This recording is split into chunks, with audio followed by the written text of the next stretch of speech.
The New Magdalen ******* The New Magdalen by Wilkie Collins to the memory of Charles Alston Collins. The 9th of April, 1873. Contents first scene. The cottage on the frontier. Chapter I. The two women. Chapter 2. Magdalen, in modern times. Chapter 3. The German shell. Chapter 4. The temptation. Chapter V. The German surgeon. Second scene. Mablethorpe House. Chapter 6. Lady Janet's companion. Chapter 7. The man is coming. Chapter 8. The man appears. Chapter 9. News from Mannheim. Chapter X. A Council of Three. Chapter 11. The Dead Alive. Chapter 12. Exit Julian. Chapter 13. Enter Julian. Chapter 14. Coming events cast their shadows before. Chapter 15. A woman's remorse. Chapter 16. They meet again. Chapter 17. The guardian angel. Chapter 18. The search in the grounds. Chapter 19. The evil genius. Chapter XX. The policeman in plain clothes. Chapter XXI. The footstep in the corridor. Chapter XXII. The man in the dining room. Chapter 23. Lady Janet at bay. Chapter XV. Lady Janet's letter. Chapter XXV. The confession. Chapter XXVI. Great heart and little heart. Chapter XXVIII. Magdalen's apprenticeship. Chapter XXVIII. Sentence is pronounced on her. Chapter XXVI. The last trial. Epilogue. First scene. The cottage on the frontier. Preamble. The place is France. The time is autumn, in the year 1870, the year of the war between France and Germany. The persons are Captain Arnault, of the French Army, Surgeon Saville, of the French Ambulance, Surgeon Wetzel, of the German Army, Mercy Merrick, attached as nurse to the French Ambulance, and Grace Roseberry, a travelling lady on her way to England. Chapter I. The two women. It was a dark night. The rain was pouring in torrents. Late in the evening a skirmishing party of the French and a skirmishing party of the Germans had met, by accident, near the little village of Les Granges, close to the German frontier. In the struggle that followed, the French had, for once, got the better of the enemy. For the time, at least, a few hundreds out of the host of the invaders had been forced back over the frontier. It was a trifling affair, occurring not long after the great German victory of Weissenburg, and the newspapers took little or no notice of it. Captain Arnault, commanding on the French side, sat alone in one of the cottages of the village, inhabited by the miller of the district. The captain was reading, by the light of a solitary tallow candle, some intercepted dispatches taken from the Germans. He had suffered the wood fire, scattered over the large open grate, to burn low. The red embers only faintly illuminated a part of the room. On the floor behind him lay some of the miller's empty sacks. In a corner opposite to him was the miller's solid walnut-wood bed. On the walls all around him were the miller's colored prints, representing a happy mixture of devotional and domestic subjects. A door of communication leading into the kitchen of the cottage had been torn from its hinges, and used to carry the men wounded in the skirmish from the field. They were now comfortably laid at rest in the kitchen, under the care of the French surgeon and the English nurse attached to the ambulance. A piece of coarse canvas screened the opening between the two rooms in place of the door. A second door, leading from the bedchamber into the yard, was locked, and the wooden shutter protecting the one window of the room was carefully barred. Sentinels, doubled in number, were placed at all the outposts. The French commander had neglected no precaution which could reasonably ensure for himself and for his men a quiet and comfortable night.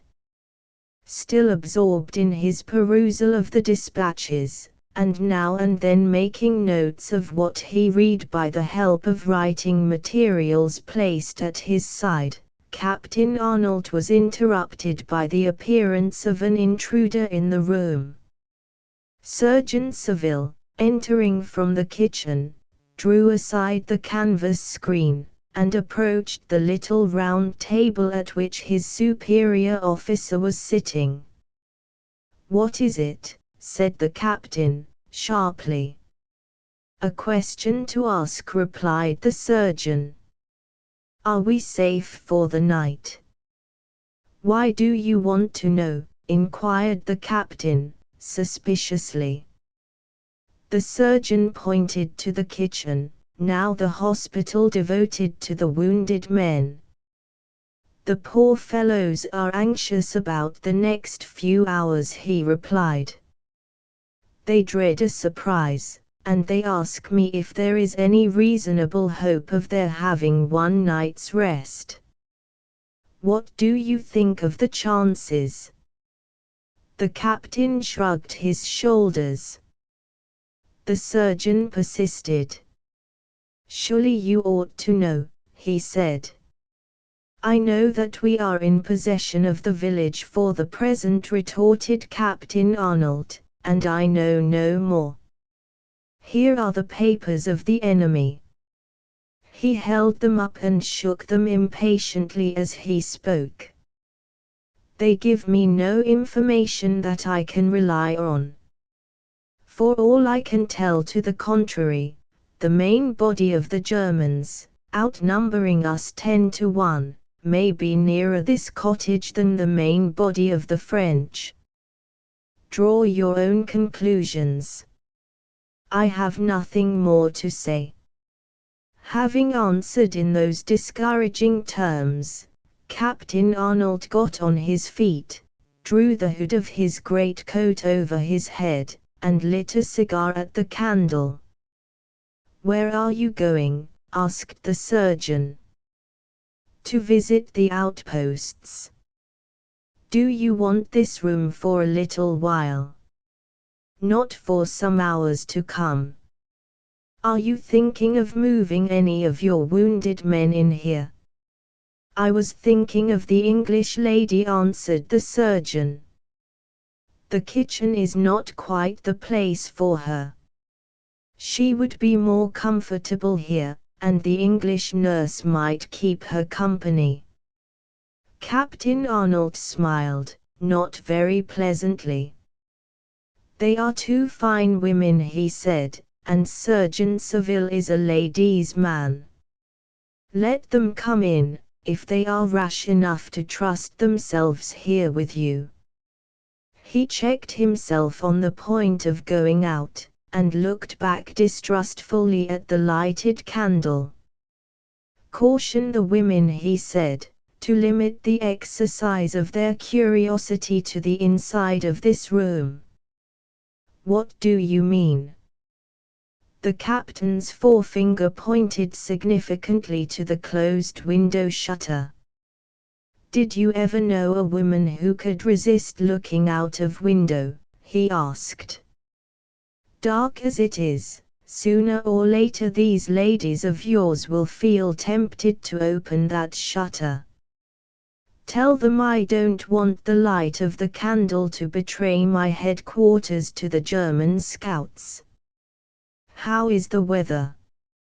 "Still raining." "Pouring." "So much the better. The Germans won't see us."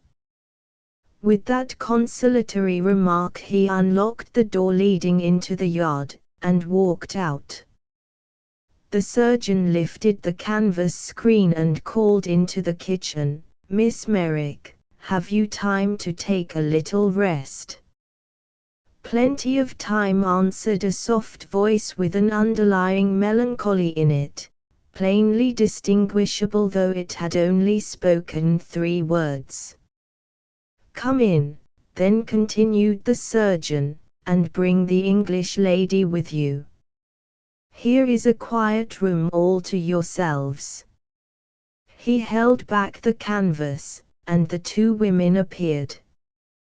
The nurse led the way, tall, lithe, graceful, attired in her uniform dress of neat black stuff, with plain linen collar and cuffs, and with the Scarlet Cross of the Geneva Convention embroidered on her left shoulder.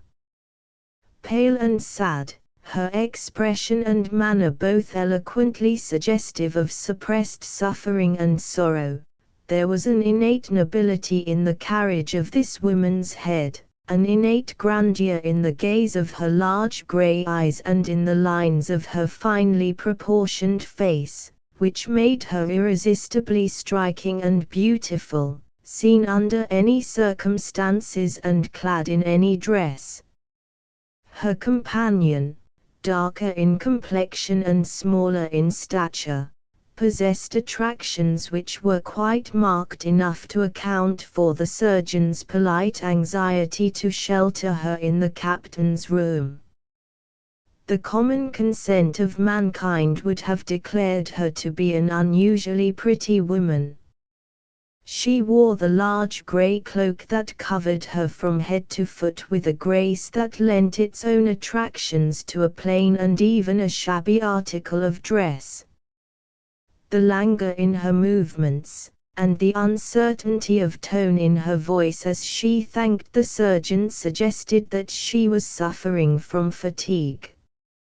Her dark eyes searched the dimly lighted room timidly, and she held fast by the nurse's arm with the air of a woman whose nerves had been severely shaken by some recent alarm. "You have one thing to remember, ladies," said the surgeon. "Beware of opening the shutter, for fear of the light being seen through the window. For the rest, we are free to make ourselves as comfortable here as we can. Compose yourself, dear madam, and rely on the protection of a Frenchman who is devoted to you." He gallantly emphasized his last words by raising the hand of the English lady to his lips. At the moment when he kissed it, the canvas screen was again drawn aside. A person in the service of the ambulance appeared, announcing that a bandage had slipped, and that one of the wounded men was to all appearance bleeding to death. The surgeon, submitting to destiny with the worst possible grace, dropped the charming Englishwoman's hand, and returned to his duties in the kitchen. The 2 ladies were left together in the room. "Will you take a chair, madam?" asked the nurse. "Don't call me madam," returned the young lady, cordially. My name is Grace Roseberry.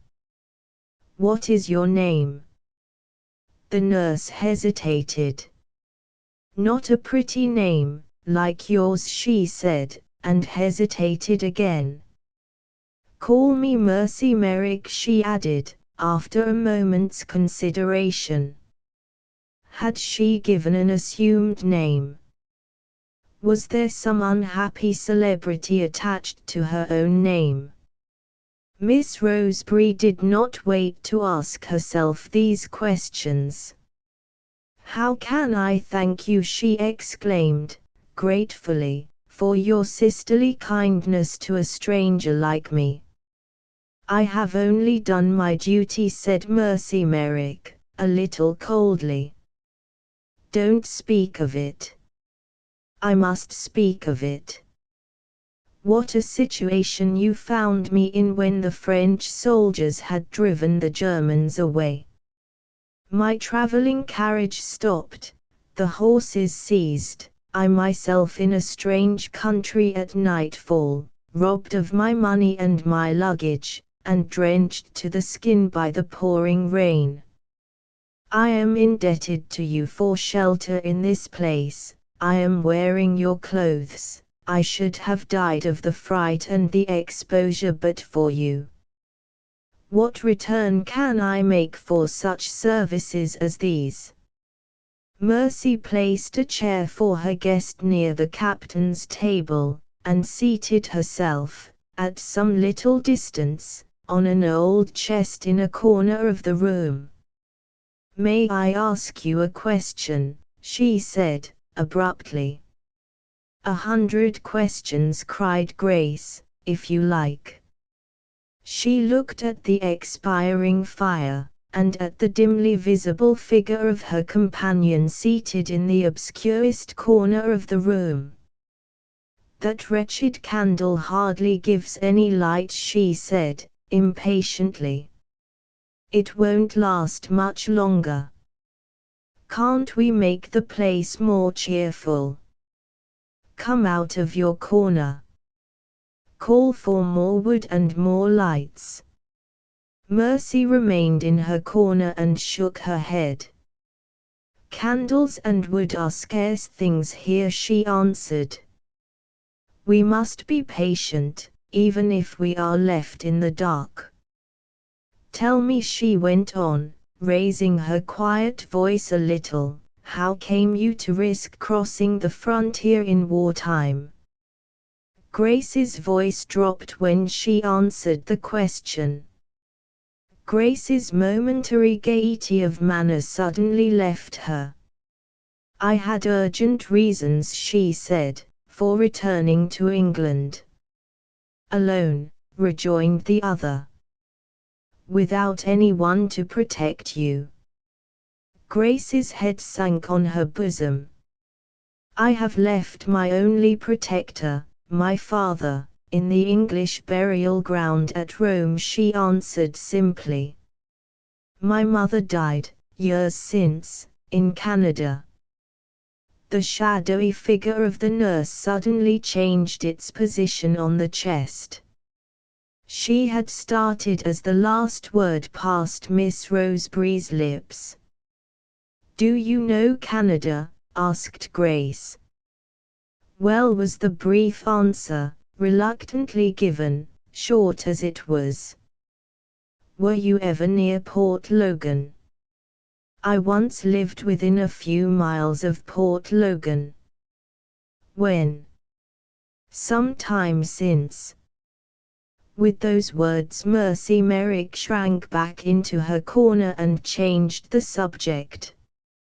Your relatives in England must be very anxious about you, she said. Grace sighed. I have no relatives in England. You can hardly imagine a person more friendless than I am. We went away from Canada, when my father's health failed, to try the climate of Italy, by the doctor's advice. His death has left me not only friendless but poor. She paused, and took a leather letter case from the pocket of the large grey cloak which the nurse had lent to her. "My prospects in life," she resumed, "are all contained in this little case. Here is the one treasure I contrived to conceal when I was robbed of my other things." Mercy could just see the letter case as Grace held it up in the deepening obscurity of the room. "Have you got money in it?" she asked. "No, only a few family papers, and a letter from my father, introducing me to an elderly lady in England, a connection of his by marriage, whom I have never seen. The lady has consented to receive me as her companion and reader. If I don't return to England soon, some other person may get the place. Have you no other resource?" "None. My education has been neglected. We led a wild life in the far west. I am quite unfit to go out as a governess. I am absolutely dependent on this stranger, who receives me for my father's sake." She put the letter case back in the pocket of her cloak, and ended her little narrative as unaffectedly as she had begun it. "Mine is a sad story, is it not?" she said. The voice of the nurse answered her suddenly and bitterly in these strange words: "There are sadder stories than yours. There are thousands of miserable women who would ask for no greater blessing than to change places with you." Grace started. "What can there possibly be to envy in such a lot as mine? Your unblemished character, and your prospect of being established honorably in a respectable house." Grace turned in her chair, and looked wonderingly into the dim corner of the room. "How strangely you say that!" she exclaimed. There was no answer. The shadowy figure on the chest never moved. Grace rose impulsively, and drawing her chair after her, approached the nurse. "Is there some romance in your life?" she asked. "Why have you sacrificed yourself to the terrible duties which I find you performing here? You interest me indescribably. Give me your hand." Mercy shrank back, and refused the offered hand. "Are we not friends?" Grace asked, in astonishment. "We can never be friends." "Why not?" The nurse was dumb. Grace called to mind the hesitation that she had shown when she had mentioned her name, and drew a new conclusion from it. "Should I be guessing right?" she asked, eagerly, "if I guessed you to be some great lady in disguise?" Mercy laughed to herself, low and bitterly. "I a great lady," she said, contemptuously. "For heaven's sake, let us talk of something else." Grace's curiosity was thoroughly roused. She persisted. Once more she whispered, persuasively, "Let us be friends." She gently laid her hand as she spoke on Mercy's shoulder. Mercy roughly shook it off. There was a rudeness in the action which would have offended the most patient woman living. Grace drew back indignantly.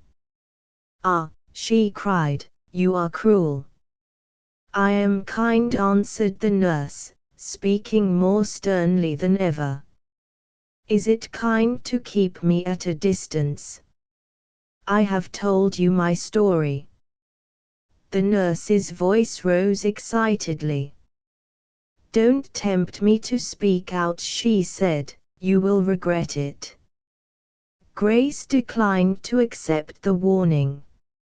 I have placed confidence in you, she went on. It is ungenerous to lay me under an obligation, and then to shut me out of your confidence in return.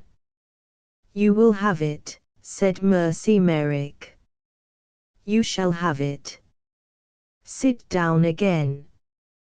Grace's heart began to quicken its beat in expectation of the disclosure that was to come.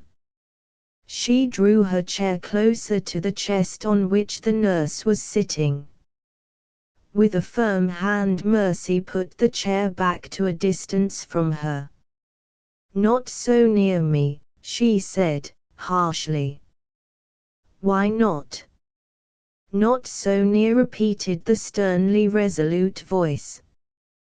Wait till you have heard what I have to say. Grace obeyed without a word more. There was a momentary silence. A faint flash of light leaped up from the expiring candle, and showed Mercy crouching on the chest, with her elbows on her knees, and her face hidden in her hands. The next instant the room was buried in obscurity. As the darkness fell on the two women, the nurse spoke. Chapter 2. Magdalen, in modern times. When your mother was alive, were you ever out with her after nightfall in the streets of a great city? In those extraordinary terms Mercy Merrick opened the confidential interview which Grace Roseberry had forced on her. Grace answered, simply, I don't understand you. I will put it in another way, said the nurse. Its unnatural hardness and sternness of tone passed away from her voice, and its native gentleness and sadness returned, as she made that reply. You read the newspapers like the rest of the world, she went on. Have you ever read of your unhappy fellow creatures, the starving outcasts of the population, whom want has driven into sin? Still wondering, Grace answered that she had read of such things often, in newspapers and in books. Have you heard, when those starving and sinning fellow creatures happened to be women, of refuges established to protect and reclaim them? The wonder in Grace's mind passed away, and a vague suspicion of something painful to come took its place. These are extraordinary questions, she said, nervously. What do you mean? Answer me, the nurse insisted. Have you heard of the refuges? Have you heard of the women? Yes. Move your chair a little further away from me. She paused. Her voice, without losing its steadiness, fell to its lowest tones.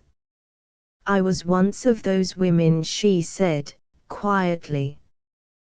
Grace sprang to her feet with a faint cry. She stood petrified, incapable of uttering a word. I have been in a refuge, pursued the sweet, sad voice of the other woman. I have been in a prison. Do you still wish to be my friend? Do you still insist on sitting close by me and taking my hand? She waited for a reply, and no reply came. You see, you were wrong, she went on, gently, when you called me cruel, and I was right when I told you I was kind. At that appeal Grace composed herself, and spoke.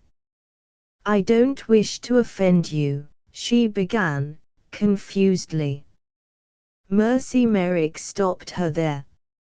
You don't offend me, she said, without the faintest note of displeasure in her tone. I am accustomed to stand in the pillory of my own past life. I sometimes ask myself if it was all my fault. I sometimes wonder if society had no duties toward me when I was a child selling matches in the street, when I was a hard-working girl fainting at my needle for want of food. Her voice faltered a little for the first time as it pronounced those words. She waited a moment, and recovered herself. "It's too late to dwell on these things now," she said, resignedly.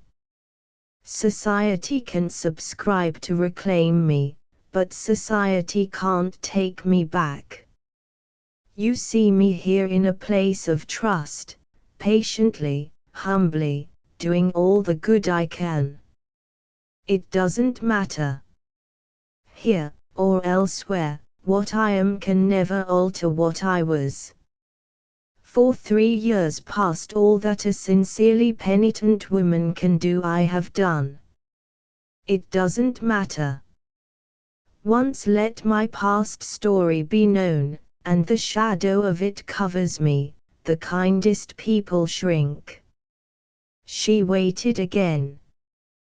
Would a word of sympathy come to comfort her from the other woman's lips? No. Miss Roseberry was shocked. Miss Roseberry was confused. "I am very sorry for you," was all that Miss Roseberry could say.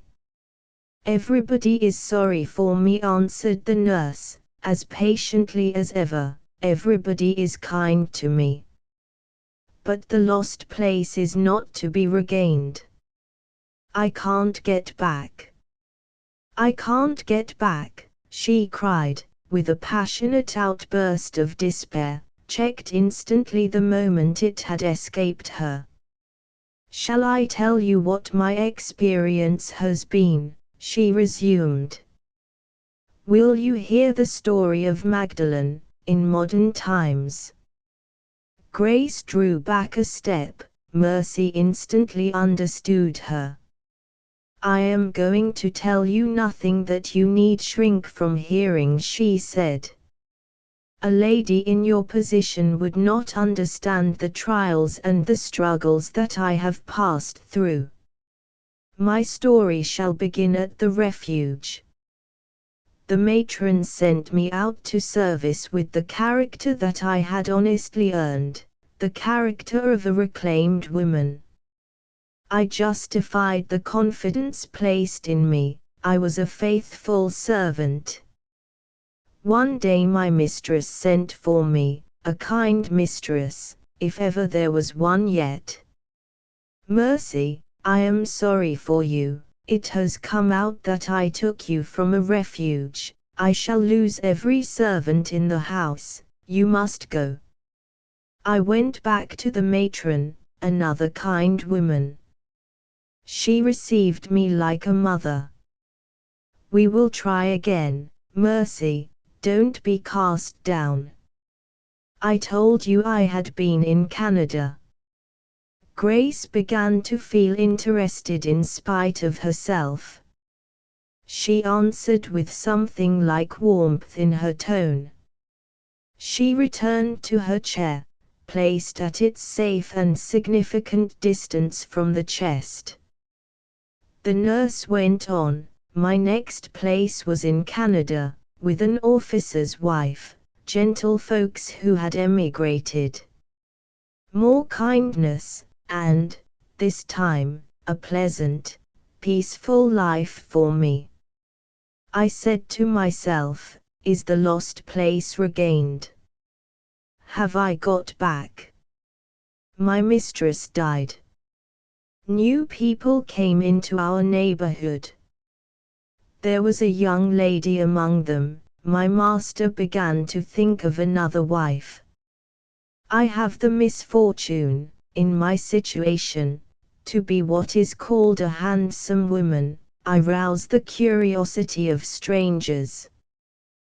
The new people asked questions about me. My master's answers did not satisfy them. In a word, they found me out. The old story again. Mercy, I am very sorry. Scandal is busy with you and with me. we are innocent, but there is no help for it, we must part. I left the place, having gained one advantage during my stay in Canada, which I find of use to me here. What is it? Our nearest neighbors were French Canadians. I learned to speak the French language. Did you return to London? Where else could I go, without a character, said Mercy, sadly. I went back again to the matron. Sickness had broken out in the refuge. I made myself useful as a nurse. One of the doctors was struck with me, fell in love with me, as the phrase is. He would have married me. The nurse, as an honest woman, was bound to tell him the truth. He never appeared again. The old story.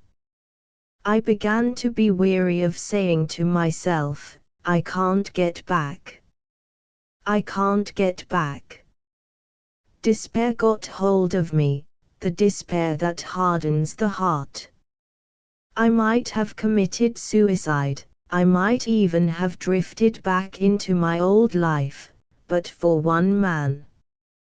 At those last words her voice, quiet and even through the earlier part of her sad story, began to falter once more. She stopped, following silently the memories and associations roused in her by what she had just said. Had she forgotten the presence of another person in the room? Grace's curiosity left Grace no resource but to say a word on her side. Who was the man? She asked.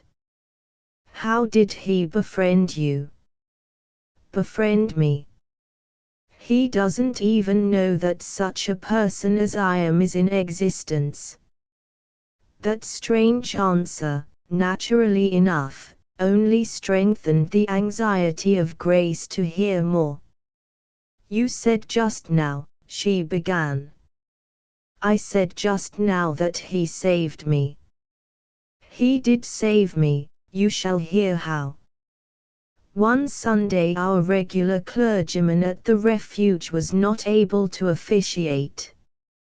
His place was taken by a stranger, quite a young man. The matron told us the stranger's name was Julian Gray. I sat in the back row of seats, under the shadow of the gallery, where I could see him without his seeing me. His text was from the words, Joy shall be in heaven over one sinner that repenteth, more than over 99 just persons, which need no repentance. What happier women might have thought of his sermon I cannot say. There was not a dry eye among us at the refuge. As for me, he touched my heart as no man has touched it before or since. The hard despair melted in me at the sound of his voice, the weary round of my life showed its nobler side again while he spoke. From that time I have accepted my hard lot, I have been a patient woman. I might have been something more, I might have been a happy woman, if I could have prevailed on myself to speak to Julian Gray. What hindered you from speaking to him? I was afraid. Afraid of what? Afraid of making my hard life harder still. A woman who could have sympathized with her would perhaps have guessed what those words meant. Grace was simply embarrassed by her, and Grace failed to guess. I don't understand you, she said. There was no alternative for Mercy but to own the truth in plain words. She sighed, and said the words. I was afraid I might interest him in my sorrows, and might set my heart on him in return. The utter absence of any fellow feeling with her on Grace's side expressed itself unconsciously in the plainest terms. "You," she exclaimed, in a tone of blank astonishment. The nurse rose slowly to her feet. Grace's expression of surprise told her plainly, almost brutally, that her confession had gone far enough. "I astonish you," she said. "Ah, my young lady, you don't know what rough usage a woman's heart can bear, and still beat truly. Before I saw Julian Gray I only knew men as objects of horror to me. Let us drop the subject. The preacher at the refuge is nothing but a remembrance now, the one welcome remembrance of my life. I have nothing more to tell you. You insisted on hearing my story, you have heard it. I have not heard how you found employment here," said Grace, continuing the conversation with uneasy politeness, as she best might. Mercy crossed the room, and slowly raked together the last living embers of the fire. "The matron has friends in France," she answered, "who are connected with the military hospitals. It was not difficult to get me the place, under those circumstances. Society can find a use for me here. My hand is as light, my words of comfort are as welcome, among those suffering wretches." She pointed to the room in which the wounded men were lying, "as if I was the most reputable woman breathing. And if a stray shot comes my way before the war is over, well, society will be rid of me on easy terms." She stood looking thoughtfully into the wreck of the fire, as if she saw in it the wreck of her own life. Common humanity made it an act of necessity to say something to her. Grace considered, advanced a step toward her, stopped, and took refuge in the most trivial of all the common phrases which one human being can address to another. "If there is anything I can do for you," she began. The sentence, halting there, was never finished. Miss Roseberry was just merciful enough toward the lost woman who had rescued and sheltered her to feel that it was needless to say more. The nurse lifted her noble head and advanced slowly toward the canvas screen to return to her duties. Miss Roseberry might have taken my hand, she thought to herself, bitterly. No. Miss Roseberry stood there at a distance, at a loss what to say next. "What can you do for me?" Mercy asked, stung by the cold courtesy of her companion into a momentary outbreak of contempt. "Can you change my identity? Can you give me the name and the place of an innocent woman? If I only had your chance. If I only had your reputation and your prospects." She laid one hand over her bosom, and controlled herself. "Stay here," she resumed, "while I go back to my work. I will see that your clothes are dried. You shall wear my clothes as short a time as possible." With those melancholy words, touchingly, not bitterly spoken, she moved to pass into the kitchen, when she noticed that the pattering sound of the rain against the window was audible no more. Dropping the canvas for the moment, she retraced her steps, and, unfastening the wooden shutter, looked out. The moon was rising dimly in the watery sky, the rain had ceased, the friendly darkness which had hidden the French position from the German scouts was lessening every moment. In a few hours more, if nothing happened, the English lady might resume her journey. In a few hours more the morning would dawn. Mercy lifted her hand to close the shutter. Before she could fasten it, the report of a rifle shot reached the cottage from one of the distant posts. It was followed almost instantly by a second report, nearer and louder than the first.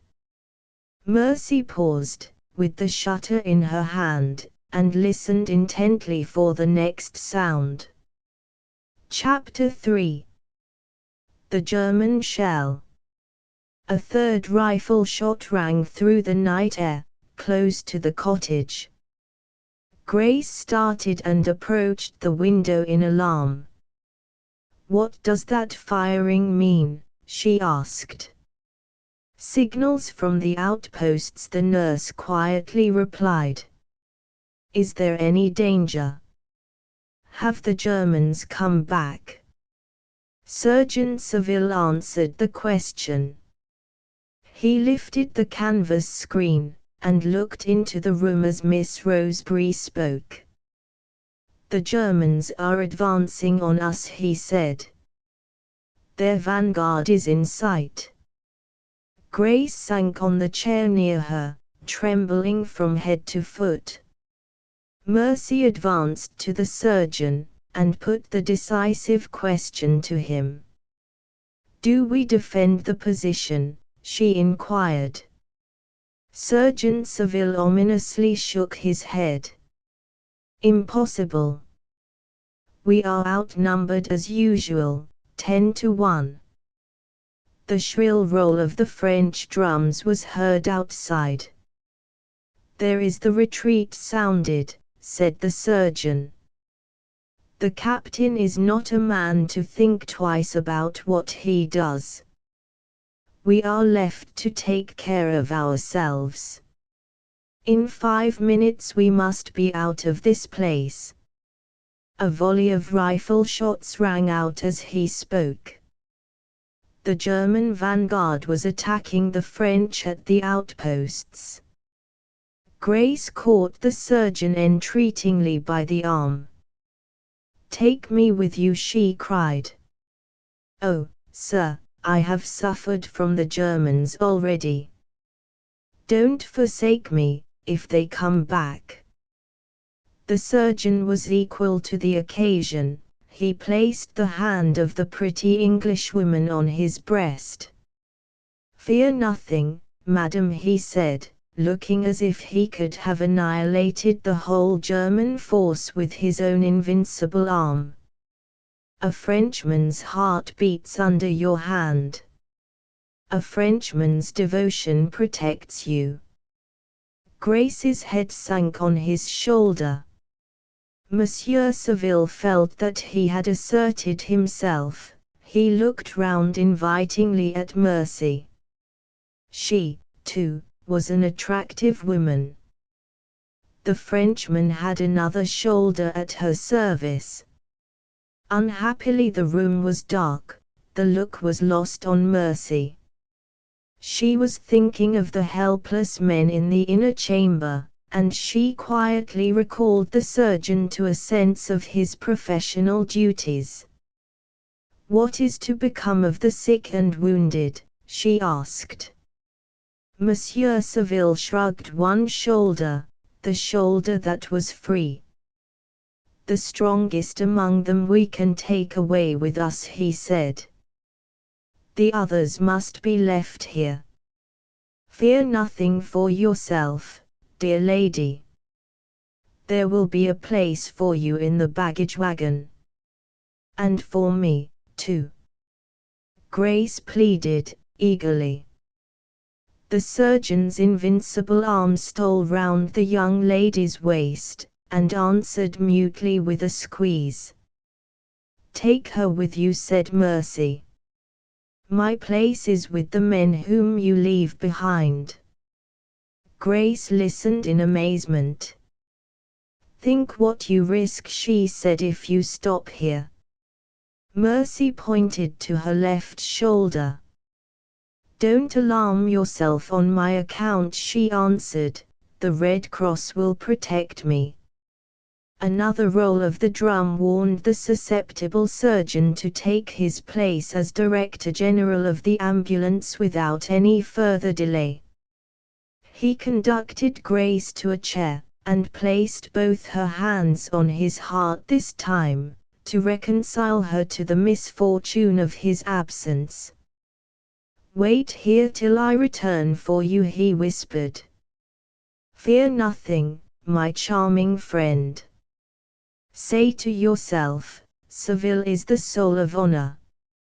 Seville is devoted to me." He struck his breast. He again forgot the obscurity in the room, and cast one look of unutterable homage at his charming friend.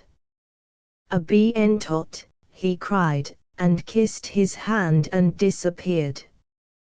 As the canvas screen fell over him, the sharp report of the rifle firing was suddenly and grandly dominated by the roar of cannon. The instant after, a shell exploded in the garden outside, within a few yards of the window. Grace sank on her knees with a shriek of terror. Mercy, without losing her self-possession, advanced to the window and looked out. "The moon has risen," she said. "The Germans are shelling the village." Grace rose, and ran to her for protection. "Take me away," she cried. "We shall be killed if we stay here." She stopped, looking in astonishment at the tall black figure of the nurse, standing immovably by the window. "Are you made of iron?" she exclaimed. "Will nothing frighten you?" Mercy smiled sadly. "Why should I be afraid of losing my life?" she answered. "I have nothing worth living for." The roar of the cannon shook the cottage for the second time. A second shell exploded in the courtyard, on the opposite side of the building.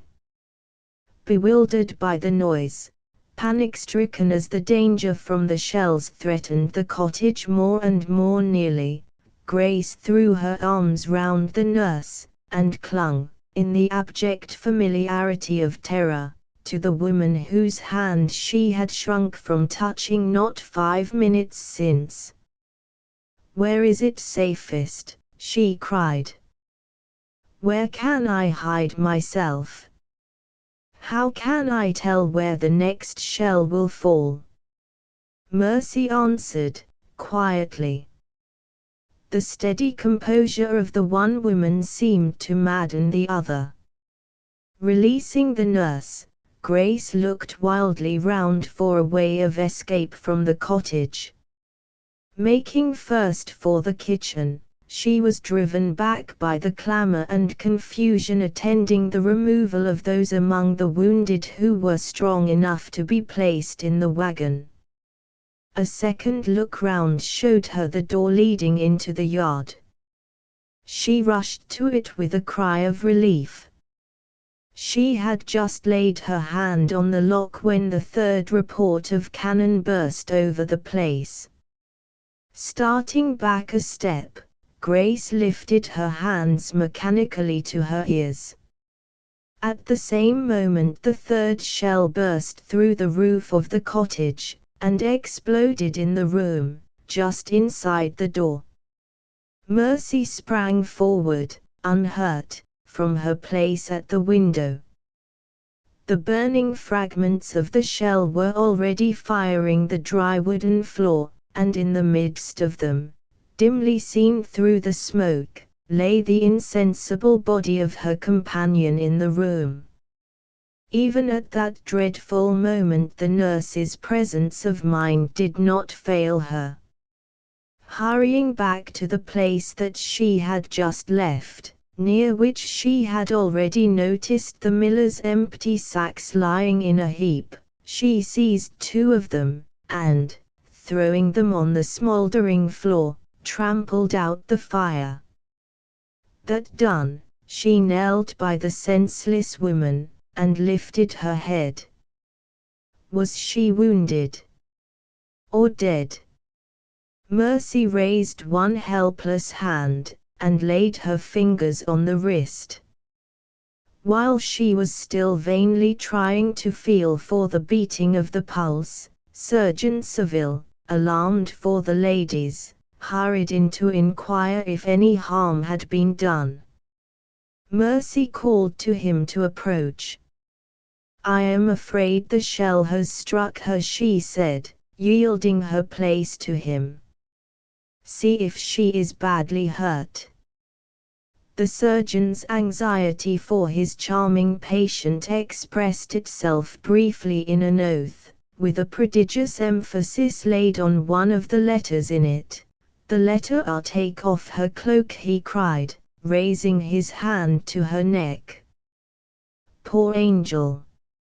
She has turned in falling, the string is twisted round her throat." Mercy removed the cloak. It dropped on the floor as the surgeon lifted Grace in his arms. "Get a candle," he said, impatiently, "they will give you one in the kitchen." He tried to feel the pulse, his hand trembled, the noise and confusion in the kitchen bewildered him. "Just heaven!" he exclaimed. "My emotions overpower me." Mercy approached him with the candle. The light disclosed the frightful injury which a fragment of the shell had inflicted on the Englishwoman's head. Surgeon Saville's manner altered on the instant. The expression of anxiety left his face, its professional composure covered it suddenly like a mask. What was the object of his admiration now? An inert burden in his arms, nothing more. The change in his face was not lost on Mercy. Her large grey eyes watched him attentively. "Is the lady seriously wounded?" she asked. "Don't trouble yourself to hold the light any longer," was the cool reply. "It's all over, I can do nothing for her." "Dead?" Surgeon Saville nodded and shook his fist in the direction of the outposts. "Accursed Germans!" he cried, and looked down at the dead face on his arm, and shrugged his shoulders resignedly. "The fortune of war," he said as he lifted the body and placed it on the bed in one corner of the room. "Next time, nurse, it may be you or me. Who knows? Bah! The problem of human destiny disgusts me." He turned from the bed, and illustrated his disgust by spitting on the fragments of the exploded shell. "We must leave her there," he resumed. "She was once a charming person, she is nothing now. Come away, Miss Mercy, before it is too late." He offered his arm to the nurse. The creaking of the baggage wagon, starting on its journey, was heard outside, and the shrill roll of the drums was renewed in the distance. The retreat had begun. Mercy drew aside the canvas, and saw the badly wounded men, left helpless at the mercy of the enemy, on their straw beds. She refused the offer of Monsieur Saville's arm. "I have already told you that I shall stay here," she answered.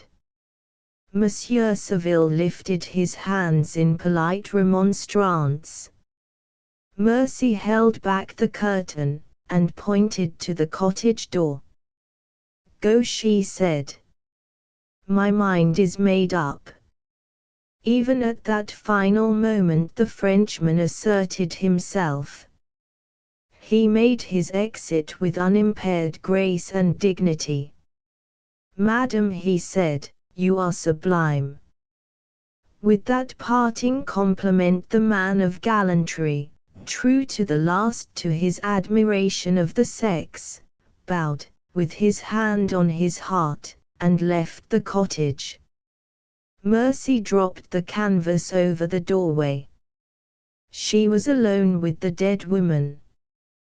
The last tramp of footsteps, the last rumbling of the wagon wheels, died away in the distance. No renewal of firing from the position occupied by the enemy disturbed the silence that followed. The Germans knew that the French were in retreat. A few minutes more and they would take possession of the abandoned village. The tumult of their approach should become audible at the cottage. In the meantime the stillness was terrible. Even the wounded wretches who were left in the kitchen waited their fate in silence. Alone in the room, Mercy's first look was directed to the bed. The two women had met in the confusion of the first skirmish at the close of twilight. Separated, on their arrival at the cottage, by the duties required of the nurse, they had only met again in the captain's room. The acquaintance between them had been a short one, and it had given no promise of ripening into friendship. But the fatal accident had roused Mercy's interest in the stranger. She took the candle, and approached the corpse of the woman who had been literally killed at her side. She stood by the bed, looking down in the silence of the night at the stillness of the dead face. It was a striking face, once seen, in life or in death, not to be forgotten afterward. The forehead was unusually low and broad, the eyes unusually far apart, the mouth and chin remarkably small. With tender hands Mercy smoothed the disheveled hair and arranged the crumpled dress. Not 5 minutes since she thought to herself, "I was longing to change places with you." She turned from the bed with a sigh. "I wish I could change places now." The silence began to oppress her. She walked slowly to the other end of the room. The cloak on the floor, her own cloak, which she had lent to Miss Roseberry, attracted her attention as she passed it. She picked it up and brushed the dust from it, and laid it across a chair. This done, she put the light back on the table, and going to the window, listened for the first sounds of the German advance. The faint passage of the wind through some trees near at hand was the only sound that caught her ears. She turned from the window, and seated herself at the table, thinking. Was there any duty still left undone that Christian charity owed to the dead?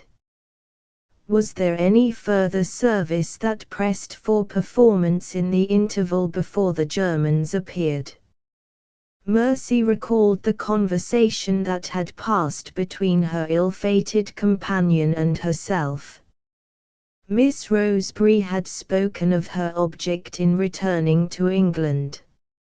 She had mentioned a lady, a connection by marriage, to whom she was personally a stranger, who was waiting to receive her. Someone capable of stating how the poor creature had met with her death ought to write to her only friend. Who was to do it? There was nobody to do it but the one witness of the catastrophe now left in the cottage, Mercy herself. She lifted the cloak from the chair on which she had placed it, and took from the pocket the leather letter case which Grace had shown to her. The only way of discovering the address to write to in England was to open the case and examine the papers inside.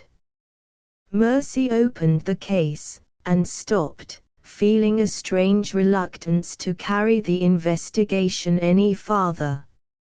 A moment's consideration satisfied her that her scruples were misplaced. If she respected the case as inviolable, the Germans would certainly not hesitate to examine it, and the Germans would hardly trouble themselves to write to England. Which were the fittest eyes to inspect the papers of the deceased lady, the eyes of men and foreigners, or the eyes of her own countrywomen? Mercy's hesitation left her. She emptied the contents of the case on the table. That trifling action decided the whole future course of her life. Chapter 4. The Temptation. Some letters, tied together with a ribbon, attracted Mercy's attention first. The ink in which the addresses were written had faded with age. The letters, directed alternately to Colonel Rosebery and to the Honourable Mrs. Rosebery, contained a correspondence between the husband and wife at a time when the Colonel's military duties had obliged him to be absent from home. Mercy tied the letters up again, and passed on to the papers that lay next in order under her hand. These consisted of a few leaves pinned together, and headed, in a woman's handwriting, "My Journal at Rome."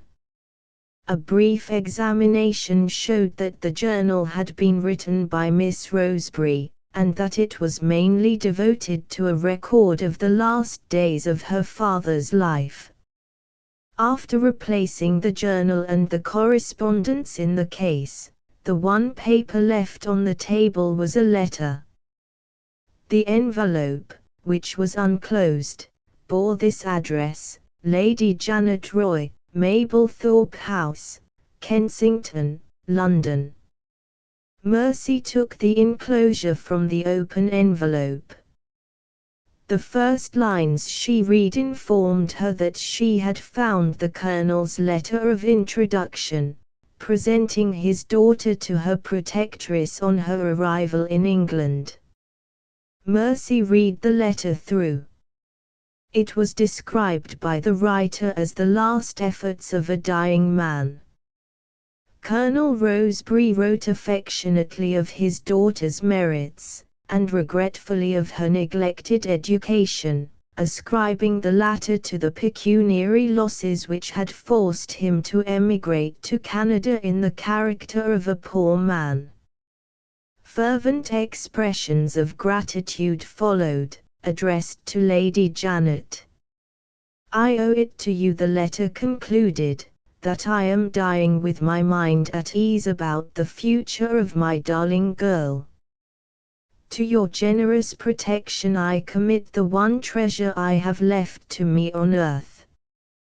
Through your long lifetime you have nobly used your high rank and your great fortune as a means of doing good. I believe it will not be counted among the least of your virtues hereafter that you comforted the last hours of an old soldier by opening your heart and your home to his friendless child." So the letter ended. Mercy laid it down with a heavy heart.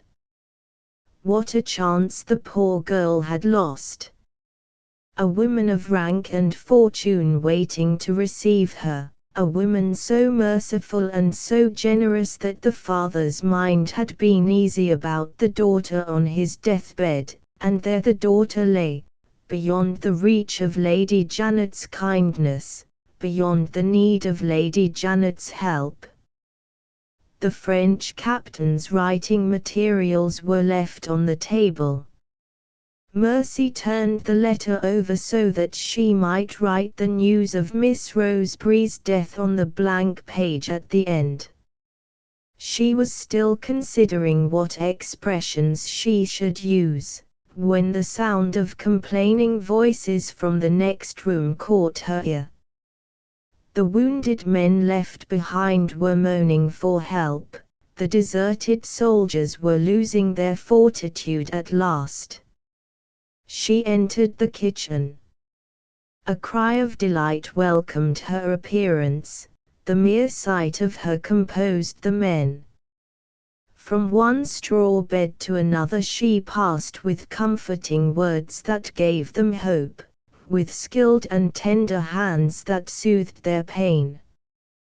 They kissed the hem of her black dress, they called her their guardian angel, as the beautiful creature moved among them, and bent over their hard pillows her gentle, compassionate face. "I will be with you when the Germans come," she said, as she left them to return to her unwritten letter. "Courage, my poor fellows, you are not deserted by your nurse." "Courage, madam," the men replied, "and God bless you." If the firing had been resumed at that moment, if a shell had struck her dead in the act of succoring the afflicted, what Christian judgment would have hesitated to declare that there was a place for this woman in heaven? But if the war ended and left her still living, where was the place for her on earth? Where were her prospects? Where was her home? She returned to the letter. Instead, however, of seating herself to write, she stood by the table, absently looking down at the morsel of paper. A strange fancy had sprung to life in her mind on re-entering the room. She herself smiled faintly at the extravagance of it. What if she were to ask Lady Janet Roy to let her supply Miss Roseberry's place? She had met with Miss Roseberry under critical circumstances, and she had done for her all that one woman could do to help another. There was in this circumstance some little claim to notice, perhaps, if Lady Janet had no other companion and reader in view. Suppose she ventured to plead her own cause, what would the noble and merciful lady do? She would write back, and say, "Send me references to your character, and I will see what can be done." Her character. Her references. Mercy laughed bitterly, and sat down to write in the fewest words all that was needed from her. A plain statement of the facts. No. Not a line could she put on the paper. That fancy of hers was not to be dismissed at will. Her mind was perversely busy now with an imaginative picture of the beauty of Mablethorpe House and the comfort and elegance of the life that was led there. Once more she thought of the chance which Miss Roseberry had lost. Unhappy creature! What a home would have been open to her if the shell had only fallen on the side of the window, instead of on the side of the yard. Mercy pushed the letter away from her, and walked impatiently to and fro in the room. The perversity in her thoughts was not to be mastered in that way. Her mind only abandoned one useless train of reflection to occupy itself with another. She was now looking by anticipation at her own future. What were her prospects, if she lived through it, when the war was over? The experience of the past delineated with pitiless fidelity the dreary scene. Go where she might, do what she might, it would always end in the same way. Curiosity and admiration excited by her beauty, inquiries made about her, the story of the past discovered, society charitably sorry for her, society generously subscribing for her, and still, through all the years of her life, the same result in the end, the shadow of the old disgrace surrounding her as with a pestilence, isolating her among other women, branding her, even when she had earned her pardon in the sight of God, with the mark of an indelible disgrace in the sight of man. There was the prospect. And she was only 25 last birthday. She was in the prime of her health and her strength. She might live, in the course of nature, 50 years more. She stopped again at the bedside. She looked again at the face of the corpse. To what end had the shell struck the woman who had some hope in her life, and spared the woman who had none? The words she had herself spoken to Grace Roseberry came back to her as she thought of it. If I only had your chance. If I only had your reputation and your prospects. And there was the chance wasted. There were the enviable prospects thrown away. It was almost maddening to contemplate that result, feeling her own position as she felt it. In the bitter mockery of despair she bent over the lifeless figure, and spoke to it as if it had ears to hear her. "Oh," she said, longingly, "if you could be Mercy Merrick, and if I could be Grace Roseberry, now." The instant the words passed her lips she started into an erect position. She stood by the bed with her eyes staring wildly into empty space, with her brain in a flame, with her heart beating as if it would stifle her. If you could be Mercy Merrick, and if I could be Grace Roseberry, now. In one breathless moment the thought assumed a new development in her mind. In one breathless moment the conviction struck her like an electric shock. She might be Grace Roseberry if she dared. There was absolutely nothing to stop her from presenting herself to Lady Janet Roy under Grace's name and in Grace's place. What were the risks? Where was the weak point in the scheme? Grace had said it herself in so many words. She and Lady Janet had never seen each other. Her friends were in Canada, her relations in England were dead. Mercy knew the place in which she had lived, the place called Port Logan, as well as she had known it herself.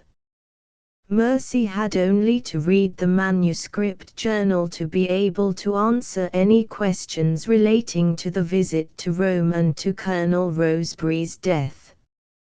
She had no accomplished lady to personate. Grace had spoken herself. Her father's letter spoke also in the plainest terms, of her neglected education. Everything, literally everything, was in the lost woman's favor. The people with whom she had been connected in the ambulance had gone, to return no more. Her own clothes were on Miss Roseberry at that moment, marked with her own name. Miss Roseberry's clothes, marked with her name, were drying, at Mercy's disposal, in the next room. The way of escape from the unendurable humiliation of her present life lay open before her at last. What a prospect it was! A new identity, which she might own anywhere. A new name, which was beyond reproach. A new past life, into which all the world might search, and be welcome. Her color rose, her eyes sparkled. She had never been so irresistibly beautiful as she looked at the moment when the new future disclosed itself, radiant with new hope. She waited a minute, until she could look at her own daring project from another point of view. Where was the harm of it? What did her conscience say? As to Grace, in the first place? What injury was she doing to a woman who was dead? The question answered itself. No injury to the woman. No injury to her relations. Her relations were dead also. As to Lady Janet, in the second place, if she served her new mistress faithfully, if she filled her new sphere honorably, if she was diligent under instruction and grateful for kindness, if, in one word, she was all that she might be and would be in the heavenly peace and security of that new life, what injury was she doing to Lady Janet? Once more the question answered itself. She might, and would, give Lady Janet cause to bless the day when she first entered the house. She snatched up Colonel Roseberry's letter, and put it into the case with the other papers. The opportunity was before her, the chances were all in her favor, her conscience said nothing against trying the daring scheme. She decided then and there, I'll do it. Something jarred on her finer sense, something offended her better nature, as she put the case into the pocket of her dress. She had decided, and yet she was not at ease, she was not quite sure of having fairly questioned her conscience yet. What if she laid the letter case on the table again, and waited until her excitement had all cooled down, and then put the contemplated project soberly on its trial before her own sense of right and wrong? She thought once, and hesitated. Before she could think twice, the distant tramp of marching footsteps and the distant clatter of horses' hoofs were wafted to her on the night air. The Germans were entering the village. In a few minutes more they would appear in the cottage, they would summon her to give an account of herself. There was no time for waiting until she was composed again. Which should it be, the new life, as Grace Roseberry? Or the old life, as Mercy Merrick? She looked for the last time at the bed. Grace's course was run, Grace's future was at her disposal. Her resolute nature, forced to a choice on the instant, held by the daring alternative. She persisted in the determination to take Grace's place. The tramping footsteps of the Germans came nearer and nearer. The voices of the officers were audible, giving the words of command. She seated herself at the table, waiting steadily for what was to come. The ineradicable instinct of the sex directed her eyes to her dress, before the Germans appeared. Looking it over to see that it was in perfect order, her eyes fell upon the red cross on her left shoulder. In a moment it struck her that her nurse's costume might involve her in a needless risk. It associated her with a public position, it might lead to inquiries at a later time, and those inquiries might betray her. She looked round. The grey cloak which she had lent to Grace attracted her attention. She took it up, and covered herself with it from head to foot.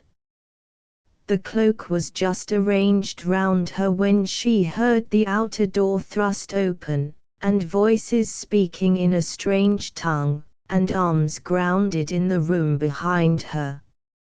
Should she wait to be discovered? Or should she show herself of her own accord? It was less trying to such a nature as hers to show herself than to wait. She advanced to enter the kitchen. The canvas curtain, as she stretched out her hand to it, was suddenly drawn back from the other side, and 3 men confronted her in the open doorway. Chapter V. The German Surgeon.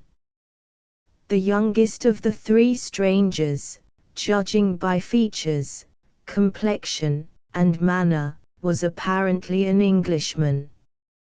He wore a military cap and military boots, but was otherwise dressed as a civilian. Next to him stood an officer in Prussian uniform, and next to the officer was the 3rd and the oldest of the party. He also was dressed in uniform, but his appearance was far from being suggestive of the appearance of a military man. He halted on 1 foot, he stooped at the shoulders, and instead of a sword at his side he carried a stick in his hand. After looking sharply through a large pair of tortoise-shell spectacles, first at Mercy, then at the bed, then all round the room, he turned with a cynical composure of manner to the Prussian officer, and broke the silence in these words: "A woman ill on the bed, another woman in attendance on her, and no one else in the room. Any necessity, Major, for setting a guard here?" "No necessity," answered the Major. He wheeled round on his heel and returned to the kitchen. The German surgeon advanced a little, led by his professional instinct, in the direction of the bedside. The young Englishman, whose eyes had remained riveted in admiration on Mercy, drew the canvas screen over the doorway and respectfully addressed her in the French language. "May I ask if I am speaking to a French lady?" he said.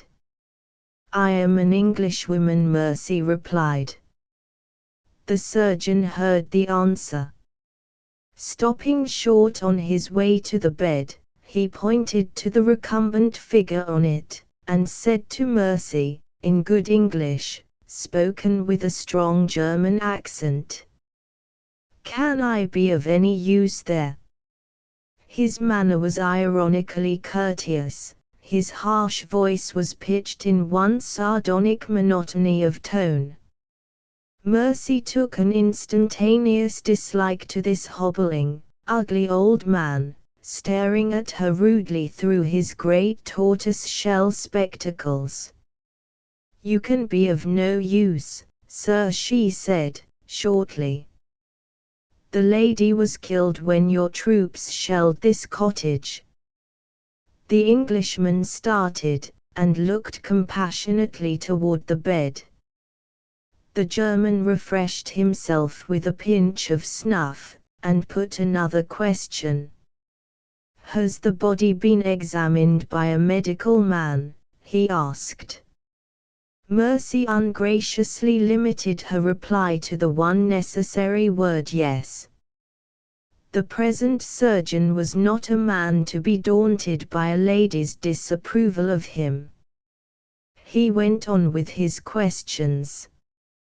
"Who has examined the body?" he inquired next.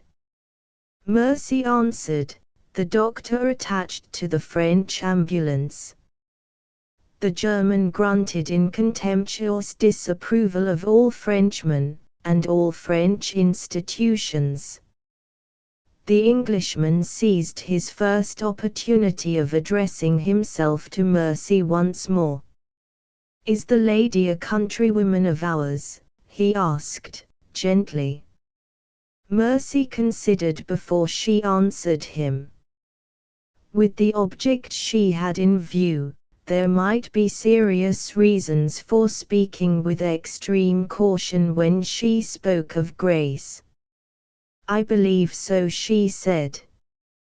"We met here by accident. I know nothing of her."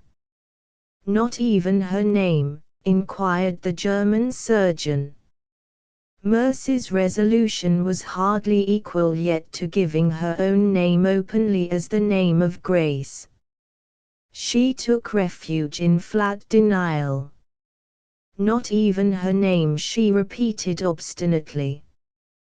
The old man stared at her more rudely than ever, considered with himself, and took the candle from the table.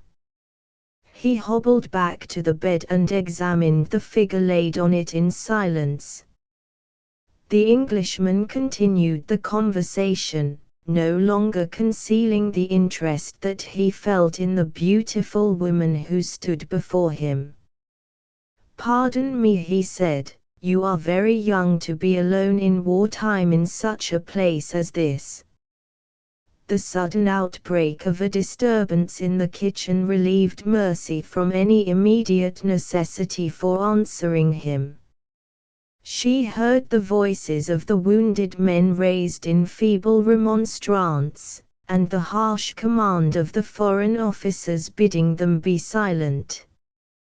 The generous instincts of the woman instantly prevailed over every personal consideration imposed on her by the position which she had assumed. Reckless whether she betrayed herself or not as nurse in the French ambulance, she instantly drew aside the canvas to enter the kitchen. A German sentinel barred the way to her, and announced, in his own language, that no strangers were admitted.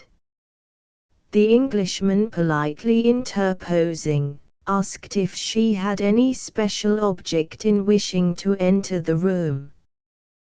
"The poor Frenchman," she said, earnestly, her heart upbraiding her for having forgotten them. "The poor wounded Frenchman."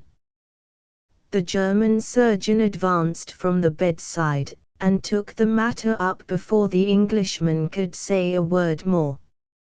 "You have nothing to do with the wounded Frenchman," he croaked, in the harshest notes of his voice.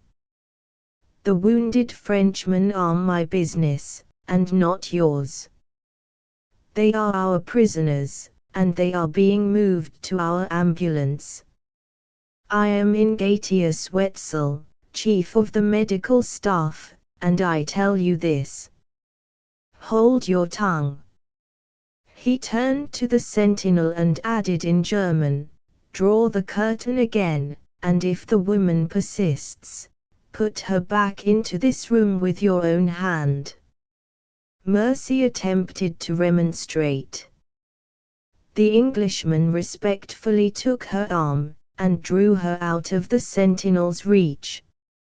"It is useless to resist," he said. "The German discipline never gives way. There is not the least need to be uneasy about the Frenchman. The ambulance under Surgeon Wetzel is admirably administered. I answer for it, the men will be well treated." He saw the tears in her eyes as he spoke. His admiration for her rose higher and higher. Kind as well as beautiful, he thought. What a charming creature. "Well," said Ignatius Wetzel, eyeing Mercy sternly through his spectacles. "Are you satisfied? And will you hold your tongue?" She yielded. It was plainly useless to resist. But for the surgeon's resistance, her devotion to the wounded men might have stopped her on the downward way that she was going. If she could only have been absorbed again, mind and body, in her good work as a nurse, the temptation might even yet have found her strong enough to resist it. The fatal severity of the German discipline had snapped asunder the last tie that bound her to her better self. Her face hardened as she walked away proudly from Surgeon Wetzel, and took a chair. The Englishman followed her, and reverted to the question of her present situation in the cottage. "Don't suppose that I want to alarm you," he said. "There is, I repeat, no need to be anxious about the Frenchman, but there is serious reason for anxiety on your own account. The action will be renewed round this village by daylight. You ought really to be in a place of safety. I am an officer in the English army. My name is Horace Hoacroft. I shall be delighted to be of use to you, and I can be of use, if you will let me. May I ask if you are traveling? Mercy gathered the cloak which concealed her nurse's dress more closely round her, and committed herself silently to her first overt act of deception. She bowed her head in the affirmative. Are you on your way to England? Yes. In that case I can pass you through the German lines, and forward you at once on your journey. Mercy looked at him in unconcealed surprise. His strongly felt interest in her was restrained within the strictest limits of good breeding. He was unmistakably a gentleman. Did he really mean what he had just said? You can pass me through the German lines, she repeated. You must possess extraordinary influence, sir, to be able to do that. Mr. Horace Hoacroft smiled. I possess the influence that no one can resist, he answered, the influence of the press. I am serving here as war correspondent of one of our great English newspapers. If I ask him, the commanding officer will grant you a pass. He is close to this cottage. What do you say? She summoned her resolution, not without difficulty, even now, and took him at his word. I gratefully accept your offer, sir. He advanced a step toward the kitchen, and stopped. It may be well to make the application as privately as possible, he said. I shall be questioned if I pass through that room. Is there no other way out of the cottage? Mercy showed him the door leading into the yard. He bowed, and left her. She looked furtively toward the German surgeon. Ignatius Wetzel was still at the bed, bending over the body, and apparently absorbed in examining the wound which had been inflicted by the shell. Mercy's instinctive aversion to the old man increased tenfold, now that she was left alone with him. She withdrew uneasily to the window, and looked out at the moonlight. Had she committed herself to the fraud? Hardly, yet. She had committed herself to returning to England, nothing more. There was no necessity, thus far, which forced her to present herself at Mablethorpe House, in Grace's place. There was still time to reconsider her resolution, still time to write the account of the accident, as she had proposed, and to send it with the letter case to Lady Janet Roy. Suppose she finally decided on taking this course, what was to become of her when she found herself in England again? There was no alternative open but to apply once more to her friend the matron. There was nothing for her to do but to return to the refuge. The refuge. The matron. What past association with these two was now presenting itself uninvited, and taking the foremost place in her mind? Of whom was she now thinking, in that strange place, and at that crisis in her life? Of the man whose words had found their way to her heart, whose influence had strengthened and comforted her, in the chapel of the refuge. One of the finest passages in his sermon had been especially devoted by Julian Gray to warning the congregation whom he addressed against the degrading influences of falsehood and deceit. The terms in which he had appealed to the miserable women round him, terms of sympathy and encouragement never addressed to them before, came back to Mercy Merrick as if she had heard them an hour since. She turned deadly pale as they now pleaded with her once more. "Oh," she whispered to herself, as she thought of what she had proposed and planned, "what have I done? What have I done?" She turned from the window with some vague idea in her mind of following Mr. Hoacroft and calling him back. As she faced the bed again, she also confronted Ignatius Wetzel. He was just stepping forward to speak to her, with a white handkerchief, the handkerchief which she had lent to Grace, held up in his hand. "I have found this in her pocket," he said. "Here is her name written on it. She must be a countrywoman of yours." He read the letters marked on the handkerchief with some difficulty. "Her name is Mercy Merrick." His lips had said it, not hers. He had given her the name. "Mercy Merrick is an English name," pursued Ignatius Wetzel, with his eyes steadily fixed on her. "Is it not so?"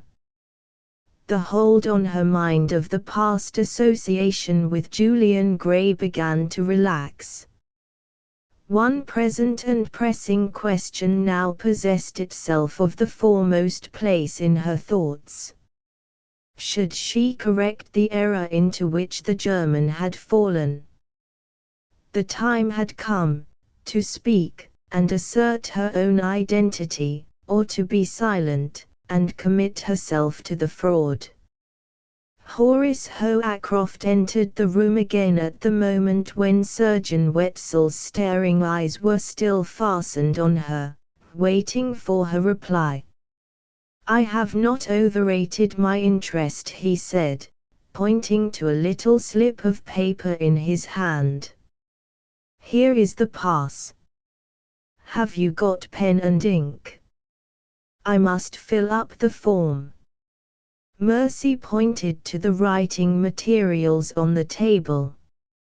Horace seated himself, and dipped the pen in the ink. "Pray don't think that I wish to intrude myself into your affairs," he said. "I am obliged to ask you one or two plain questions. What is your name?" A sudden trembling seized her. She supported herself against the foot of the bed. Her whole future existence depended on her answer. She was incapable of uttering a word. Ignatius Wetzel stood her friend for once. His croaking voice filled the empty gap of silence exactly at the right time. He doggedly held the handkerchief under her eyes. He obstinately repeated, "Mercy Merrick is an English name. Is it not so?" Horace Hoacroft looked up from the table. "Mercy Merrick," he said. "Who is Mercy Merrick?" Surgeon Wetzel pointed to the corpse on the bed. "I have found the name on the handkerchief," he said. This lady, it seems, had not curiosity enough to look for the name of her own countrywoman. He made that mocking allusion to Mercy with a tone which was almost a tone of suspicion, and a look which was almost a look of contempt. Her quick temper instantly resented the discourtesy of which she had been made the object. The irritation of the moment, so often do the most trifling motives determine the most serious human actions, decided her on the course that she should pursue. She turned her back scornfully on the rude old man, and left him in the delusion that he had discovered the dead woman's name. Horace returned to the business of filling up the form.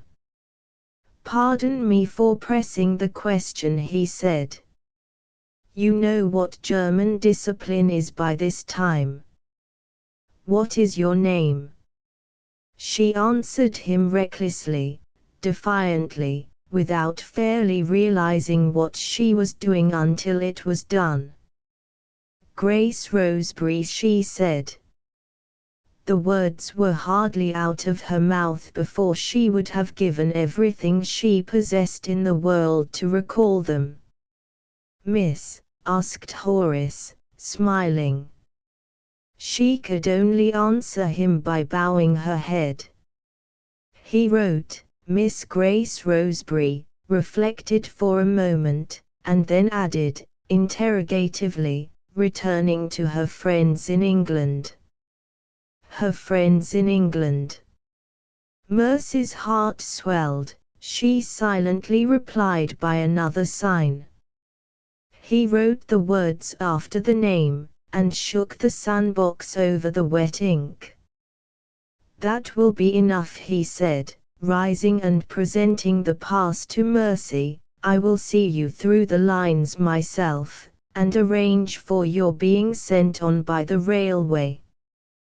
Where is your luggage?" Mercy pointed toward the front door of the building. "In a shed outside the cottage," she answered.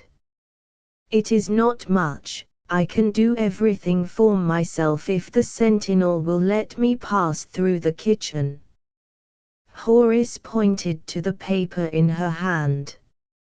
"You can go where you like now," he said. "Shall I wait for you here or outside?" Mercy glanced distrustfully at Ignatius Wetzel. He was again absorbed in his endless examination of the body on the bed. If she left him alone with Mr. Hoacroft, there was no knowing what the hateful old man might not say of her. She answered, "Wait for me outside, if you please." The sentinel drew back with a military salute at the sight of the pass. All the French prisoners had been removed. There were not more than half a dozen Germans in the kitchen, and the greater part of them were asleep. Mercy took Grace Roseberry's clothes from the corner in which they had been left to dry, and made for the shed, a rough structure of wood, built out from the cottage wall. At the front door she encountered a second sentinel, and showed her pass for the second time. She spoke to this man, asking him if he understood French. He answered that he understood a little. Mercy gave him a piece of money, and said, "I am going to pack up my luggage in the shed. Be kind enough to see that nobody disturbs me." The sentinel saluted, in token that he understood. Mercy disappeared in the dark interior of the shed. Left alone with Surgeon Wetzel, Horace noticed the strange old man still bending intently over the English lady who had been killed by the shell. "Anything remarkable?" he asked, "in the manner of that poor creature's death?" "Nothing to put in a newspaper," retorted the cynic, pursuing his investigations as attentively as ever. "Interesting to a doctor, eh?" said Horace. "Yes. Interesting to a doctor," was the gruff reply. Horace good-humoredly accepted the hint implied in those words.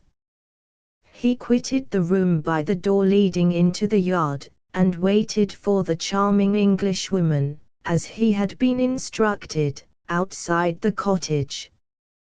Left by himself, Ignatius Wetzel, after a first cautious look all round him, opened the upper part of Grace's dress, and laid his left hand on her heart. Taking a little steel instrument from his waistcoat pocket with the other hand, he applied it carefully to the wound, raised a morsel of the broken and depressed bone of the skull, and waited for the result. "Aha!" he cried, addressing with a terrible gaiety the senseless creature under his hands. "The Frenchman says you are dead, my dear, does he? The Frenchman is a quack. The Frenchman is an ass." He lifted his head, and called into the kitchen. "Max!" A sleepy young German, covered with a dresser's apron from his chin to his feet, drew the curtain, and waited for his instructions. "Bring me my black bag," said Ignatius Wetzel. Having given that order, he rubbed his hands cheerfully, and shook himself like a dog. "Now I am quite happy," croaked the terrible old man, with his fierce eyes leering sidelong at the bed. "My dear, dead Englishwoman, I would not have missed this meeting with you for all the money I have in the world. Ha! You infernal French quack, you call it death, do you? I call it suspended animation from pressure on the brain." Max appeared with the black bag. Ignatius Wetzel selected two fearful instruments, bright and new, and hugged them to his bosom. "My little boys," he said, tenderly, as if they were his children, "my blessed little boys, come to work." He turned to the assistant. "Do you remember the Battle of Solferino, Max, and the Austrian soldier I operated on for a wound on the head?" The assistant's sleepy eyes opened wide. He was evidently interested. "I remember," he said. "I held the candle."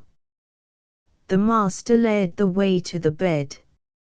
"I am not satisfied with the result of that operation at Solferino," he said. "I have wanted to try again ever since.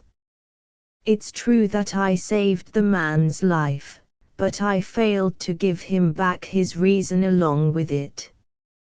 It might have been something wrong in the operation, or it might have been something wrong in the man. Whichever it was, he will live and die mad. Now look here, my little Max, at this dear young lady on the bed. She gives me just what I wanted. Here is the case at Solferino once more. You shall hold the candle again, my good boy, stand there, and look with all your eyes. I am going to try if I can save the life and the reason too this time." He tucked up the cuffs of his coat and began the operation. As his fearful instruments touched Grace's head, the voice of the sentinel at the nearest outpost was heard, giving the word in German which permitted Mercy to take the first step on her journey to England: "Pass the English lady." The operation proceeded. The voice of the sentinel at the next post was heard more faintly, in its turn: "Pass the English lady." The operation ended. Ignatius Wetzel held up his hand for silence and put his ear close to the patient's mouth. The first trembling breath of returning life fluttered over Grace Roseberry's lips and touched the old man's wrinkled cheek. "Aha!" he cried. "Good girl, you breathe, you live." As he spoke, the voice of the sentinel at the final limit of the German lines, barely audible in the distance, gave the word for the last time: "Pass the English lady." Second scene. Mablethorpe House. Preamble. The place is England. The time is winter, in the year 1870.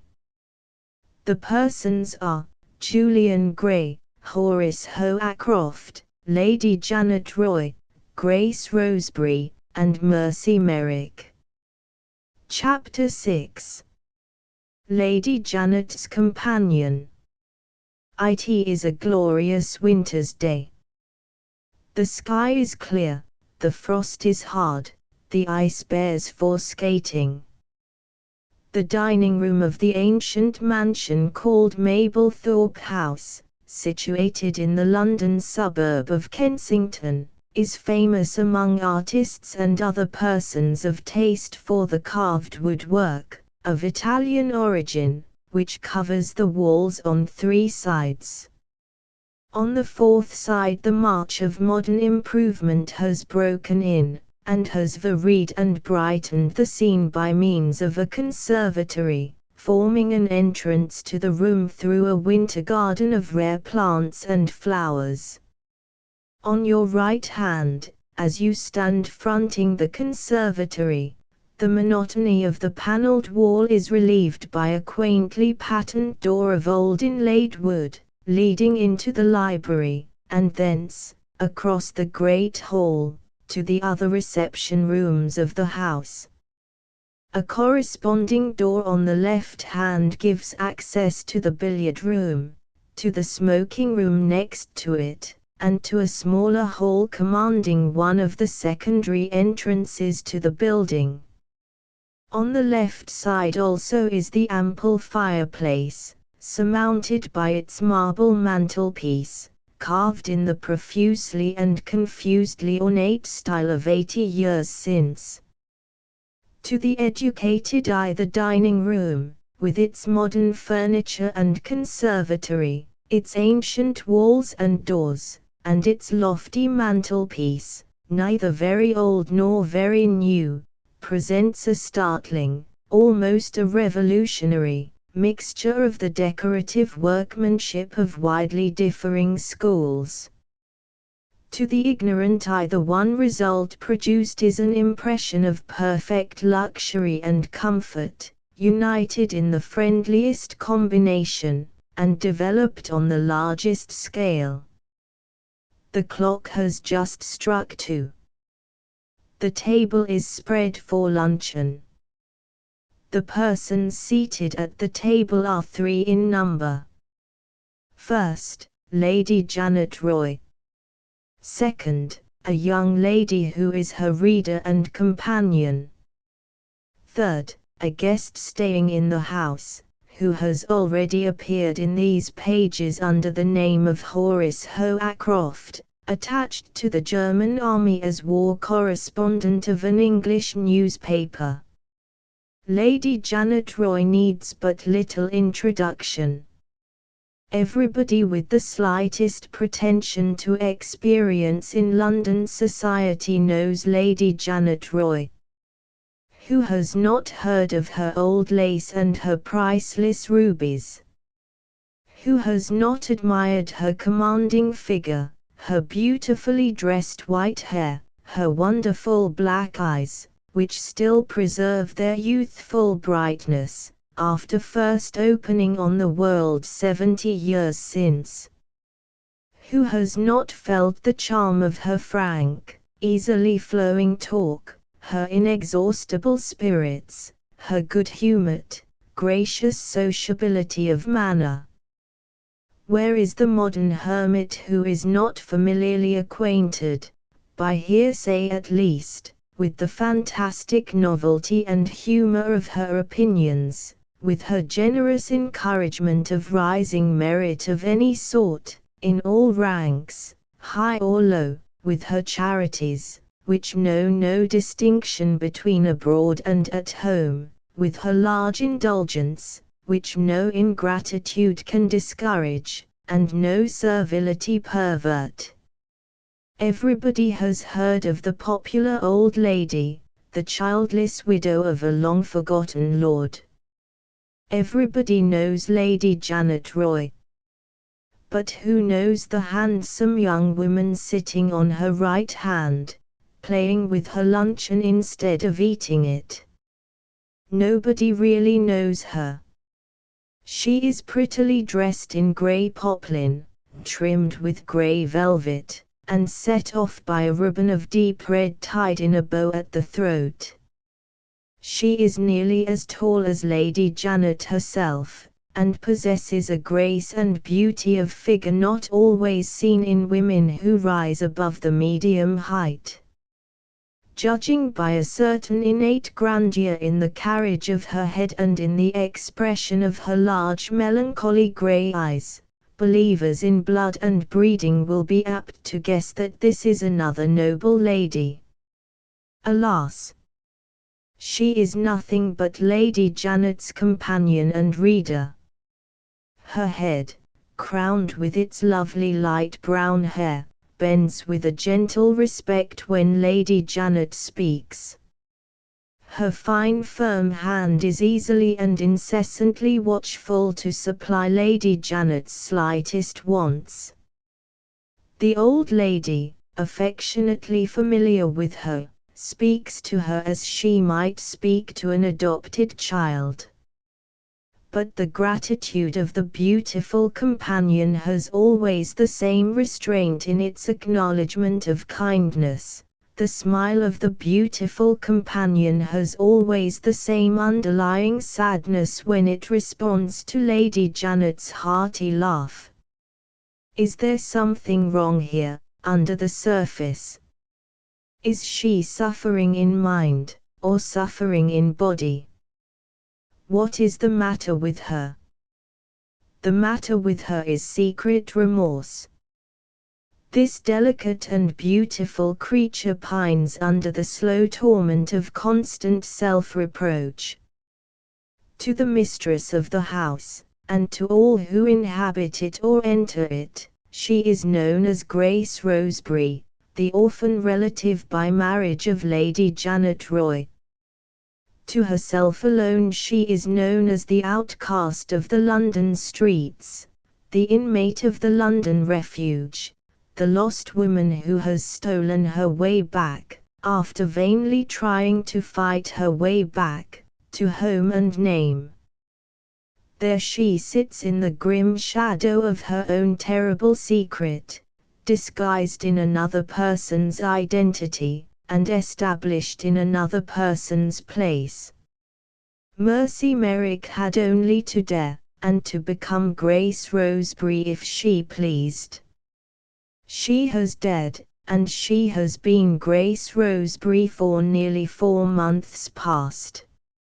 At this moment, while Lady Janet is talking to Horace Hoacroft, something that has passed between them has set her thinking of the day when she took the first fatal step which committed her to the fraud. How marvelously easy of accomplishment the act of personation had been. At first sight Lady Janet had yielded to the fascination of the noble and interesting face. No need to present the stolen letter. No need to repeat the ready-made story. The old lady had put the letter aside unopened, and had stopped the story at the first words. Your face is your introduction, my dear. Your father can say nothing for you which you have not already said for yourself. There was the welcome which established her firmly in her false identity at the outset. Thanks to her own experience, and thanks to the Journal of Events at Rome, questions about her life in Canada and questions about Colonel Rosebery's illness found her ready with answers which, even if suspicion had existed, would have disarmed suspicion on the spot. While the true Grace was slowly and painfully winning her way back to life on her bed in a German hospital, the false Grace was presented to Lady Janet's friends as the relative by marriage of the mistress of Mablethorpe House. From that time forward nothing had happened to rouse in her the faintest suspicion that Grace Roseberry was other than a dead and buried woman. So far as she now knew, so far as anyone now knew, she might live out her life in perfect security, if her conscience would let her, respected, distinguished, and beloved, in the position which she had usurped. She rose abruptly from the table. The effort of her life was to shake herself free of the remembrances which haunted her perpetually as they were haunting her now.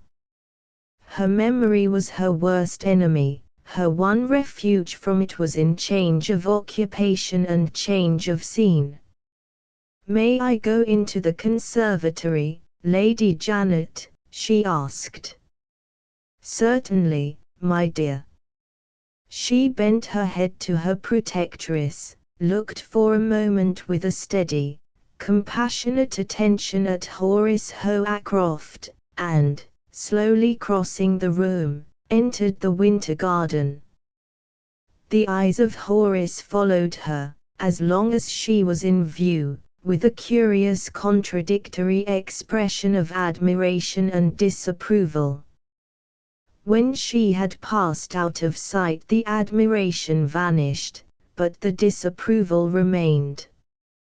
The face of the young man contracted into a frown. He sat silent, with his fork in his hand, playing absently with the fragments on his plate. "Take some French pie," Horace said. Lady Janet. "No, thank you." "Some more chicken, then?" "No more chicken." "Will nothing tempt you?" "I will take some more wine, if you will allow me."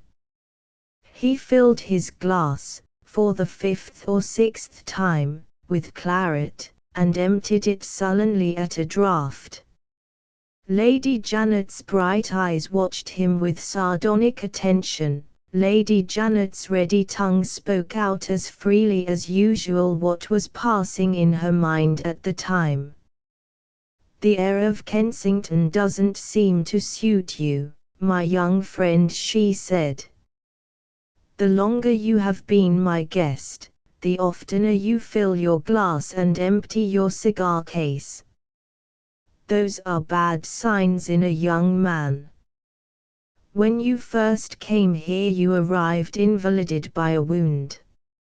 In your place, I should not have exposed myself to be shot, with no other object in view than describing a battle in a newspaper. I suppose tastes differ. Are you ill? Does your wound still plague you?" "Not in the least." "Are you out of spirits?" Horace Hoacroft dropped his fork, rested his elbows on the table, and answered, "Awfully."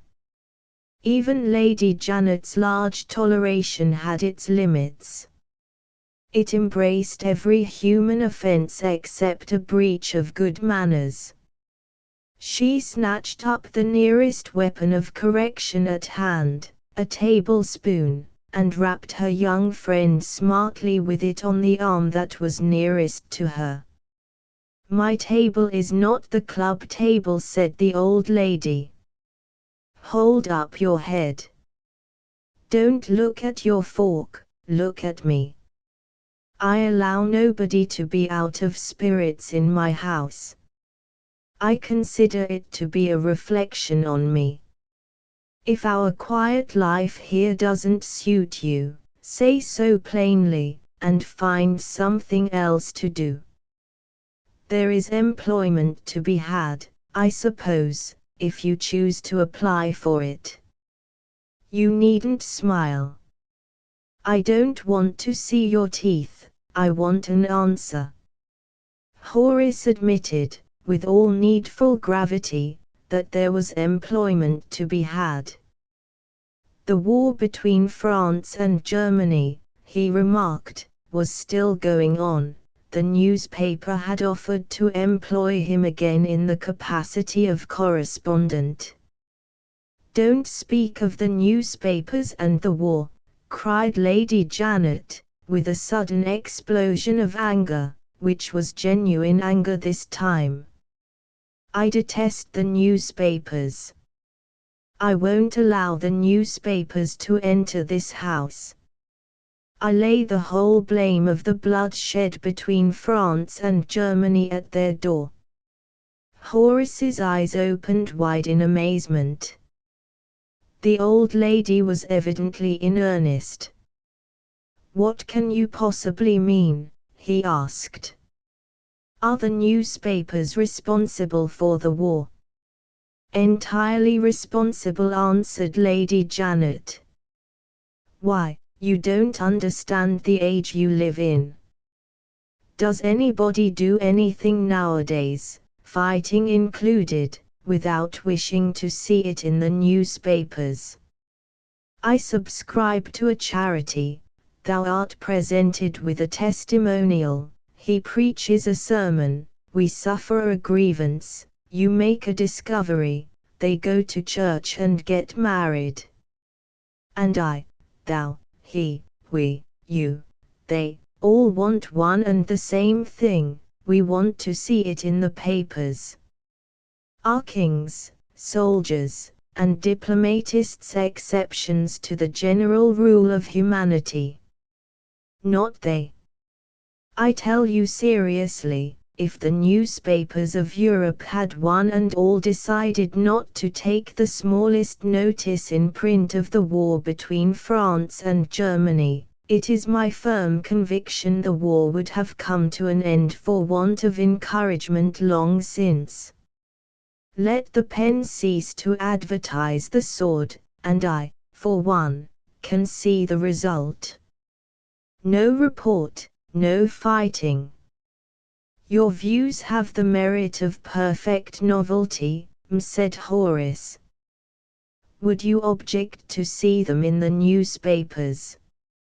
Lady Janet worsted her young friend with his own weapons. Don't I live in the latter part of the 19th century? She asked. In the newspapers, did you say? In large type, Horace, if you love me. Horace changed the subject. You blame me for being out of spirits, he said, and you seem to think it is because I am tired of my pleasant life at Mablethorpe House. I am not in the least tired, Lady Janet. He looked toward the conservatory. The frown showed itself on his face once more. The truth is, he resumed, I am not satisfied with Grace Roseberry. What has Grace done? She persists in prolonging our engagement. Nothing will persuade her to fix the day for our marriage. It was true.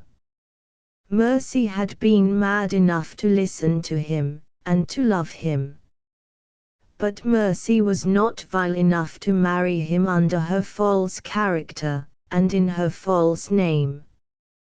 Between 3 and 4 months had elapsed since Horace had been sent home from the war, wounded, and had found the beautiful Englishwoman whom he had befriended in France established at Mablethorpe House.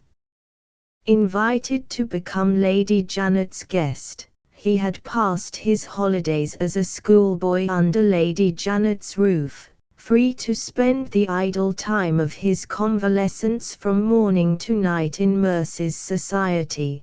The impression originally produced on him in a French cottage soon strengthened into love. Before the month was out, Horace had declared himself, and had discovered that he spoke to willing ears. From that moment it was only a question of persisting long enough in the resolution to gain his point. The marriage engagement was ratified, most reluctantly on the lady's side, and there the further progress of Horace Hoacroft's suit came to an end. Try as he might, he failed to persuade his betrothed wife to fix the day for the marriage. There were no obstacles in her way. She had no near relations of her own to consult. As a connection of Lady Janet's by marriage, Horace's mother and sisters were ready to receive her with all the honours due to a new member of the family. No pecuniary considerations made it necessary, in this case, to wait for a favourable time. Horace was an only son, and he had succeeded to his father's estate with an ample income to support it. On both sides alike there was absolutely nothing to prevent the two young people from being married as soon as the settlements could be drawn. And yet, to all appearance, here was a long engagement in prospect, with no better reason than the lady's incomprehensible perversity to explain the delay. "Can you account for Grace's conduct?" asked Lady Janet. Her manner changed as she put the question. She looked and spoke like a person who was perplexed and annoyed. "I hardly like to own it," Horace answered, "but I am afraid she has some motive for deferring our marriage which she cannot confide either to you or to me." Lady Janet started. "What makes you think that?" she asked. "I have once or twice caught her in tears. Every now and then, sometimes when she is talking quite gaily, she suddenly changes color and becomes silent and depressed. Just now, when she left the table, didn't you notice it? She looked at me in the strangest way, almost as if she was sorry for me. What do these things mean?" Horace's reply, instead of increasing Lady Janet's anxiety, seemed to relieve it. He had observed nothing which she had not noticed herself. "You foolish boy," she said, "the meaning is plain enough. Grace has been out of health for some time past. The doctor recommends change of air. I shall take her away with me." "It would be more to the purpose," Horace rejoined, "if I took her away with me. She might consent, if you would only use your influence." "Is it asking too much to ask you to persuade her?"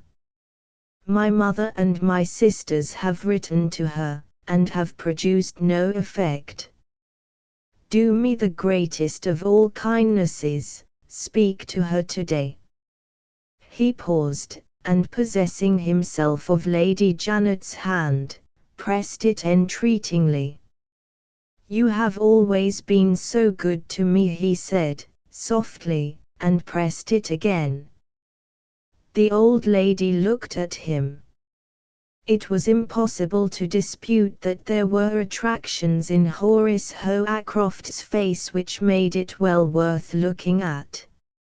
Many a woman might have envied him his clear complexion, his bright blue eyes, and the warm amber tint in his light Saxon hair. Men, especially men skilled in observing physiognomy, might have noticed in the shape of his forehead and in the line of his upper lip the signs indicative of a moral nature deficient in largeness and breadth, of a mind easily accessible to strong prejudices, and obstinate in maintaining those prejudices in the face of conviction itself. To the observation of women these remote defects were too far below the surface to be visible. He charmed the sex in general by his rare personal advantages, and by the graceful deference of his manner. To Lady Janet he was endeared, not by his own merits only, but by old associations that were connected with him. His father had been one of her many admirers in her young days. Circumstances had parted them.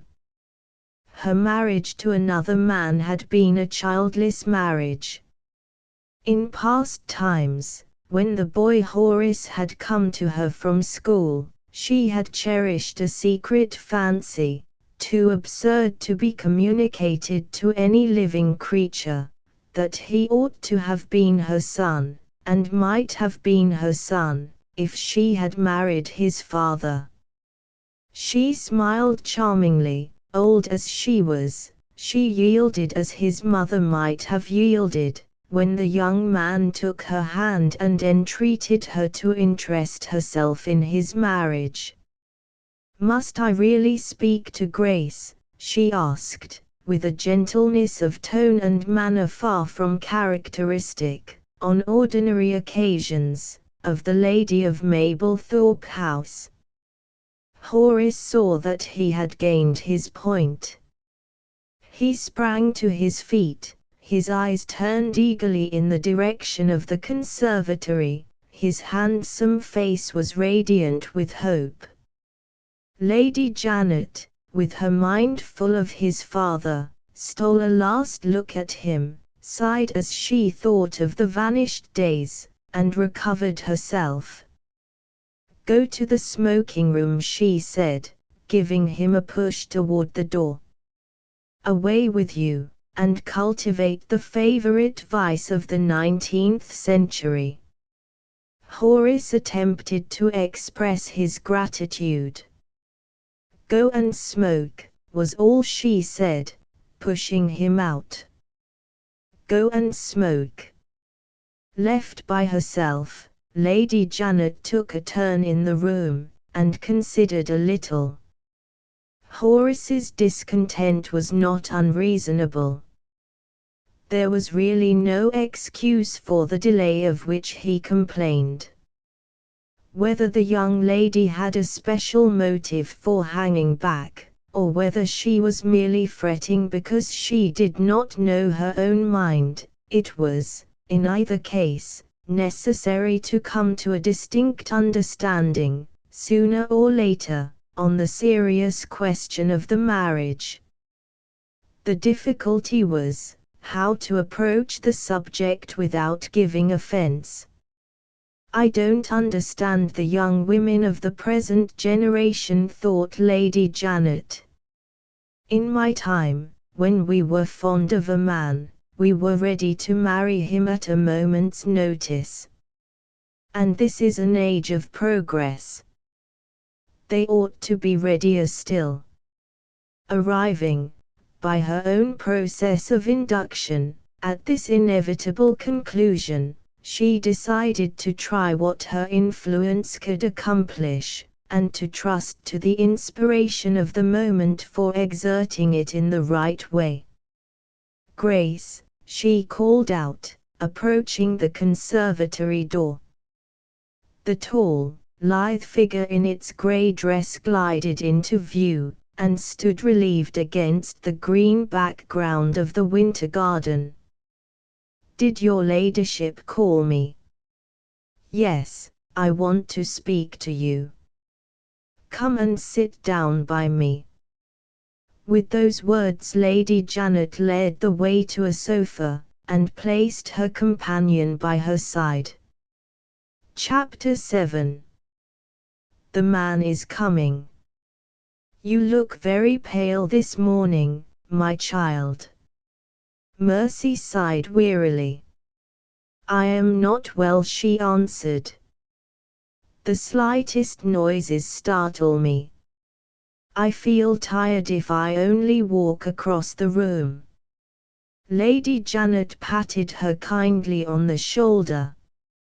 "We must try what a change will do for you. Which shall it be? The continent or the seaside?" "Your ladyship is too kind to me." "It is impossible to be too kind to you." Mercy started. The color flowed charmingly over her pale face. "Oh," she exclaimed, impulsively, Say that again. Say it again, repeated Lady Janet, with a look of surprise. Yes. Don't think me presuming, only think me vain. I can't hear you say too often that you have learned to like me. Is it really a pleasure to you to have me in the house? Have I always behaved well since I have been with you? The one excuse for the act of personation, if excuse there could be, lay in the affirmative answer to those questions. It would be something, surely, to say of the false Grace that the true Grace could not have been worthier of her welcome, if the true Grace had been received at Mablethorpe House. Lady Janet was partly touched, partly amused, by the extraordinary earnestness of the appeal that had been made to her. Have you behaved well? She repeated. My dear, you talk as if you were a child. She laid her hand caressingly on Mercy's arm, and continued, in a graver tone, it is hardly too much to say, Grace, that I bless the day when you first came to me. I do believe I could be hardly fonder of you if you were my own daughter. Mercy suddenly turned her head aside, so as to hide her face.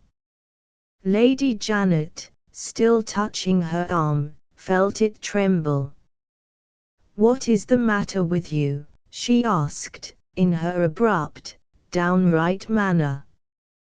I am only very grateful to your ladyship, that is all. The words were spoken faintly, in broken tones. The face was still averted from Lady Janet's view. What have I said to provoke this? Wondered the old lady. Is she in the melting mood today? If she is, now is the time to say a word for Horace. Keeping that excellent object in view, Lady Janet approached the delicate topic with all needful caution at starting.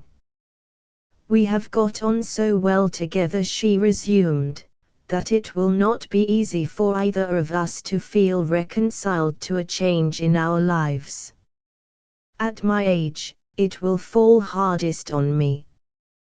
What shall I do, Grace, when the day comes for parting with my adopted daughter?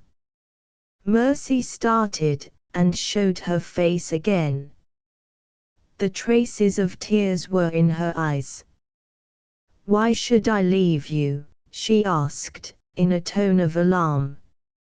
Surely you know, exclaimed Lady Janet. Indeed I don't. Tell me why. Ask Horace to tell you. The last allusion was too plain to be misunderstood. Mercy's head drooped. She began to tremble again. Lady Janet looked at her in blank amazement. Is there anything wrong between Horace and you? She asked. No, you know your own heart, my dear child. You have surely not encouraged Horace without loving him. Oh no. And yet, for the first time in their experience of each other, Mercy ventured to interrupt her benefactress. Dear Lady Janet, she interposed, gently, I am in no hurry to be married. There will be plenty of time in the future to talk of that. You had something you wished to say to me. What is it? It was no easy matter to disconcert Lady Janet Roy. But that last question fairly reduced her to silence. After all that had passed, there sat her young companion, innocent of the faintest suspicion of the subject that was to be discussed between them. What are the young women of the present time made of? Thought the old lady, utterly at a loss to know what to say next. Mercy waited, on her side, with an impenetrable patience which only aggravated the difficulties of the position. The silence was fast threatening to bring the interview to a sudden and untimely end, when the door from the library opened, and a manservant, bearing a little silver salver, entered the room. Lady Janet's rising sense of annoyance instantly seized on the servant as a victim. "What do you want?" she asked, sharply. "I never rang for you." "A letter, my lady." "The messenger waits for an answer." The man presented his salver with the letter on it, and withdrew. Lady Janet recognized the handwriting on the address with a look of surprise. "Excuse me, my dear," she said, pausing, with her old-fashioned courtesy, before she opened the envelope. Mercy made the necessary acknowledgment, and moved away to the other end of the room, little thinking that the arrival of the letter marked a crisis in her life. Lady Janet put on her spectacles. "Odd that he should have come back already," she said to herself, as she threw the empty envelope on the table. The letter contained these lines, the writer of them being no other than the man who had preached in the chapel of the Refuge. "Dear Aunt, I am back again in London before my time. My friend the rector has shortened his holiday, and has resumed his duties in the country. I am afraid you will blame me when you hear of the reasons which have hastened his return. The sooner I make my confession, the easier I shall feel. Besides, I have a special object in wishing to see you as soon as possible. May I follow my letter to Mablethorpe House? And may I present a lady to you, a perfect stranger, in whom I am interested? Pray say yes, by the bearer, and oblige your affectionate nephew, Julian Gray." Lady Janet referred again suspiciously to the sentence in the letter which alluded to the lady. Julian Gray was her only surviving nephew, the son of a favourite sister whom she had lost. He would have held no very exalted position in the estimation of his aunt, who regarded his views in politics and religion with the strongest aversion, but for his marked resemblance to his mother. This pleaded for him with the old lady, aided as it was by the pride that she secretly felt in the early celebrity which the young clergyman had achieved as a writer and a preacher. Thanks to these mitigating circumstances, and to Julian's inexhaustible good humour, the aunt and the nephew generally met on friendly terms. Apart from what she called his detestable opinions, Lady Janet was sufficiently interested in Julian to feel some curiosity about the mysterious lady mentioned in the letter. Had he determined to settle in life? Was his choice already made? And if so, would it prove to be a choice acceptable to the family? Lady Janet's bright face showed signs of doubt as she asked herself that last question. Julian's liberal views were capable of leading him to dangerous extremes. His aunt shook her head ominously as she rose from the sofa and advanced to the library door. "Grace," she said, pausing and turning round, "I have a note to write to my nephew. I shall be back directly." Mercy approached her, from the opposite extremity of the room, with an exclamation of surprise. "Your nephew," she repeated. Your ladyship never told me you had a nephew. Lady Janet laughed. I must have had it on the tip of my tongue to tell you, over and over again, she said.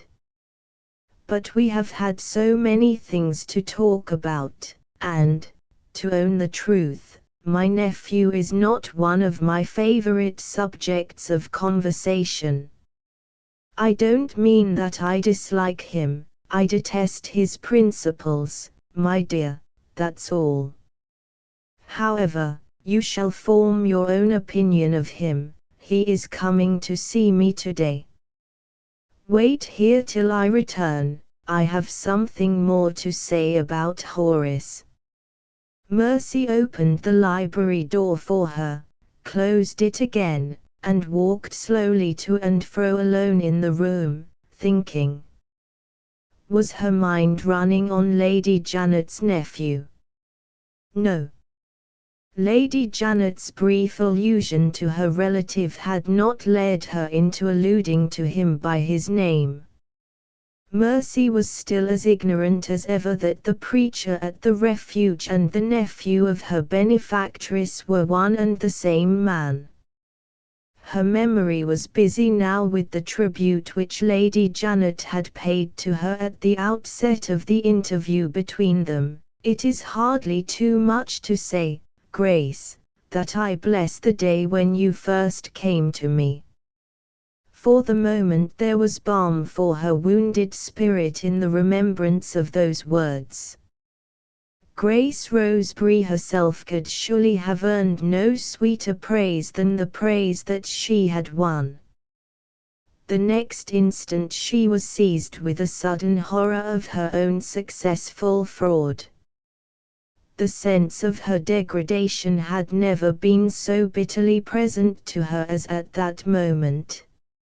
If she could only confess the truth, if she could innocently enjoy her harmless life at Mablethorpe House, what a grateful, happy woman she might be. Was it possible, if she made the confession, to trust to her own good conduct to plead her excuse? No. Her calmer sense warned her that it was hopeless. The place she had won, honestly won, in Lady Janet's estimation had been obtained by a trick. Nothing could alter, nothing could excuse that. She took out her handkerchief and dashed away the useless tears that had gathered in her eyes, and tried to turn her thoughts some other way. What was it Lady Janet had said on going into the library? She had said she was coming back to speak about Horace. Mercy guessed what the object was, she knew but too well what Horace wanted of her. How was she to meet the emergency? In the name of heaven, what was to be done? Could she let the man who loved her, the man whom she loved, drift blindfold into marriage with such a woman as she had been? No. It was her duty to warn him. How? Could she break his heart?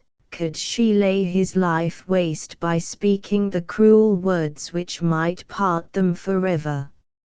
I can't tell him. I won't tell him, she burst out, passionately. The disgrace of it would kill me. Her varying mood changed as the words escaped her. A reckless defiance of her own better nature, that saddest of all the forms in which a woman's misery can express itself, filled her heart with its poisoning bitterness.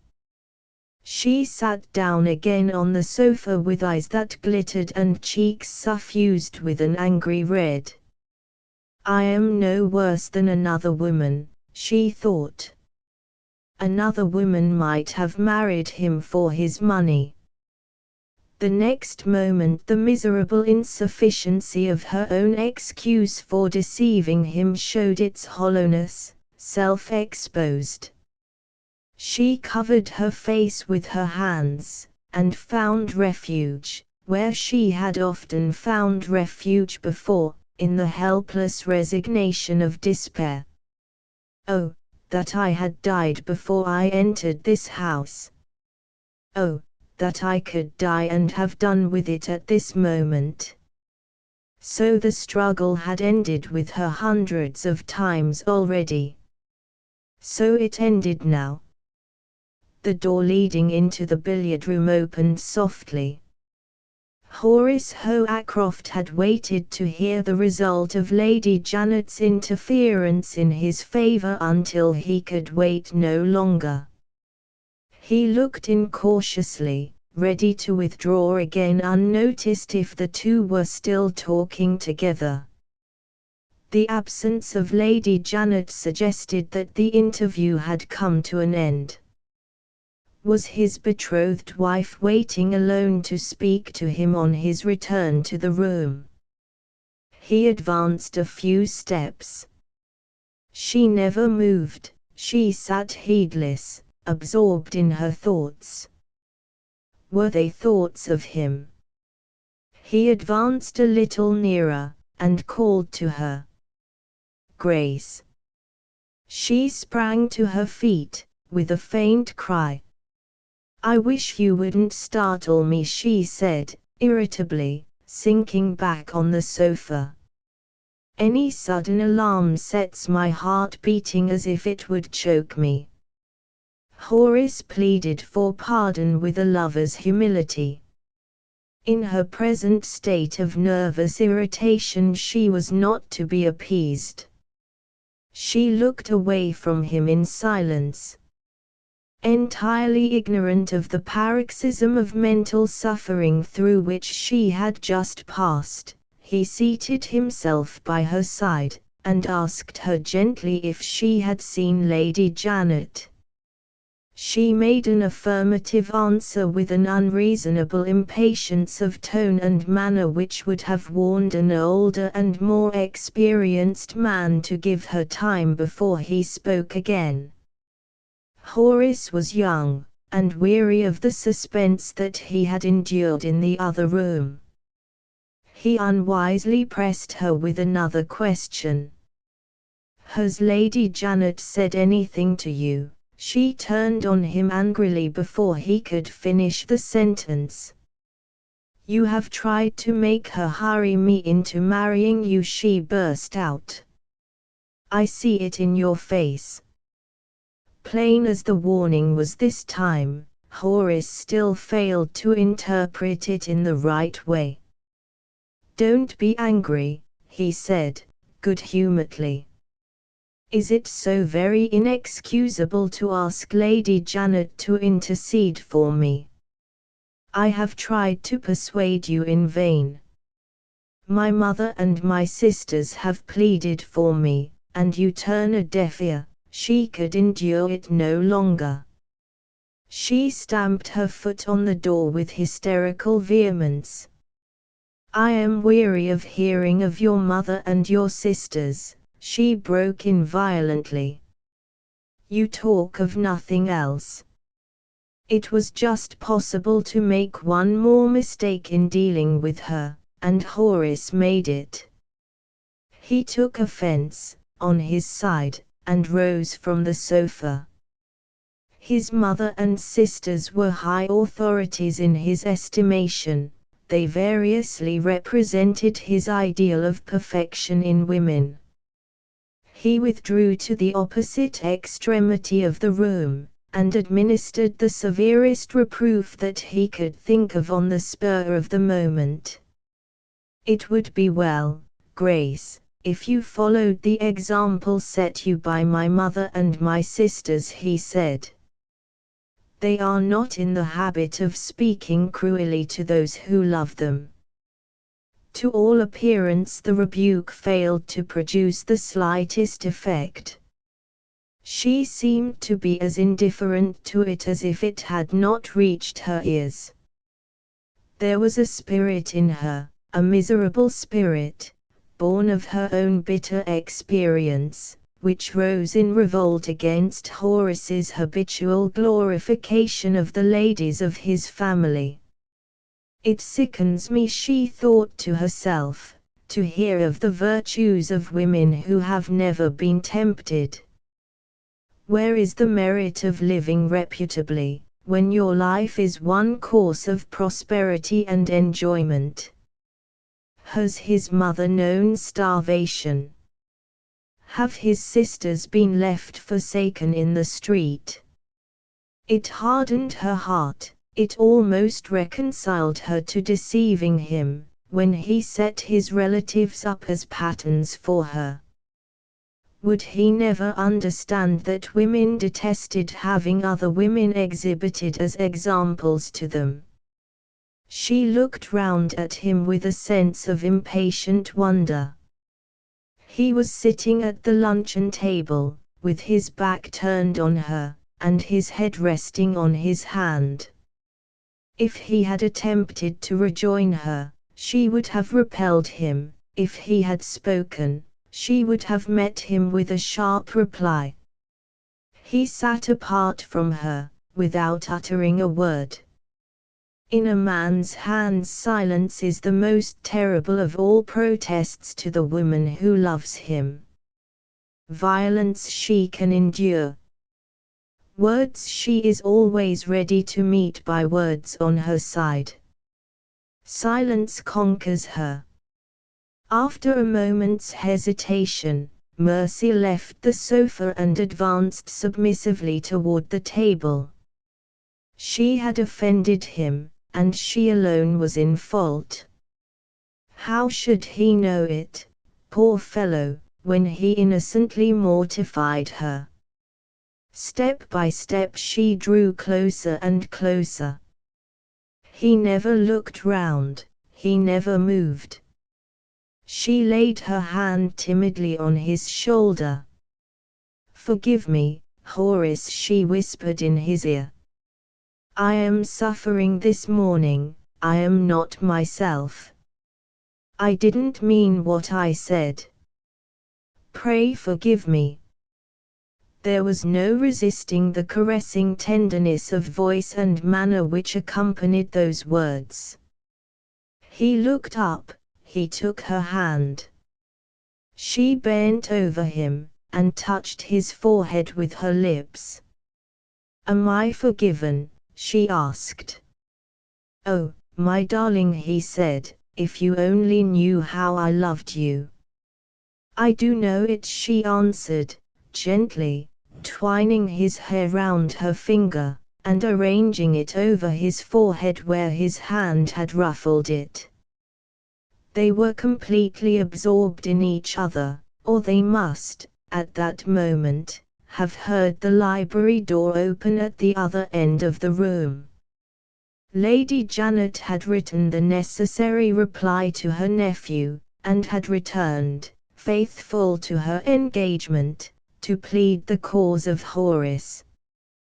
The first object that met her view was her client pleading, with conspicuous success, for himself. "I am not wanted," evidently thought the old lady. She noiselessly closed the door again and left the lovers by themselves. Horace returned, with unwise persistency, to the question of the deferred marriage.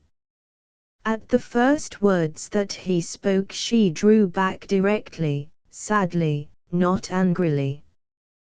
"Don't press me today," she said, "I am not well today." He rose and looked at her anxiously. "May I speak about it tomorrow?" "Yes, tomorrow." She returned to the sofa, and changed the subject. "What a time Lady Janet is away," she said. "What can be keeping her so long?" Horace did his best to appear interested in the question of Lady Janet's prolonged absence. "What made her leave you?" he asked, standing at the back of the sofa and leaning over her. She went into the library to write a note to her nephew. By the by, who is her nephew? Is it possible you don't know? Indeed, I don't. You have heard of him, no doubt, said Horace. Lady Janet's nephew is a celebrated man. He paused, and stooping nearer to her, lifted a lovelock that lay over her shoulder and pressed it to his lips. Lady Janet's nephew, he resumed, is Julian Gray. She started off her seat, and looked round at him in blank, bewildered terror, as if she doubted the evidence of her own senses. Horace was completely taken by surprise. "My dear Grace," he exclaimed, "what have I said or done to startle you this time?" She held up her hand for silence. "Lady Janet's nephew is Julian Gray," she repeated, "and I only know it now." Horace's perplexity increased. "My darling, now you do know it, what is there to alarm you?" he asked. There was enough to alarm the boldest woman living, in such a position, and with such a temperament as hers. To her mind the personation of Grace Roseberry had suddenly assumed a new aspect, the aspect of a fatality. It had led her blindfold to the house in which she and the preacher at the Refuge were to meet. He was coming, the man who had reached her inmost heart, who had influenced her whole life. Was the day of reckoning coming with him? "Don't notice me," she said, faintly. "I have been ill all the morning. You saw it yourself when you came in here, even the sound of your voice alarmed me. I shall be better directly. I am afraid I startled you. My dear Grace, it almost looked as if you were terrified at the sound of Julian's name. He is a public celebrity, I know, and I have seen ladies start and stare at him when he entered a room. But you looked perfectly panic-stricken." She rallied her courage by a desperate effort. She laughed, a harsh, uneasy laugh, and stopped him by putting her hand over his mouth. "Absurd," she said, lightly. "As if Mr. Julian Gray had anything to do with my looks. I am better already. See for yourself." She looked round at him again with a ghastly gaiety, and returned, with a desperate assumption of indifference, to the subject of Lady Janet's nephew. "Of course I have heard of him," she said. "Do you know that he is expected here today? Don't stand there behind me, it's so hard to talk to you. Come and sit down." He obeyed, but she had not quite satisfied him yet. His face had not lost its expression of anxiety and surprise.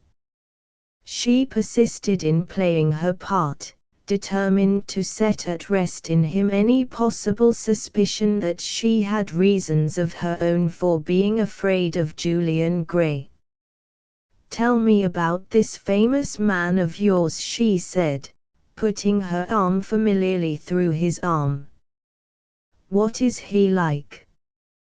The caressing action and the easy tone had their effect on Horace. His face began to clear. He answered her lightly on his side. "Prepare yourself to meet the most unclerical of clergymen," he said. "Julian is a lost sheep among the parsons, and a thorn in the side of his bishop. Preaches, if they ask him, in dissenters' chapels.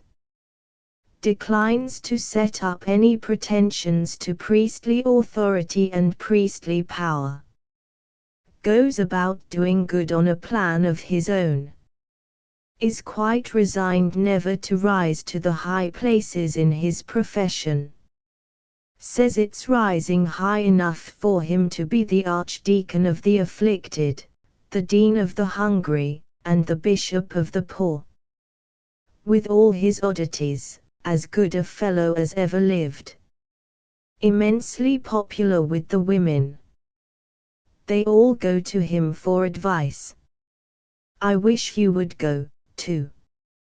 Mercy changed color. What do you mean? She asked, sharply. Julian is famous for his powers of persuasion, said Horace, smiling. If he spoke to you, Grace, he would prevail on you to fix the day. Suppose I ask Julian to plead for me. He made the proposal in jest. Mercy's unquiet mind accepted it as addressed to her in earnest. He will do it, she thought, with a sense of indescribable terror, if I don't stop him. There is but one chance for her. The only certain way to prevent Horace from appealing to his friend was to grant what Horace wished for before his friend entered the house. She laid her hand on his shoulder. She hid the terrible anxieties that were devouring her under an assumption of coquetry painful and pitiable to see. Don't talk nonsense, she said, gaily. What were we saying just now, before we began to speak of Mr. Julian Gray? We were wondering what had become of Lady Janet, Horace replied. She tapped him impatiently on the shoulder. No, no. It was something you said before that. Her eyes completed what her words had left unsaid. Horace's arm stole round her waist. I was saying that I loved you, he answered, in a whisper. Only that. Are you tired of hearing it? She smiled charmingly. Are you so very much in earnest about, she stopped, and looked away from him. About our marriage? Yes. It is the one dearest wish of my life. Really? Really? There was a pause. Mercy's fingers toyed nervously with the trinkets at her watch chain. When would you like it to be? She said, very softly, with her whole attention fixed on the watch chain. She had never spoken, she had never looked, as she spoke and looked now. Horace was afraid to believe in his own good fortune. Oh, Grace, he exclaimed, you are not trifling with me. What makes you think I am trifling with you? Horace was innocent enough to answer her seriously. You would not even let me speak of our marriage just now, he said. Never mind what I did just now, she retorted, petulantly. They say women are changeable. It is one of the defects of the sex. Heaven be praised for the defects of the sex, cried Horace, with devout sincerity.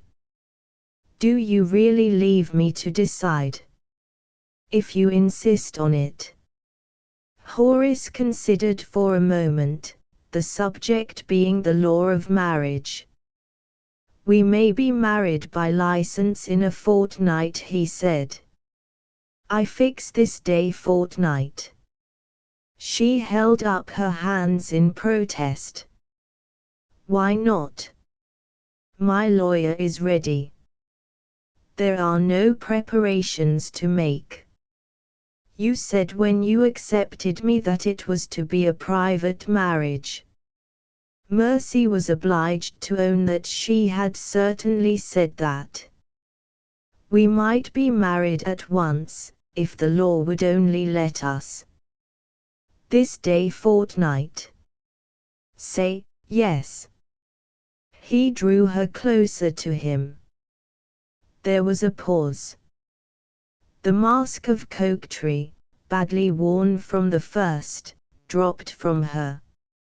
Her sad grey eyes rested compassionately on his eager face. "Don't look so serious," he said. "Only one little word, Grace." "Only yes." She sighed, and said it. He kissed her passionately. It was only by a resolute effort that she released herself. "Leave me," she said, faintly. "Pray leave me by myself." She was in earnest, strangely in earnest. She was trembling from head to foot. Horace rose to leave her. "I will find Lady Janet," he said. "I long to show the dear old lady that I have recovered my spirits, and to tell her why." He turned round at the library door. "You won't go away? You will let me see you again when you are more composed?" "I will wait here," said Mercy. Satisfied with that reply, he left the room. Her hands dropped on her lap, her head sank back wearily on the cushions at the head of the sofa. There was a dazed sensation in her, her mind felt stunned. She wondered vacantly whether she was awake or dreaming. Had she really said the word which pledged her to marry Horace Hoacroft in a fortnight? A fortnight. Something might happen in that time to prevent it. She might find her way in a fortnight out of the terrible position in which she stood. Anyway, come what might of it, she had chosen the preferable alternative to a private interview with Julian Gray. She raised herself from her recumbent position with a start, as the idea of the interview, dismissed for the last few minutes, possessed itself again of her mind. Her excited imagination figured Julian Gray as present in the room at that moment, speaking to her as Horace had proposed. She saw him seated close at her side, this man who had shaken her to the soul when he was in the pulpit, and when she was listening to him, unseen, at the other end of the chapel. She saw him close by her, looking her searchingly in the face, seeing her shameful secret in her eyes, hearing it in her voice, feeling it in her trembling hands, forcing it out of her word by word, till she fell prostrate at his feet with the confession of the fraud. Her head dropped again on the cushions. She hid her face in horror of the scene which her excited fancy had conjured up. Even now, when she had made that dreaded interview needless, could she feel sure, meeting him only on the most distant terms, of not betraying herself? She could not feel sure. Something in her shuddered and shrank at the bare idea of finding herself in the same room with him. She felt it, she knew it, her guilty conscience owned and feared its master in Julian Gray. The minutes passed. The violence of her agitation began to tell physically on her weakened frame. She found herself crying silently without knowing why. A weight was on her head, a weariness was in all her limbs. She sank lower on the cushions, her eyes closed. The monotonous ticking of the clock on the mantelpiece grew drowsily fainter and fainter on her ear. Little by little she dropped into slumber, slumber so light that she started when a morsel of coal fell into the grate, or when the birds chirped and twittered in their aviary in the winter garden. Lady Janet and Horace came in. She was faintly conscious of persons in the room. After an interval she opened her eyes, and half rose to speak to them. The room was empty again. They had stolen out softly and left her to repose. Her eyes closed once more. She dropped back into slumber, and from slumber, in the favoring warmth and quiet of the place, into deep and dreamless sleep. Chapter 8. The man appears. After an interval of rest, Mercy was aroused by the shutting of a glass door at the far end of the conservatory. This door, leading into the garden, was used only by the inmates of the house, or by old friends privileged to enter the reception rooms by that way. Assuming that either Horace or Lady Janet was returning to the dining room, Mercy raised herself a little on the sofa and listened. The voice of one of the men servants caught her ear. It was answered by another voice, which instantly set her trembling in every limb. She started up, and listened again in speechless terror. Yes. There was no mistaking it. The voice that was answering the servant was the unforgotten voice which she had heard at the refuge. The visitor who had come in by the glass door was Julian Gray.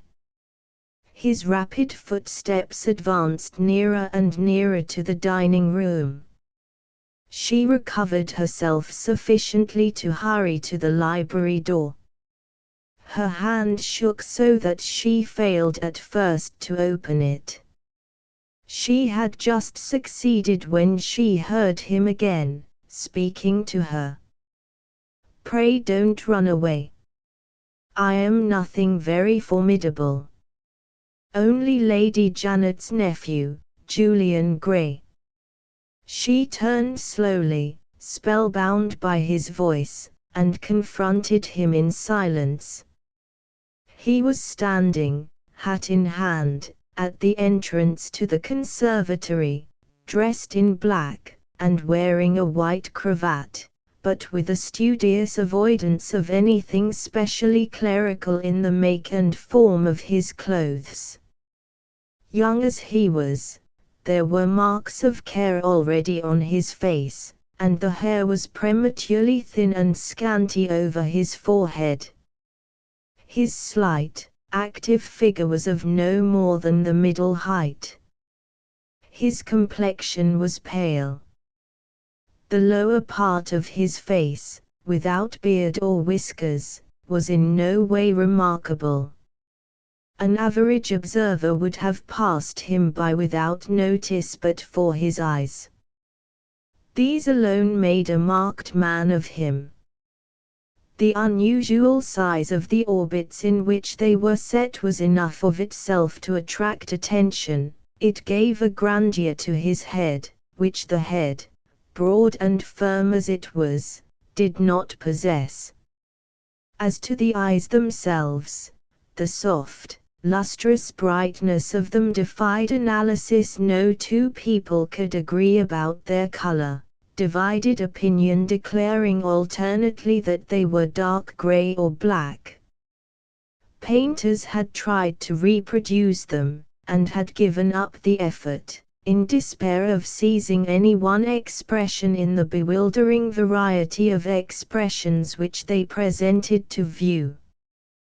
They were eyes that could charm at one moment and terrify at another, eyes that could set people laughing or crying almost at will. In action and in repose they were irresistible alike.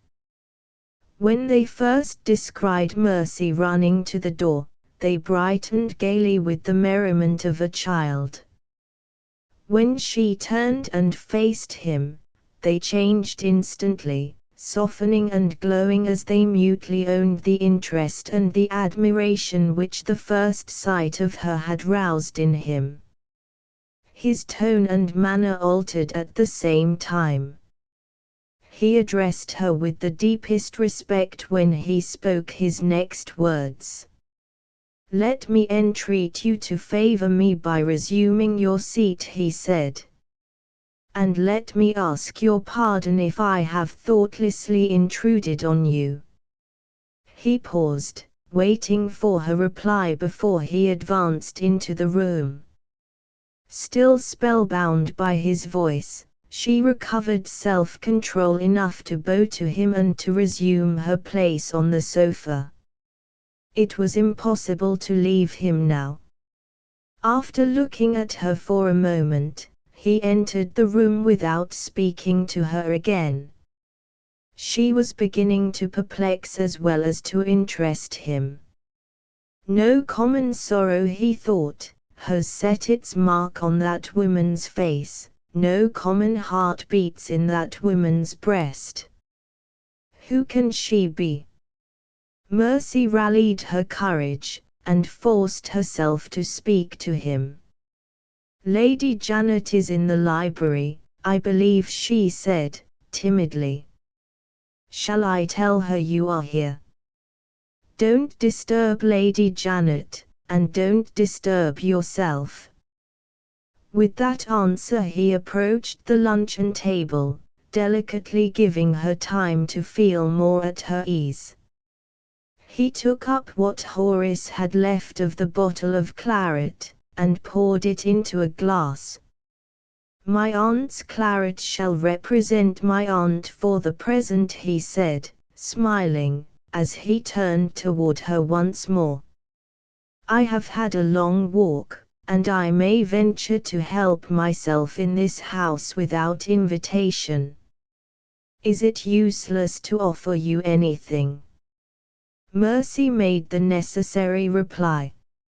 She was beginning already, after her remarkable experience of him, to wonder at his easy manners and his light way of talking. He emptied his glass with the air of a man who thoroughly understood and enjoyed good wine. "My aunt's claret is worthy of my aunt," he said, with comic gravity, as he set down the glass. "Both are the genuine products of nature." He seated himself at the table and looked critically at the different dishes left on it. One dish especially attracted his attention. "What is this?" he went on. "A French pie. It seems grossly unfair to taste French wine and to pass over French pie without notice." He took up a knife and fork, and enjoyed the pie as critically as he had enjoyed the wine. "Worthy of the great nation," he exclaimed, with enthusiasm. "Vive la France!" Mercy listened and looked, in inexpressible astonishment. He was utterly unlike the picture which her fancy had drawn of him in everyday life. Take off his white cravat, and nobody would have discovered that this famous preacher was a clergyman. He helped himself to another plateful of the pie, and spoke more directly to Mercy, alternately eating and talking as composedly and pleasantly as if they had known each other for years. "I came here by way of Kensington Gardens," he said. "For some time past I have been living in a flat, ugly, barren, agricultural district. You can't think how pleasant I found the picture presented by the gardens, as a contrast. The ladies in their rich winter dresses, the smart nursery maids, the lovely children, the ever-moving crowd skating on the ice of the round pond. It was all so exhilarating after what I have been used to, that I actually caught myself whistling as I walked through the brilliant scene. In my time, boys used always to whistle when they were in good spirits, and I have not got over the habit yet. Who do you think I met when I was in full song? As well as her amazement would let her, Mercy excused herself from guessing. She had never in all her life before spoken to any living being so confusedly and so unintelligently as she now spoke to Julian Gray. He went on more gaily than ever, without appearing to notice the effect that he had produced on her. "Whom did I meet?" he repeated, "when I was in full song? My bishop." If I had been whistling a sacred melody, his lordship might perhaps have excused my vulgarity out of consideration for my music. Unfortunately, the composition I was executing at the moment, I am one of the loudest of living whistlers, was by Verdi, La Donna e Mobile, familiar, no doubt, to his lordship on the street organs. He recognized the tune, poor man, and when I took off my hat to him he looked the other way.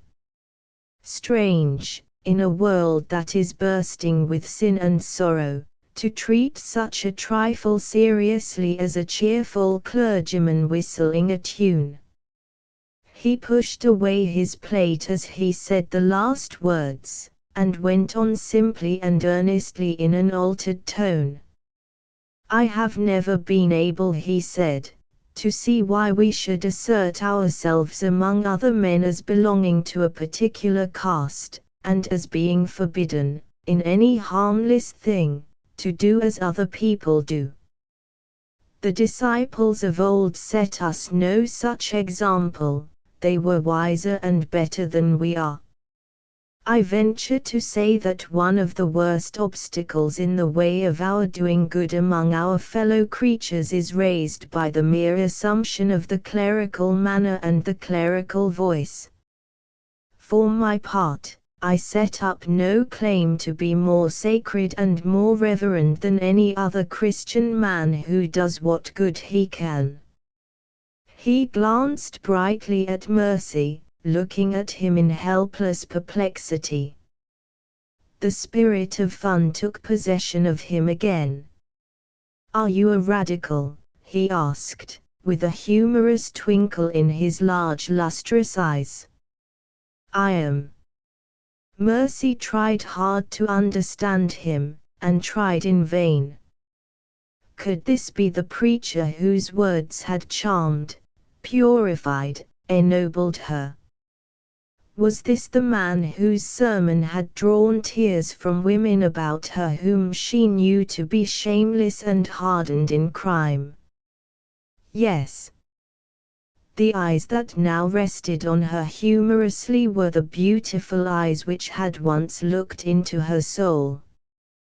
The voice that had just addressed a jesting question to her was the deep and mellow voice which had once thrilled her to the heart. In the pulpit he was an angel of mercy, out of the pulpit he was a boy let loose from school. "Don't let me startle you," he said, good-naturedly, noticing her confusion. "Public opinion has called me by harder names than the name of radical. I have been spending my time lately, as I told you just now, in an agricultural district.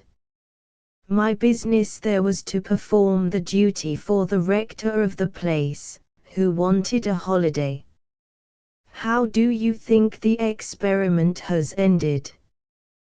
The squire of the parish calls me a communist, the farmers denounce me as an incendiary, my friend the rector has been recalled in a hurry, and I have now the honor of speaking to you in the character of a banished man who has made a respectable neighborhood too hot to hold him."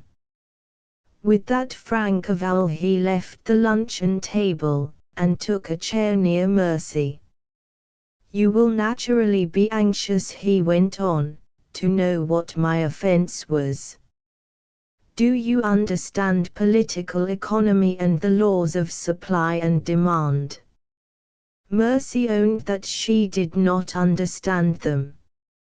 "No more do I, in a Christian country," he said. "That was my offense. You shall hear my confession, just as my aunt will hear it, in 2 words." He paused for a little while. His variable manner changed again.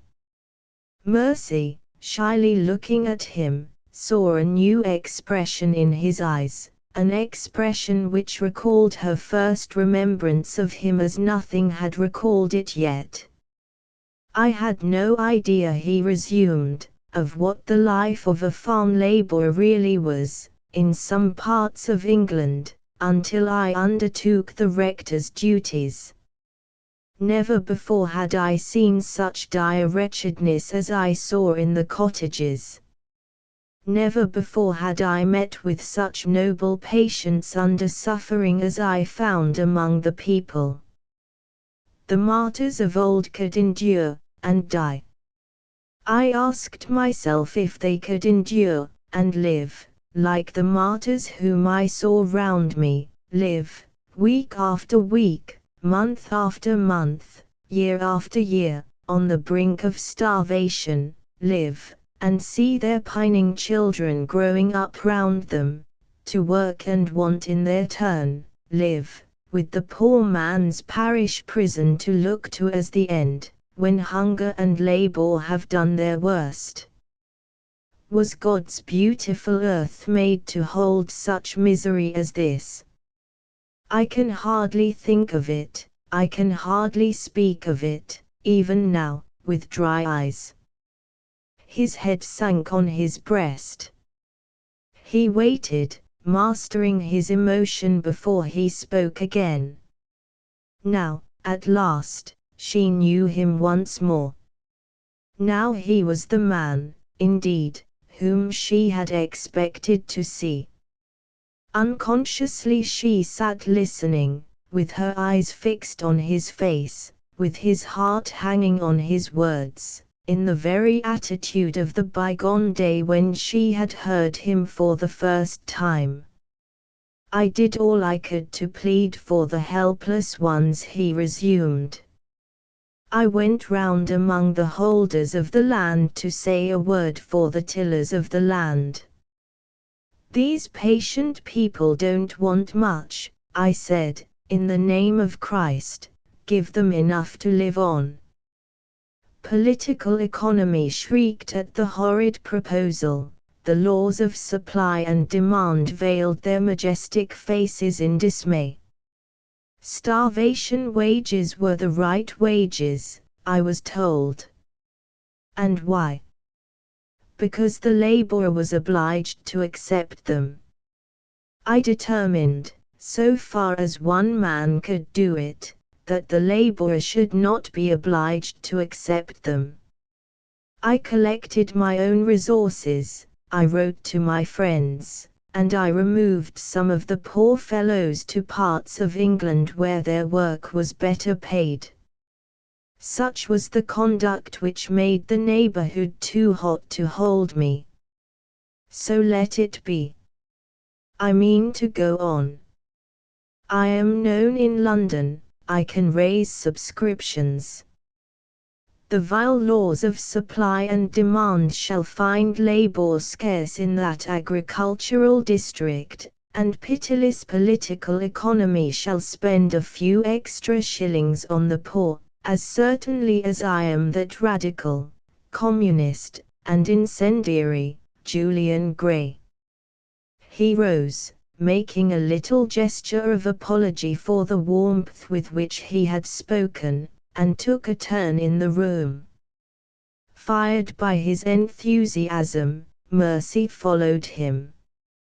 Her purse was in her hand, when he turned and faced her. "Pray let me offer my little tribute, such as it is," she said, eagerly. A momentary flush spread over his pale cheeks as he looked at the beautiful, compassionate face pleading with him. "No, no," he said, smiling, "though I am a parson, I don't carry the begging box everywhere." Mercy attempted to press the purse on him. The quaint humor began to twinkle again in his eyes as he abruptly drew back from it. "Don't tempt me," he said. "The frailest of all human creatures is a clergyman tempted by a subscription." Mercy persisted, and conquered. She made him prove the truth of his own profound observation of clerical human nature by taking a piece of money from the purse. "If I must take it, I must," he remarked. "Thank you for setting the good example, thank you for giving the timely help. What name shall I put down on my list?"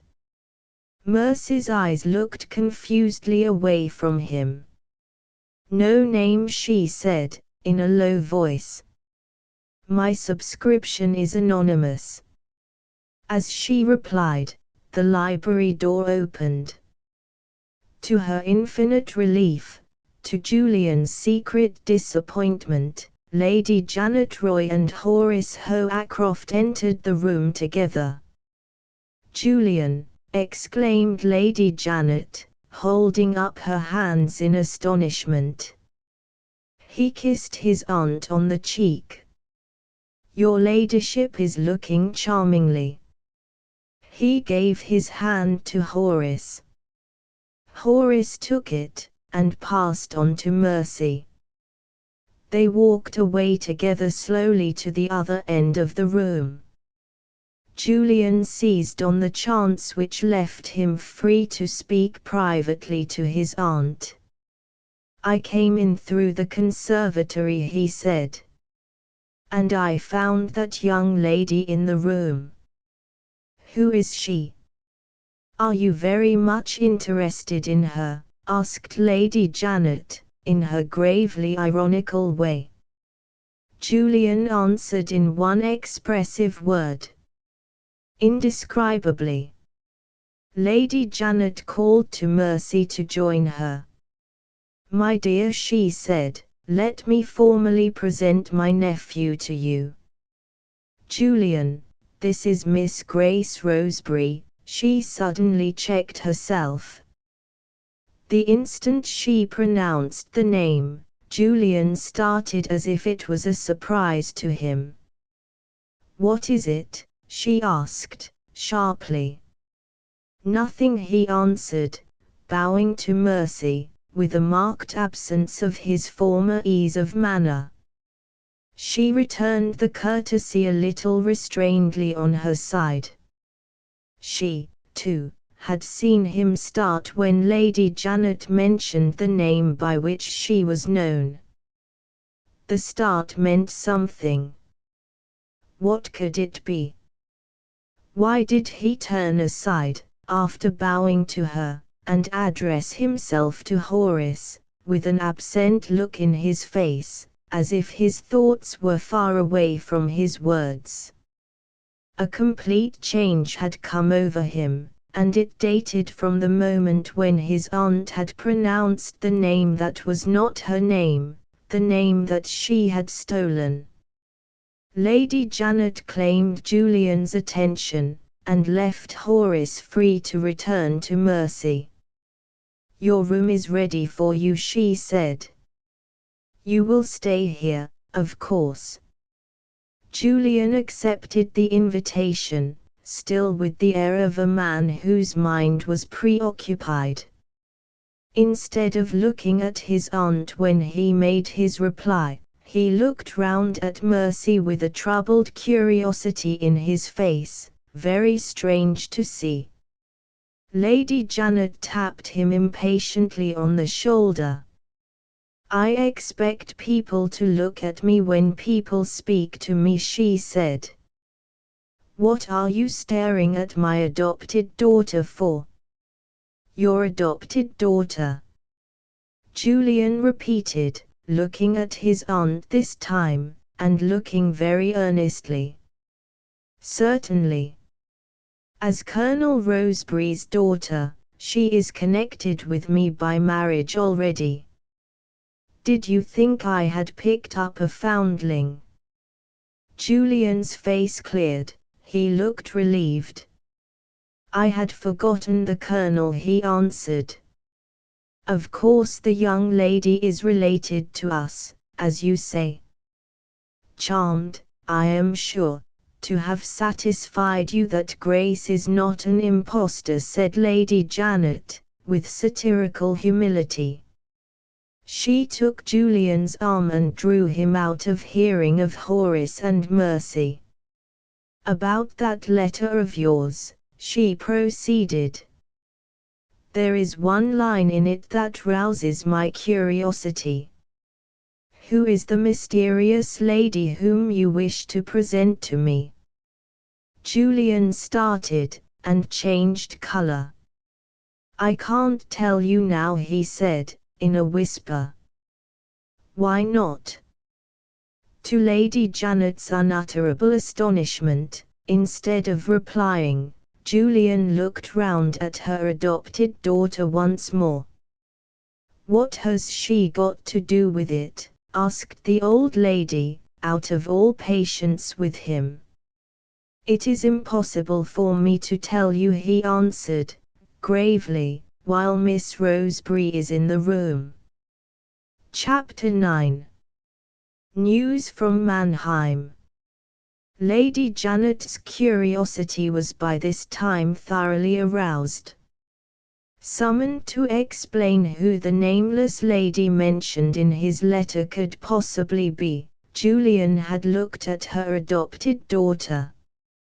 Asked next to explain what her adopted daughter had got to do with it, he had declared that he could not answer while Miss Roseberry was in the room.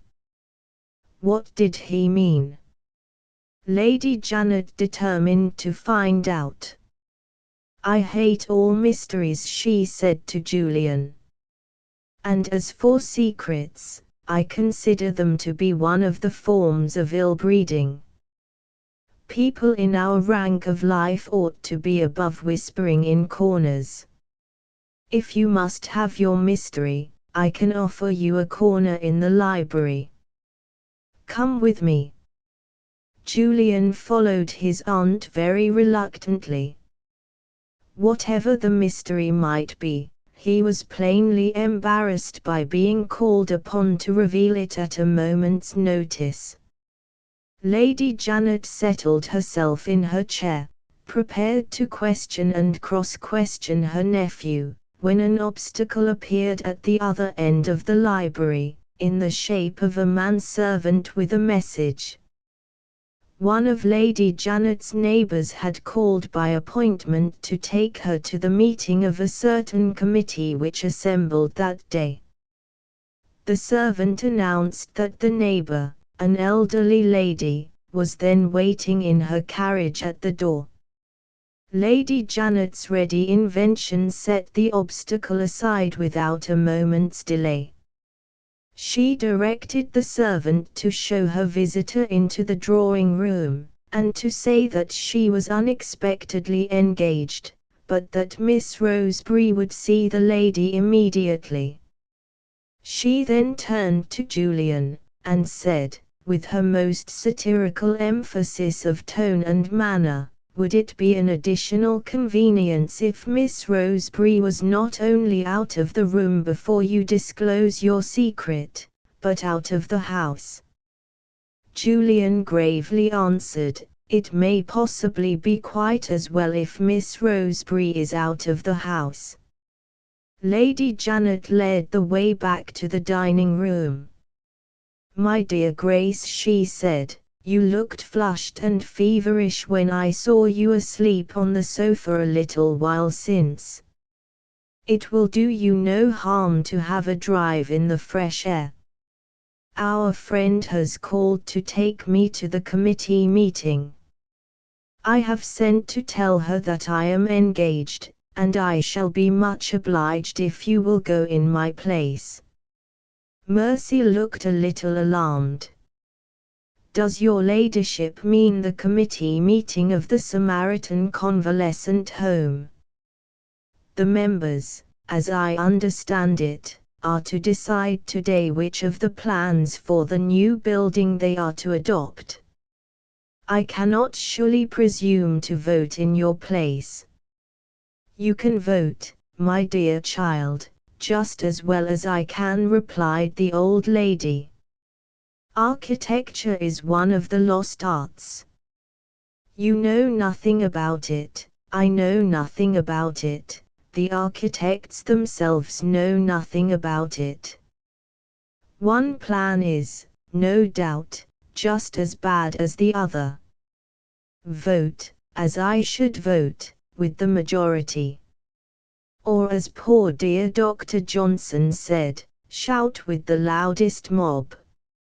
Away with you, and don't keep the committee waiting." Horace hastened to open the door for Mercy. "How long shall you be away?" he whispered, confidentially.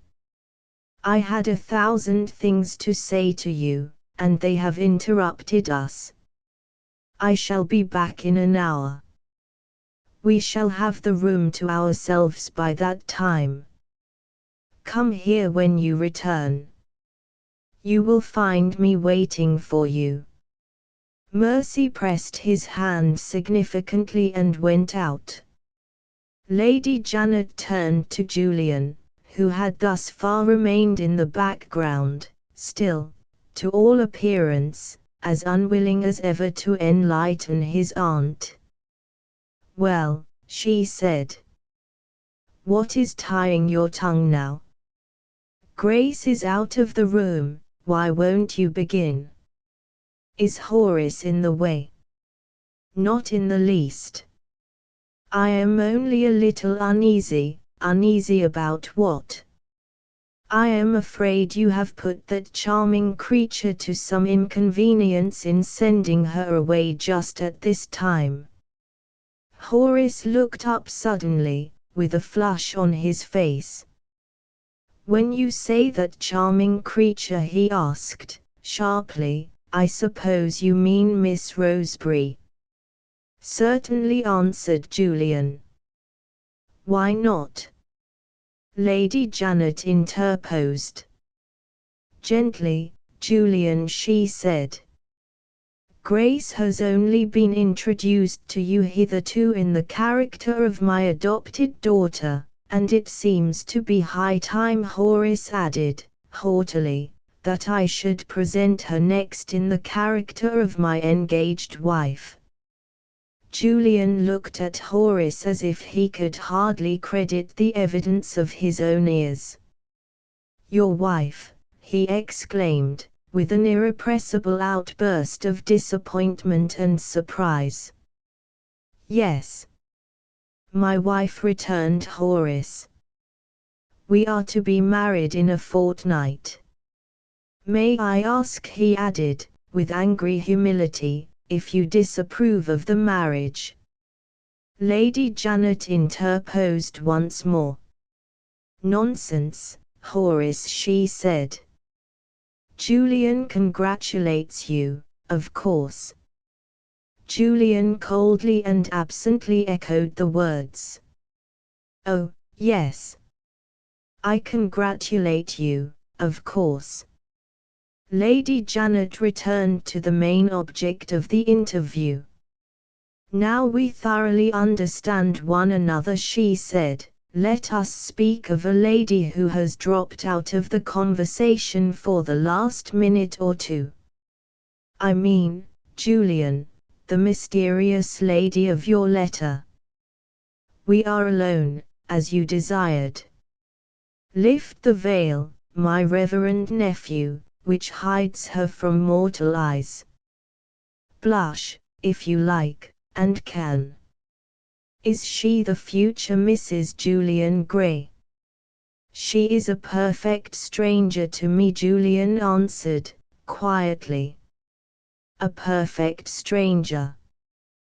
You wrote me word you were interested in her. I am interested in her. And, what is more, you are interested in her, too. Lady Janet's fingers drummed impatiently on the table. Have I not warned you, Julian, that I hate mysteries? Will you, or will you not, explain yourself? Before it was possible to answer, Horace rose from his chair. Perhaps I am in the way, he said. Julian signed to him to sit down again. I have already told Lady Janet that you are not in the way, he answered. I now tell you, as Miss Roseberry's future husband, that you, too, have an interest in hearing what I have to say. Horace resumed his seat with an air of suspicious surprise. Julian addressed himself to Lady Janet. You have often heard me speak, he began, of my old friend and schoolfellow, John Cressingham. Yes. The English consul at Mannheim. The same. When I returned from the country I found among my other letters a long letter from the consul.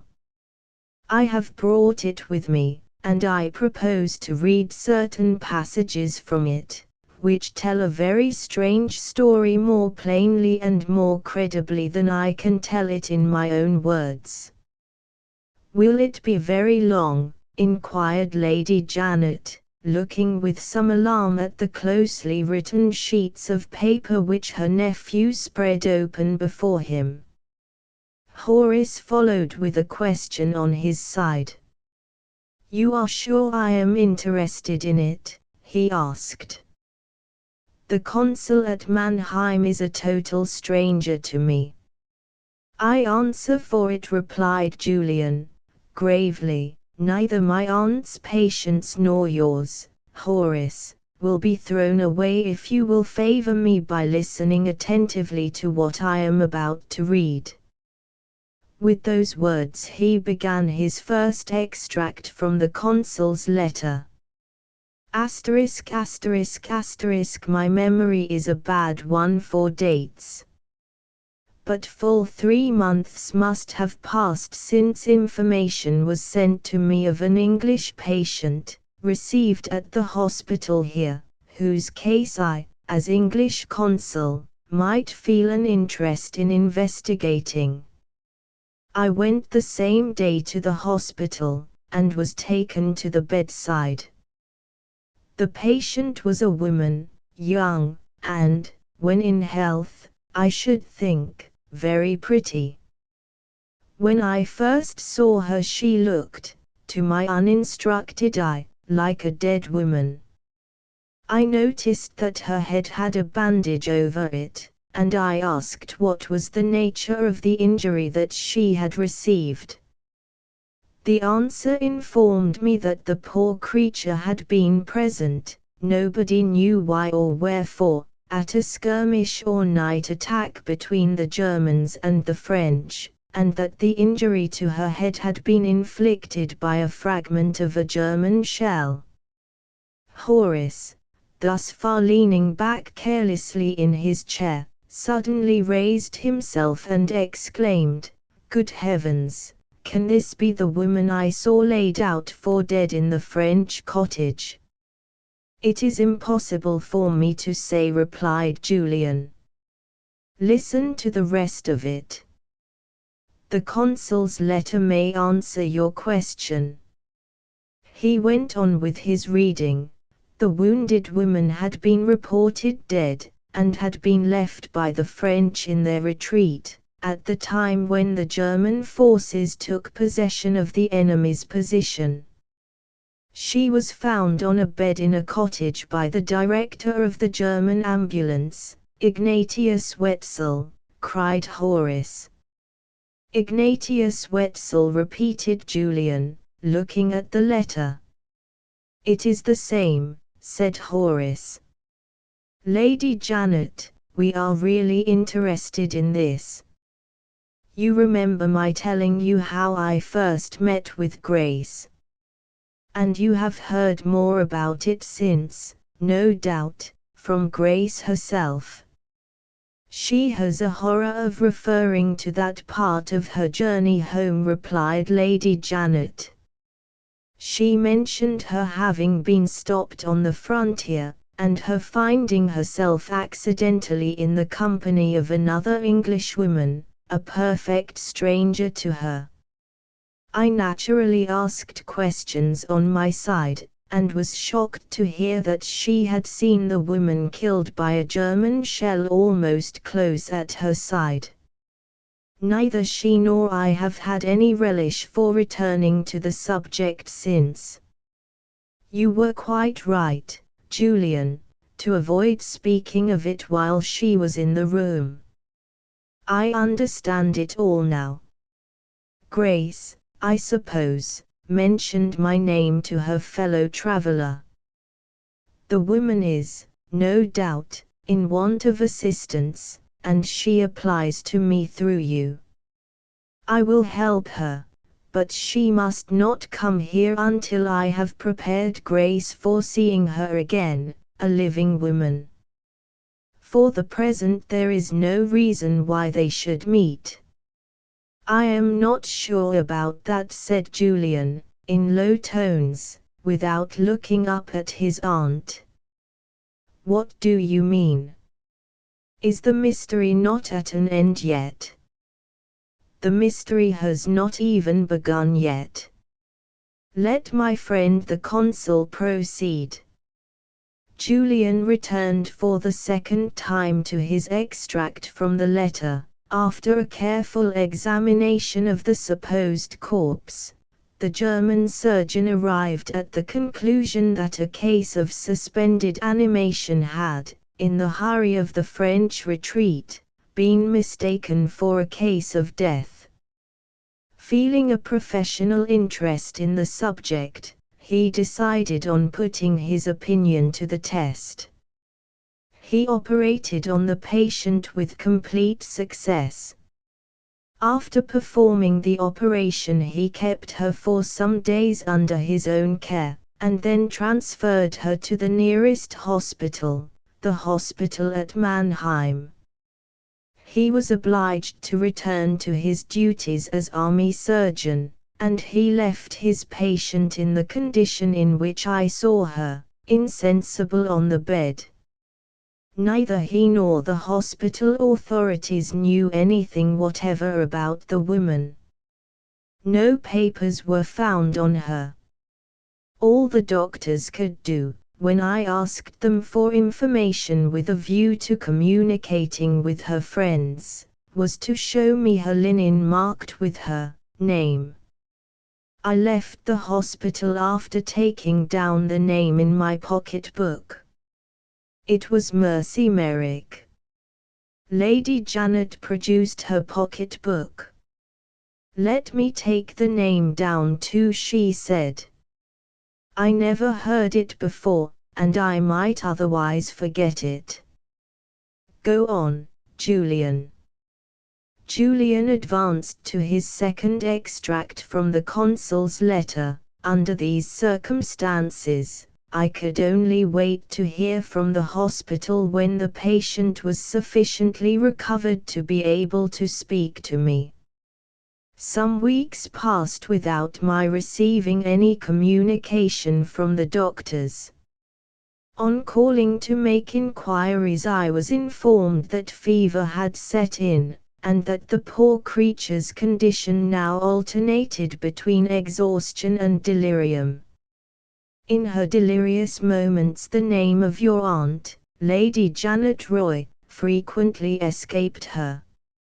Otherwise her wanderings were for the most part quite unintelligible to the people at her bedside. I thought once or twice of writing to you, and of begging you to speak to Lady Janet.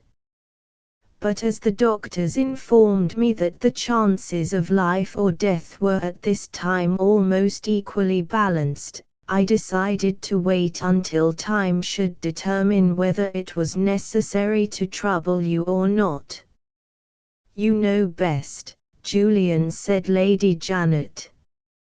But I own I don't quite see in what way I am interested in this part of the story. Just what I was going to say, added Horace. It is very sad, no doubt. But what have we to do with it? Let me read my third extract, Julian answered, and you will see. He turned to the third extract, and read as follows. At last I received a message from the hospital informing me that Mercy Merrick was out of danger, and that she was capable, though still very weak, of answering any questions which I might think it desirable to put to her. On reaching the hospital, I was requested, rather to my surprise, to pay my first visit to the head physician in his private room. I think it right, said this gentleman, to warn you, before you see the patient, to be very careful how you speak to her, and not to irritate her by showing any surprise or expressing any doubts if she talks to you in an extravagant manner. We differ in opinion about her here. Some of us, myself among the number, doubt whether the recovery of her mind has accompanied the recovery of her bodily powers. Without pronouncing her to be mad, she is perfectly gentle and harmless. We are nevertheless of opinion that she is suffering under a species of insane delusion. Bear in mind the caution which I have given you, and now go and judge for yourself. I obeyed, in some little perplexity and surprise. The sufferer, when I approached her bed, looked sadly weak and worn, but, so far as I could judge, seemed to be in full possession of herself. Her tone and manner were unquestionably the tone and manner of a lady. After briefly introducing myself, I assured her that I should be glad, both officially and personally, if I could be of any assistance to her. In saying these trifling words I happened to address her by the name I had seen marked on her clothes. The instant the words Miss Merrick passed my lips, a wild, vindictive expression appeared in her eyes. She exclaimed angrily, "Don't call me by that hateful name. It's not my name. All the people here persecute me by calling me Mercy Merrick. And when I am angry with them they show me the clothes. Say what I may, they persist in believing they are my clothes. Don't you do the same, if you want to be friends with me." Remembering what the physician had said to me, I made the necessary excuses and succeeded in soothing her. Without reverting to the irritating topic of the name, I merely inquired what her plans were, and assured her that she might command my services if she required them. "Why do you want to know what my plans are?" she asked, suspiciously.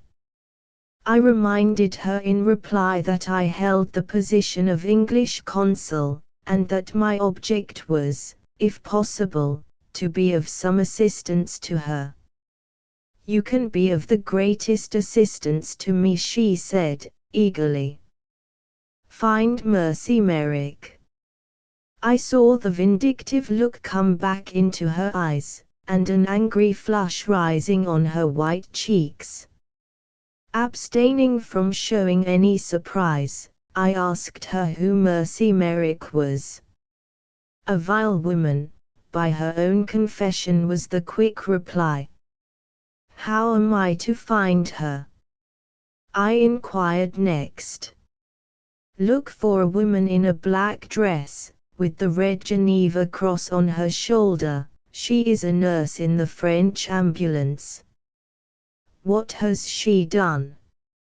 I have lost my papers, I have lost my own clothes. Mercy Merrick has taken them. How do you know that Mercy Merrick has taken them? Nobody else could have taken them, that's how I know it. Do you believe me or not? She is beginning to excite herself again. I assured her that I would at once send to make inquiries after Mercy Merrick. She turned round contented on the pillow. There's a good man, she said. Come back and tell me when you have caught her.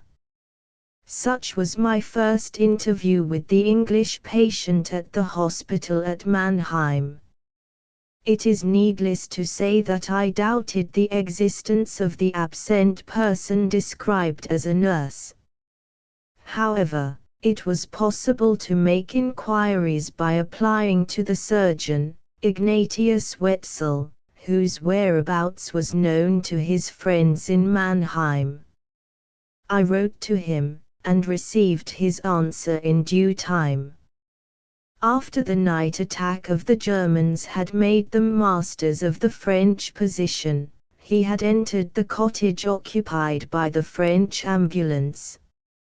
He had found the wounded Frenchman left behind, but had seen no such person in attendance on them as the nurse in the black dress with the red cross on her shoulder. The only living woman in the place was a young English lady, in a grey travelling cloak, who had been stopped on the frontier, and who was forwarded on her way home by the war correspondent of an English journal. That was Grace, said Lady Janet. And I was the war correspondent, added Horace. A few words more, said Julian, and you will understand my object in claiming your attention. He returned to the letter for the last time, and concluded his extracts from it as follows. Instead of attending at the hospital myself, I communicated by letter the failure of my attempt to discover the missing nurse. For some little time afterward I heard no more of the sick woman, whom I shall still call Mercy Merrick. It was only yesterday that I received another summons to visit the patient. She had by this time sufficiently recovered to claim her discharge, and she had announced her intention of returning forthwith to England. The head physician, feeling a sense of responsibility, had sent for me. It was impossible to detain her on the ground that she was not fit to be trusted by herself at large, in consequence of the difference of opinion among the doctors on the case. All that could be done was to give me due notice, and to leave the matter in my hands. On seeing her for the second time, I found her sullen and reserved. She openly attributed my inability to find the nurse to want of zeal for her interests on my part. I had, on my side, no authority whatever to detain her. I could only inquire whether she had money enough to pay her travelling expenses. Her reply informed me that the chaplain of the hospital had mentioned her forlorn situation in the town, and that the English residents had subscribed a small sum of money to enable her to return to her own country. Satisfied on this head, I asked next if she had friends to go to in England. I have one friend, she answered, who is a host in herself, Lady Janet Roy. You may imagine my surprise when I heard this. I found it quite useless to make any further inquiries as to how she came to know your aunt, whether your aunt expected her, and so on. My questions evidently offended her. They were received in sulky silence. Under these circumstances, well knowing that I can trust implicitly to your humane sympathy for misfortune, I have decided, after careful reflection, to ensure the poor creature's safety when she arrives in London by giving her a letter to you.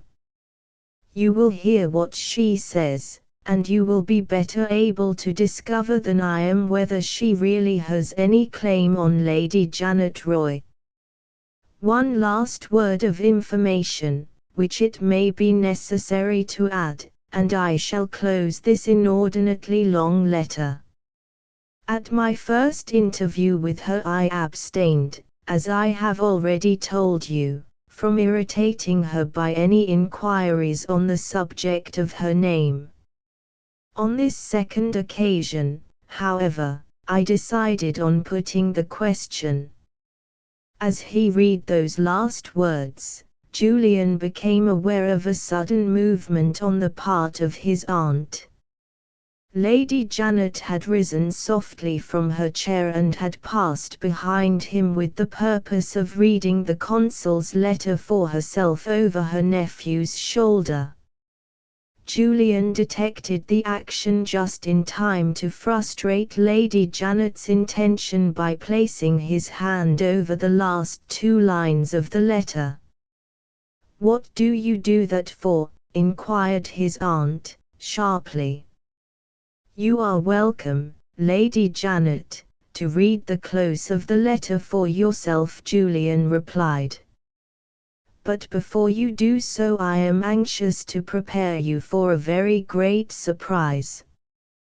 Compose yourself and let me read on slowly, with your eye on me, until I uncover the last 2 words which close my friend's letter."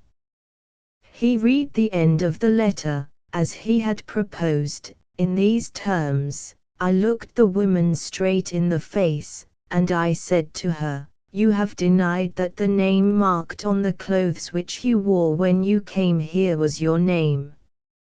If you are not Mercy Merrick, who are you?'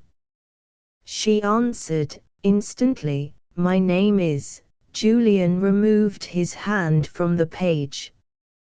Lady Janet looked at the next 2 words, and started back with a loud cry of astonishment, which brought Horace instantly to his feet. "Tell me, one of you," he cried. "What name did she give?" Julian told him. Grace Roseberry. Chapter X. A Council of 3. For a moment Horace stood thunderstruck, looking in blank astonishment at Lady Janet. His first words, as soon as he had recovered himself, were addressed to Julian. "Is this a joke?" he asked, sternly. "If it is, I for one don't see the humor of it." Julian pointed to the closely written pages of the consul's letter. "A man writes in earnest," he said, "when he writes at such length as this." The woman seriously gave the name of Grace Roseberry, and when she left Mannheim she travelled to England for the express purpose of presenting herself to Lady Janet Roy. He turned to his aunt. "You saw me start," he went on, "when you first mentioned Miss Roseberry's name in my hearing. Now you know why." He addressed himself once more to Horace. "You heard me say that you, as Miss Roseberry's future husband, had an interest in being present at my interview with Lady Janet. Now you know why." "The woman is plainly mad," said Lady Janet. "But it is certainly a startling form of madness when one first hears of it. Of course we must keep the matter, for the present at least, a secret from Grace. There can be no doubt, Horace agreed, that Grace must be kept in the dark, in her present state of health. The servants had better be warned beforehand, in case of this adventuress or madwoman, whichever she may be, attempting to make her way into the house. It shall be done immediately, said Lady Janet. What surprises me, Julian, ring the bell, if you please, is that you should describe yourself in your letter as feeling an interest in this person.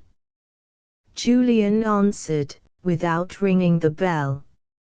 I am more interested than ever, he said, now I find that Miss Roseberry herself is your guest at Mablethorpe House. You were always perverse, Julian, as a child, in your likings and dislikings, Lady Janet rejoined. Why don't you ring the bell? For one good reason, my dear aunt. I don't wish to hear you tell your servants to close the door on this friendless creature. Lady Janet cast a look at her nephew which plainly expressed that she thought he had taken a liberty with her. You don't expect me to see the woman? She asked, in a tone of cold surprise. I hope you will not refuse to see her, Julian answered, quietly. I was out when she called. I must hear what she has to say, and I should infinitely prefer hearing it in your presence. When I got your reply to my letter, permitting me to present her to you, I wrote to her immediately, appointing a meeting here. Lady Janet lifted her bright black eyes in mute expostulation to the carved cupids and wreaths on the dining-room ceiling. When am I to have the honor of the lady's visit? She inquired, with ironical resignation. Today, answered her nephew, with impenetrable patience. At what hour? Julian composedly consulted his watch. She is 10 minutes after her time, he said, and put his watch back in his pocket again. At the same moment the servant appeared, and advanced to Julian, carrying a visiting card on his little silver tray. A lady to see you, sir. Julian took the card, and, bowing, handed it to his aunt. Here she is, he said, just as quietly as ever. Lady Janet looked at the card, and tossed it indignantly back to her nephew. Miss Roseberry, she exclaimed. Printed, actually printed on her card. Julian, even my patience has its limits. I refuse to see her. The servant was still waiting, not like a human being who took an interest in the proceedings, but, as became a perfectly bred footman, like an article of furniture artfully constructed to come and go at the word of command. Julian gave the word of command, addressing the admirably constructed automaton by the name of James. Where is the lady now? He asked. In the breakfast room, sir. Leave her there, if you please, and wait outside within hearing of the bell. The legs of the furniture footman acted, and took him noiselessly out of the room. Julian turned to his aunt. Forgive me, he said, for venturing to give the man his orders in your presence. I am very anxious that you should not decide hastily. Surely we ought to hear what this lady has to say. Horace dissented widely from his friend's opinion. It's an insult to Grace, he broke out, warmly, to hear what she has to say. Lady Janet nodded her head in high approval. I think so, too," said her ladyship, crossing her handsome old hands resolutely on her lap. Julian applied himself to answering Horace first. "Pardon me," he said. "I have no intention of presuming to reflect on Miss Rosebery, or of bringing her into the matter at all. The consul's letter," he went on, speaking to his aunt, "mentions, if you remember, that the medical authorities of Mannheim were divided in opinion on their patient's case. Some of them, the physician-in-chief being among the number, believe that the recovery of her mind has not accompanied the recovery of her body. In other words," Lady Janet remarked, "a madwoman is in my house, and I am expected to receive her." "Don't let us exaggerate," said Julian, gently. "It can serve no good interest, in this serious matter, to exaggerate anything. The consul assures us, on the authority of the doctor, that she is perfectly gentle and harmless. If she is really the victim of a mental delusion, the poor creature is surely an object of compassion, and she ought to be placed under proper care. Ask your own kind heart, my dear aunt, if it would not be downright cruelty to turn this forlorn woman adrift in the world without making some inquiry first." Lady Janet's inbred sense of justice admitted not over-willingly, the reasonableness as well as the humanity of the view expressed in those words. "There is some truth in that, Julian," she said, shifting her position uneasily in her chair, and looking at Horace. "Don't you think so, too?" she added. "I can't say I do," answered Horace, in the positive tone of a man whose obstinacy is proof against every form of appeal that can be addressed to him. The patience of Julian was firm enough to be a match for the obstinacy of Horace. "At any rate," he resumed, with undiminished good temper, "we are all three equally interested in setting this matter at rest. I put it to you, Lady Janet, if we are not favoured, at this lucky moment, with the very opportunity that we want. Miss Rosebery is not only out of the room, but out of the house. If we let this chance slip, who can say what awkward accident may not happen in the course of the next few days?" "Let the woman come in," cried Lady Janet, deciding headlong, with her customary impatience of all delay. "At once, Julian, before Grace can come back. Will you ring the bell this time?" This time Julian rang it. "May I give the man his orders?" he respectfully inquired of his aunt. "Give him anything you like, and have done with it," retorted the irritable old lady, getting briskly on her feet, and taking a turn in the room to compose herself. The servant withdrew, with orders to show the visitor in. Horace crossed the room at the same time, apparently with the intention of leaving it by the door at the opposite end. "You are not going away," exclaimed Lady Janet. "I see no use in my remaining here," replied Horace, not very graciously.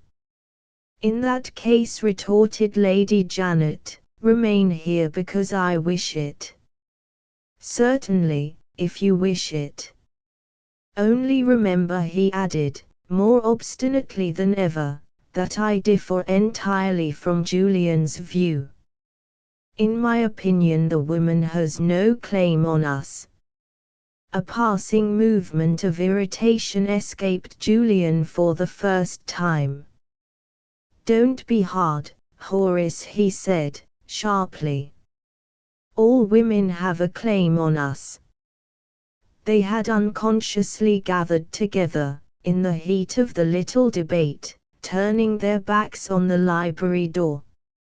At the last words of the reproof administered by Julian to Horace, their attention was recalled to passing events by the slight noise produced by the opening and closing of the door. With one accord the three turned and looked in the direction from which the sounds had come. Chapter 11. The Dead Alive. Just inside the door there appeared the figure of a small woman dressed in plain and poor black garments. She silently lifted her black net veil and disclosed a dull, pale, worn, weary face. The forehead was low and broad, the eyes were unusually far apart, the lower features were remarkably small and delicate. In health, as the consul at Mannheim had remarked, this woman must have possessed, if not absolute beauty, at least rare attractions peculiarly her own. As it was now, suffering, sullen, silent, self-contained suffering, had marred its beauty. Attention and even curiosity it might still rouse. Admiration or interest it could excite no longer. The small, thin, black figure stood immovably inside the door. The dull, worn, white face looked silently at the three persons in the room. The three persons in the room, on their side, stood for a moment without moving, and looked silently at the stranger on the threshold. There was something either in the woman herself, or in the sudden and stealthy manner of her appearance in the room, which froze, as if with the touch of an invisible cold hand, the sympathies of all three. Accustomed to the world, habitually at their ease in every social emergency, they were now silenced for the first time in their lives by the first serious sense of embarrassment which they had felt since they were children in the presence of a stranger. Had the appearance of the true Grace Roseberry aroused in their minds a suspicion of the woman who had stolen her name, and taken her place in the house?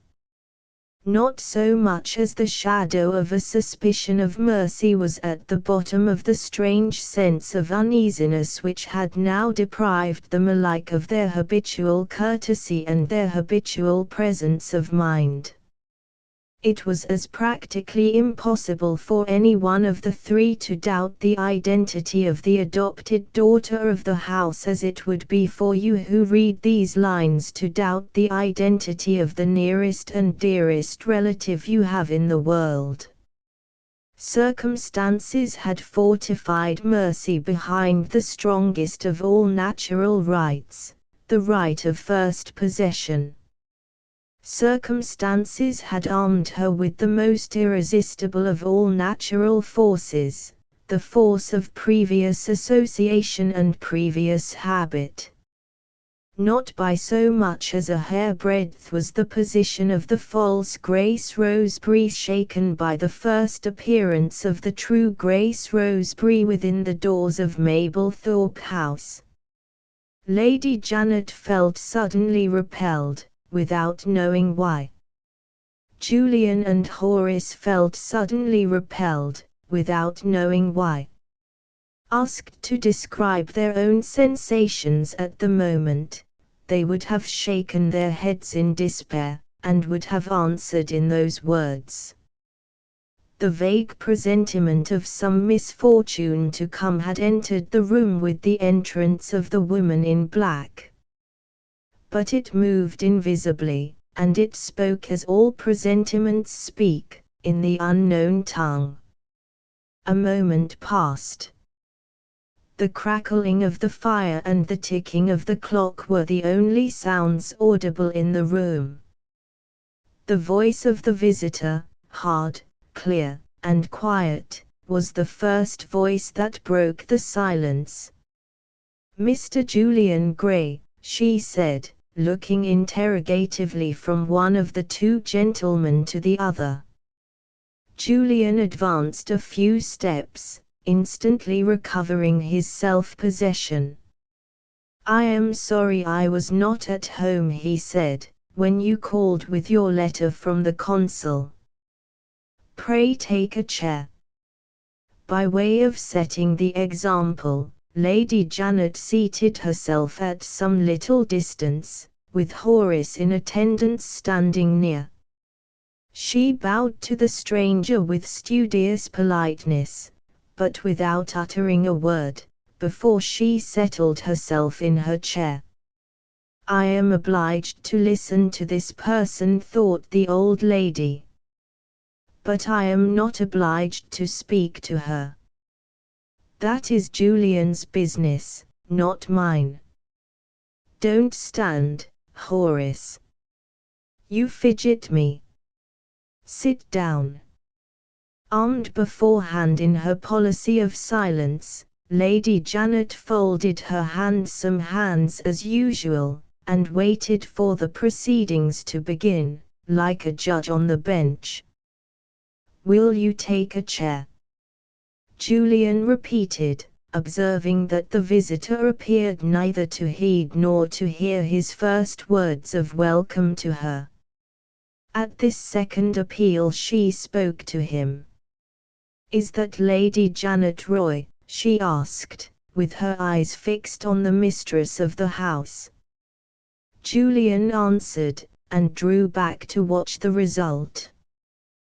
The woman in the poor black garments changed her position for the first time.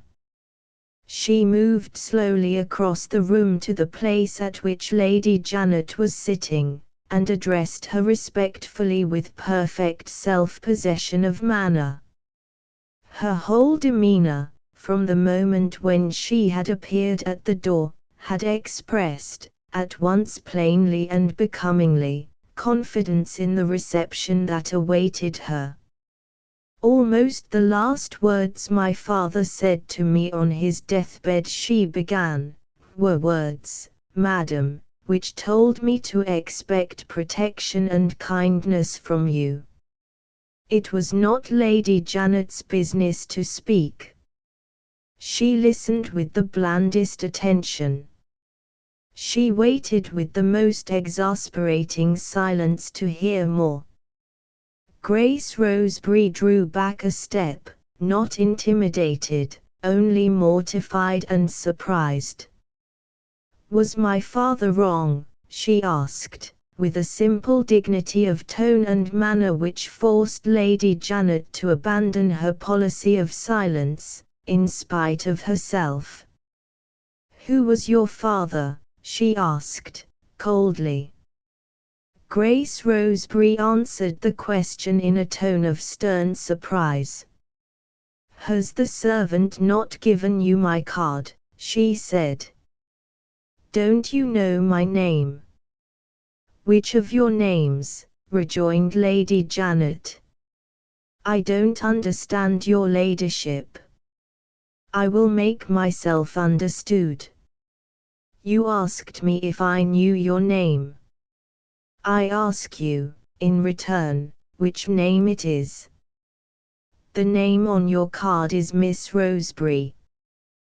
"The name marked on your clothes, when you were in the hospital, was Mercy Merrick." The self-possession which Grace had maintained from the moment when she had entered the dining room, seemed now, for the first time, to be on the point of failing her. She turned, and looked appealingly at Julian, who had thus far kept his place apart, listening attentively. "Surely," she said, "your friend, the consul, has told you in his letter about the mark on the clothes." Something of the girlish hesitation and timidity which had marked her demeanor at her interview with Mercy in the French cottage reappeared in her tone and manner as she spoke those words. The changes, mostly changes for the worse, wrought in her by the suffering through which she had passed since that time were now, for the moment, effaced. All that was left of the better and simpler side of her character asserted itself in her brief appeal to Julian. She had hitherto repelled him. He began to feel a certain compassionate interest in her now. "The consul has informed me of what you said to him," he answered, kindly. "But, if you will take my advice, I recommend you to tell your story to Lady Janet in your own words." Grace again addressed herself with submissive reluctance to Lady Janet. "The clothes your ladyship speaks of," she said, "were the clothes of another woman. The rain was pouring when the soldiers detained me on the frontier. I had been exposed for hours to the weather, I was wet to the skin.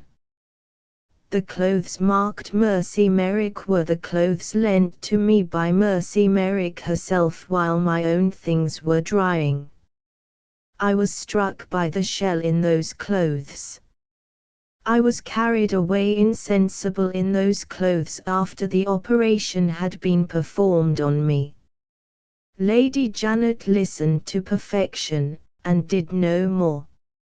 She turned confidentially to Horace, and said to him, in her gracefully ironical way, "She is ready with her explanation."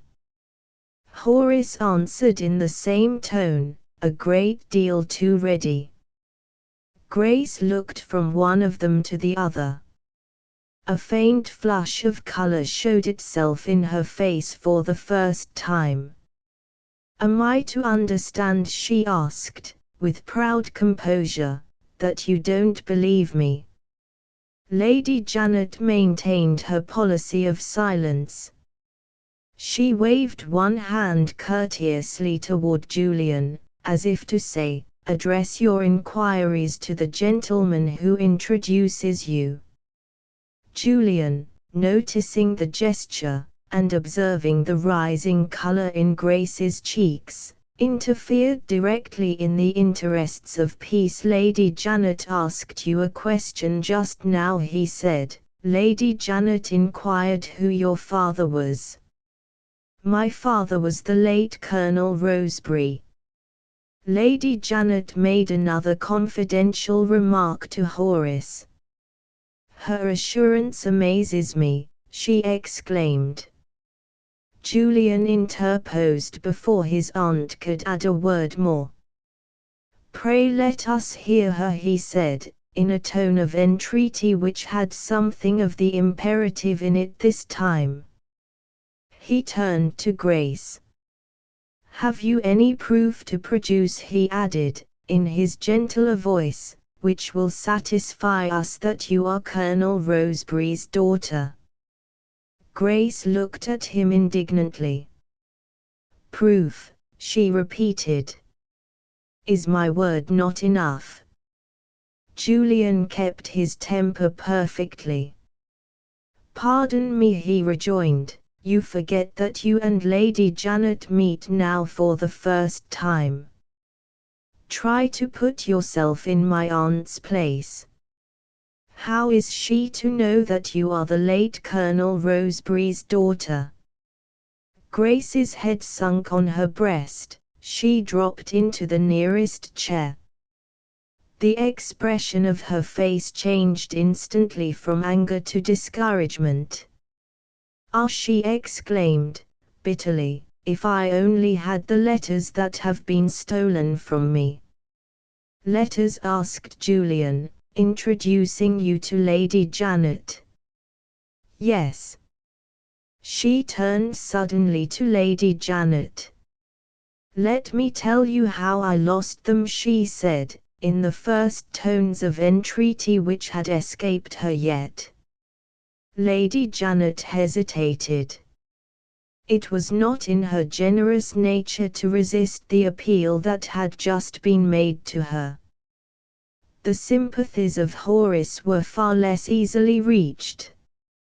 He lightly launched a new shaft of satire, intended for the private amusement of Lady Janet. "Another explanation," he exclaimed, with a look of comic resignation.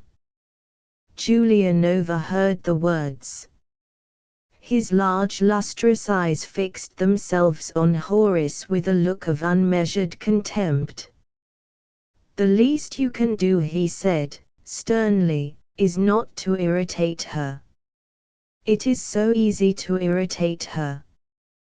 He addressed himself again to Grace, endeavoring to help her through her difficulty in a new way. "Never mind explaining yourself for the moment," he said. "In the absence of your letters, have you anyone in London who can speak to your identity?" Grace shook her head sadly. "I have no friends in London," she answered. It was impossible for Lady Janet, who had never in her life heard of anybody without friends in London, to pass this over without notice. "No friends in London," she repeated, turning to Horace. Horace shot another shaft of light satire. "Of course not," he rejoined. Grace saw them comparing notes. "My friends are in Canada," she broke out, impetuously. "Plenty of friends who could speak for me, if I could only bring them here. As a place of reference, mentioned in the capital city of England, Canada, there is no denying it, is open to objection on the ground of distance." Horace was ready with another shot. "Far enough off, certainly," he said. "Far enough off, as you say," Lady Janet agreed. Once more Julian's inexhaustible kindness strove to obtain a hearing for the stranger who had been confided to his care. "A little patience, Lady Janet," he pleaded. "A little consideration, Horace, for a friendless woman." "Thank you, sir," said Grace. "It is very kind of you to try and help me, but it is useless. They won't even listen to me." She attempted to rise from her chair as she pronounced the last words. Julian gently laid his hand on her shoulder and obliged her to resume her seat. "I will listen to you," he said. "You referred me just now to the consul's letter. The consul tells me you suspected someone of taking your papers and your clothes." "I don't suspect," was the quick reply, "I am certain. I tell you positively Mercy Merrick was the thief. She was alone with me when I was struck down by the shell. She was the only person who knew that I had letters of introduction about me. She confessed to my face that she had been a bad woman, she had been in a prison, she had come out of a refuge." Julian stopped her there with one plain question, which threw a doubt on the whole story. "The consul tells me you asked him to search for Mercy Merrick," he said. "Is it not true that he caused inquiries to be made, and that no trace of any such person was to be heard of?" "The consul took no pains to find her," Grace answered, angrily. "He was, like everybody else, in a conspiracy to neglect and misjudge me." Lady Janet and Horace exchanged looks. This time it was impossible for Julian to blame them. The further the stranger's narrative advanced, the less worthy of serious attention he felt it to be. The longer she spoke, the more disadvantageously she challenged comparison with the absent woman, whose name she so obstinately and so audaciously persisted in assuming as her own. "Granting all that you have said," Julian resumed, with a last effort of patience, "what use could Mercy Merrick make of your letters and your clothes?" "What use?" repeated Grace, amazed at his not seeing the position as she saw it. "My clothes were marked with my name. One of my papers was a letter from my father, introducing me to Lady Janet. A woman out of a refuge would be quite capable of presenting herself here in my place." Spoken entirely at random, spoken without so much as a fragment of evidence to support them, those last words still had their effect.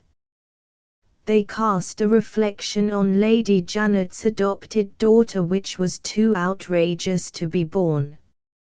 Lady Janet rose instantly. "Give me your arm, Horace," she said, turning to leave the room. "I have heard enough." Horace respectfully offered his arm. "Your ladyship is quite right," he answered. "A more monstrous story never was invented." He spoke, in the warmth of his indignation, loud enough for Grace to hear him. "What is there monstrous in it?" she asked, advancing a step toward him, defiantly. Julian checked her. He too, though he had only once seen Mercy, felt an angry sense of the insult offered to the beautiful creature who had interested him at his first sight of her. "Silence," he said, speaking sternly to Grace for the first time. "You are offending, justly offending, Lady Janet.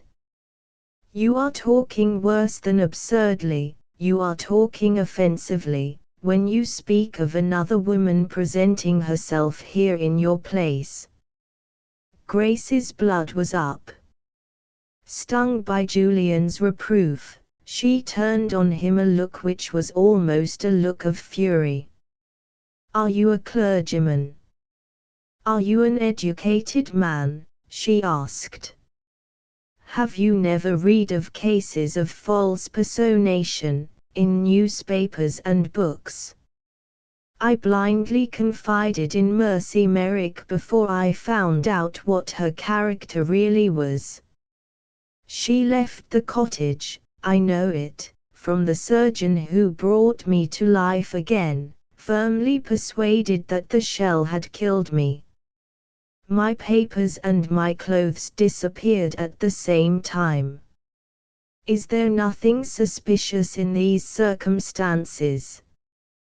There were people at the hospital who thought them highly suspicious, people who warned me that I might find an impostor in my place." She suddenly paused. The rustling sound of a silk dress had caught her ear. Lady Janet was leaving the room, with Horace, by way of the conservatory. With a last desperate effort of resolution, Grace sprung forward and placed herself in front of them. "One word, Lady Janet, before you turn your back on me," she said, firmly. "One word, and I will be content. Has Colonel Roseberry's letter found its way to this house or not? If it has, did a woman bring it to you?" Lady Janet looked, as only a great lady can look, when a person of inferior rank has presumed to fail in respect toward her. "You are surely not aware," she said, with icy composure, "that these questions are an insult to me." "And worse than an insult," Horace added, warmly, to Grace. The little resolute black figure, still barring the way to the conservatory, was suddenly shaken from head to foot. The woman's eyes travelled backward and forward between Lady Janet and Horace with the light of a new suspicion in them. "Grace," she exclaimed. "What Grace?" "That's my name." "Lady Janet, you have got the letter." "The woman is here." Lady Janet dropped Horace's arm, and retraced her steps to the place at which her nephew was standing. "Julian," she said, "you force me, for the first time in my life, to remind you of the respect that is due to me in my own house. Send that woman away." Without waiting to be answered, she turned back again, and once more took Horace's arm. "Stand back, if you please," she said, quietly, to Grace. Grace held her ground. "The woman is here," she repeated. "Confront me with her, and then send me away, if you like." Julian advanced, and firmly took her by the arm. "You forget what is due to Lady Janet," he said, drawing her aside. "You forget what is due to yourself." With a desperate effort, Grace broke away from him, and stopped Lady Janet on the threshold of the conservatory door. "Justice," she cried, shaking her clenched hand with hysterical frenzy in the air. "I claim my right to meet that woman face to face. Where is she? Confront me with her. Confront me with her." While those wild words were pouring from her lips, the rumbling of carriage wheels became audible on the drive in front of the house.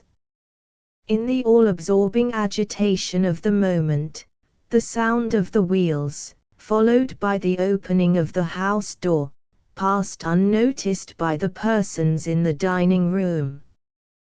Horace's voice was still raised in angry protest against the insult offered to Lady Janet. Lady Janet herself, leaving him for the second time, was vehemently ringing the bell to summon the servants. Julian had once more taken the infuriated woman by the arms and was trying vainly to compose her, when the library door was opened quietly by a young lady wearing a mantle and a bonnet. Mercy Merrick, true to the appointment which she had made with Horace, entered the room. The first eyes that discovered her presence on the scene were the eyes of Grace Roseberry. Starting violently in Julian's grasp, she pointed toward the library door. "Ah!" she cried, with a shriek of vindictive delight. "There she is!"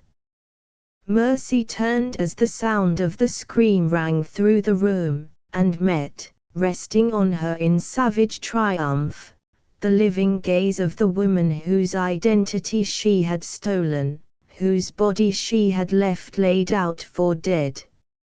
On the instant of that terrible discovery, with her eyes fixed helplessly on the fierce eyes that had found her, she dropped senseless on the floor.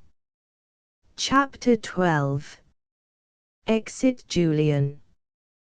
Julian happened to be standing nearest to Mercy. He was the first at her side when she fell. In the cry of alarm which burst from him, as he raised her for a moment in his arms, in the expression of his eyes when he looked at her death-like face, there escaped the plain, too plain, confession of the interest which he felt in her, of the admiration which she had aroused in him. Horace detected it. There was the quick suspicion of jealousy in the movement by which he joined Julian, there was the ready resentment of jealousy in the tone in which he pronounced the words, "Leave her to me." Julian resigned her in silence. A faint flush appeared on his pale face as he drew back while Horace carried her to the sofa. His eyes sunk to the ground. He seemed to be meditating self-reproachfully on the tone in which his friend had spoken to him. After having been the first to take an active part in meeting the calamity that had happened, he was now, to all appearance, insensible to everything that was passing in the room. A touch on his shoulder roused him. He turned and looked round. The woman who had done the mischief, the stranger in the poor black garments, was standing behind him. She pointed to the prostrate figure on the sofa, with a merciless smile. "You wanted a proof just now," she said. "There it is." Horace heard her. He suddenly left the sofa and joined Julian. His face, naturally ruddy, was pale with suppressed fury. "Take that wretch away," he said.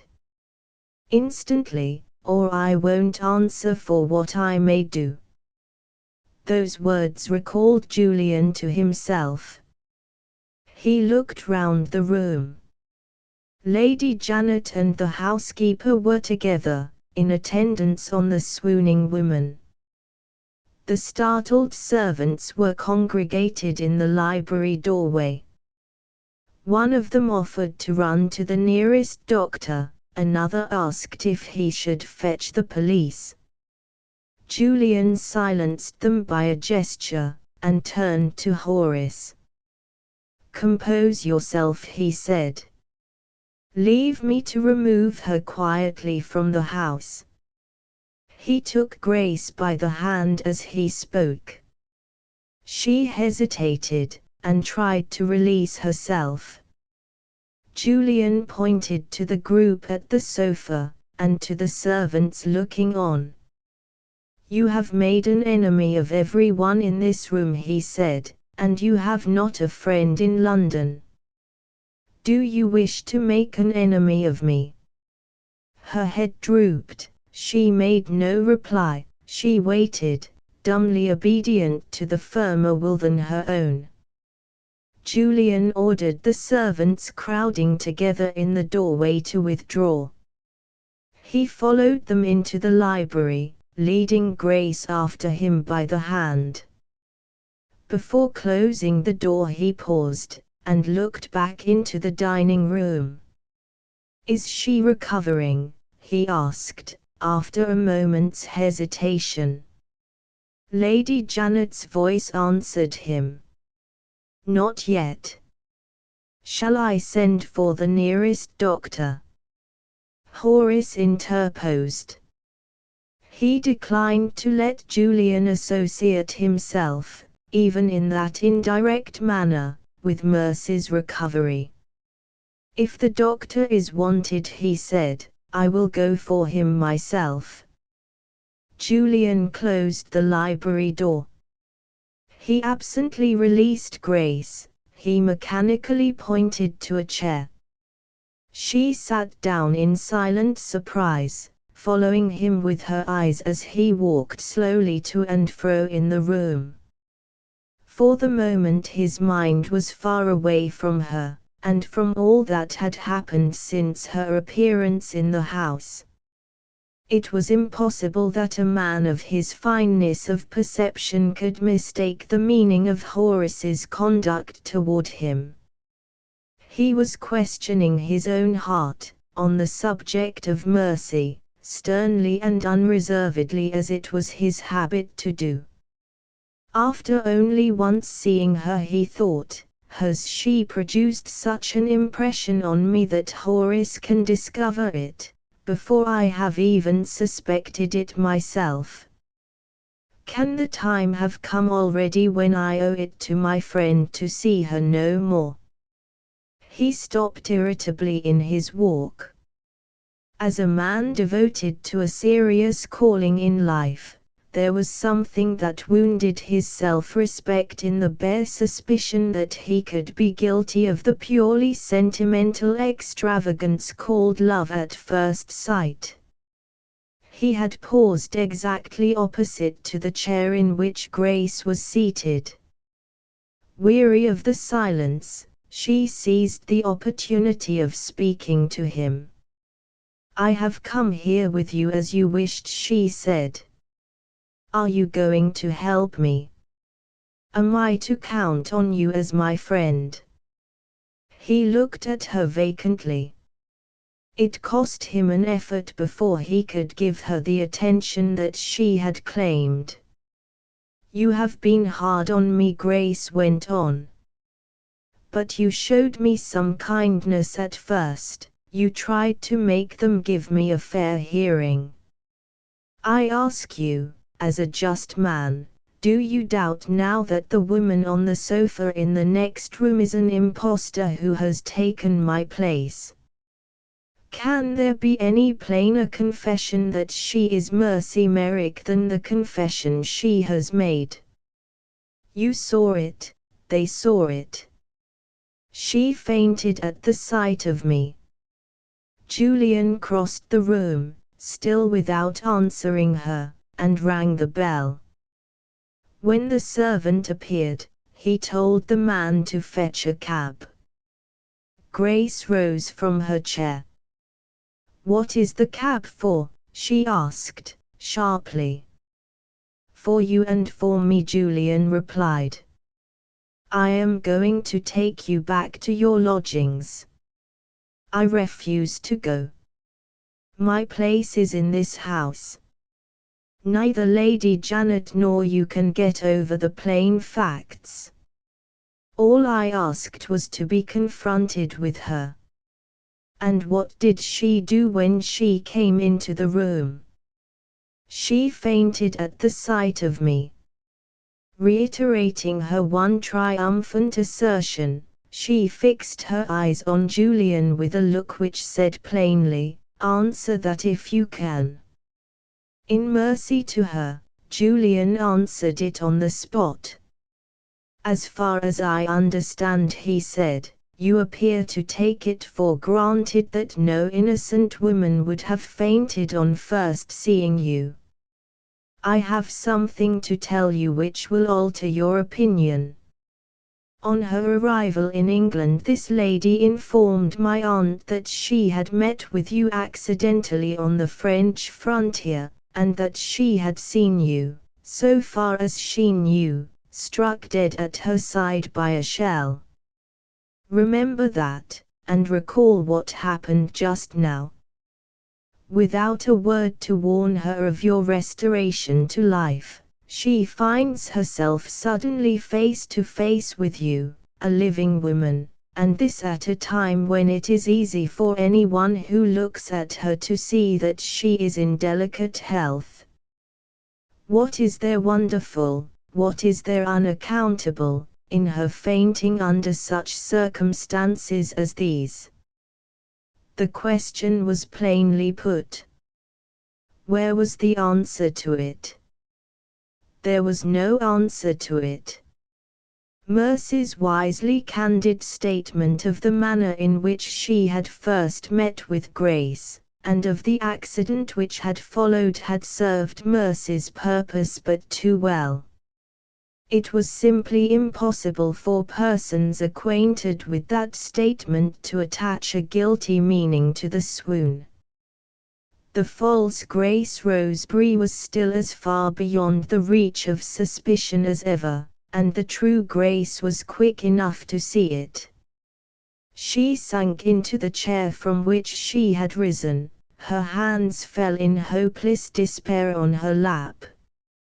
"Everything is against me," she said. "The truth itself turns liar, and takes her side." She paused, and rallied her sinking courage. "No," she cried, resolutely, I won't submit to have my name and my place taken from me by a vile adventuress. Say what you like, I insist on exposing her. I won't leave the house." The servant entered the room, and announced that the cab was at the door. Grace turned to Julian with a defiant wave of her hand. "Don't let me detain you," she said. "I see I have neither advice nor help to expect from Mr. Julian Gray." Julian beckoned to the servant to follow him into a corner of the room. "Do you know if the doctor has been sent for?" he asked. "I believe not, sir. It is said in the servants' hall that the doctor is not wanted." Julian was too anxious to be satisfied with a report from the servants' hall. He hastily wrote on a slip of paper, "Has she recovered?" and gave the note to the man, with directions to take it to Lady Janet. "Did you hear what I said?" Grace inquired, while the messenger was absent in the dining room. "I will answer you directly," said Julian. The servant appeared again as he spoke, with some lines in pencil written by Lady Janet on the back of Julian's note. "Thank God, we have revived her. In a few minutes we hope to be able to take her to her room." The nearest way to Mercy's room was through the library. Grace's immediate removal had now become a necessity which was not to be trifled with. Julian addressed himself to meeting the difficulty the instant he was left alone with Grace. "Listen to me," he said. "The cab is waiting, and I have my last words to say to you. You are now, thanks to the consul's recommendation, in my care. Decide at once whether you will remain under my charge, or whether you will transfer yourself to the charge of the police." Grace started. "What do you mean?" she asked, angrily. "If you wish to remain under my charge," Julian proceeded, "you will accompany me at once to the cab. In that case I will undertake to give you an opportunity of telling your story to my own lawyer. He will be a fitter person to advise you than I am. Nothing will induce me to believe that the lady whom you have accused has committed, or is capable of committing, such a fraud as you charge her with. You will hear what the lawyer thinks, if you come with me.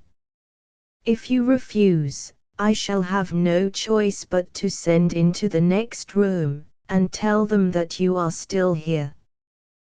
The result will be that you will find yourself in charge of the police. Take which course you like, I will give you a minute to decide in. And remember this, if I appear to express myself harshly, it is your conduct which forces me to speak out. I mean kindly toward you, I am advising you honestly for your good." He took out his watch to count the minute. Grace stole one furtive glance at his steady, resolute face. She was perfectly unmoved by the manly consideration for her which Julian's last words had expressed. All she understood was that he was not a man to be trifled with. Future opportunities would offer themselves of returning secretly to the house. She determined to yield, and deceive him. "I am ready to go," she said, rising with dogged submission. "Your turn now," she muttered to herself, as she turned to the looking-glass to arrange her shawl. "My turn will come." Julian advanced toward her, as if to offer her his arm, and checked himself. Firmly persuaded as he was that her mind was deranged, readily as he admitted that she claimed, in virtue of her affliction, every indulgence that he could extend to her, there was something repellent to him at that moment in the bare idea of touching her. The image of the beautiful creature who was the object of her monstrous accusation, the image of Mercy as she lay helpless for a moment in his arms, was vivid in his mind while he opened the door that led into the hall, and drew back to let Grace pass out before him. He left the servant to help her into the cab. The man respectfully addressed him as he took his seat opposite to Grace.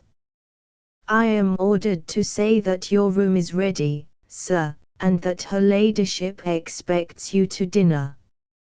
Absorbed in the events which had followed his aunt's invitation, Julian had forgotten his engagement to stay at Mablethorpe House. Could he return, knowing his own heart as he now knew it?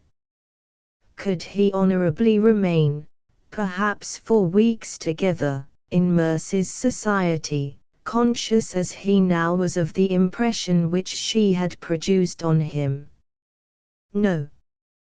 The one honorable course that he could take was to find an excuse for withdrawing from his engagement. "Beg her ladyship not to wait dinner for me," he said. "I will write and make my apologies." The cab drove off. The wondering servant waited on the doorstep, looking after it. "I wouldn't stand in Mr. Julian's shoes for something," he thought, with his mind running on the difficulties of the young clergyman's position. There she is along with him in the cab. What is he going to do with her after that? Julian himself, if it had been put to him at the moment, could not have answered the question. Lady Janet's anxiety was far from being relieved when Mercy had been restored to her senses and conducted to her own room. Mercy's mind remained in a condition of unreasoning alarm, which it was impossible to remove. Over and over again she was told that the woman who had terrified her had left the house, and would never be permitted to enter it more. Over and over again she was assured that the stranger's frantic assertions were regarded by everybody about her as unworthy of a moment's serious attention.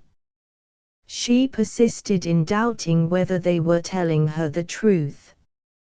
A shocking distrust of her friends seemed to possess her. She shrunk when Lady Janet approached the bedside. She shuddered when Lady Janet kissed her. She flatly refused to let Horace see her. She asked the strangest questions about Julian Gray, and shook her head suspiciously when they told her that he was absent from the house. At intervals she hid her face in the bedclothes and murmured to herself piteously, "Oh, what shall I do? What shall I do?" At other times her one petition was to be left alone. "I want nobody in my room," that was her sullen cry, "nobody in my room." The evening advanced, and brought with it no change for the better. Lady Janet, by the advice of Horace, sent for her own medical adviser. The doctor shook his head. The symptoms, he said, indicated a serious shock to the nervous system. He wrote a sedative prescription, and he gave, with a happy choice of language, some sound and safe advice. It amounted briefly to this: take her away, and try the seaside. Lady Janet's customary energy acted on the advice, without a moment's needless delay. She gave the necessary directions for packing the trunks overnight, and decided on leaving Mablethorpe House with Mercy the next morning. Shortly after the doctor had taken his departure, a letter from Julian, addressed to Lady Janet, was delivered by private messenger. Beginning with the necessary apologies for the writer's absence, the letter proceeded in these terms: "Before I permitted my companion to see the lawyer, I felt the necessity of consulting him as to my present position toward her first. I told him, what I think it only right to repeat to you, that I do not feel justified in acting on my own opinion that her mind is deranged. In the case of this friendless woman I want medical authority, and, more even than that, I want some positive proof, to satisfy my conscience as well as to confirm my view." Finding me obstinate on this point, the lawyer undertook to consult a physician accustomed to the treatment of the insane, on my behalf. After sending a message and receiving the answer, he said, "Bring the lady here, in half an hour. She shall tell her story to the doctor instead of telling it to me." The proposal rather staggered me. I asked how it was possible to induce her to do that. He laughed, and answered, "I shall present the doctor as my senior partner. My senior partner will be the very man to advise her. You know that I hate all deception, even where the end in view appears to justify it."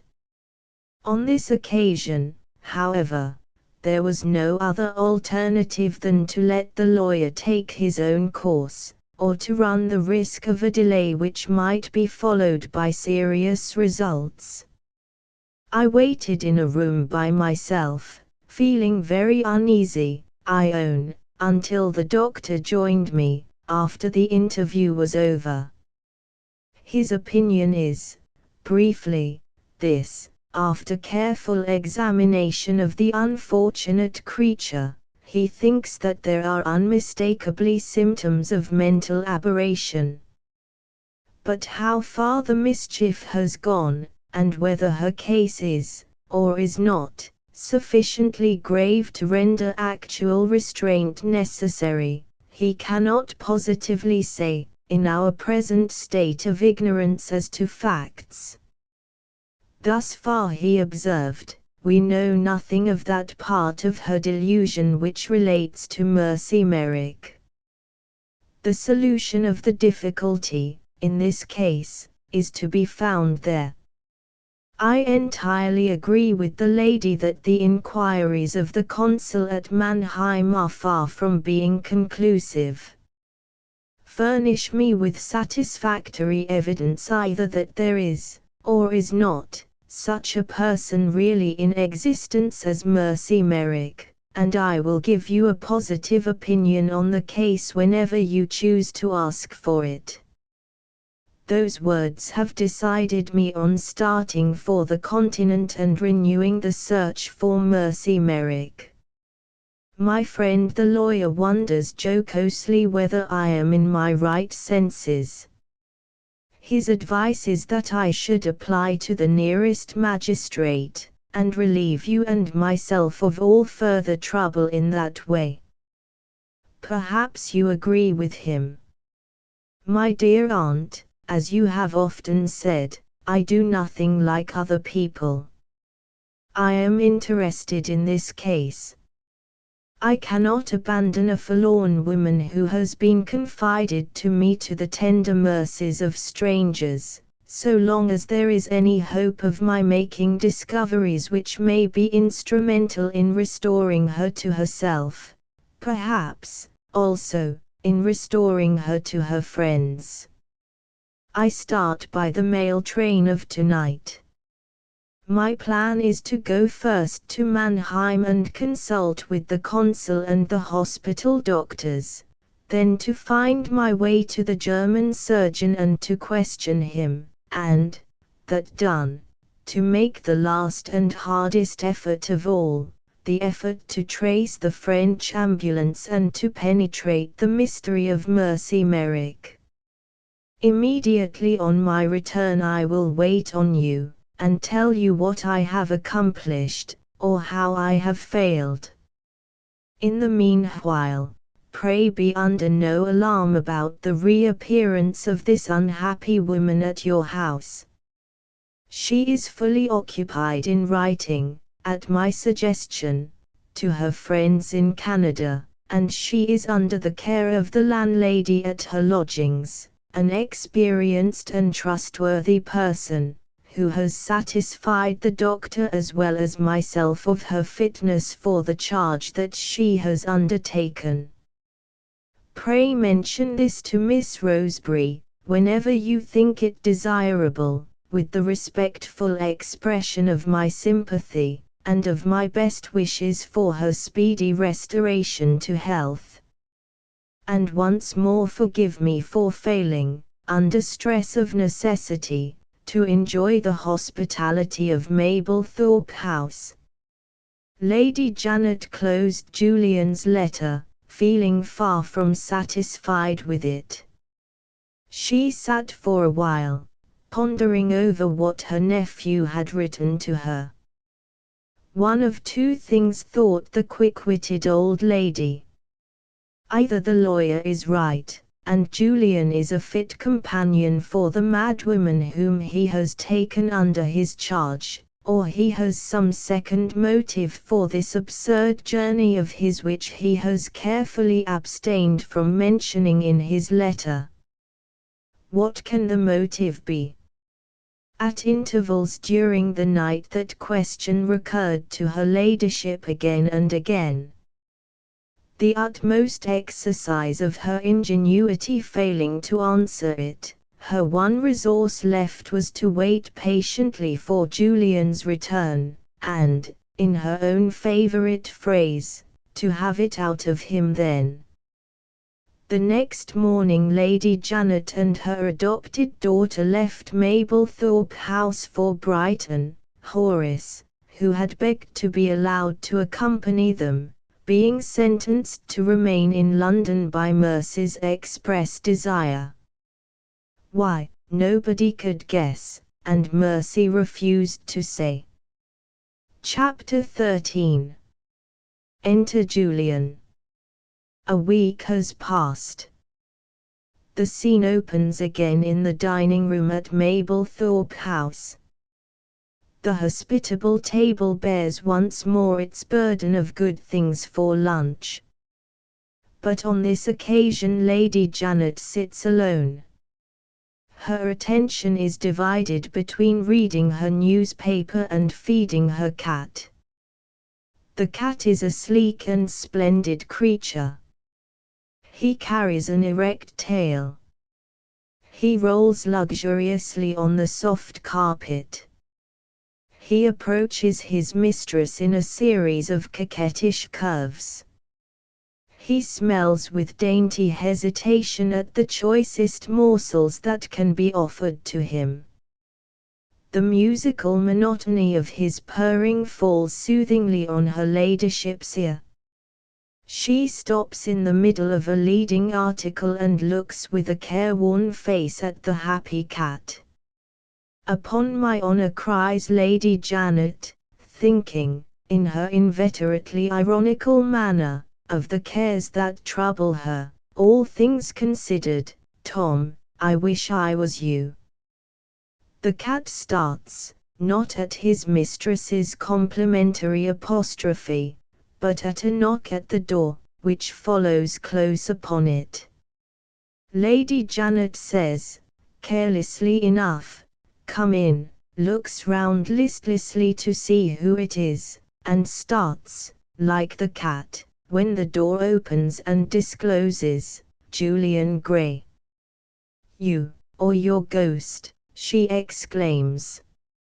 She has noticed already that Julian is paler than usual, and that there is something in his manner at once uneasy and subdued, highly uncharacteristic of him at other times. He takes a seat by her side, and kisses her hand. But, for the first time in his aunt's experience of him, he refuses the good things on the luncheon table, and he has nothing to say to the cat. That neglected animal takes refuge on Lady Janet's lap. Lady Janet, with her eyes fixed expectantly on her nephew, determining to have it out of him at the first opportunity, waits to hear what he has to say for himself. Julian has no alternative but to break the silence, and tell his story as he best may. "I got back from the continent last night," he began. "And I come here, as I promised, to report myself on my return. How does your ladyship do? How is Miss Rosebery?" Lady Janet laid an indicative finger on the lace pelerine which ornamented the upper part of her dress. "Here is the old lady, well," she answered, and pointed next to the room above them. "And there," she added, "is the young lady, ill. Is anything the matter with you, Julian?" "Perhaps I am a little tired after my journey." "Never mind me. Is Miss Rosebery still suffering from the shock?" "What else should she be suffering from? I will never forgive you, Julian, for bringing that crazy impostor into my house. My dear aunt, when I was the innocent means of bringing her here, I had no idea that such a person as Miss Rosebery was in existence. Nobody laments what has happened more sincerely than I do. Have you had medical advice?" "I took her to the seaside a week since by medical advice." "Has the change of air done her no good?" "None whatever. If anything, the change of air has made her worse. Sometimes she sits for hours together, as pale as death, without looking at anything, and without uttering a word. Sometimes she brightens up, and seems as if she was eager to say something, and then heaven only knows why, checks herself suddenly as if she was afraid to speak. I could support that. But what cuts me to the heart, Julian, is that she does not appear to trust me and to love me as she did. She seems to be doubtful of me, she seems to be frightened of me. If I did not know that it was simply impossible that such a thing could be, I should really think she suspected me of believing what that wretch said of her. In one word, and between ourselves, I begin to fear she will never get over the fright which caused that fainting fit. There is serious mischief somewhere, and, try as I may to discover it, it is mischief beyond my finding. Can the doctor do nothing?" Lady Janet's bright black eyes answered before she replied in words, with a look of supreme contempt. "The doctor," she repeated, disdainfully. "I brought Grace back last night in sheer despair, and I sent for the doctor this morning. He is at the head of his profession, he is said to be making 10,000 a year, and he knows no more about it than I do. I am quite serious. The great physician has just gone away with 2 guineas in his pocket. 1 guinea, for advising me to keep her quiet, another guinea for telling me to trust to time. Do you wonder how he gets on at this rate? My dear boy, they all get on in the same way. The medical profession thrives on two incurable diseases in these modern days, a he disease and a she disease. She disease, nervous depression; he disease, suppressed gout. Remedies: 1 guinea, if you go to the doctor, 2 guineas if the doctor goes to you. I might have bought a new bonnet, cried her ladyship, indignantly, with the money I have given to that man. Let us change the subject. I lose my temper when I think of it. Besides, I want to know something. Why did you go abroad? At that plain question Julian looked unaffectedly surprised. I wrote to explain, he said. Have you not received my letter? Oh, I got your letter. It was long enough, in all conscience, and, long as it was, it didn't tell me the one thing I wanted to know. What is the one thing? Lady Janet's reply pointed, not too palpably at first, at that second motive for Julian's journey which she had suspected Julian of concealing from her. I want to know, she said, why you troubled yourself to make your inquiries on the continent in person. You know where my old courier is to be found. You have yourself pronounced him to be the most intelligent and trustworthy of men. Answer me honestly, could you not have sent him in your place? I might have sent him, Julian admitted, a little reluctantly. You might have sent the courier, and you were under an engagement to stay here as my guest. Answer me honestly once more. Why did you go away? Julian hesitated.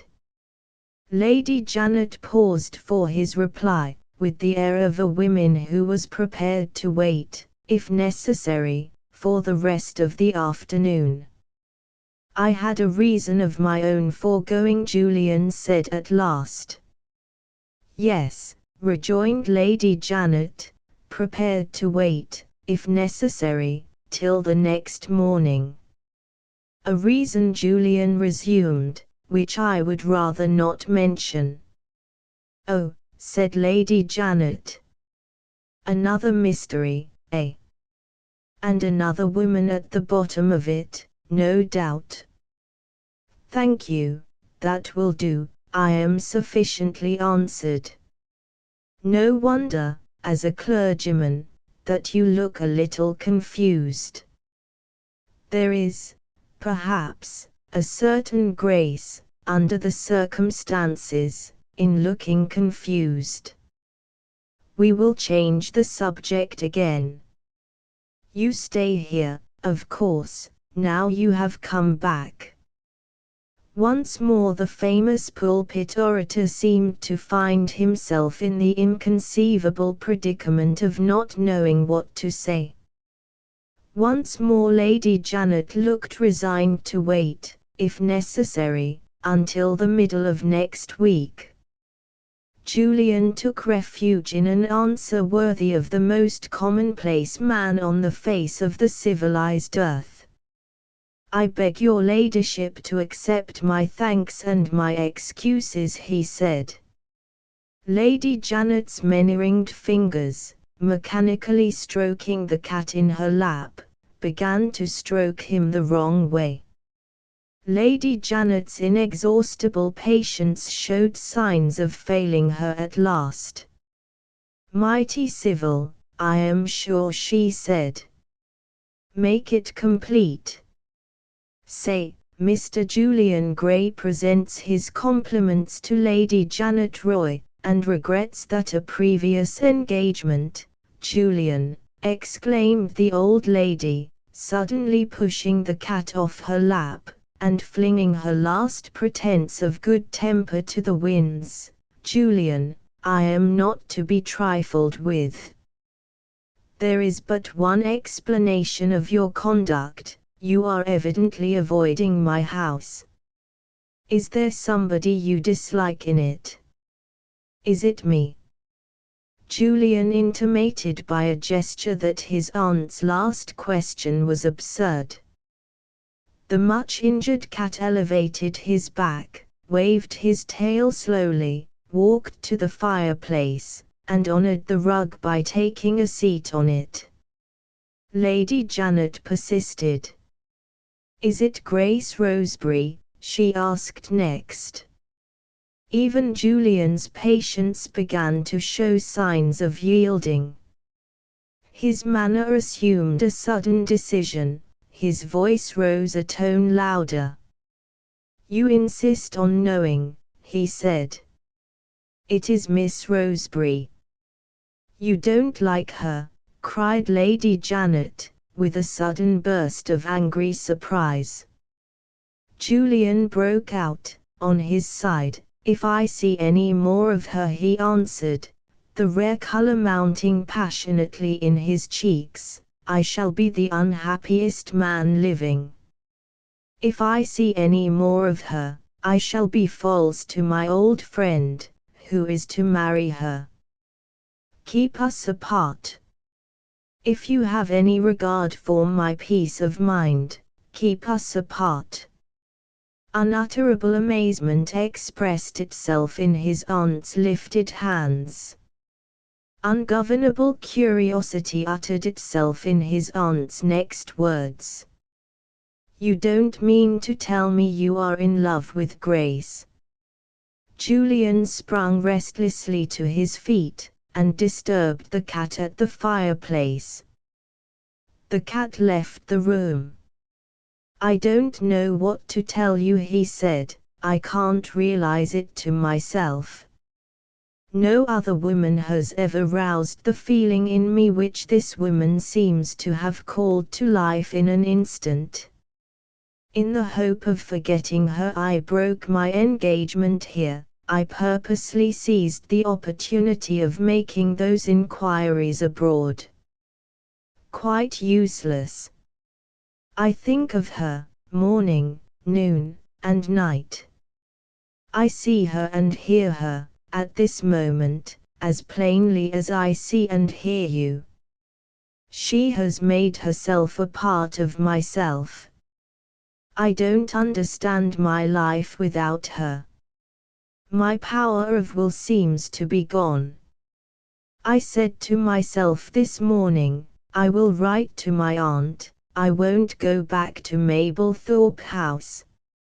Here I am in Mablethorpe House, with a mean subterfuge to justify me to my own conscience. I owe it to my aunt to call on my aunt. That is what I said to myself on the way here, and I was secretly hoping every step of the way that she would come into the room when I got here. I am hoping it now. And she is engaged to Horace Hoacroft, to my oldest friend, to my best friend. Am I an infernal rascal? Or am I a weak fool?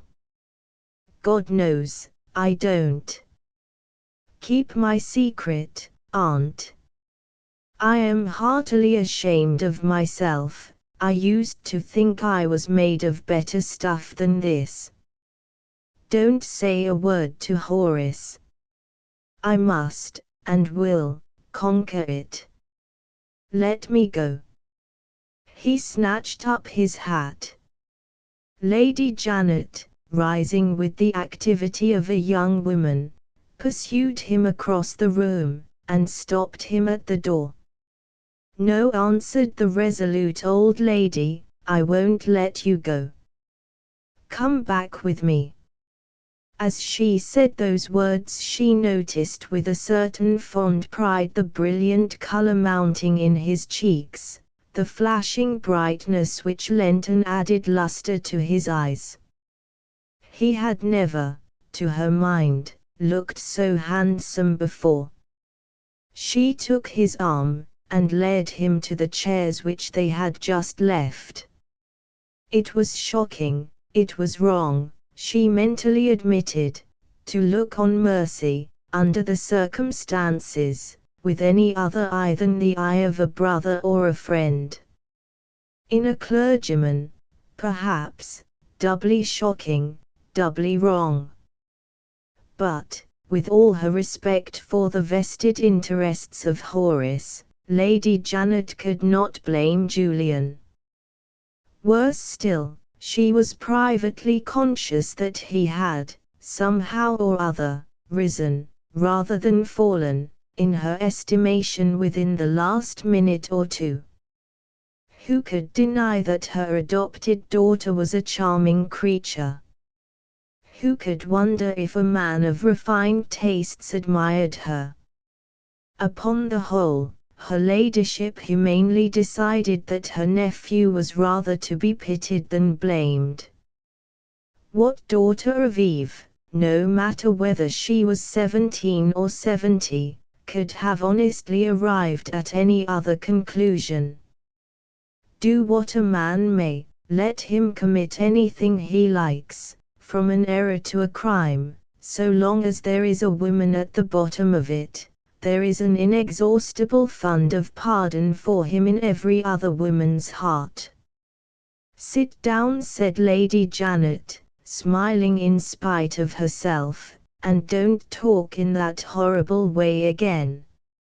A man, Julian, especially a famous man like you, ought to know how to control himself." Julian burst out laughing bitterly. "Send upstairs for my self-control," he said. "It's in her possession, not in mine. Good morning, Aunt." He rose from his chair. Lady Janet instantly pushed him back into it. "I insist on your staying here," she said, "if it is only for a few minutes longer. I have something to say to you." "Does it refer to Miss Rosebery?" "It refers to the hateful woman who frightened Miss Rosebery. Now are you satisfied?" Julian bowed, and settled himself in his chair. "I don't much like to acknowledge it," his aunt went on. "But I want you to understand that I have something really serious to speak about, for once in a way. Julian. That wretch not only frightens Grace, she actually frightens me." "Frightens you?" "She is quite harmless, poor thing." "Poor thing," repeated Lady Janet. "Did you say poor thing?" "Yes." "Is it possible that you pity her?" "From the bottom of my heart." The old lady's temper gave way again at that reply. "I hate a man who can't hate anybody," she burst out. "If you had been an ancient Roman, Julian, I believe you would have pitied Nero himself." Julian cordially agreed with her. "I believe I should," he said, quietly. "All sinners, my dear aunt, are more or less miserable sinners. Nero must have been one of the wretchedest of mankind." "Wretched!" exclaimed Lady Janet. "Nero wretched? A man who committed robbery, arson and murder to his own violin accompaniment, only wretched? What next, I wonder? When modern philanthropy begins to apologize for Nero, modern philanthropy has arrived at a pretty pass indeed. We shall hear next that bloody Queen Mary was as playful as a kitten, and if poor dear Henry VIII carried anything to an extreme, it was the practice of the domestic virtues. Ah, how I hate cant! What were we talking about just now? You wander from the subject, Julian. You are what I call bird-witted."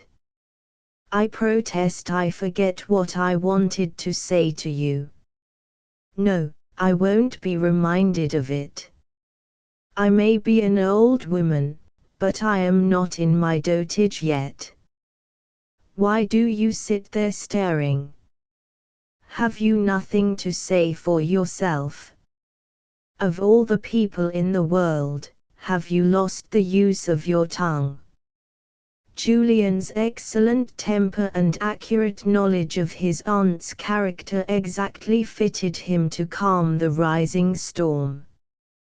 He contrived to lead Lady Janet insensibly back to the lost subject by dexterous reference to a narrative which he had thus far left untold, the narrative of his adventures on the continent. "I have a great deal to say, aunt," he replied. "I have not yet told you of my discoveries abroad." Lady Janet instantly took the bait. "I knew there was something forgotten," she said. "You have been all this time in the house, and you have told me nothing." "Begin directly." Patient Julian began. Chapter 14. Coming events cast their shadows before. "I went first to Mannheim, Lady Janet, as I told you I should in my letter, and I heard all that the consul and the hospital doctors could tell me. No new fact of the slightest importance turned up. I got my directions for finding the German surgeon, and I set forth to try what I could make next of the man who performed the operation. On the question of his patient's identity he had, as a perfect stranger to her, nothing to tell me. On the question of her mental condition, however, he made a very important statement. He owned to me that he had operated on another person injured by a shell wound on the head at the Battle of Solferino, and that the patient, recovering also in this case, recovered, mad. That is a remarkable admission, don't you think so?" Lady Janet's temper had hardly been allowed time enough to subside to its customary level. "Very remarkable, I dare say," she answered, "to people who feel any doubt of this pitiable lady of yours being mad. I feel no doubt, and, thus far, I find your account of yourself, Julian, tiresome in the extreme. Go on to the end. Did you lay your hand on Mercy Merrick?" "No." "Did you hear anything of her?" "Nothing. Difficulties beset me on every side. The French ambulance had shared in the disasters of France, it was broken up. The wounded Frenchmen were prisoners somewhere in Germany, nobody knew where. The French surgeon had been killed in action. His assistants were scattered, most likely in hiding. I began to despair of making any discovery, when accident threw in my way 2 Prussian soldiers who had been in the French cottage. They confirmed what the German surgeon told the consul, and what Horace himself told me, namely, that no nurse in a black dress was to be seen in the place. If there had been such a person, she would certainly, the Prussians inform me, have been found in attendance on the injured Frenchman.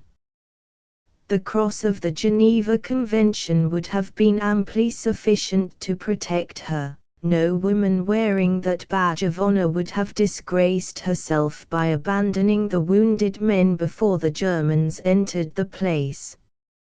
In short, interposed Lady Janet, there is no such person as Mercy Merrick. I can draw no other conclusions, said Julian, unless the English doctor's idea is the right one. After hearing what I have just told you, he thinks the woman herself is Mercy Merrick. Lady Janet held up her hand as a sign that she had an objection to make here. You and the doctor seem to have settled everything to your entire satisfaction on both sides, she said. But there is one difficulty that you have neither of you accounted for yet. What is it, Aunt? You talk glibly enough, Julian, about this woman's mad assertion that Grace is the missing nurse, and that she is Grace. But you have not explained yet how the idea first got into her head, and, more than that, how it is that she is acquainted with my name and address, and perfectly familiar with Grace's papers and Grace's affairs. These things are a puzzle to a person of my average intelligence. Can your clever friend, the doctor, account for them? Shall I tell you what he said when I saw him this morning? Will it take long? It will take about a minute. You agreeably surprise me. Go on. You want to know how she gained her knowledge of your name and of Miss Roseberry's affairs, Julian resumed. The doctor says in one of two ways. Either Miss Roseberry must have spoken of you and of her own affairs while she and the stranger were together in the French cottage, or the stranger must have obtained access privately to Miss Roseberry's papers. Do you agree so far? Lady Janet began to feel interested for the first time. Perfectly, she said. I have no doubt Grace rashly talked of matters which an older and wiser person would have kept to herself. Very good. Do you also agree that the last idea in the woman's mind when she was struck by the shell might have been, quite probably, the idea of Miss Roseberry's identity and Miss Roseberry's affairs? You think it likely enough. Well, what happens after that? The wounded woman is brought to life by an operation, and she becomes delirious in the hospital at Mannheim. During her delirium, the idea of Miss Roseberry's identity ferments in her brain, and assumes its present perverted form. In that form it still remains.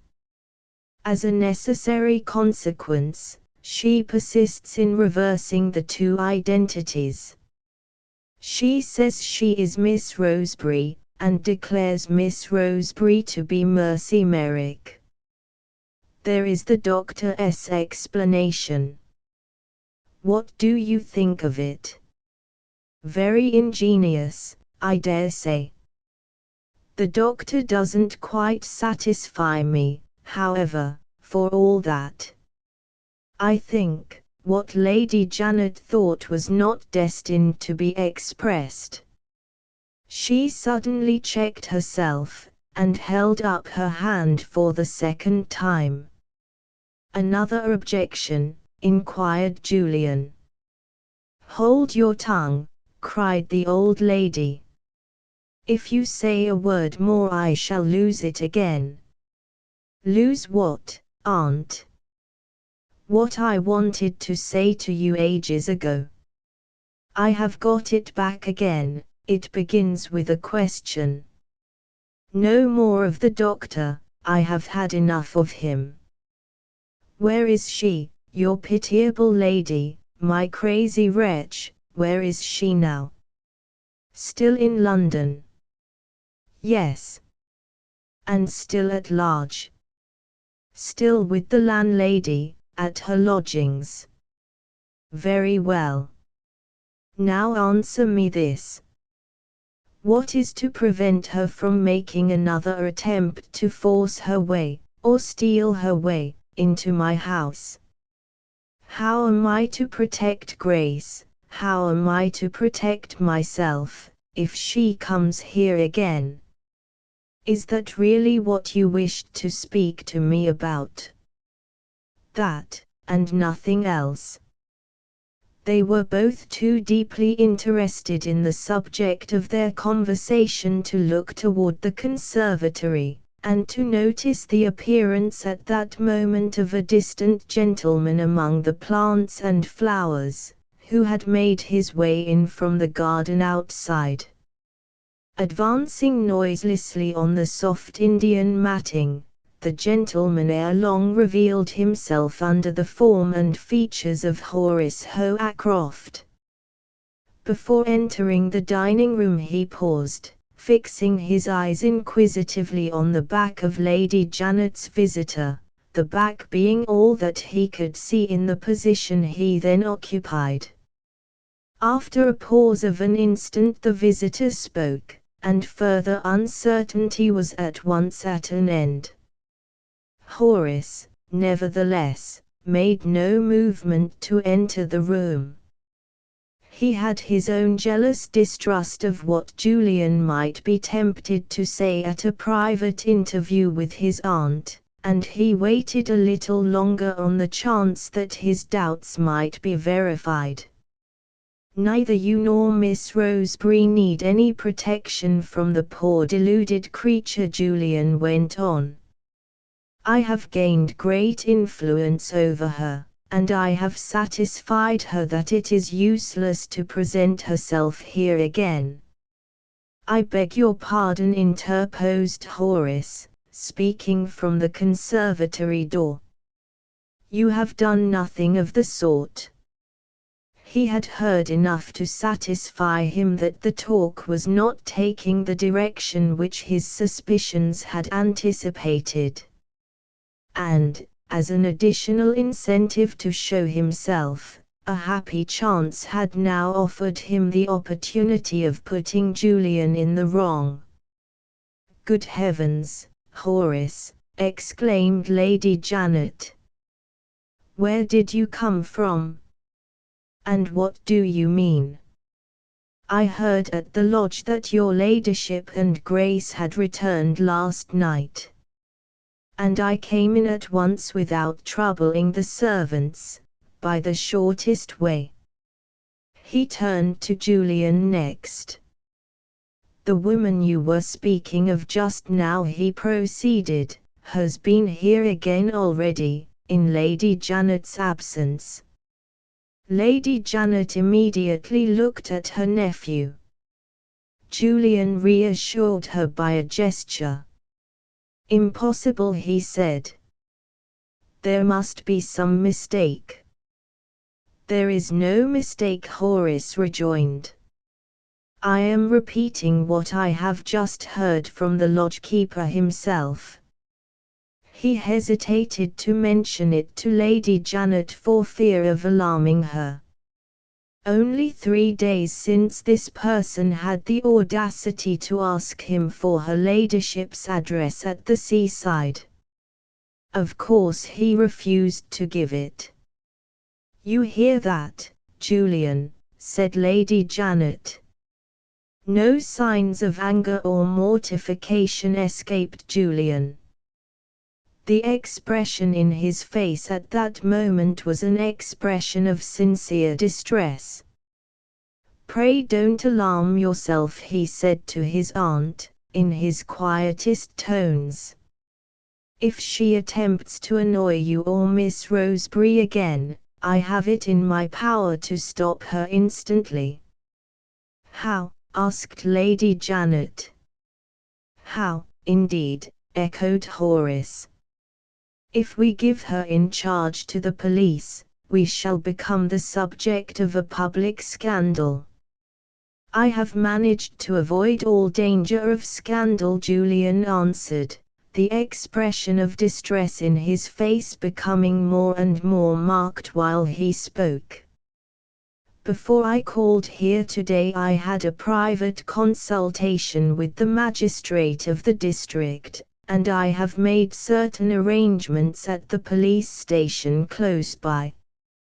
On receipt of my card, an experienced man, in plain clothes, will present himself at any address that I indicate, and will take her quietly away.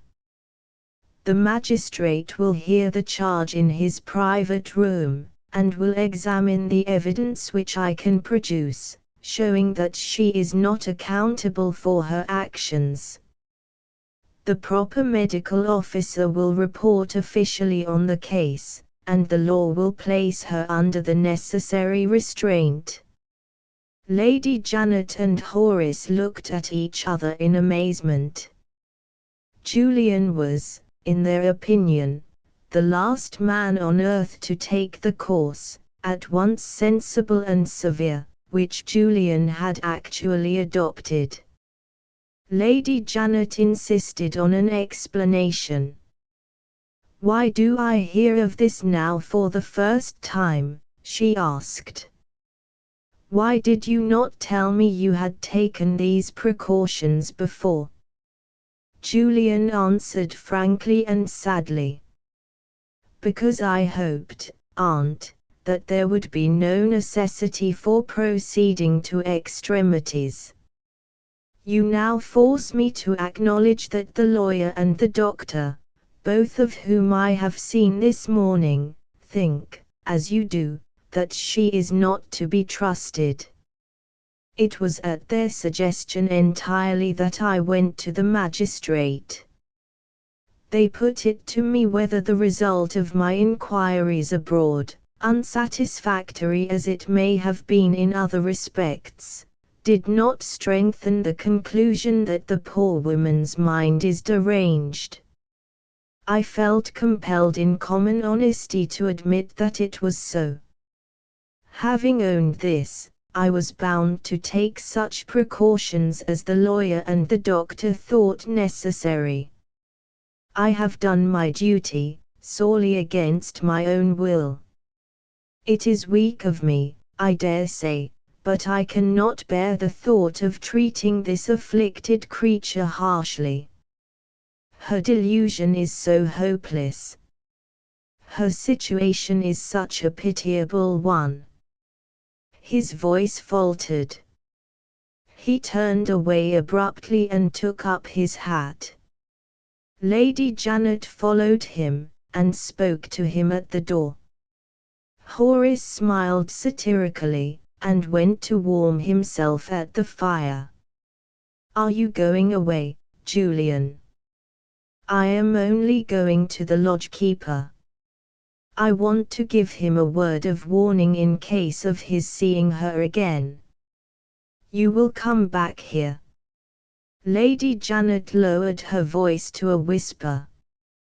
"There is really a reason, Julian, for your not leaving the house now. I promise not to go away, aunt, until I have provided for your security. If you, or your adopted daughter, are alarmed by another intrusion, I give you my word of honor my card shall go to the police station, however painfully I may feel it myself." He, too, lowered his voice at the next words. "In the meantime, remember what I confessed to you while we were alone. For my sake, let me see as little of Miss Roseberry as possible. Shall I find you in this room when I come back?" "Yes." "Alone?" He laid a strong emphasis, of look as well as of tone, on that one word. Lady Janet understood what the emphasis meant. "Are you really," she whispered, "as much in love with Grace as that?" Julian laid one hand on his aunt's arm, and pointed with the other to Horace, standing with his back to them, warming his feet on the fender. "Well," said Lady Janet. "Well," said Julian, with a smile on his lip and a tear in his eye, "I never envied any man as I envy him." With those words he left the room. Chapter 15. A Woman's Remorse. Having warmed his feet to his own entire satisfaction, Horace turned round from the fireplace, and discovered that he and Lady Janet were alone. "Can I see Grace?" he asked. The easy tone in which he put the question, a tone, as it were, of proprietorship in Grace, jarred on Lady Janet at the moment. For the first time in her life she found herself comparing Horace with Julian, to Horace's disadvantage. He was rich, he was a gentleman of ancient lineage, he bore an unblemished character. But who had the strong brain? Who had the great heart? Which was the man of the two? "Nobody can see her," answered Lady Janet. "Not even you." The tone of the reply was sharp, with a dash of irony in it.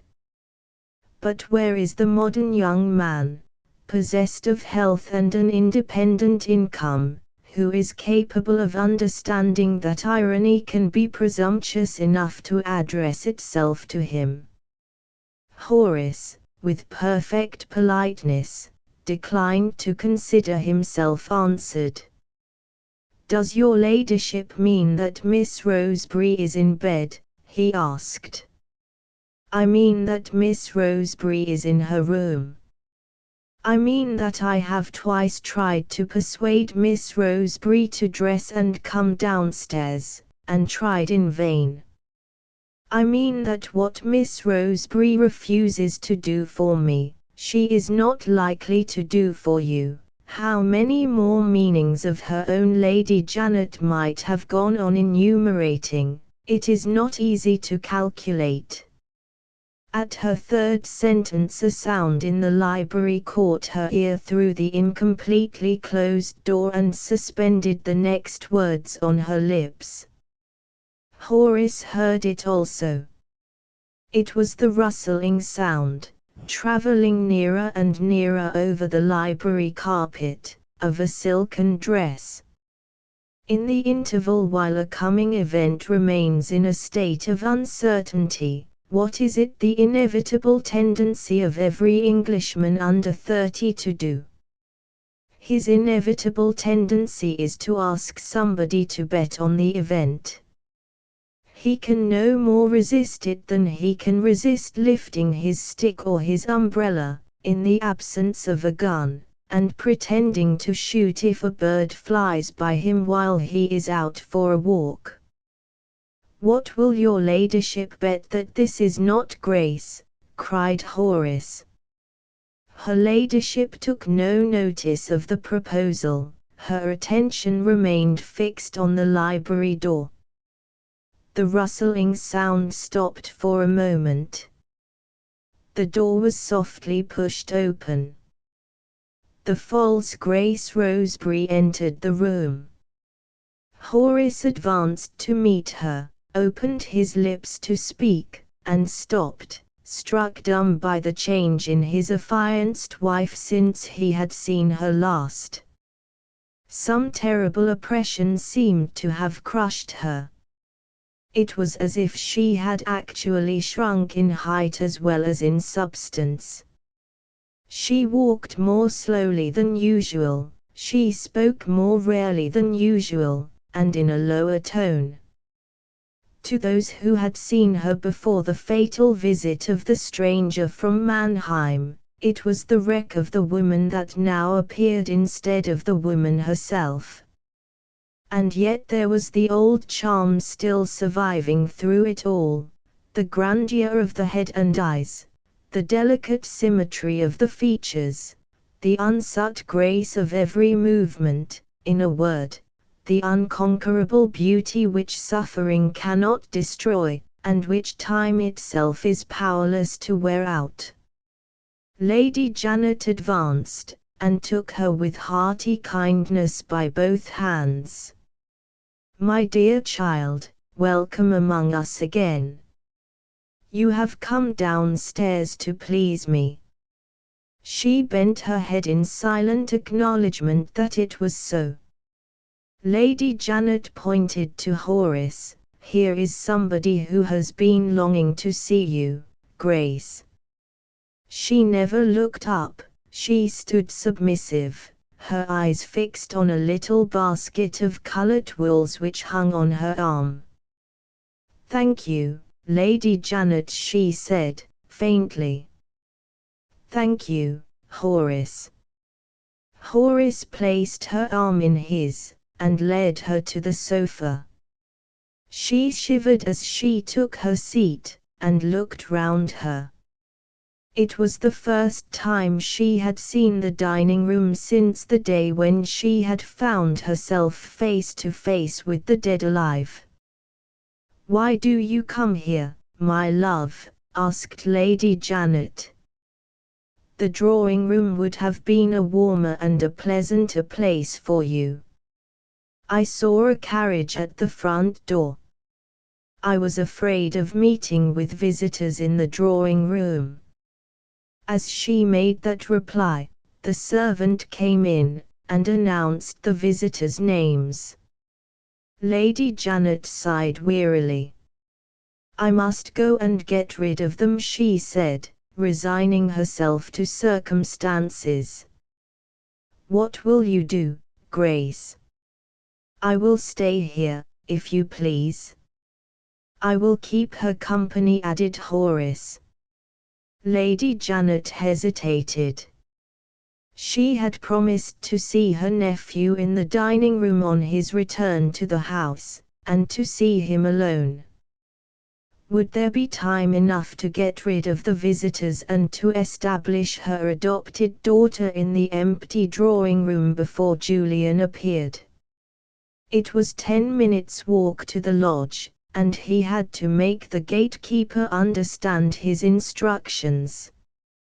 Lady Janet decided that she had time enough at her disposal. She nodded kindly to Mercy, and left her alone with her lover. Horace seated himself in the vacant place on the sofa. So far as it was in his nature to devote himself to anyone, he was devoted to Mercy.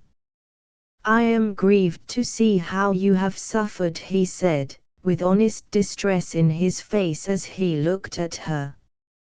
"Try to forget what has happened." "I am trying to forget." "Do you think of it much?" "My darling, it is too contemptible to be thought of." She placed her work basket on her lap. Her wasted fingers began absently sorting the wools inside. "Have you seen Mr. Julian Gray?" she asked, suddenly. "Yes." "What does he say about it?" She looked at Horace for the first time, steadily scrutinizing his face. Horace took refuge in prevarication. "I really haven't asked for Julian's opinion," he said. She looked down again, with a sigh, at the basket on her lap, considered a little, and tried him once more. "Why has Mr. Julian Gray not been here for a whole week?" she went on. "The servants say he has been abroad." "Is that true?" It was useless to deny it. Horace admitted that the servants were right. Her fingers suddenly stopped at their restless work among the wools, her breath quickened perceptibly. What had Julian Gray been doing abroad? Had he been making inquiries? Did he alone, of all the people who saw that terrible meeting, suspect her? Yes. His was the finer intelligence, his was a clergyman's, a London clergyman's, experience of frauds and deceptions, and of the women who were guilty of them. Not a doubt of it now. Julian suspected her. "When does he come back?" she asked, in tones so low that Horace could barely hear her. "He has come back already. He returned last night." A faint shade of color stole slowly over the pallor of her face. She suddenly put her basket away, and clasped her hands together to quiet the trembling of them, before she asked her next question. "Where is," she paused to steady her voice. "Where is the person," she resumed, "who came here and frightened me?" Horace hastened to reassure her. "The person will not come again," he said. "Don't talk of her. Don't think of her." She shook her head. "There is something I want to know," she persisted. "How did Mr. Julian Gray become acquainted with her?" This was easily answered. Horace mentioned the consul at Mannheim, and the letter of introduction. She listened eagerly, and said her next words in a louder, firmer tone. She was quite a stranger, then, to Mr. Julian Gray, before that. "Quite a stranger," Horace replied. "No more questions, not another word about her, Grace. I forbid the subject." "Come, my own love," he said, taking her hand and bending over her tenderly, "rally your spirits. We are young, we love each other, now is our time to be happy." Her hand turned suddenly cold, and trembled in his. Her head sank with a helpless weariness on her breast. Horace rose in alarm. "You are cold, you are faint," he said. "Let me get you a glass of wine, let me mend the fire." The decanters were still on the luncheon table. Horace insisted on her drinking some port wine. She barely took half the contents of the wine glass. Even that little told on her sensitive organization, it roused her sinking energies of body and mind. After watching her anxiously, without attracting her notice, Horace left her again to attend to the fire at the other end of the room. Her eyes followed him slowly with a hard and tearless despair. "Rally your spirits," she repeated to herself in a whisper. "My spirits. Oh God!" She looked round her at the luxury and beauty of the room, as those look who take their leave of familiar scenes. The moment after, her eyes sank, and rested on the rich dress that she wore, a gift from Lady Janet. She thought of the past, she thought of the future. Was the time near when she would be back again in the refuge, or back again in the streets, she who had been Lady Janet's adopted daughter, and Horace Hoacroft's betrothed wife? A sudden frenzy of recklessness seized on her as she thought of the coming end. Horace was right. Why not rally her spirits? Why not make the most of her time? The last hours of her life in that house were at hand. Why not enjoy her stolen position while she could? "Adventuress," whispered the mocking spirit within her, "be true to your character. Away with your remorse. Remorse is the luxury of an honest woman." She caught up her basket of wools, inspired by a new idea. "Ring the bell," she cried out to Horace at the fireplace. He looked round in wonder.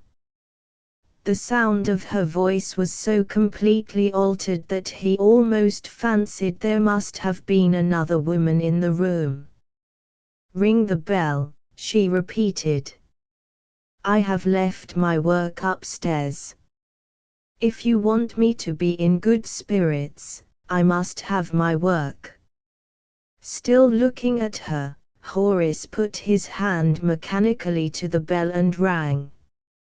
One of the men servants came in.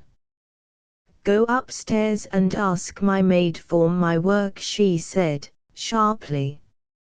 Even the man was taken by surprise. It was her habit to speak to the servants with a gentleness and consideration which had long since won all their hearts. "Do you hear me?" she asked, impatiently. The servant bowed, and went out on his errand. She turned to Horace with flashing eyes and fevered cheeks. "What a comfort it is," she said, "to belong to the upper classes. A poor woman has no maid to dress her, and no footman to send upstairs. Is life worth having, Horace, on less than 5,000 a year?" The servant returned with a strip of embroidery. She took it with an insolent grace, and told him to bring her a footstool. The man obeyed.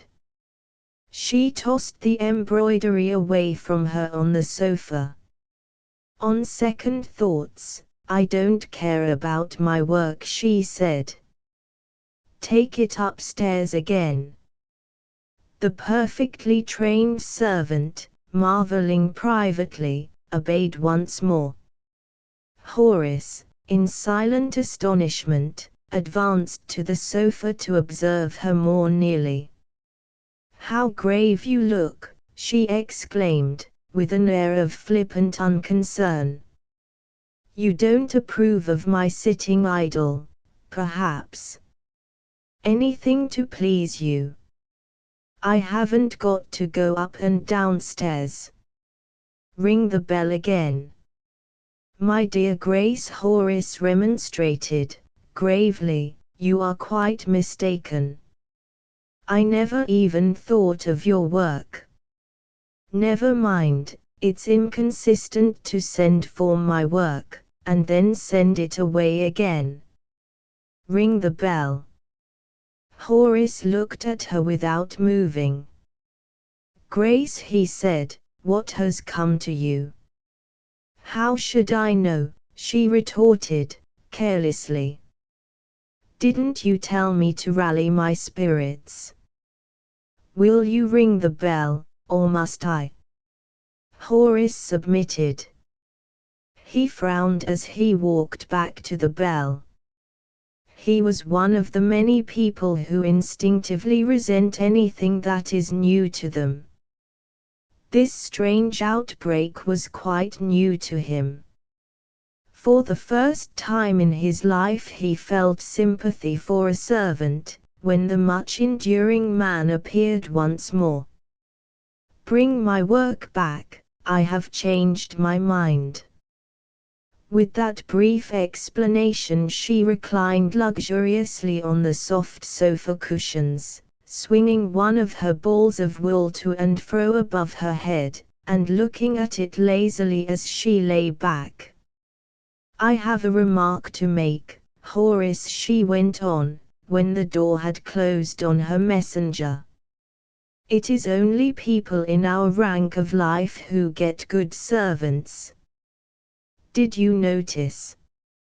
Nothing upsets that man's temper. A servant in a poor family should have been impudent. A maid of all work would have wondered when I was going to know my own mind." The man returned with the embroidery.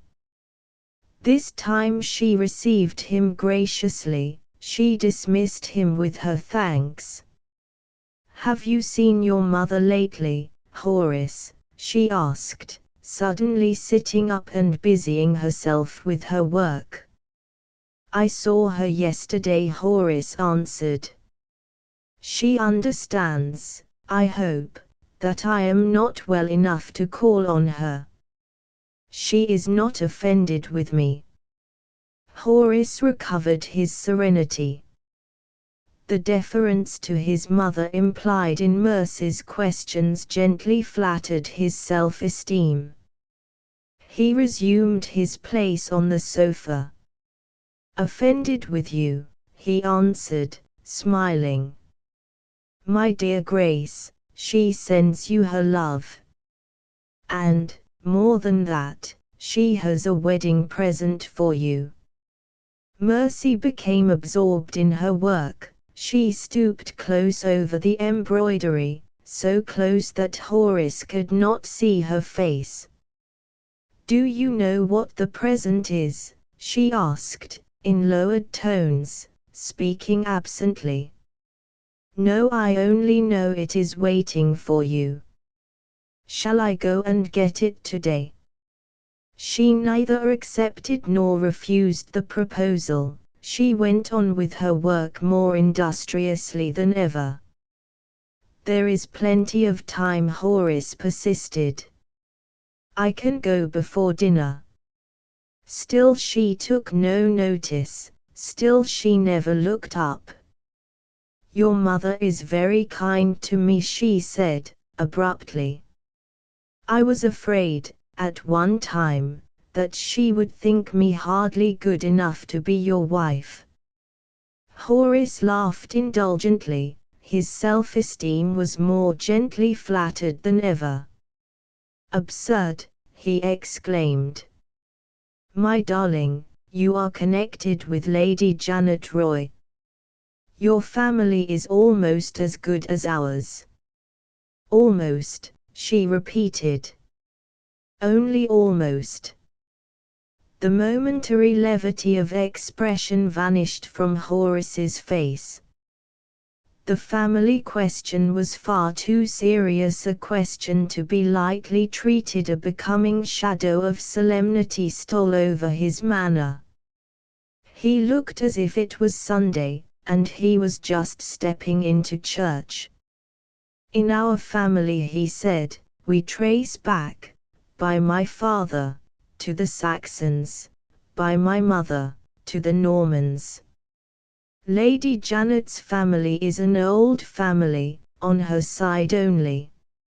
Mercy dropped her embroidery, and looked Horace full in the face. She, too, attached no common importance to what she had next to say. "If I had not been connected with Lady Janet," she began, "would you ever have thought of marrying me?" "My love, what is the use of asking? You are connected with Lady Janet." She refused to let him escape answering her in that way. "Suppose I had not been connected with Lady Janet," she persisted. "Suppose I had only been a good girl, with nothing but my own merits to speak for me. What would your mother have said then?" Horace still parried the question, only to find the point of it pressed home on him once more. "Why do you ask?" he said. "I ask to be answered," she rejoined. "Would your mother have liked you to marry a poor girl, of no family, with nothing but her own virtues to speak for her?"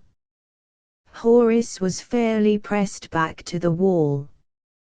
"If you must know," he replied, "my mother would have refused to sanction such a marriage as that.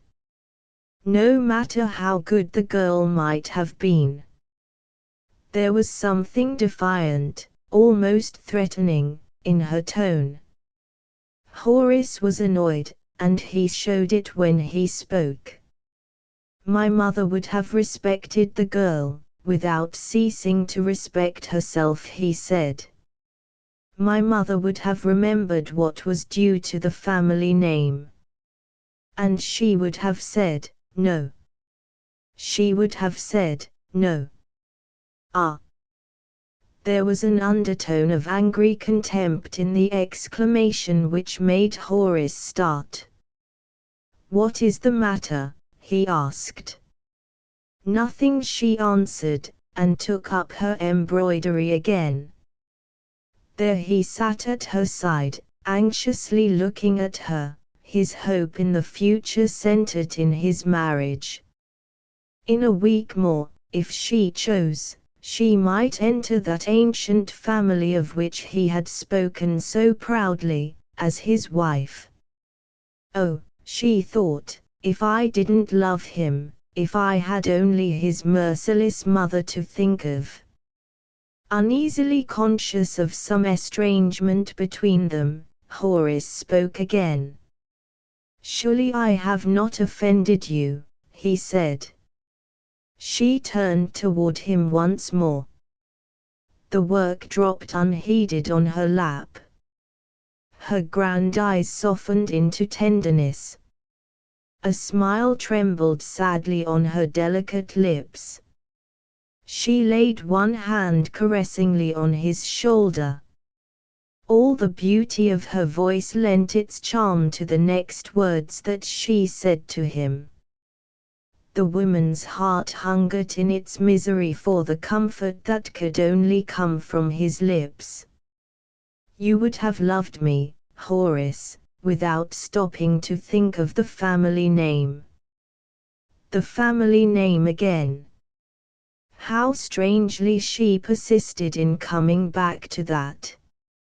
Horace looked at her without answering, trying vainly to fathom what was passing in her mind. She took his hand, and wrung it hard, as if she would wring the answer out of him in that way. You would have loved me, she repeated. The double spell of her voice and her touch was on him. He answered, warmly, under any circumstances, under any name. She put one arm round his neck, and fixed her eyes on his. Is that true? She asked. True as tea, heaven above us. She drank in those few commonplace words with a greedy delight. She forced him to repeat them in a new form. No matter who I might have been. For myself alone. For yourself alone. She threw both arms round him, and laid her head passionately on his breast. I love you. I love you. I love you. Her voice rose with hysterical vehemence at each repetition of the words, then suddenly sank to a low hoarse cry of rage and despair. The sense of her true position toward him revealed itself in all its horror as the confession of her love escaped her lips.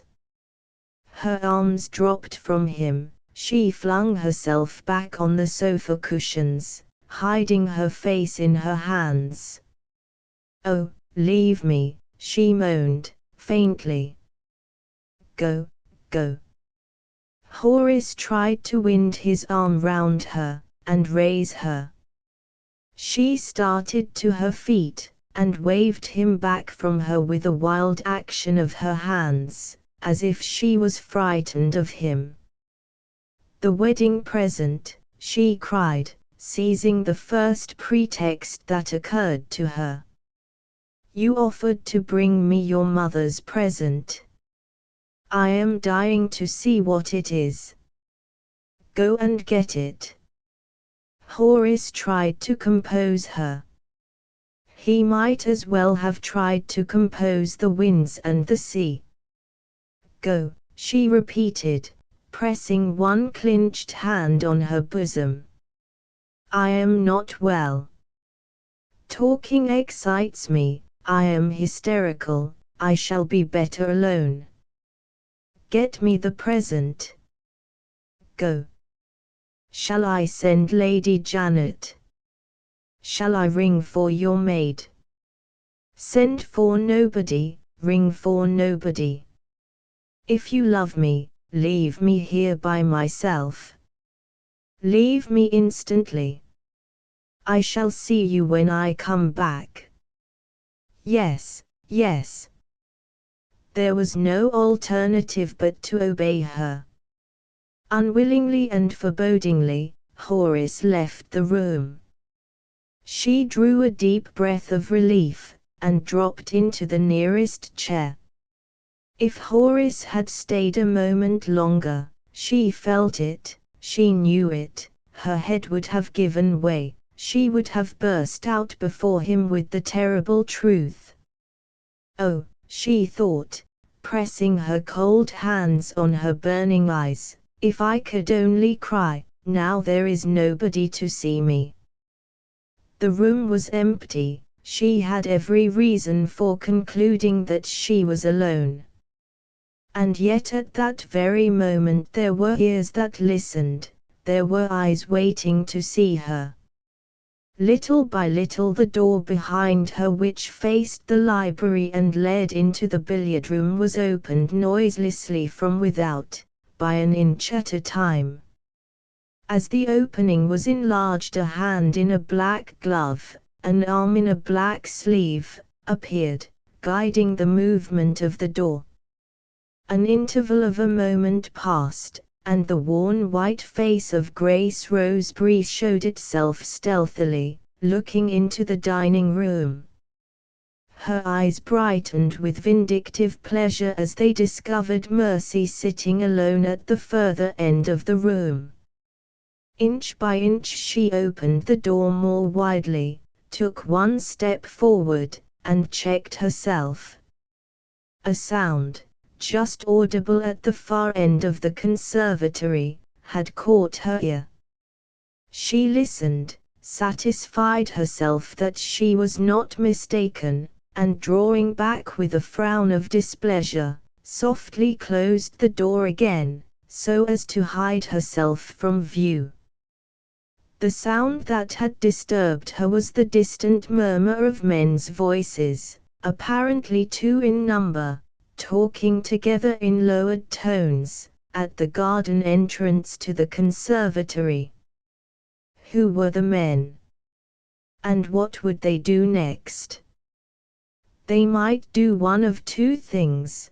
They might enter the drawing room, or they might withdraw again by way of the garden. Kneeling behind the door, with her ear at the keyhole, Grace Roseberry waited the event. Chapter 16. They meet again. Absorbed in herself, Mercy failed to notice the opening door or to hear the murmur of voices in the conservatory. The one terrible necessity which had been present to her mind at intervals for a week past was confronting her at that moment. She owed to Grace Roseberry the tardy justice of owning the truth. The longer her confession was delayed, the more cruelly she was injuring the woman whom she had robbed of her identity, the friendless woman who had neither witnesses nor papers to produce, who was powerless to right her own wrong.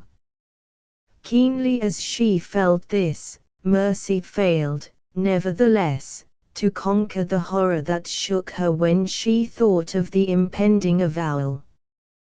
Day followed day, and still she shrank from the unendurable ordeal of confession, as she was shrinking from it now.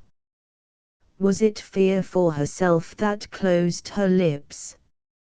She trembled, as any human being in her place must have trembled, at the bare idea of finding herself thrown back again on the world, which had no place in it and no hope in it for her. But she could have overcome that terror, she could have resigned herself to that doom. No. It was not the fear of the confession itself, or the fear of the consequences which must follow it, that still held her silent. The horror that daunted her was the horror of owning to Horace and to Lady Janet that she had cheated them out of their love. Every day Lady Janet was kinder and kinder. Every day Horace was fonder and fonder of her. How could she confess to Lady Janet?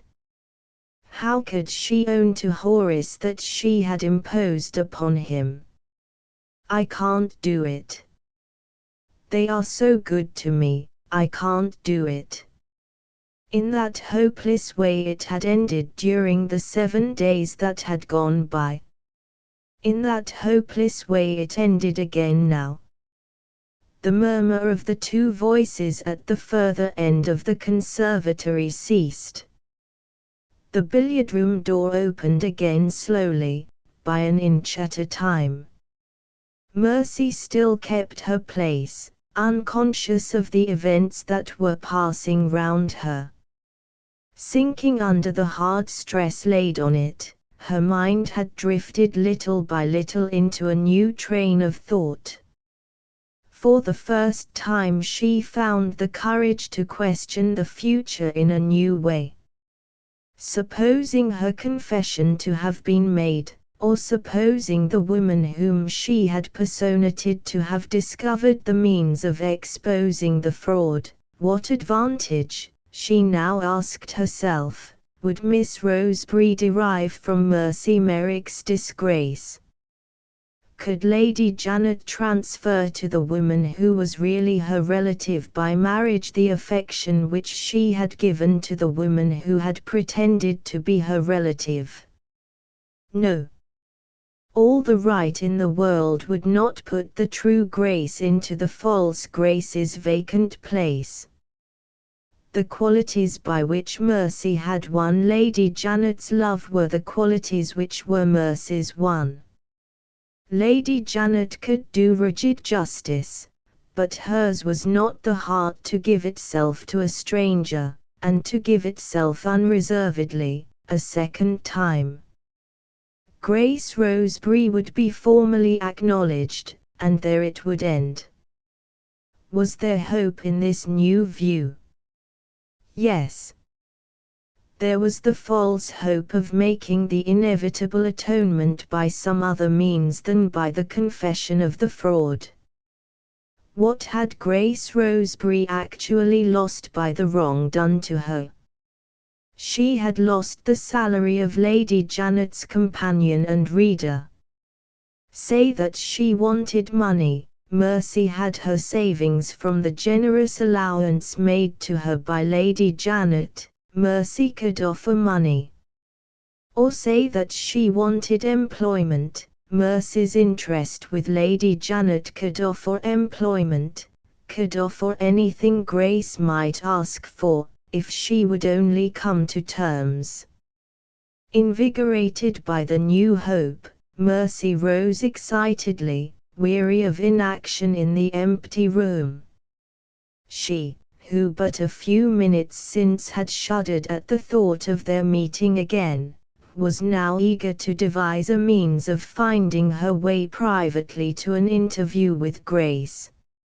It should be done without loss of time, on that very day, if possible, by the next day at latest. She looked round her mechanically, pondering how to reach the end in view. Her eyes rested by chance on the door of the billiard room. Was it fancy? Or did she really see the door first open a little, then suddenly and softly close again? Was it fancy? Or did she really hear, at the same moment, a sound behind her as of persons speaking in the conservatory? She paused, and, looking back in that direction, listened intently. The sound, if she had really heard it, was no longer audible. She advanced toward the billiard room to set her first doubt at rest. She stretched out her hand to open the door, when the voices, recognizable now as the voices of two men, caught her ear once more. This time she was able to distinguish the words that were spoken. "Any further orders, sir?" inquired one of the men. "Nothing more," replied the other. Mercy started, and faintly flushed, as the second voice answered the first. She stood irresolute close to the billiard room, hesitating what to do next. After an interval, the second voice made itself heard again, advancing nearer to the dining room. "Are you there, Aunt?" it asked cautiously. There was a moment's pause. Then the voice spoke for the third time, sounding louder and nearer. "Are you there?" it reiterated. "I have something to tell you." Mercy summoned her resolution and answered, "Lady Janet is not here." She turned as she spoke toward the conservatory door, and confronted on the threshold Julian Gray. They looked at one another without exchanging a word on either side. The situation, for widely different reasons, was equally embarrassing to both of them.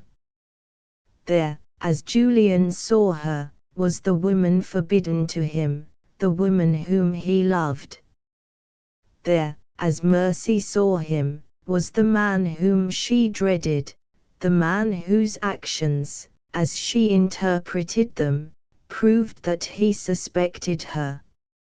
On the surface of it, the incidents which had marked their first meeting were now exactly repeated, with the one difference that the impulse to withdraw this time appeared to be on the man's side and not on the woman's. It was Mercy who spoke first. "Did you expect to find Lady Janet here?" she asked, constrainedly. He answered, on his part, more constrainedly still. "It doesn't matter," he said. "Another time will do."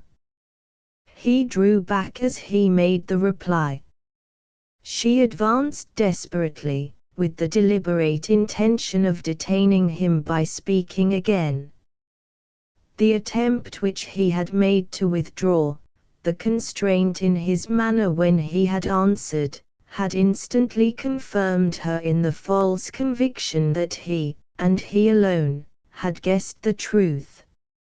If she was right, if he had secretly made discoveries abroad which placed her entirely at his mercy, the attempt to induce Grace to consent to a compromise with her would be manifestly useless. Her first and foremost interest now was to find out how she really stood in the estimation of Julian Gray. In a terror of suspense, that turned her cold from head to foot, she stopped him on his way out, and spoke to him with the piteous counterfeit of a smile. "Lady Janet is receiving some visitors," she said. "If you will wait here, she will be back directly." The effort of hiding her agitation from him had brought a passing color into her cheeks. Worn and wasted as she was, the spell of her beauty was strong enough to hold him against his own will. All he had to tell Lady Janet was that he had met one of the gardeners in the conservatory, and had cautioned him as well as the lodge-keeper. It would have been easy to write this, and to send the note to his aunt on quitting the house. For the sake of his own peace of mind, for the sake of his duty to Horace, he was doubly bound to make the first polite excuse that occurred to him, and to leave her as he had found her, alone in the room. He made the attempt, and hesitated. Despising himself for doing it, he allowed himself to look at her. Their eyes met. Julian stepped into the dining room. "If I am not in the way," he said, confusedly, "I will wait, as you kindly propose." She noticed his embarrassment. She saw that he was strongly restraining himself from looking at her again. Her own eyes dropped to the ground as she made the discovery. Her speech failed her, her heart throbbed faster and faster. "If I look at him again, was the thought in her mind. I shall fall at his feet and tell him all that I have done. If I look at her again, was the thought in his mind, I shall fall at her feet and own that I am in love with her. With downcast eyes he placed a chair for her. With downcast eyes she bowed to him and took it. A dead silence followed. Never was any human misunderstanding more intricately complete than the misunderstanding which had now established itself between those two. Mercy's work basket was near her. She took it, and gained time for composing herself by pretending to arrange the colored wools. He stood behind her chair, looking at the graceful turn of her head, looking at the rich masses of her hair. He reviled himself as the weakest of men, as the falsest of friends, for still remaining near her, and yet he remained. The silence continued. The billiard-room door opened again noiselessly. The face of the listening woman appeared stealthily behind it. At the same moment Mercy roused herself and spoke. "Won't you sit down?" she said, softly, still not looking round at him, still busy with her basket of wools. He turned to get a chair, turned so quickly that he saw the billiard-room door move, as Grace Roseberry closed it again. "Is there anyone in that room?" he asked, addressing Mercy. "I don't know," she answered. "I thought I saw the door open and shut again a little while ago." He advanced at once to look into the room. As he did so, Mercy dropped one of her balls of wool. He stopped to pick it up for her, then threw open the door and looked into the billiard room. It was empty. Had some person been listening, and had that person retreated in time to escape discovery? The open door of the smoking room showed that room also to be empty. A third door was open, the door of the side hall, leading into the grounds. Julian closed and locked it, and returned to the dining room. "I can only suppose," he said to Mercy, "that the billiard-room door was not properly shut, and that the draught of air from the hall must have moved it." She accepted the explanation in silence. He was, to all appearance, not quite satisfied with it himself. For a moment or two he looked about him uneasily. Then the old fascination fastened its hold on him again. Once more he looked at the graceful turn of her head, at the rich masses of her hair. The courage to put the critical question to him, now that she had lured him into remaining in the room, was still a courage that failed her. She remained as busy as ever with her work, too busy to look at him, too busy to speak to him. The silence became unendurable. He broke it by making a commonplace inquiry after her health. "I am well enough to be ashamed of the anxiety I have caused and the trouble I have given," she answered. "Today I have got downstairs for the first time. I am trying to do a little work." She looked into the basket. The various specimens of wool in it were partly in balls and partly in loose skeins. The skeins were mixed and tangled. "Here is sad confusion," she exclaimed, timidly, with a faint smile. "How am I to set it right again?" "Let me help you," said Julian. "You?" "Why not?" he asked, with a momentary return of the quaint humor which she remembered so well. "You forget that I am a curate. Curates are privileged to make themselves useful to young ladies. Let me try." He took a stool at her feet, and set himself to unravel one of the tangled skeins. In a minute the wool was stretched on his hands, and the loose end was ready for Mercy to wind.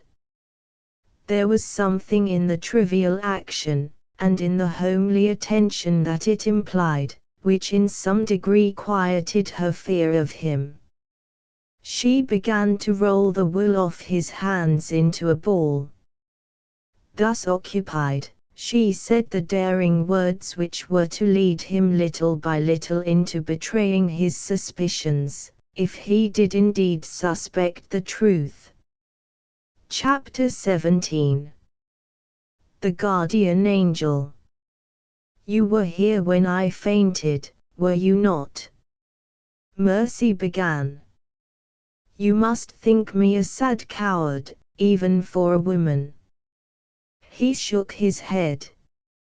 "I am far from thinking that," he replied.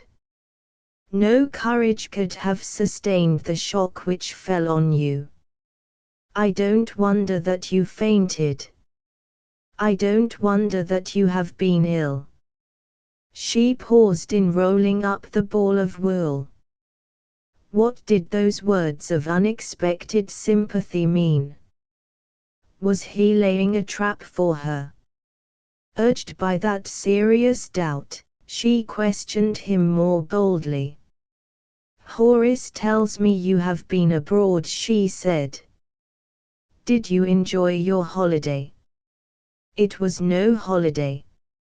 I went abroad because I thought it right to make certain inquiries." He stopped there, unwilling to return to a subject that was painful to her. Her voice sank, her fingers trembled round the ball of wool, but she managed to go on. "Did you arrive at any results?" she asked. "At no results worth mentioning." The caution of that reply renewed her worst suspicions of him. In sheer despair, she spoke out plainly. "I want to know your opinion," she began. "Gently," said Julian. "You are entangling the wool again. I want to know your opinion of the person who so terribly frightened me. Do you think her, do I think her, what? Do you think her an adventuress?" As she said those words, the branches of a shrub in the conservatory were noiselessly parted by a hand in a black glove. The face of Grace Roseberry appeared dimly behind the leaves. Undiscovered, she had escaped from the billiard room, and had stolen her way into the conservatory as the safer hiding place of the two. Behind the shrub she could see as well as listen. Behind the shrub she waited as patiently as ever. "I take a more merciful view," Julian answered. "I believe she is acting under a delusion. I don't blame her, I pity her." "You pity her?" As Mercy repeated the words, she tore off Julian's hands the last few lengths of wool left, and threw the imperfectly wound skein back into the basket. "Does that mean," she resumed, abruptly, "that you believe her?" Julian rose from his seat, and looked at Mercy in astonishment. "Good heavens, Miss Roseberry, what put such an idea as that into your head?" "I am little better than a stranger to you," she rejoined, with an effort to assume a jesting tone. "You met that person before you met with me. It is not so very far from pitying her to believing her. How could I feel sure that you might not suspect me? Suspect you, he exclaimed. You don't know how you distress, how you shock me. Suspect you. The bare idea of it never entered my mind.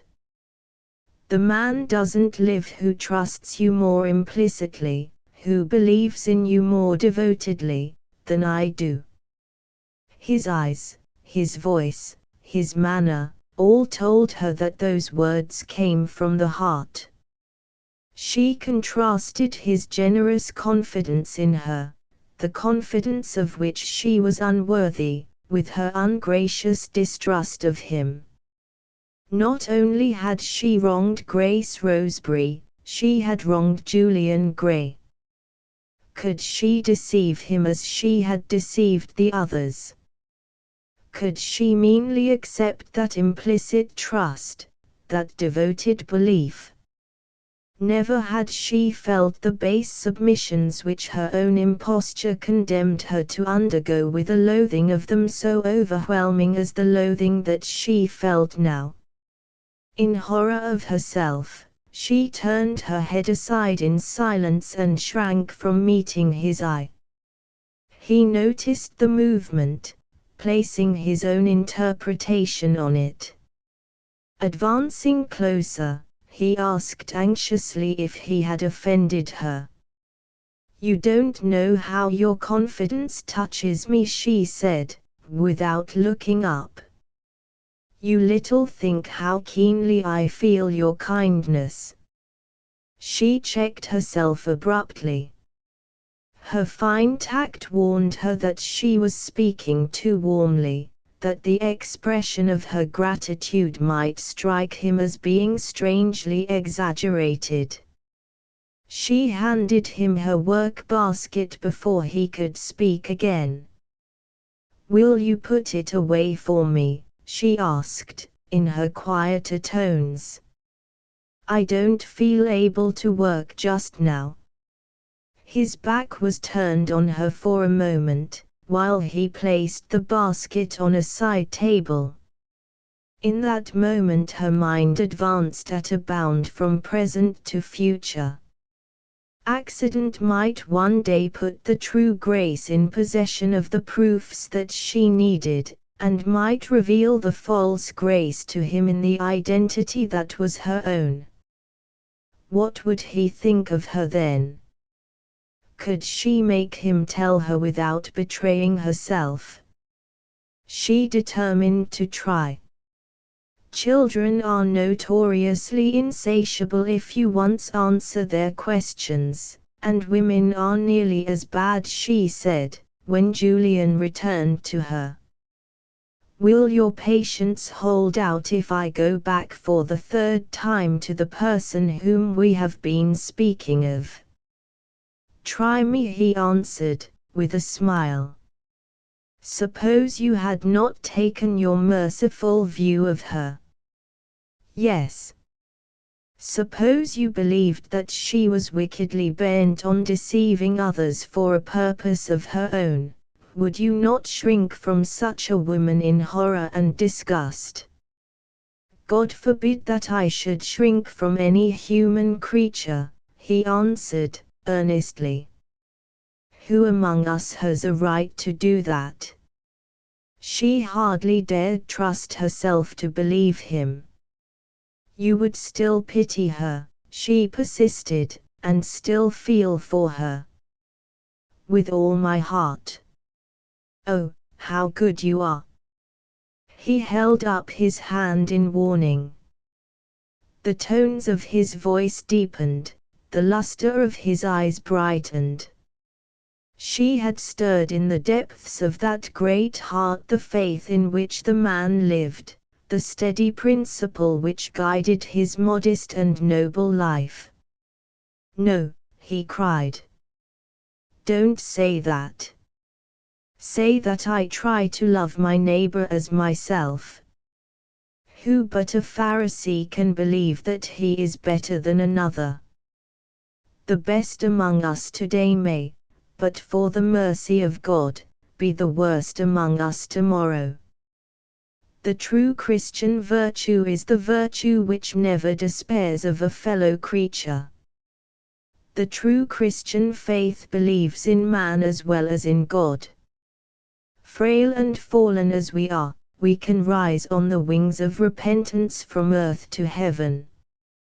Humanity is sacred. Humanity has its immortal destiny.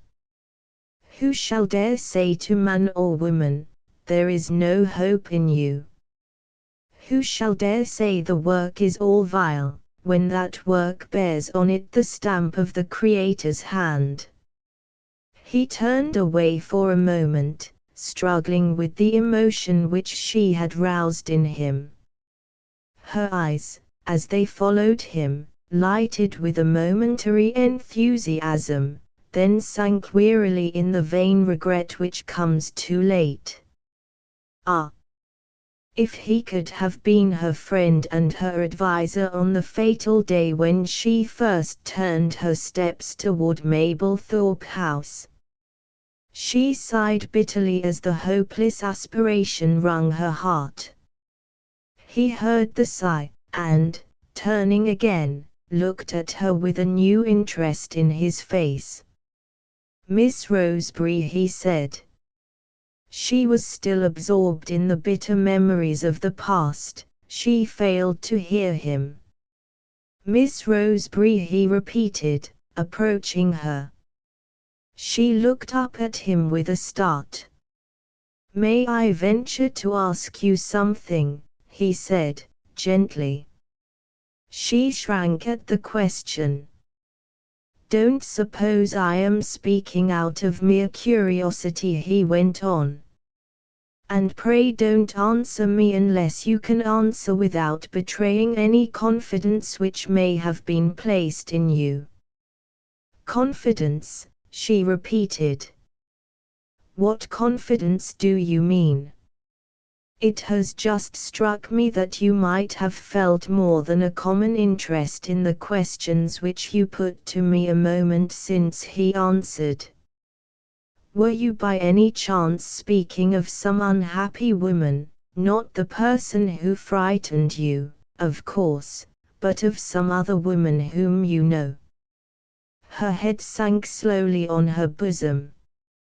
He had plainly no suspicion that she had been speaking of herself. His tone and manner both answered for it that his belief in her was as strong as ever.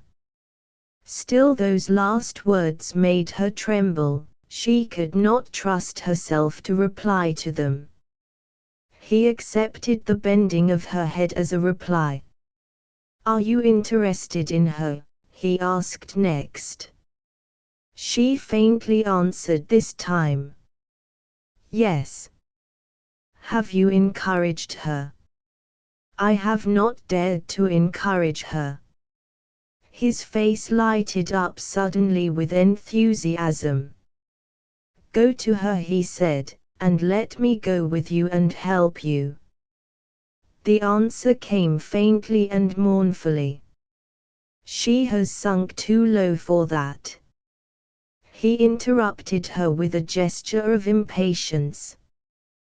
"What has she done?" he asked. "She has deceived, basely deceived, innocent people who trusted her. She has wronged, cruelly wronged, another woman." For the first time Julian seated himself at her side. The interest that was now roused in him was an interest above reproach. He could speak to Mercy without restraint, he could look at Mercy with a pure heart. "You judge her very harshly," he said. "Do you know how she may have been tried and tempted?" There was no answer. "Tell me," he went on, "is the person whom she has injured still living?" "Yes." "If the person is still living, she may atone for the wrong. The time may come when this sinner, too, may win our pardon and deserve our respect."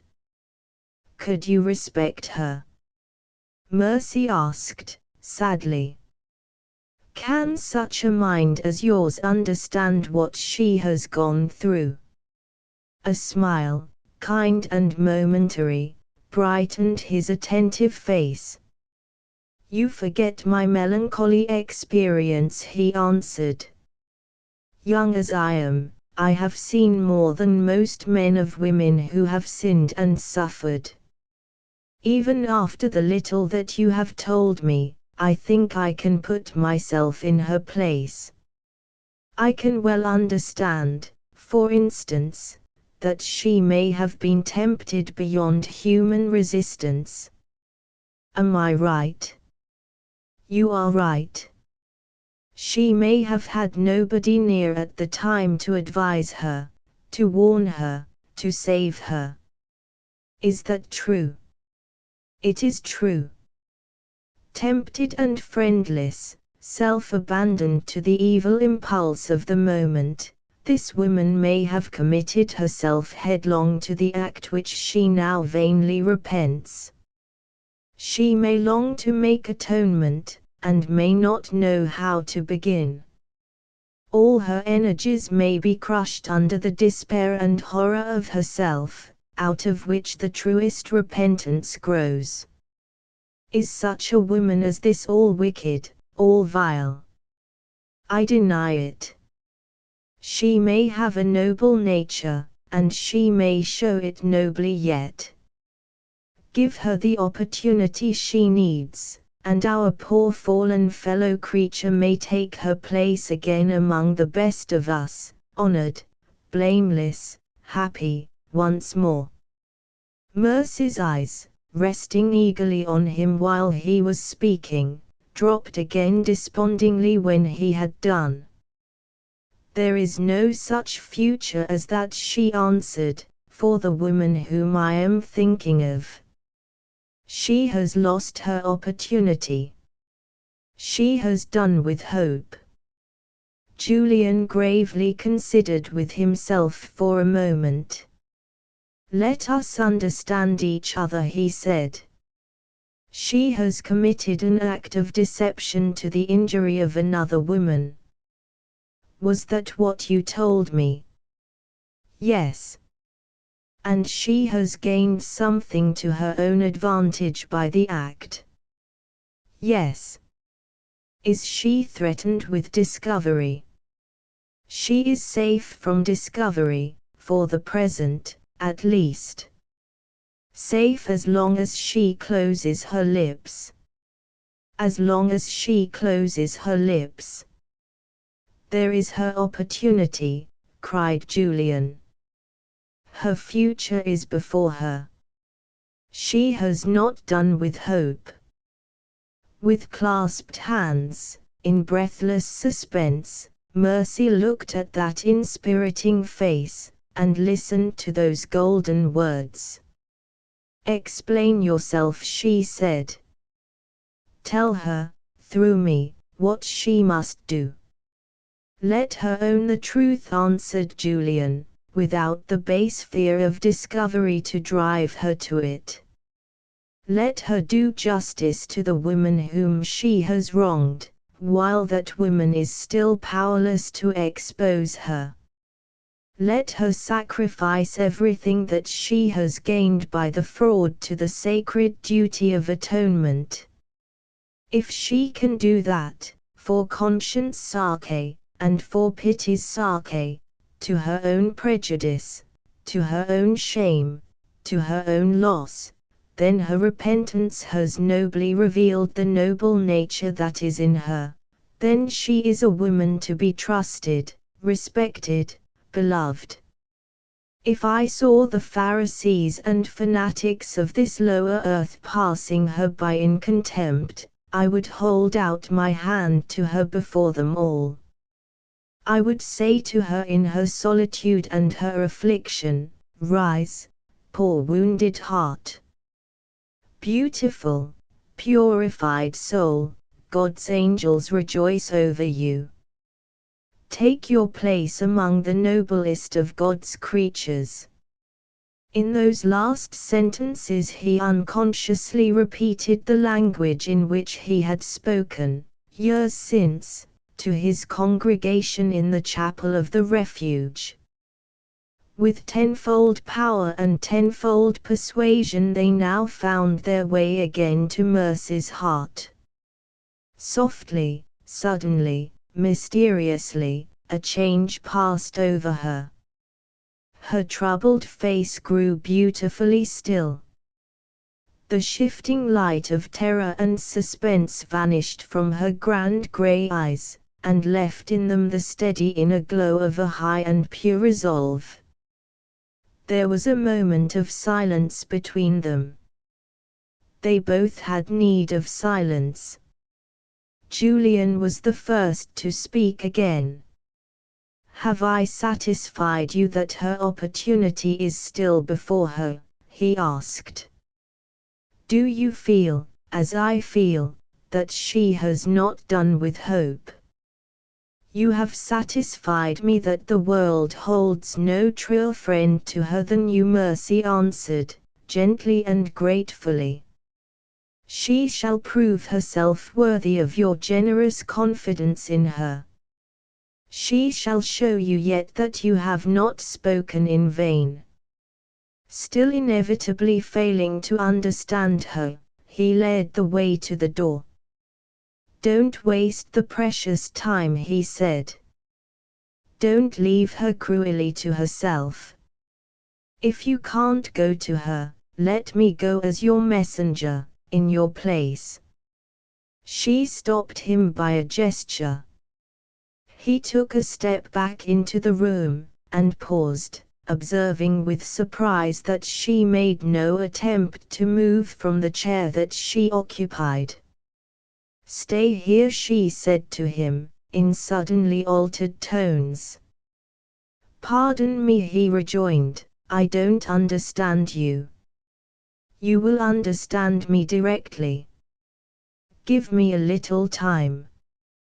He still lingered near the door, with his eyes fixed inquiringly on her.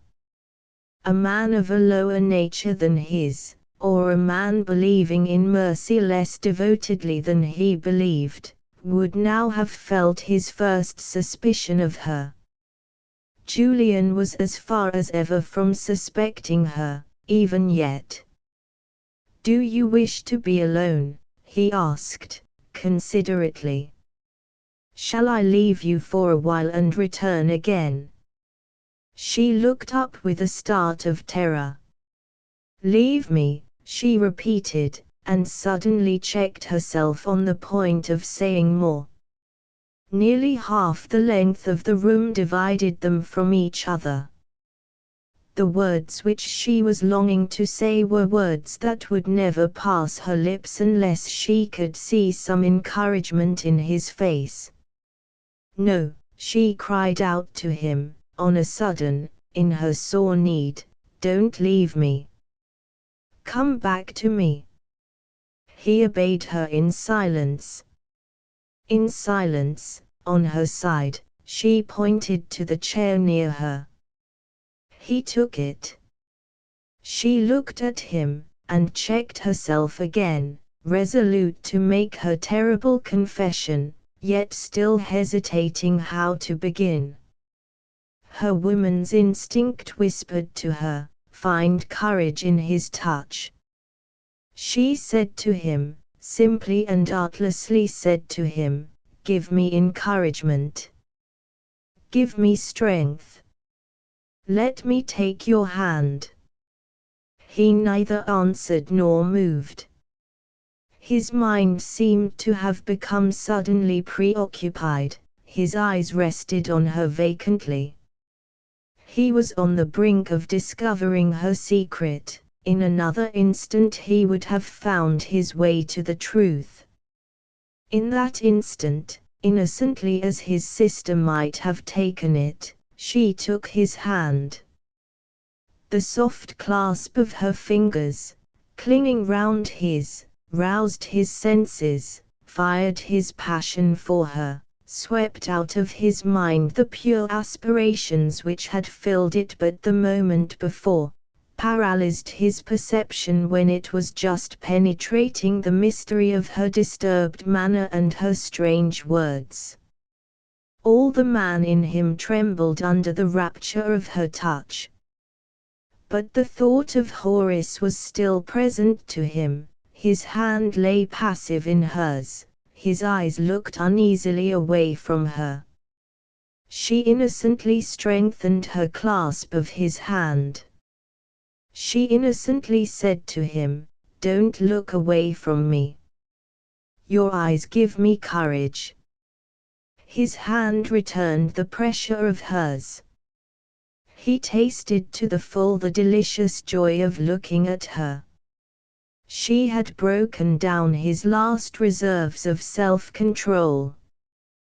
The thought of Horace, the sense of honor, became obscured in him. In a moment more he might have said the words which he would have deplored for the rest of his life, if she had not stopped him by speaking first. "I have more to say to you," she resumed abruptly, feeling the animating resolution to lay her heart bare before him at last, "more, far more, than I have said yet. Generous, merciful friend, let me say it here." She attempted to throw herself on her knees at his feet. He sprung from his seat and checked her, holding her with both his hands, raising her as he rose himself. In the words which had just escaped her, in the startling action which had accompanied them, the truth burst on him. The guilty woman she had spoken of was herself. While she was almost in his arms, while her bosom was just touching his, before a word more had passed his lips or hers, the library door opened. Lady Janet Roy entered the room. Chapter 18. The Search in the Grounds. Grace Roseberry, still listening in the conservatory, saw the door open, and recognized the mistress of the house. She softly drew back, and placed herself in safer hiding, beyond the range of view from the dining room. Lady Janet advanced no further than the threshold. She stood there and looked at her nephew and her adopted daughter in stern silence. Mercy dropped into the chair at her side. Julian kept his place by her. His mind was still stunned by the discovery that had burst on it, his eyes still rested on her in mute terror of inquiry.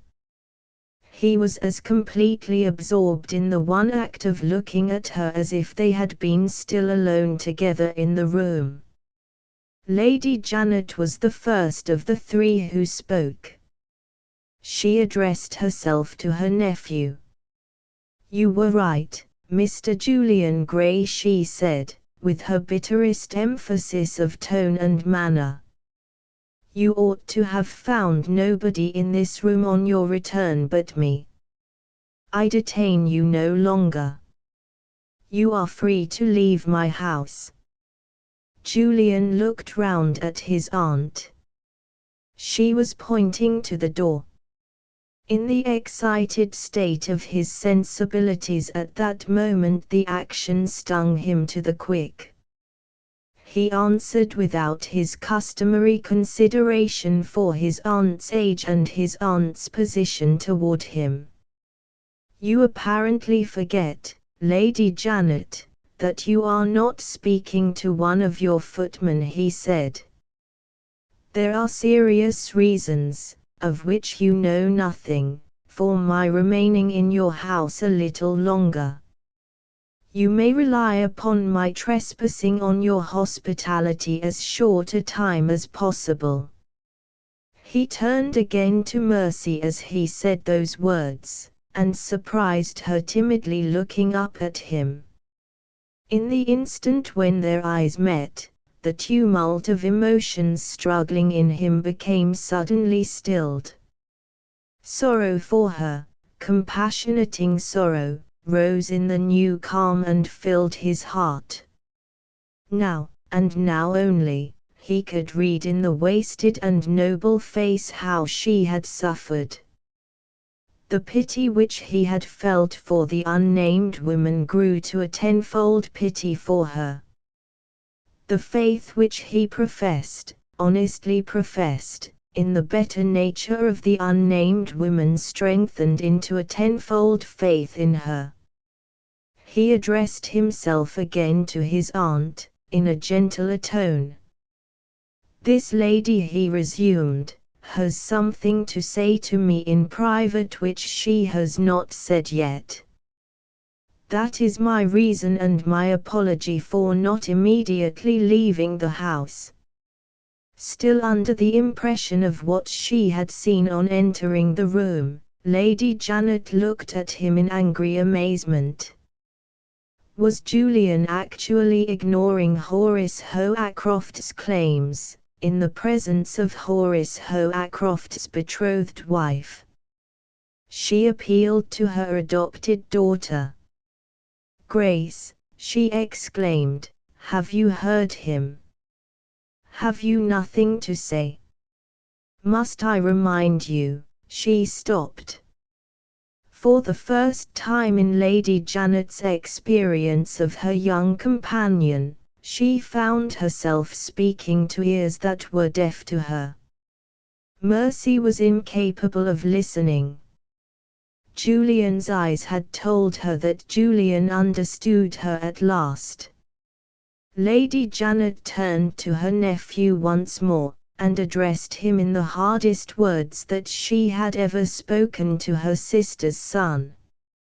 "If you have any sense of decency," she said, "I say nothing of a sense of honor, you will leave this house, and your acquaintance with that lady will end here. Spare me your protests and excuses. I can place but one interpretation on what I saw when I opened that door." "You entirely misunderstand what you saw when you opened that door," Julian answered, quietly. "Perhaps I misunderstand the confession which you made to me not an hour ago," retorted Lady Janet. Julian cast a look of alarm at Mercy. "Don't speak of it," he said, in a whisper. "She might hear you." "Do you mean to say she doesn't know you are in love with her?" "Thank God, she has not the faintest suspicion of it."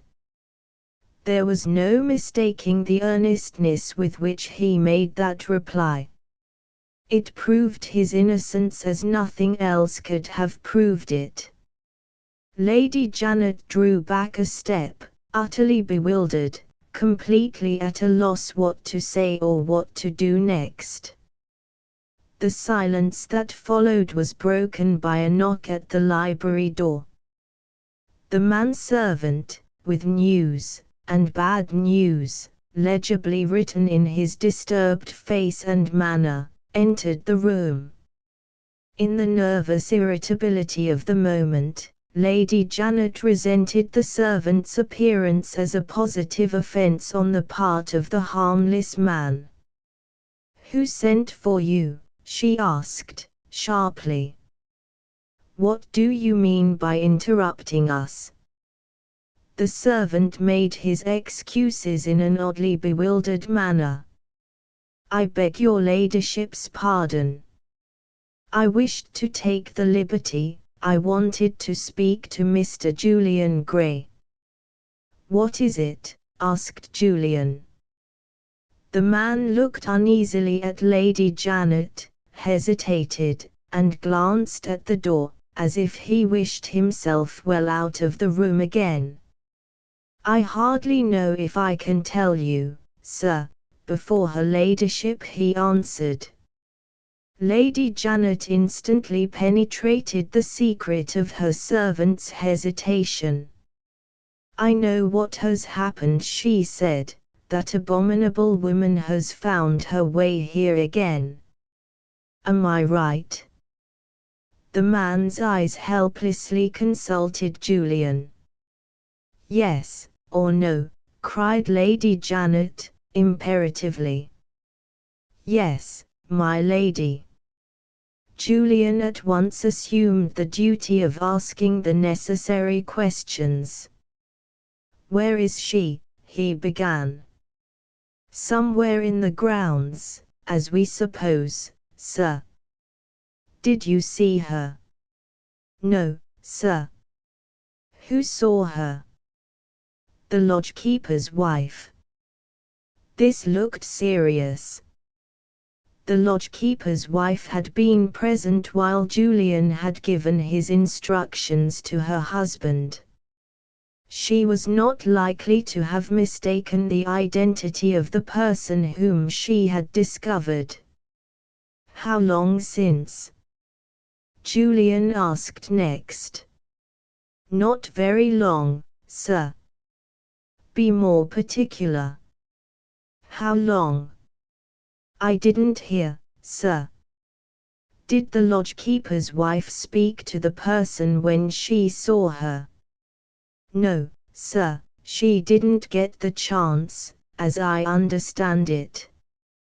She is a stout woman, if you remember."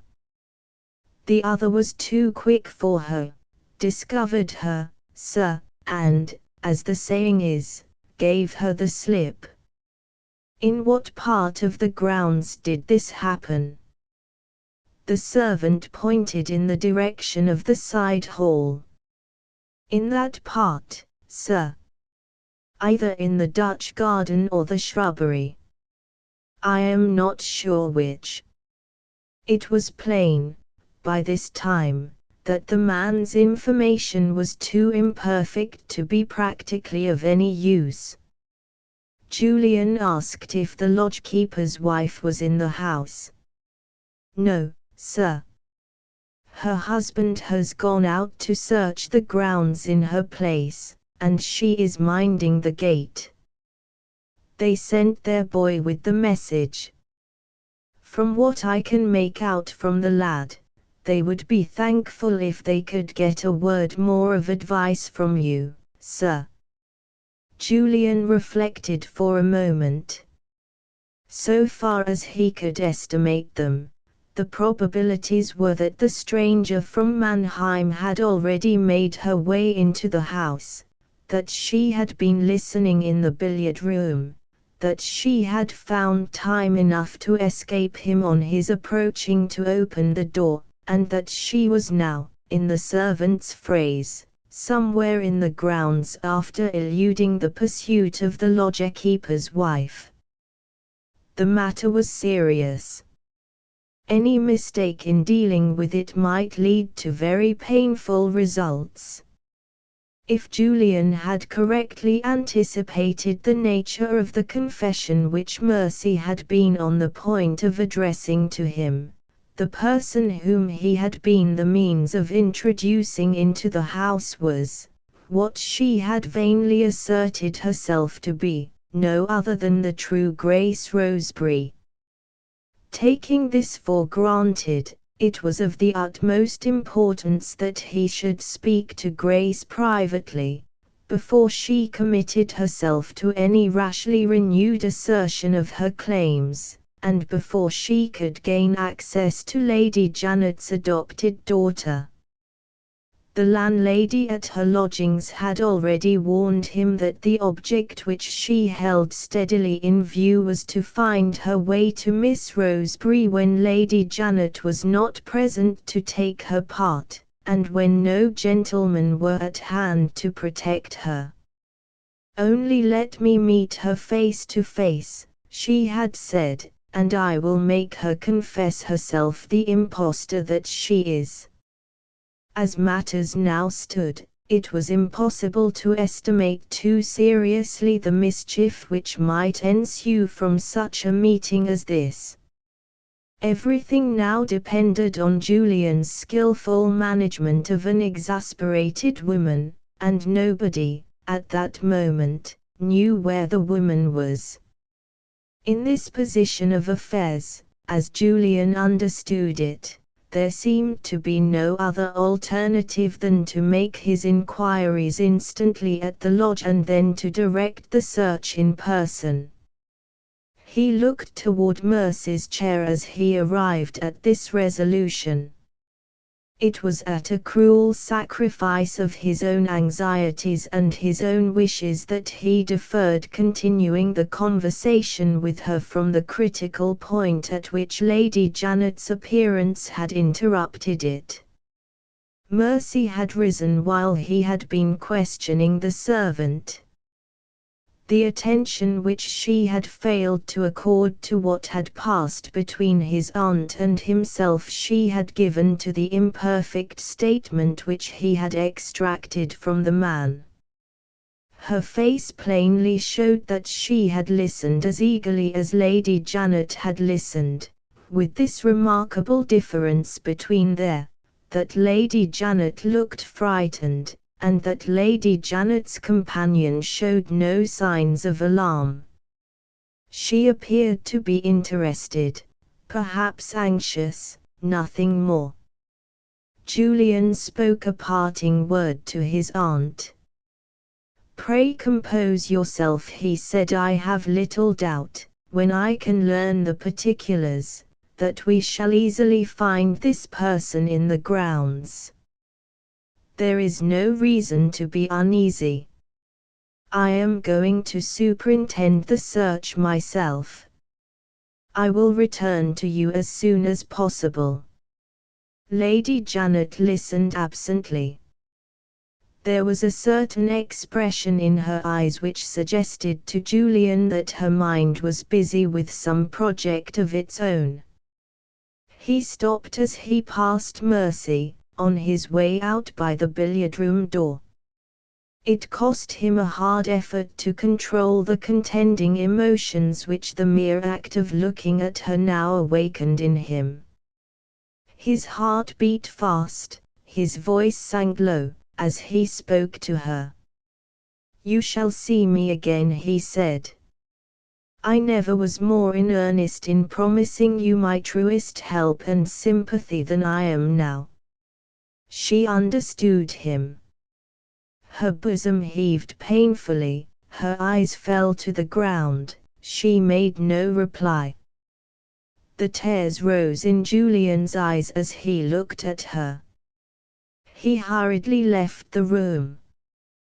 When he turned to close the billiard-room door, he heard Lady Janet say, "I will be with you again in a moment, Grace, don't go away." Interpreting these words as meaning that his aunt had some business of her own to attend to in the library, he shut the door. He had just advanced into the smoking room beyond, when he thought he heard the door open again. He turned round. Lady Janet had followed him. "Do you wish to speak to me?" he asked. "I want something of you," Lady Janet answered, "before you go." "What is it?" "Your card." "My card?" "You have just told me not to be uneasy," said the old lady. "I am uneasy, for all that. I don't feel as sure as you do that this woman really is in the grounds.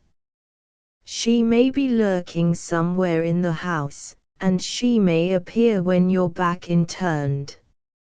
Remember what you told me." Julian understood the allusion. He made no reply. "The people at the police station close by," pursued Lady Janet, "have instructions to send an experienced man, in plain clothes, to any address indicated on your card the moment they receive it." "That is what you told me.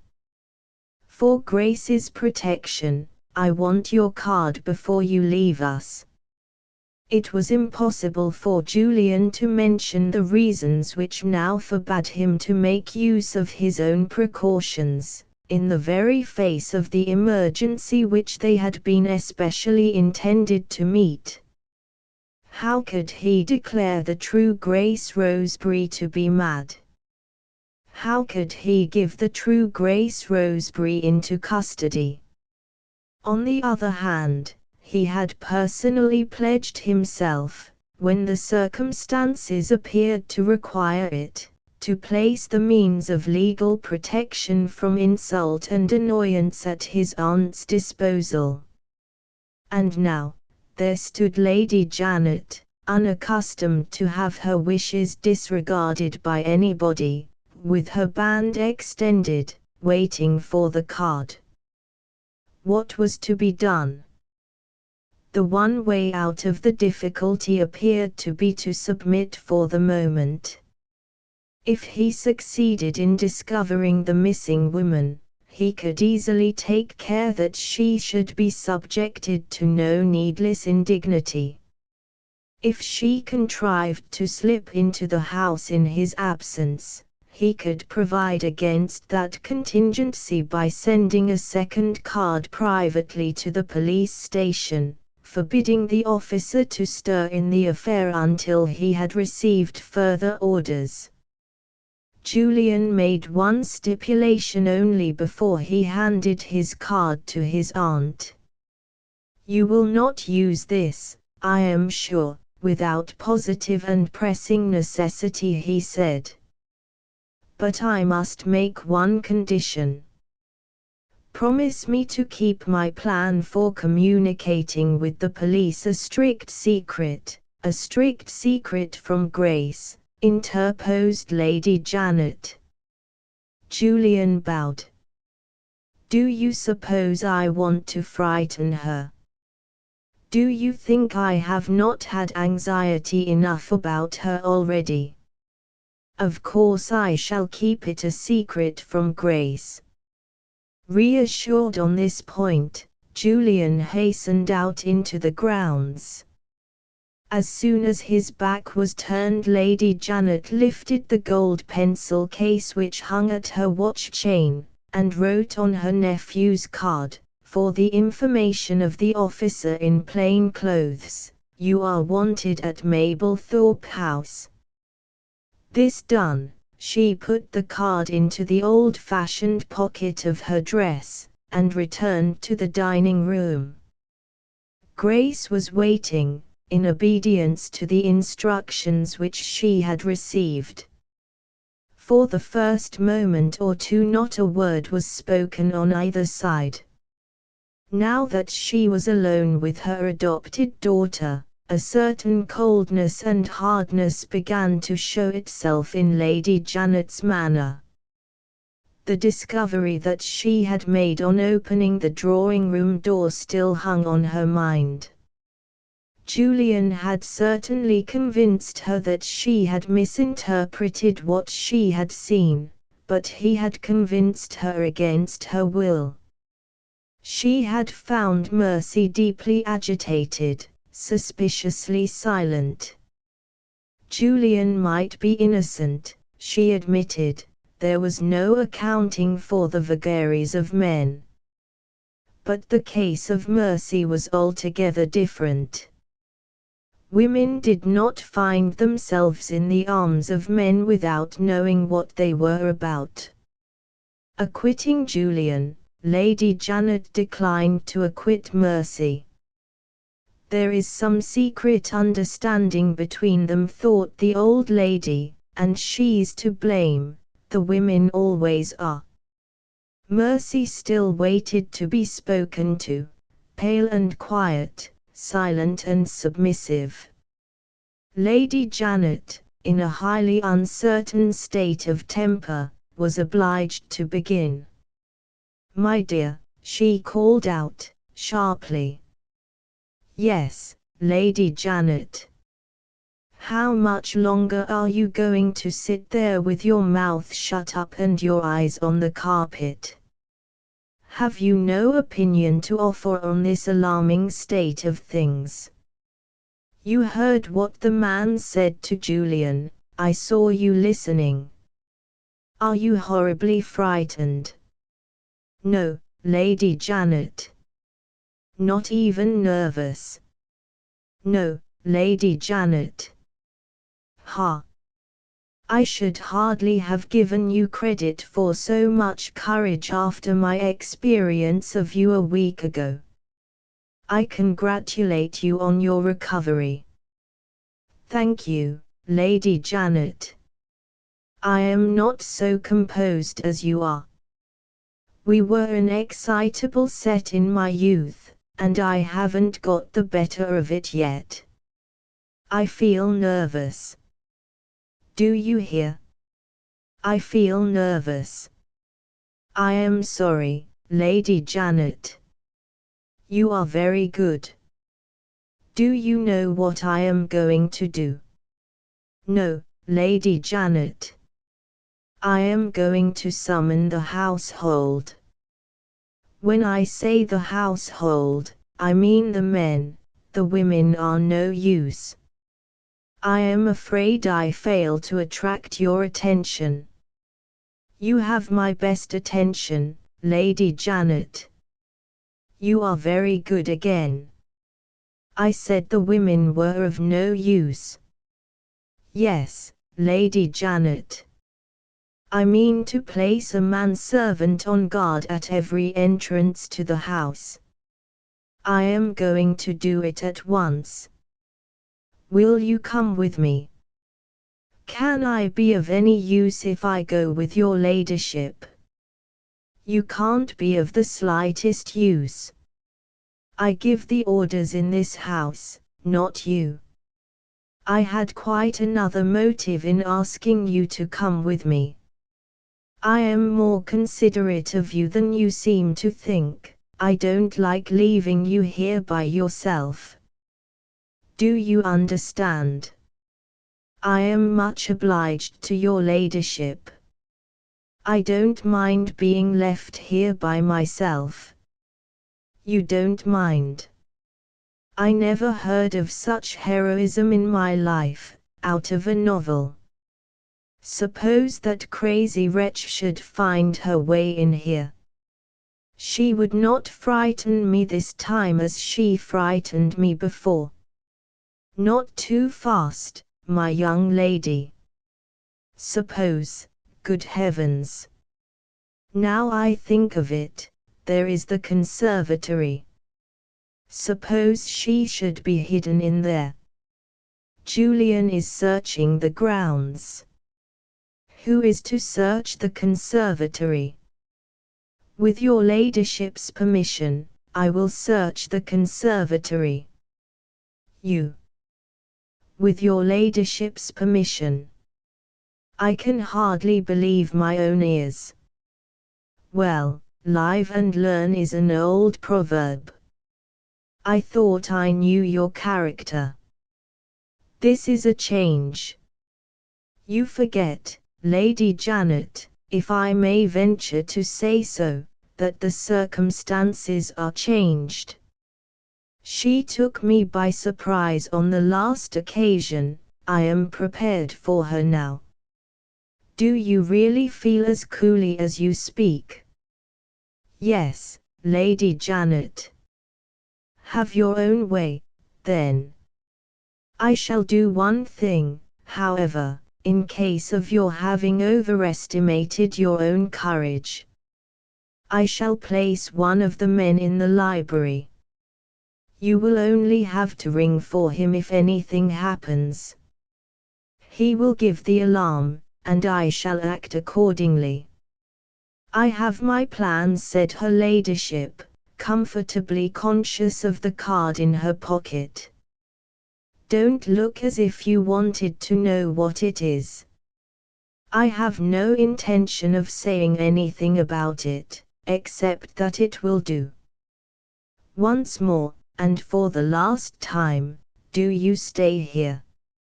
Or do you go with me? I stay here. She respectfully opened the library door for Lady Janet's departure as she made that reply. Throughout the interview she had been carefully and coldly deferential, she had not once lifted her eyes to Lady Janet's face. The conviction in her that a few hours more would, in all probability, see her dismissed from the house, had of necessity fettered every word that she spoke, had morally separated her already from the injured mistress whose love she had won in disguise. Utterly incapable of attributing the change in her young companion to the true motive, Lady Janet left the room to summon her domestic garrison, thoroughly puzzled and, as a necessary consequence of that condition, thoroughly displeased. Still holding the library door in her hand, Mercy stood watching with a heavy heart the progress of her benefactress down the length of the room on the way to the front hall beyond. She had honestly loved and respected the warm-hearted, quick-tempered old lady. A sharp pang of pain wrung her as she thought of the time when even the chance utterance of her name would become an unpardonable offense in Lady Janet's house. But there was no shrinking in her now from the ordeal of the confession. She was not only anxious, she was impatient for Julian's return. Before she slept that night, Julian's confidence in her should be a confidence that she had deserved. Let her own the truth, without the base fear of discovery to drive her to it. Let her do justice to the woman whom she has wronged, while that woman is still powerless to expose her. Let her sacrifice everything that she has gained by the fraud to the sacred duty of atonement.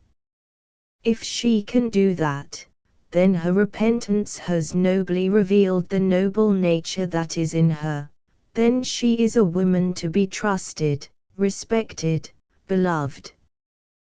Those words were as vividly present to her as if she still heard them falling from his lips.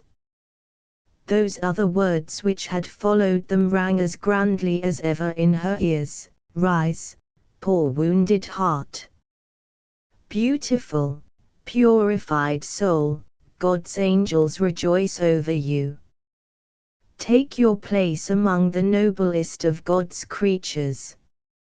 Did the woman live who could hear Julian Gray say that, and who could hesitate, at any sacrifice, at any loss, to justify his belief in her?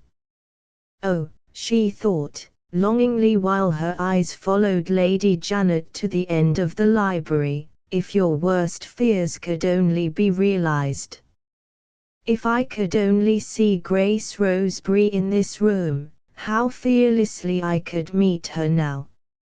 She closed the library door, while Lady Janet opened the other door which led into the hall.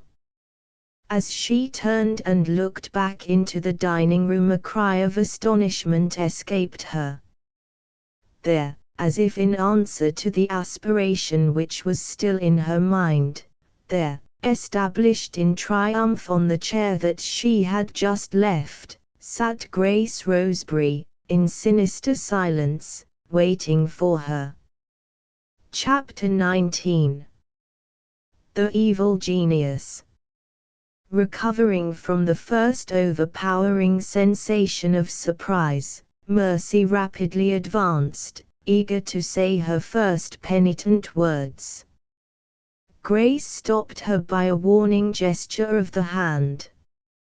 "No nearer to me," she said, with a look of contemptuous command. "Stay where you are." Mercy paused. Grace's reception had startled her. She instinctively took the chair nearest to her to support herself. Grace raised a warning hand for the second time, and issued another command: "I forbid you to be seated in my presence.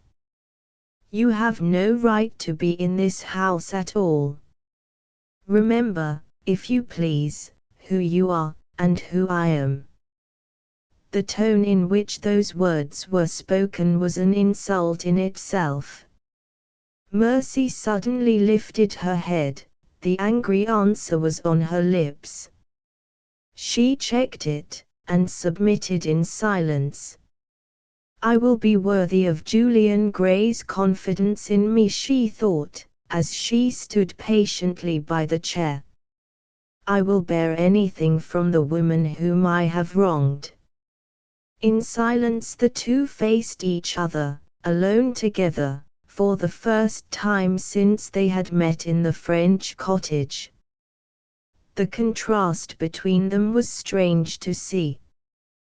Grace Roseberry, seated in her chair, little and lean, with her dull white complexion, with her hard, threatening face, with her shrunken figure clad in its plain and poor black garments, looked like a being of a lower sphere, compared with Mercy Merrick, standing erect in her rich silken dress, her tall, shapely figure towering over the little creature before her, her grand head bent in graceful submission, gentle, patient, beautiful, a woman whom it was a privilege to look at and a distinction to admire. If a stranger had been told that those two had played their parts in a romance of real life, that one of them was really connected by the ties of relationship with Lady Janet Roy, and that the other had successfully attempted to personate her, he would inevitably, if it had been left to him to guess which was which, have picked out Grace as the counterfeit and Mercy as the true woman. Grace broke the silence. She had waited to open her lips until she had eyed her conquered victim all over, with disdainfully minute attention, from head to foot. Stand there. I like to look at you, she said, speaking with a spiteful relish of her own cruel words. It's no use fainting this time. You have not got Lady Janet Roy to bring you to.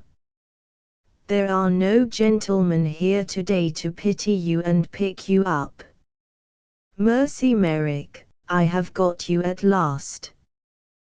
Thank God, my turn has come. You can't escape me now.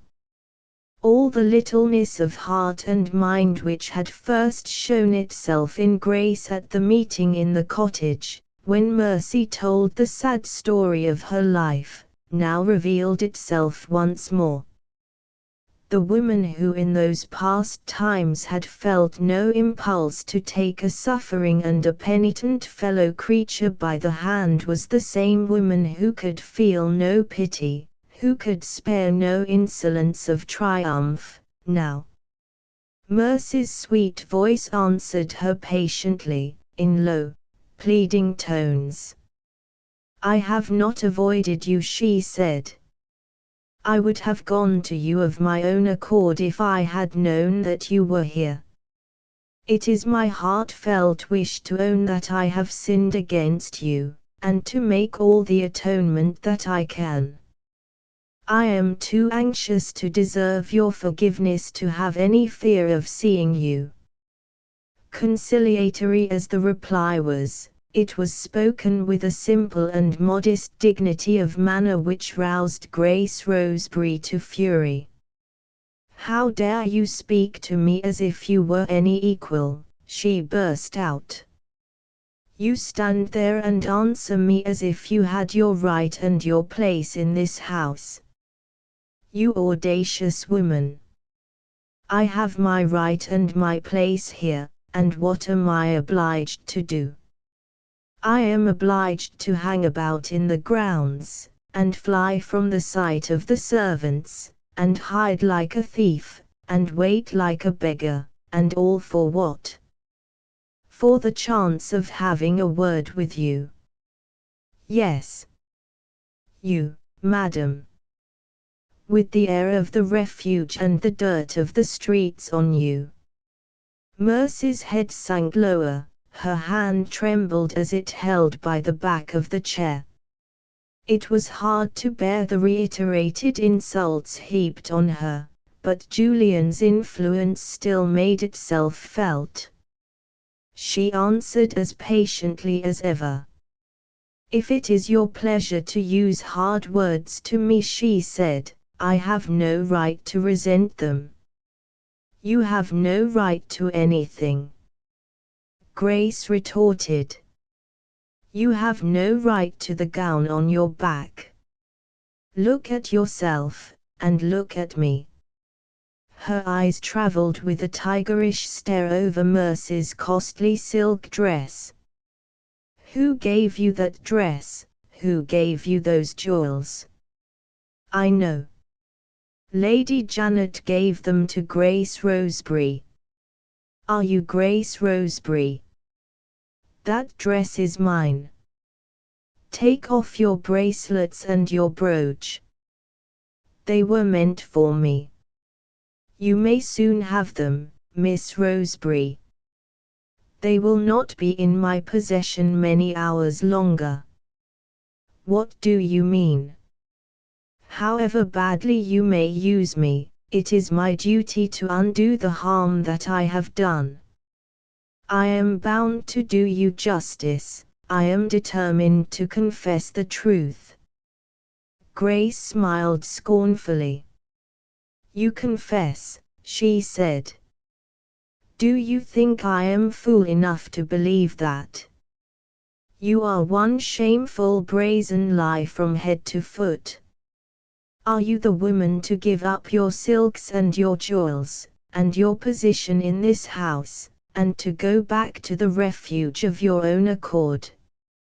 Not you, not you.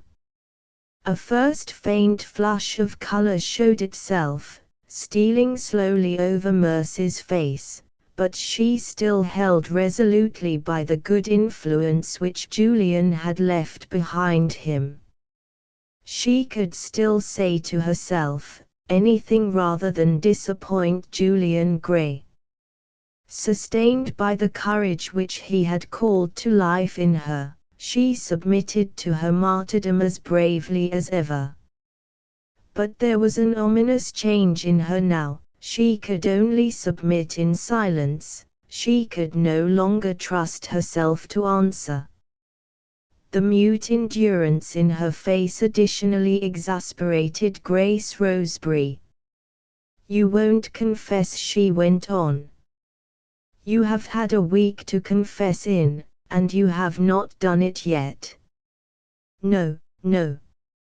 You are of the sort that cheat and lie to the last. I am glad of it. I shall have the joy of exposing you myself before the whole house. I shall be the blessed means of casting you back on the streets. Oh!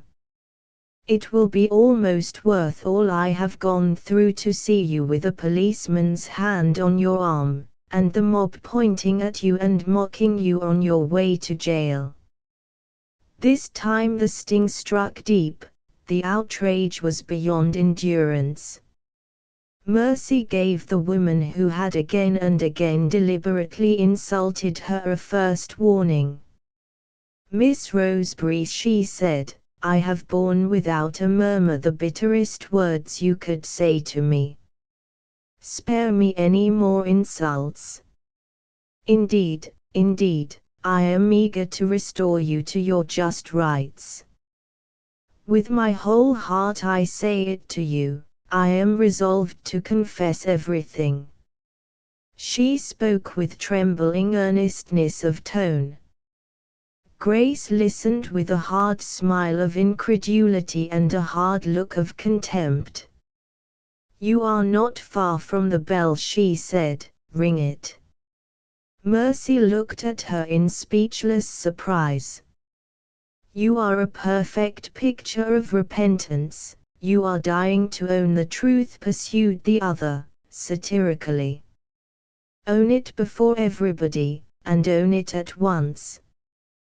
Call in Lady Janet, call in Mr. Gray and Mr. Hoacroft, call in the servants. Go down on your knees and acknowledge yourself an impostor before them all. Then I will believe you, not before. Don't turn me against you, cried Mercy, entreatingly. What do I care whether you are against me or not? Don't, for your own sake, don't go on provoking me much longer. For my own sake. You insolent creature. Do you mean to threaten me? With a last desperate effort, her heart beating faster and faster, the blood burning hotter and hotter in her cheeks, Mercy still controlled herself. Have some compassion on me, she pleaded. Badly as I have behaved to you, I am still a woman like yourself. I can't face the shame of acknowledging what I have done before the whole house. Lady Janet treats me like a daughter. Mr. Hoacroft has engaged himself to marry me. I can't tell Lady Janet and Mr. Hoacroft to their faces that I have cheated them out of their love. But they shall know it, for all that. I can, and will, before I rest tonight, tell the whole truth to Mr. Julian Gray. Grace burst out laughing. Aha, she exclaimed, with a cynical outburst of gaiety. Now we have come to it at last. Take care, said Mercy. Take care. Mr. Julian Gray. I was behind the billiard-room door. I saw you coax Mr. Julian Gray to come in. Confession loses all its horrors, and becomes quite a luxury, with Mr. Julian Gray. No more, Miss Rosebery, no more. For God's sake, don't put me beside myself. You have tortured me enough already. You haven't been on the streets for nothing. You are a woman with resources, you know the value of having two strings to your bow. If Mr. Hoacroft fails you, you have got Mr. Julian Gray. Ah! You sicken me. I'll see that Mr. Hoacroft's eyes are opened. He shall know what a woman he might have married but for me. She checked herself. The next refinement of insult remained suspended on her lips. The woman whom she had outraged suddenly advanced on her. Her eyes, staring helplessly upward, saw Mercy Merrick's face, white with the terrible anger which drives the blood back on the heart, bending threateningly over her.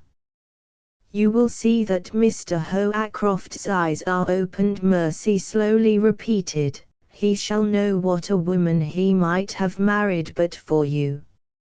She paused, and followed those words by a question which struck a creeping terror through Grace Rosebery, from the hair of her head to the soles of her feet. Who are you? The suppressed fury of look and tone which accompanied that question told, as no violence could have told it, that the limits of Mercy's endurance had been found at last. In the guardian angel's absence the evil genius had done its evil work. The better nature which Julian Gray had brought to life sank, poisoned by the vile venom of a womanly spiteful tongue. An easy and a terrible means of avenging the outrages heaped on her was within Mercy's reach, if she chose to take it. In the frenzy of her indignation she never hesitated, she took it. Who are you? She asked for the second time. Grace roused herself and attempted to speak. Mercy stopped her with a scornful gesture of her hand. I remember, she went on, with the same fiercely suppressed rage. You are the madwoman from the German hospital who came here a week ago. I am not afraid of you this time. Sit down and rest yourself, Mercy Merrick. Deliberately giving her that name to her face, Mercy turned from her and took the chair which Grace had forbidden her to occupy when the interview began. Grace started to her feet. "What does this mean?" she asked. "It means," answered Mercy, contemptuously, "that I recall every word I said to you just now.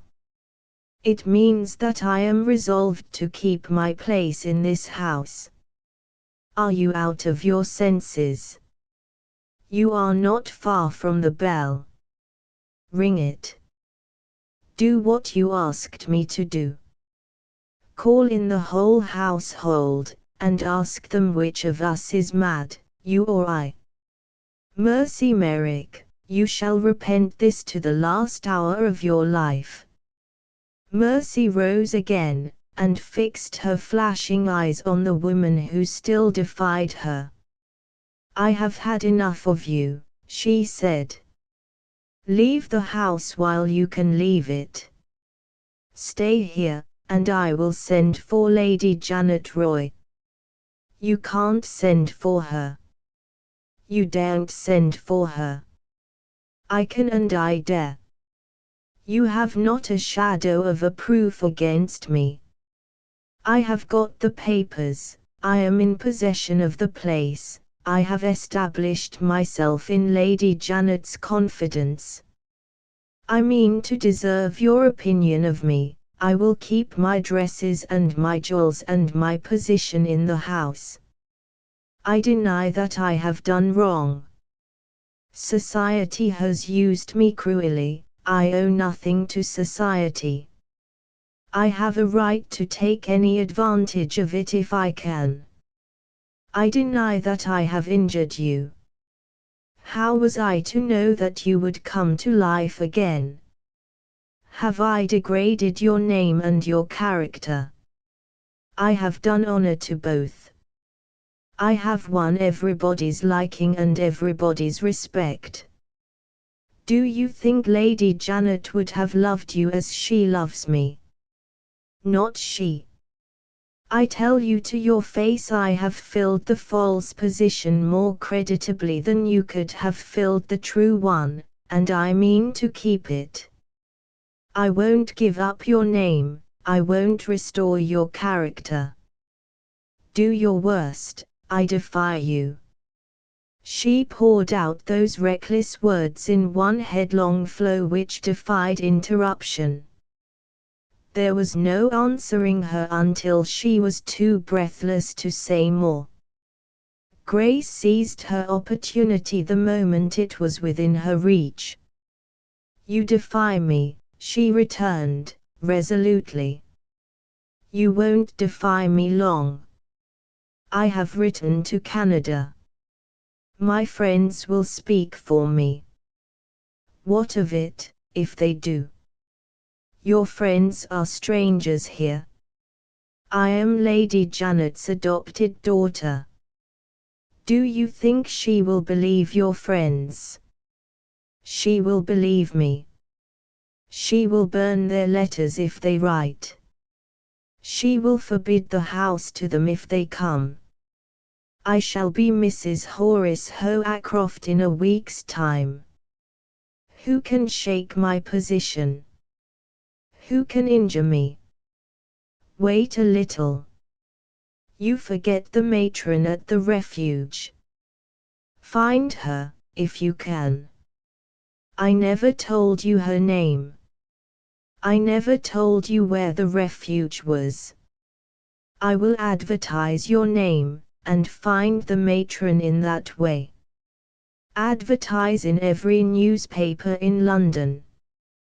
Do you think I gave a stranger like you the name I really bore in the refuge? I gave you the name I assumed when I left England. No such person as Mercy Merrick is known to the matron. No such person is known to Mr. Hoacroft. He saw me at the French cottage while you were senseless on the bed. I had my grey cloak on, neither he nor any of them saw me in my nurse's dress. Inquiries have been made about me on the continent, and I happen to know from the person who made them, with no result. I am safe in your place, I am known by your name.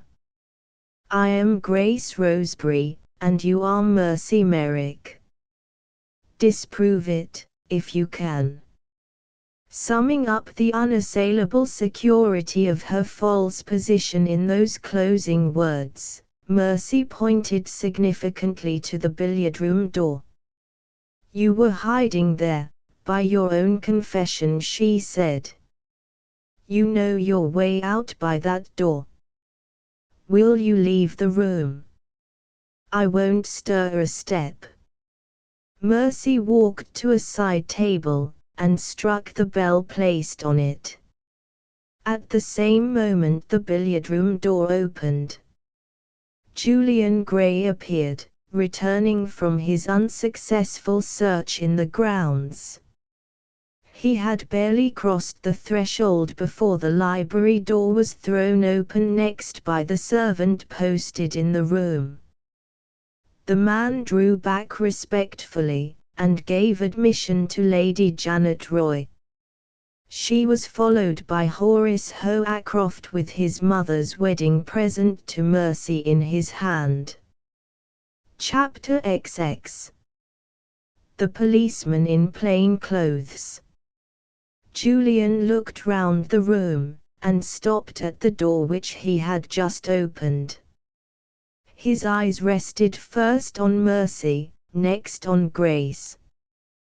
The disturbed faces of both the women told him but too plainly that the disaster which he had dreaded had actually happened. They had met without any third person to interfere between them. To what extremities the hostile interview might have led it was impossible for him to guess. In his aunt's presence he could only wait his opportunity of speaking to Mercy, and be ready to interpose if anything was ignorantly done which might give just cause of offence to Grace.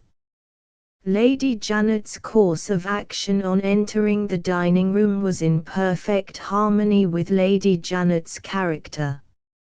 Instantly discovering the intruder, she looked sharply at Mercy. "What did I tell you?" she asked. "Are you frightened?" "No. Not in the least frightened." "Wonderful." She turned to the servant. "Wait in the library, I may want you again." She looked at Julian. "Leave it all to me, I can manage it." She made a sign to Horace. "Stay where you are, and hold your tongue." Having now said all that was necessary to everyone else, she advanced to the part of the room in which Grace was standing, with lowering brows and firmly shut lips, defiant of everybody. "I have no desire to offend you, or to act harshly toward you," her ladyship began, very quietly. "I only suggest that your visits to my house cannot possibly lead to any satisfactory result. I hope you will not oblige me to say any harder words than these. I hope you will understand that I wish you to withdraw." The order of dismissal could hardly have been issued with more humane consideration for the supposed mental infirmity of the person to whom it was addressed. Grace instantly resisted it in the plainest possible terms. "In justice to my father's memory and in justice to myself," she answered, "I insist on a hearing. I refuse to withdraw." She deliberately took a chair and seated herself in the presence of the mistress of the house. Lady Janet waited a moment, steadily controlling her temper. In the interval of silence, Julian seized the opportunity of remonstrating with Grace. "Is this what you promised me?" he asked, gently. "You gave me your word that you would not return to Mablethorpe House." Before he could say more, Lady Janet had got her temper under command. She began her answer to Grace by pointing with a peremptory forefinger to the library door. "If you have not made up your mind to take my advice by the time I have walked back to that door," she said, "I will put it out of your power to set me at defiance. I am used to be obeyed, and I will be obeyed. You force me to use hard words.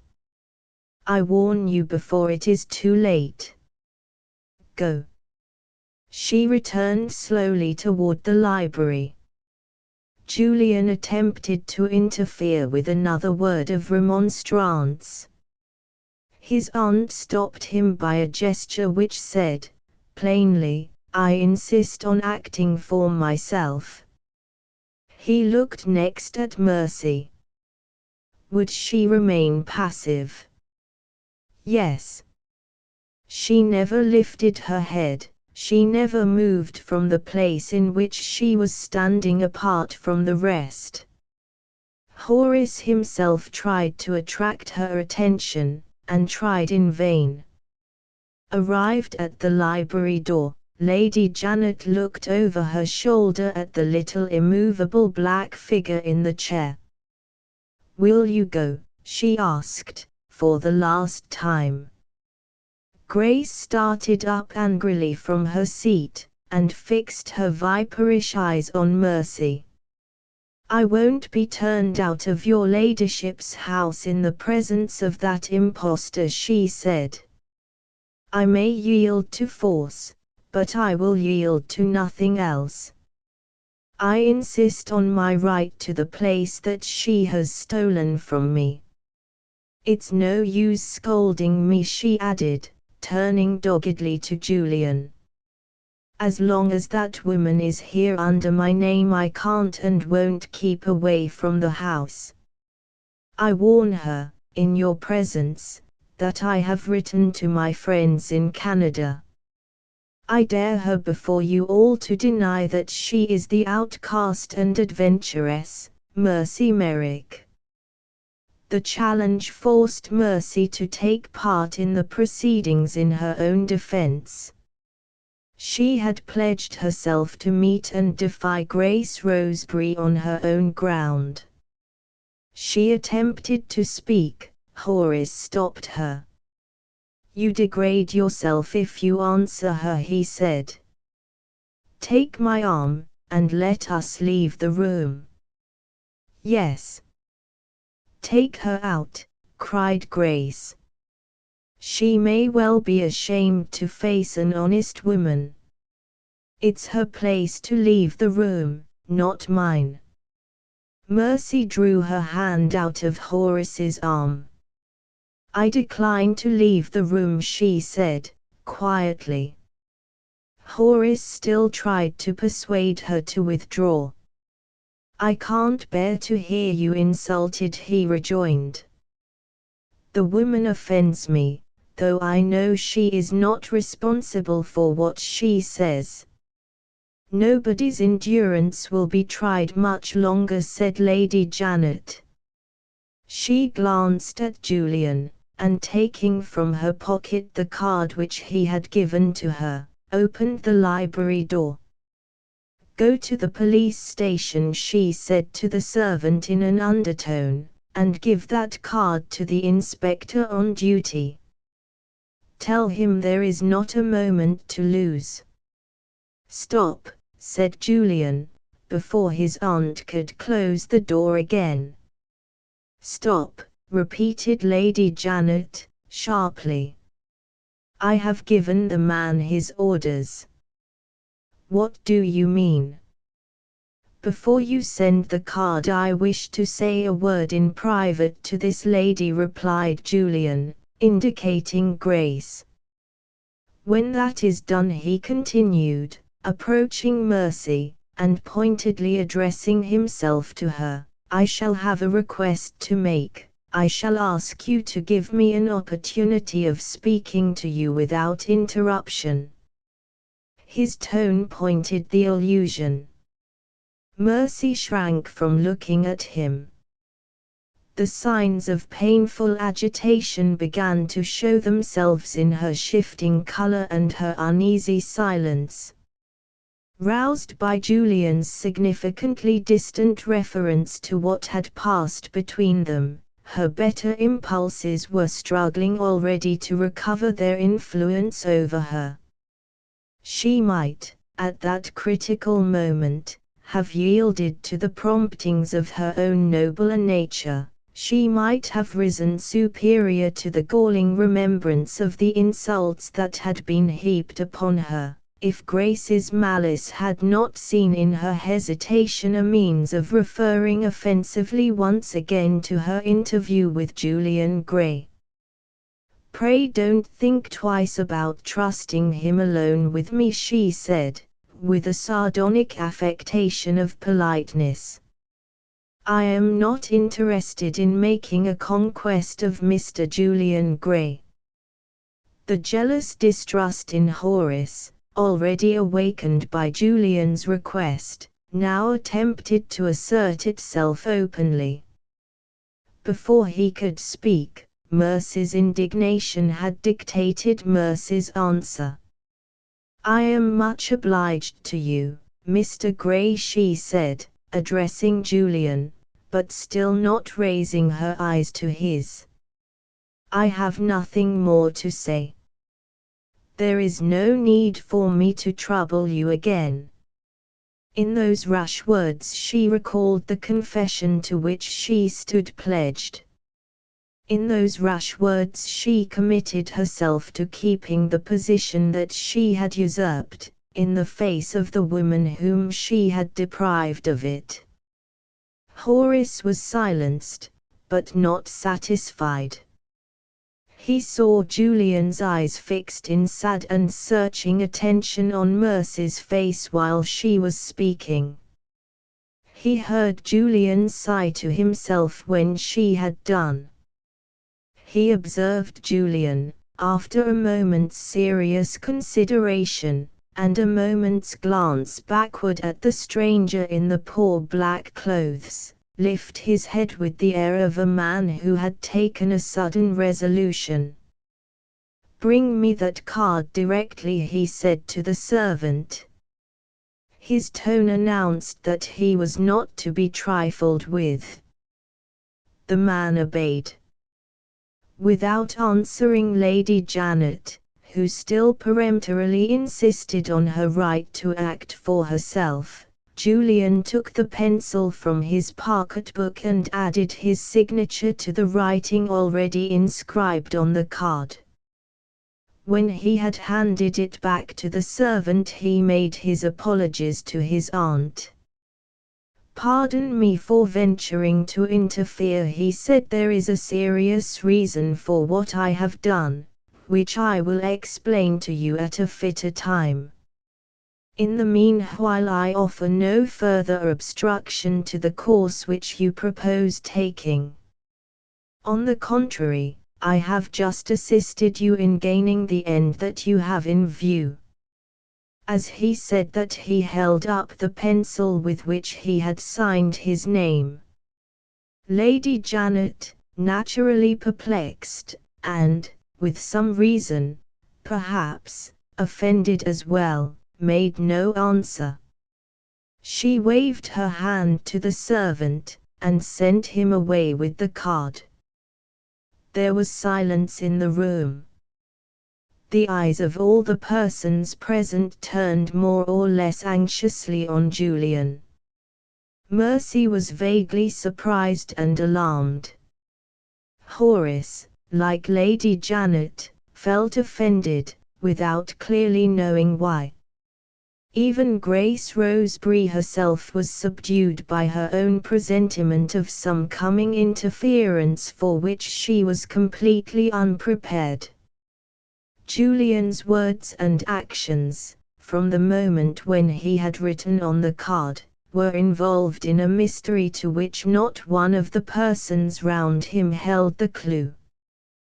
The motive which had animated his conduct may, nevertheless, be described in 2 words. Julian still held to his faith in the inbred nobility of Mercy's nature.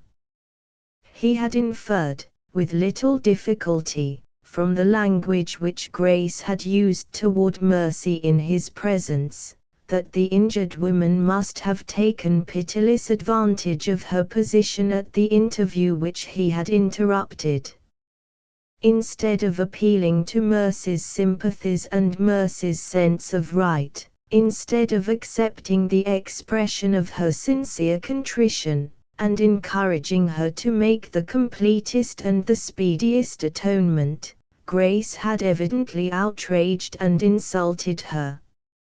As a necessary result, her endurance had given way, under her own sense of intolerable severity and intolerable wrong.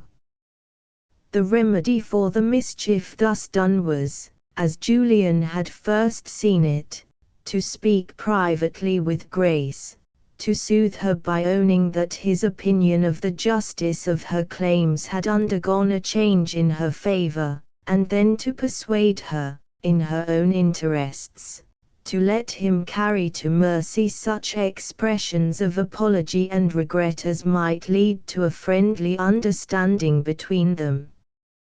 With those motives, he had made his request to be permitted to speak separately to the one and the other. The scene that had followed, the new insult offered by Grace, and the answer which it had wrung from Mercy, had convinced him that no such interference as he had contemplated would have the slightest prospect of success. The only remedy now left to try was the desperate remedy of letting things take their course, and trusting implicitly to Mercy's better nature for the result. Let her see the police officer in plain clothes enter the room. Let her understand clearly what the result of his interference would be. Let her confront the alternative of consigning Grace Roseberry to a madhouse or of confessing the truth, and what would happen. If Julian's confidence in her was a confidence soundly placed, she would nobly pardon the outrages that had been heaped upon her, and she would do justice to the woman whom she had wronged. If, on the other hand, his belief in her was nothing better than the blind belief of an infatuated man, if she faced the alternative and persisted in asserting her assumed identity, what then? Julian's faith in Mercy refused to let that darker side of the question find a place in his thoughts. It rested entirely with him to bring the officer into the house. He had prevented Lady Janet from making any mischievous use of his card by sending to the police station and warning them to attend to no message which they might receive unless the card produced bore his signature. Knowing the responsibility that he was taking on himself, knowing that Mercy had made no confession to him to which it was possible to appeal, he had signed his name without an instant's hesitation, and there he stood now, looking at the woman whose better nature he was determined to vindicate, the only calm person in the room. Horace's jealousy saw something suspiciously suggestive of a private understanding in Julian's earnest attention and in Mercy's downcast face. Having no excuse for open interference, he made an effort to part them. "You spoke just now," he said to Julian, "of wishing to say a word in private to that person." He pointed to Grace.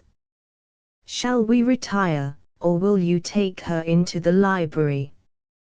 "I refuse to have anything to say to him," Grace burst out, before Julian could answer. I happen to know that he is the last person to do me justice. He has been effectually hoodwinked. If I speak to anybody privately, it ought to be to you. You have the greatest interest of any of them in finding out the truth. What do you mean? Do you want to marry an outcast from the streets? Horace took one step forward toward her. There was a look in his face which plainly betrayed that he was capable of turning her out of the house with his own hands. Lady Janet stopped him. You were right in suggesting just now that Grace had better leave the room, she said. Let us all three go. Julian will remain here and give the man his directions when he arrives. Come. No. By a strange contradiction, it was Horace himself who now interfered to prevent Mercy from leaving the room. In the heat of his indignation he lost all sense of his own dignity. He descended to the level of a woman whose intellect he believed to be deranged. To the surprise of everyone present, he stepped back and took from the table a jewel case which he had placed there when he came into the room. It was the wedding present from his mother which he had brought to his betrothed wife. His outraged self-esteem seized the opportunity of vindicating Mercy by a public bestowal of the gift. Wait, he called out, sternly. That wretch shall have her answer. She has sense enough to see and sense enough to hear. Let her see and hear. He opened the jewel case, and took from it a magnificent pearl necklace in an antique setting. Grace, he said, with his highest distinction of manner, my mother sends you her love and her congratulations on our approaching marriage. She begs you to accept, as part of your bridal dress, these pearls. She was married in them herself. They have been in our family for centuries. As one of the family, honored and beloved, my mother offers them to my wife. He lifted the necklace to clasp it round Mercy's neck. Julian watched her in breathless suspense. Would she sustain the ordeal through which Horace had innocently condemned her to pass? Yes. In the insolent presence of Grace Roseberry, what was there now that she could not sustain? Her pride was in arms. Her lovely eyes lighted up as only a woman's eyes can light up when they see jewelry. Her grand head bent gracefully to receive the necklace. Her face warmed into color, her beauty rallied its charms. Her triumph over Grace Roseberry was complete. Julian's head sank. For one sad moment he secretly asked himself the question, have I been mistaken in her? Horace arrayed her in the pearls. Your husband puts these pearls on your neck, love, he said, proudly, and paused to look at her. Now, he added, with a contemptuous backward glance at Grace, we may go into the library. She has seen, and she has heard. He believed that he had silenced her. He had simply furnished her sharp tongue with a new sting. You will hear, and you will see, when my proofs come from Canada, she retorted. You will hear that your wife has stolen my name and my character. You will see your wife dismissed from this house. Mercy turned on her with an uncontrollable outburst of passion. You are mad, she cried. Lady Janet caught the electric infection of anger in the air of the room. She, too, turned on Grace. She, too, said it, "You are mad." Horace followed Lady Janet. He was beside himself. He fixed his pitiless eyes on Grace, and echoed the contagious words, "You are mad." She was silenced, she was daunted at last. The treble accusation revealed to her, for the first time, the frightful suspicion to which she had exposed herself. She shrank back with a low cry of horror, and struck against a chair.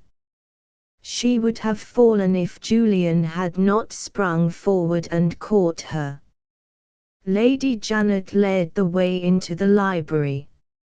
She opened the door, started, and suddenly stepped aside, so as to leave the entrance free. A man appeared in the open doorway.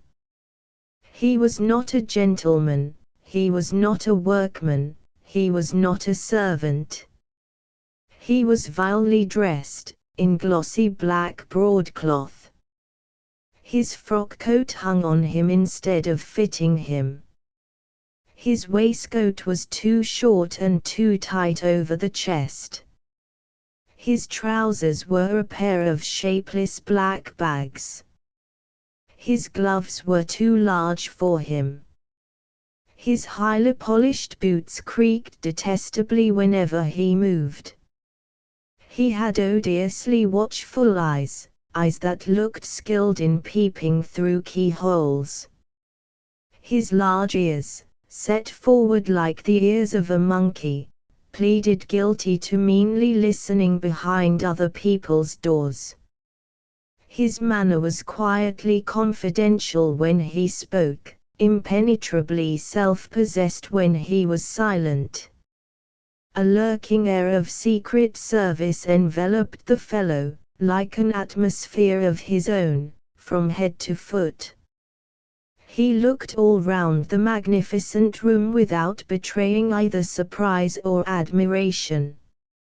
He closely investigated every person in it with one glance of his cunningly watchful eyes. Making his bow to Lady Janet, he silently showed her, as his introduction, the card that had summoned him. And then he stood at ease, self-revealed in his own sinister identity, a police officer in plain clothes. Nobody spoke to him. Everybody shrank inwardly as if a reptile had crawled into the room. He looked backward and forward, perfectly unembarrassed, between Julian and Horace. "Is Mr. Julian Gray here?" he asked.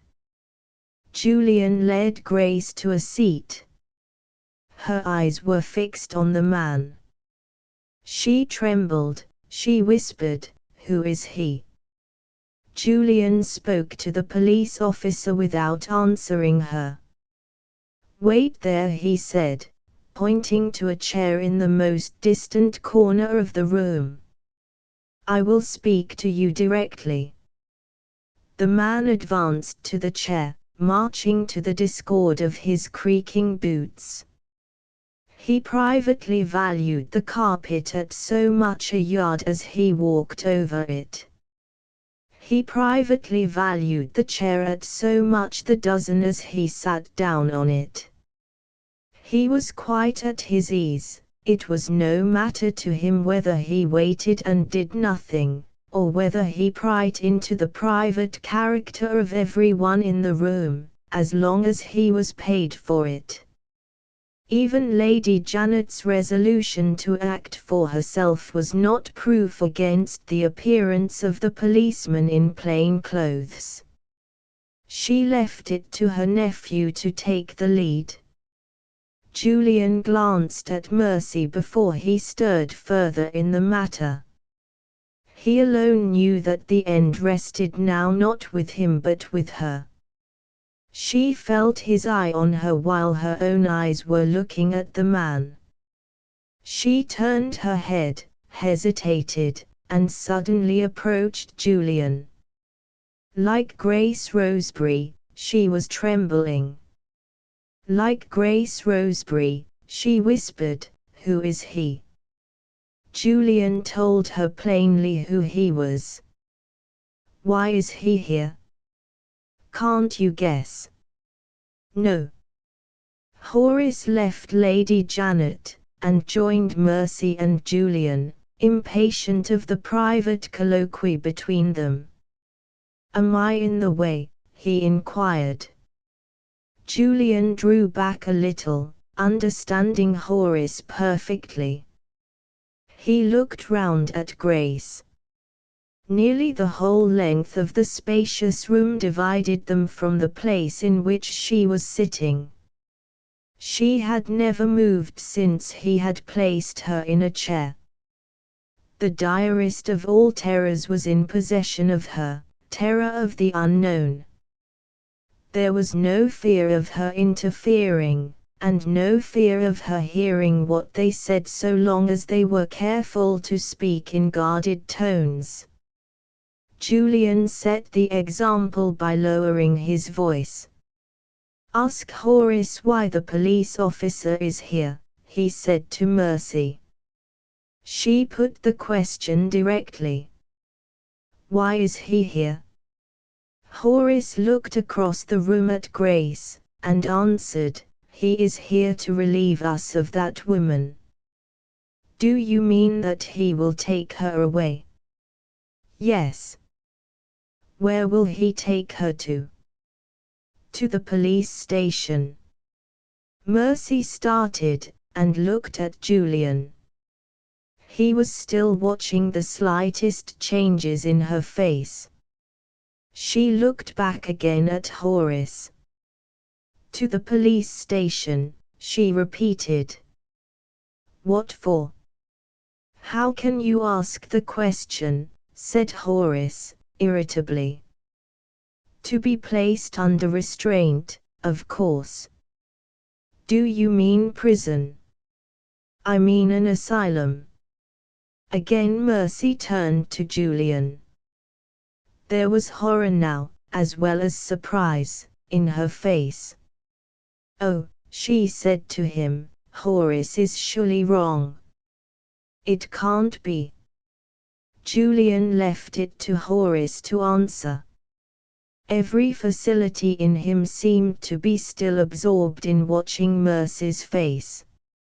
She was compelled to address herself to Horace once more. "What sort of asylum?" she asked. "You don't surely mean a madhouse?" "I do," he rejoined. "The workhouse first, perhaps, and then the madhouse." "What is there to surprise you in that?" "You yourself told her to her face she was mad." "Good heavens! How pale you are! What is the matter?" She turned to Julian for the third time. The terrible alternative that was offered to her had showed itself at last, without reserve or disguise. Restore the identity that you have stolen, or shut her up in a madhouse, it rests with you to choose. In that form the situation shaped itself in her mind. She chose on the instant. Before she opened her lips the higher nature in her spoke to Julian, in her eyes. The steady inner light that he had seen in them once already shone in them again, brighter and purer than before. The conscience that he had fortified, the soul that he had saved, looked at him and said, "Doubt us no more. Send that man out of the house." Those were her first words. She spoke, pointing to the police officer, in clear, ringing, resolute tones, audible in the remotest corner of the room.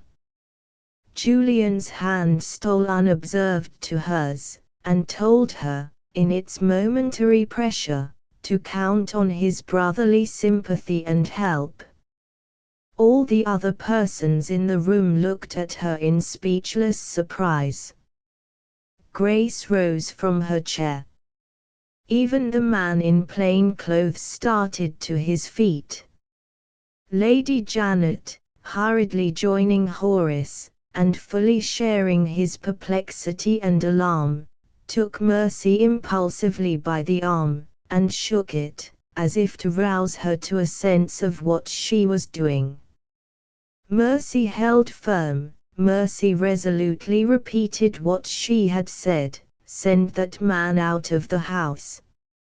Lady Janet lost all her patience with her.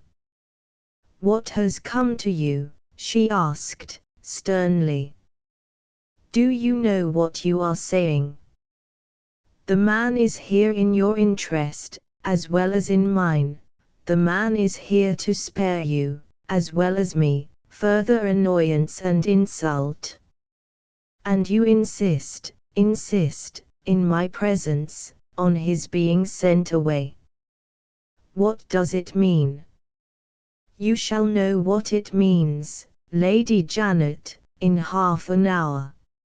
I don't insist, I only reiterate my entreaty. Let the man be sent away." Julian stepped aside, with his aunt's eyes angrily following him, and spoke to the police officer. "Go back to the station," he said, "and wait there till you hear from me." The meanly vigilant eyes of the man in plain clothes travelled sidelong from Julian to Mercy, and valued her beauty as they had valued the carpet and the chairs. The old story, he thought. The nice-looking woman is always at the bottom of it, and, sooner or later, the nice-looking woman has her way.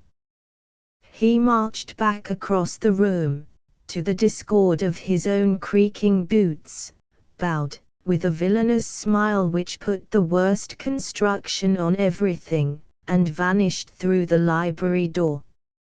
Lady Janet's high breeding restrained her from saying anything until the police officer was out of hearing. Then, and not till then, she appealed to Julian. "I presume you are in the secret of this," she said.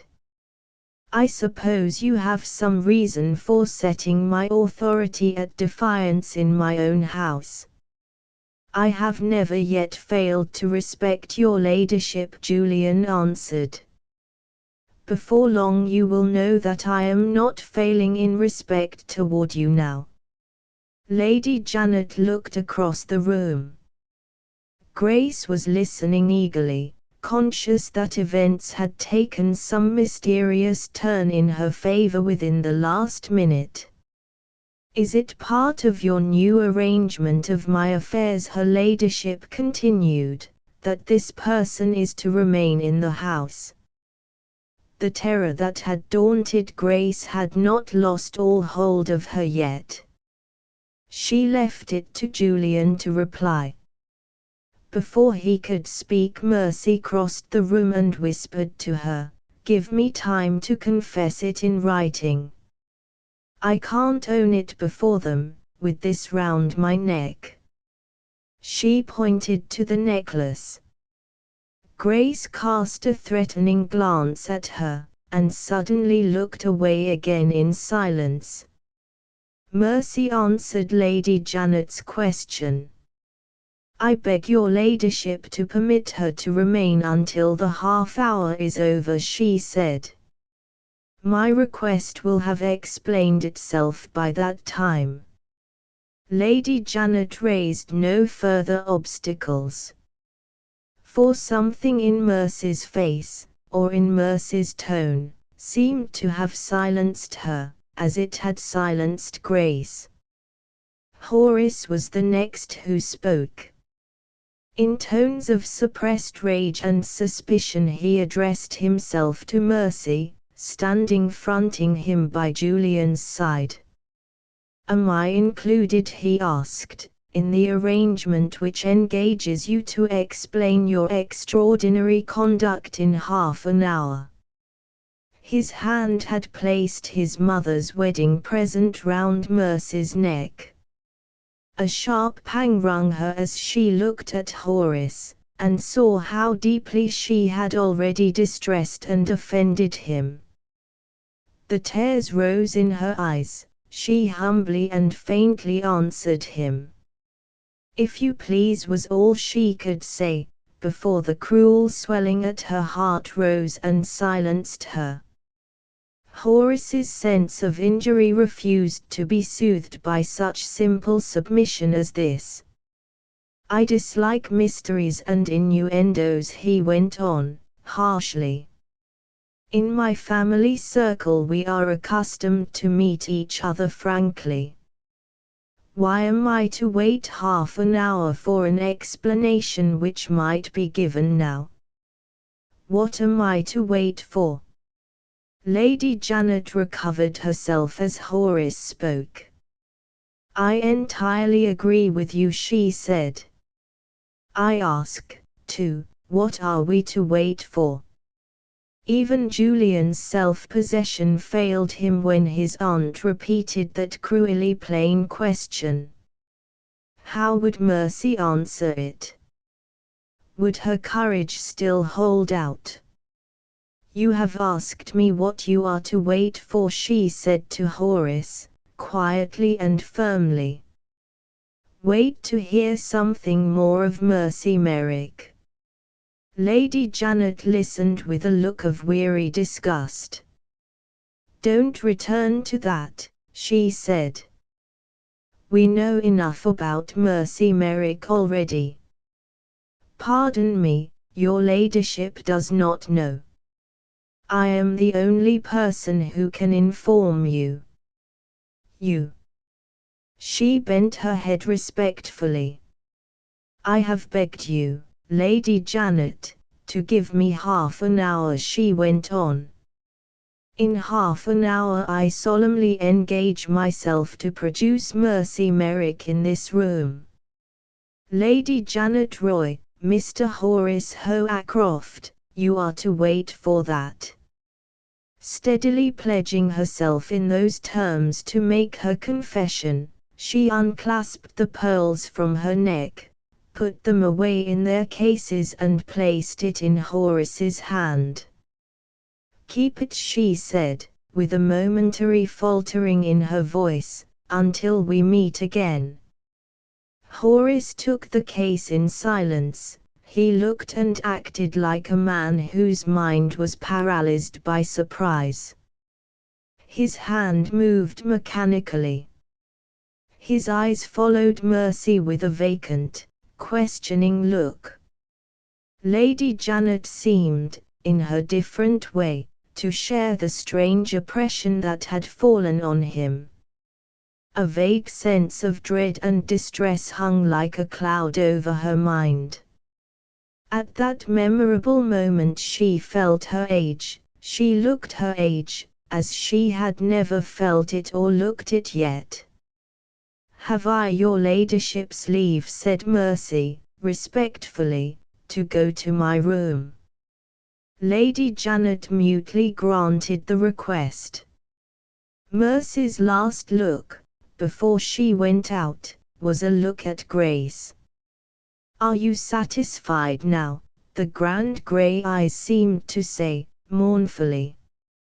Grace turned her head aside, with a quick, petulant action. Even her narrow nature opened for a moment unwillingly, and let pity in a little way, in spite of itself.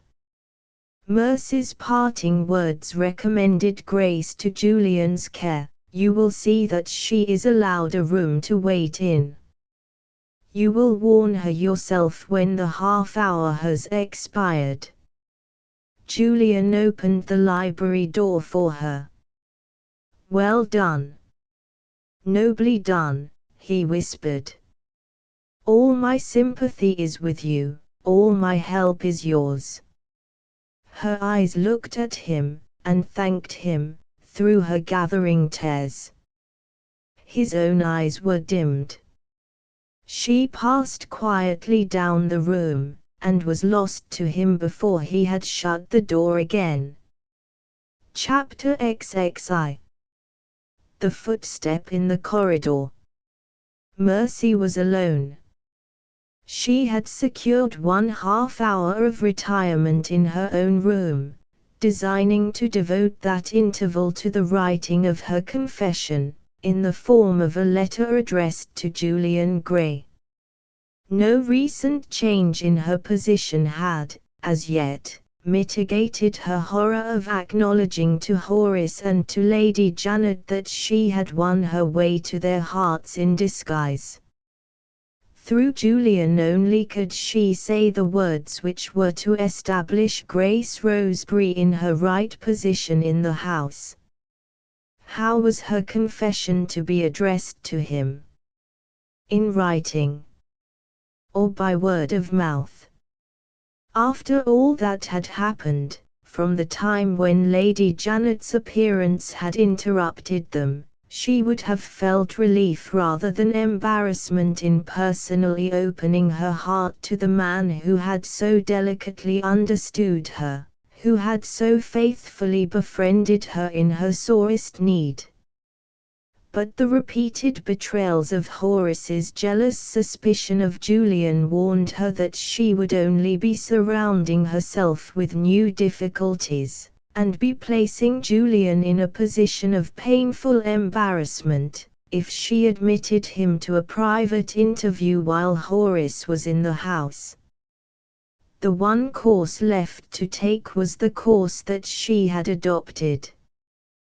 Determining to address the narrative of the fraud to Julian in the form of a letter, she arranged to add, at the close, certain instructions, pointing out to him the line of conduct which she wished him to pursue. These instructions contemplated the communication of her letter to Lady Janet and to Horace in the library, while Mercy, self-confessed as the missing woman whom she had pledged herself to produce, awaited in the adjoining room whatever sentence it pleased them to pronounce on her. Her resolution not to screen herself behind Julian from any consequences which might follow the confession had taken root in her mind from the moment when Horace had harshly asked her, and when Lady Janet had joined him in asking, why she delayed her explanation, and what she was keeping them waiting for. Out of the very pain which those questions inflicted, the idea of waiting her sentence in her own person in one room, while her letter to Julian was speaking for her in another, had sprung to life. Let them break my heart if they like, she had thought to herself, in the self-abasement of that bitter moment, it will be no more than I have deserved. She locked her door and opened her writing desk. Knowing what she had to do, she tried to collect herself and do it. The effort was in vain. Those persons who study writing as an art are probably the only persons who can measure the vast distance which separates a conception as it exists in the mind from the reduction of that conception to form and shape in words. The heavy stress of agitation that had been laid on Mercy for hours together had utterly unfitted her for the delicate and difficult process of arranging the events of a narrative in their due sequence and their due proportion toward each other. Again and again she tried to begin her letter, and again she was baffled by the same hopeless confusion of ideas. She gave up the struggle in despair. A sense of sinking at her heart, a weight of hysterical oppression on her bosom, warned her not to leave herself unoccupied, a prey to morbid self-investigation and imaginary alarms. She turned instinctively, for a temporary employment of some kind, to the consideration of her own future. Here there were no intricacies or entanglements. The prospect began and ended with her return to the refuge, if the matron would receive her. She did no injustice to Julian Gray. That great heart would feel for her, that kind hand would be held out to her, she knew. But what would happen if she thoughtlessly accepted all that his sympathy might offer? Scandal would point to her beauty and to his youth, and would place its own vile interpretation on the purest friendship that could exist between them. And he would be the sufferer, for he had a character, a clergyman's character, to lose. No. For his Sake, out of gratitude to him, the farewell to Mablethorpe House must be also the farewell to Julian Gray. The precious minutes were passing. She resolved to write to the matron and ask if she might hope to be forgiven and employed at the refuge again. Occupation over the letter that was easy to write might have its fortifying effect on her mind, and might pave the way for resuming the letter that was hard to write. She waited a moment at the window, thinking of the past life to which she was soon to return, before she took up the pen again. Her window looked eastward. The dusky glare of lighted London met her as her eyes rested on the sky. It seemed to beckon her back to the horror of the cruel streets, to point her way mockingly to the bridges over the Black River, to lure her to the top of the parapet, and the dreadful leap into God's arms, or into annihilation, who knew which? She turned, shuddering, from the window. Will it end in that way, she asked herself, if the matron says no? She began her letter. Dear Madam, so long a time has passed since you heard from me that I almost shrink from writing to you. I am afraid you have already given me up in your own mind as a hard-hearted, ungrateful woman. I have been leading a false life. I have not been fit to write to you before today. Now, when I am doing what I can to atone to those whom I have injured, now, when I repent with my whole heart, may I ask leave to return to the friend who has borne with me and helped me through many miserable years. Oh, Madam, do not cast me off. I have no one to turn to but you. Will you let me own everything to you? Will you forgive me when you know what I have done? Will you take me back into the refuge, if you have any employment for me by which I may earn my shelter and my bread? Before the night comes I must leave the house from which I am now writing. I have nowhere to go to. The little money, the few valuable possessions I have, must be left behind me. They have been obtained under false pretenses, they are not mine. No more forlorn creature than I am lives at this moment. You are a Christian woman. Not for my Sake, for Christ's Sake, pity me and take me back. I am a good nurse, as you know, and I am a quick worker with my needle. In one way or the other can you not find occupation for me? I could also teach, in a very unpretending way. But that is useless.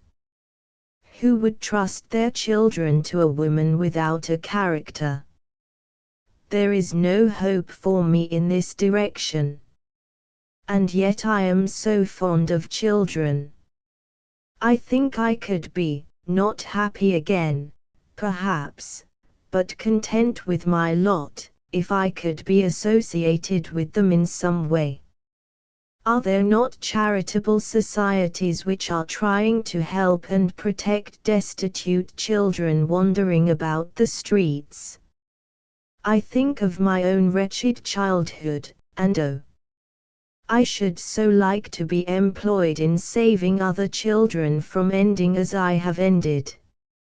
I could work, for such an object as that, from morning to night, and never feel weary.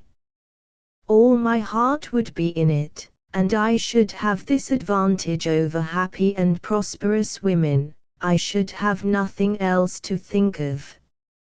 Surely they might trust me with the poor little starving wanderers of the streets, if you said a word for me. If I am asking too much, please forgive me. I am so wretched, madam, so lonely and so weary of my life. There is only one thing more. My time here is very short. Will you please reply to this letter, to say yes or no, by telegram? The name by which you know me is not the name by which I have been known here. I must beg you to address the telegram to the Reverend Julian Gray, Mablethorpe House, Kensington. He is here, and he will show it to me. No words of mine can describe what I owe to him. He has never despaired of me, he has saved me from myself. God bless and reward the kindest, truest, best man I have ever known. I have no more to say, except to ask you to excuse this long letter, and to believe me your grateful servant. She signed and enclosed the letter, and wrote the address. Then, for the first time, an obstacle which she ought to have seen before showed itself, standing straight in her way. There was no time to forward her letter in the ordinary manner by post. It must be taken to its destination by a private messenger. Lady Janet's servants had hitherto been, one and all, at her disposal. Could she presume to employ them on her own affairs, when she might be dismissed from the house, a disgraced woman, in half an hour's time? Of the two alternatives it seemed better to take her chance, and present herself at the refuge without asking leave first. While she was still considering the question she was startled by a knock at her door. On opening it she admitted Lady Janet's maid, with a morsel of folded notepaper in her hand. "From my lady, miss," said the woman, giving her the note. "There is no answer." Mercy stopped her as she was about to leave the room. The appearance of the maid suggested an inquiry to her. She asked if any of the servants were likely to be going into town that afternoon. "Yes, miss. One of the grooms is going on horseback, with a message to her ladyship's coachmaker." The refuge was close by the coachmaker's place of business.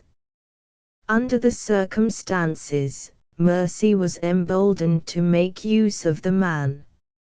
It was a pardonable liberty to employ his services now. "Will you kindly give the groom that letter for me?" she said. "It will not take him out of his way. He has only to deliver it, nothing more." The woman willingly complied with the request. Left once more by herself, Mercy looked at the little note which had been placed in her hands. It was the first time that her benefactress had employed this formal method of communicating with her when they were both in the house. What did such a departure from established habits mean? Had she received her notice of dismissal? Had Lady Janet's quick intelligence found its way already to a suspicion of the truth? Mercy's nerves were unstrung. She trembled pitiably as she opened the folded note. It began without a form of address, and it ended without a signature. Thus it ran: I must request you to delay for a little while the explanation which you have promised me. At my age, painful surprises are very trying things. I must have time to compose myself, before I can hear what you have to say. You shall not be kept waiting longer than I can help. In the meanwhile everything will go on as usual. My nephew Julian, and Horace Hoacroft, and the lady whom I found in the dining room, will, by my desire, remain in the house until I am able to meet them, and to meet you, again. There the note ended. To what conclusion did it point? Had Lady Janet really guessed the truth? Or had she only surmised that her adopted daughter was connected in some discreditable manner with the mystery of Mercy Merrick? The line in which she referred to the intruder in the dining room as the lady showed very remarkably that her opinions had undergone a change in that quarter. But was the phrase enough of itself to justify the inference that she had actually anticipated the nature of Mercy's confession? It was not easy to decide that doubt at the moment, and it proved to be equally difficult to throw any light on it at an after-time.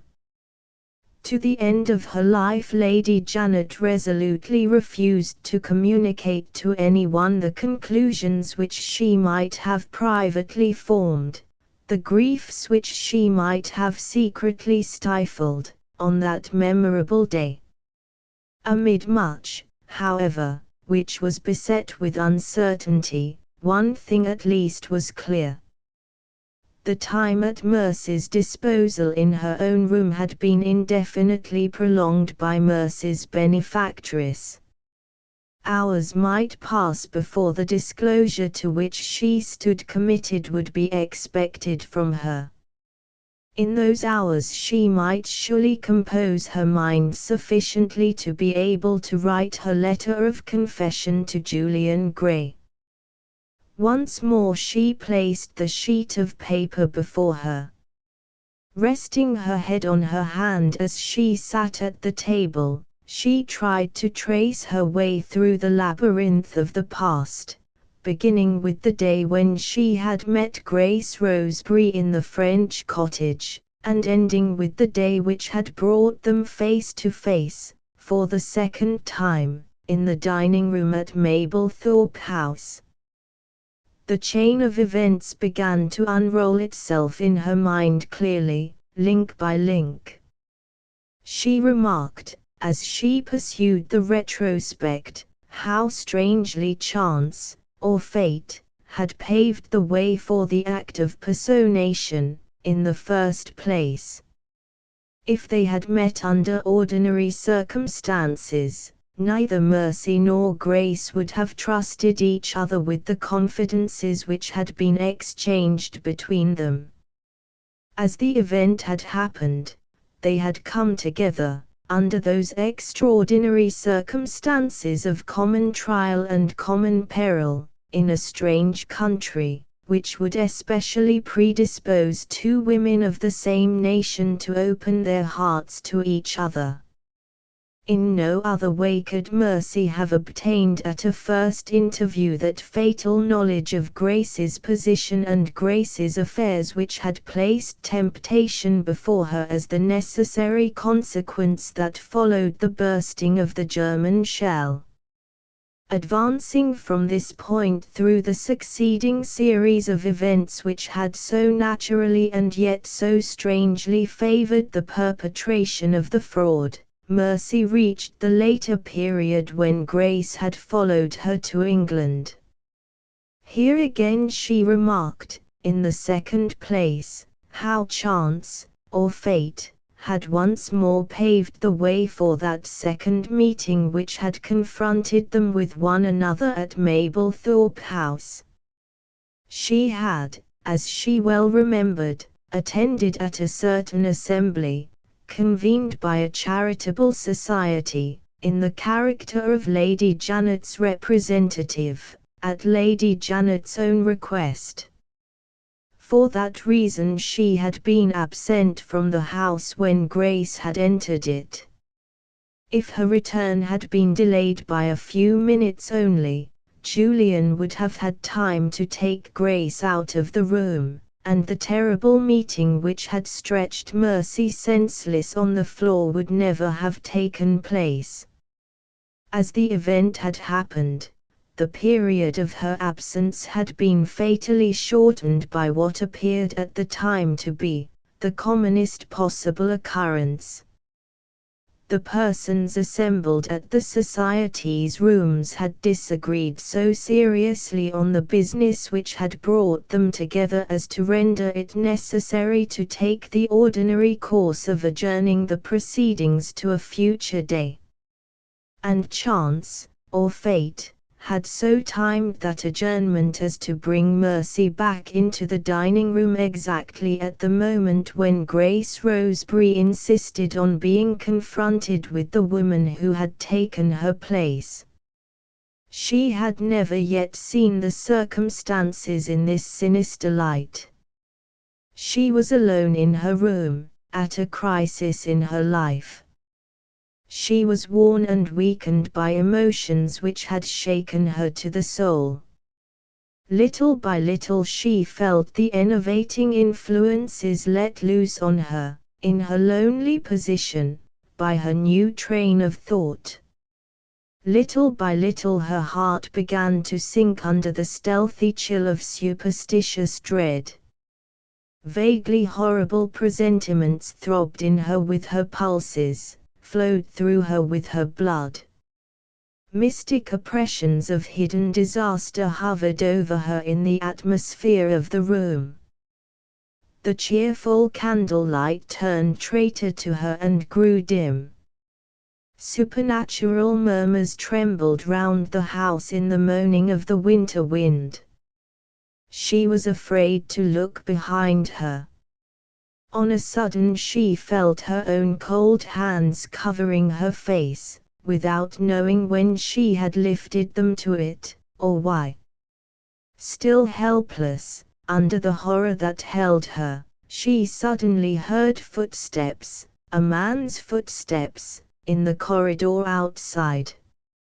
At other times the sound would have startled her, now it broke the spell. The footsteps suggested life, companionship, human interposition, no matter of what sort. She mechanically took up her pen. She found herself beginning to remember her letter to Julian Gray. At the same moment the footsteps stopped outside her door. The man knocked. She still felt shaken. She was hardly mistress of herself yet. A faint cry of alarm escaped her at the sound of the knock. Before it could be repeated she had rallied her courage, and had opened the door. The man in the corridor was Horace Hoacroft. His ruddy complexion had turned pale. His hair, of which he was especially careful at other times, was in disorder. The superficial polish of his manner was gone.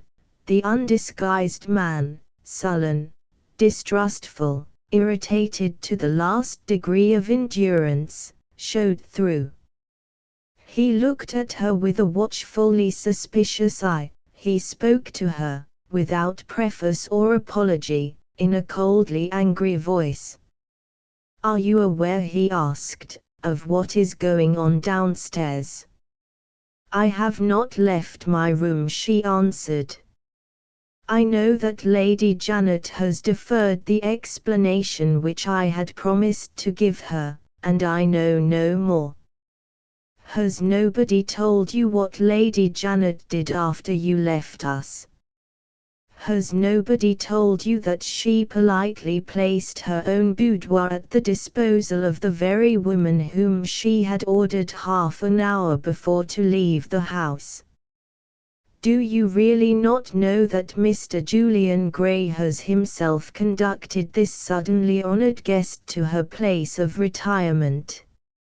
And that I am left alone in the midst of these changes, contradictions, and mysteries, the only person who is kept out in the dark?" "It is surely needless to ask me these questions," said Mercy, gently.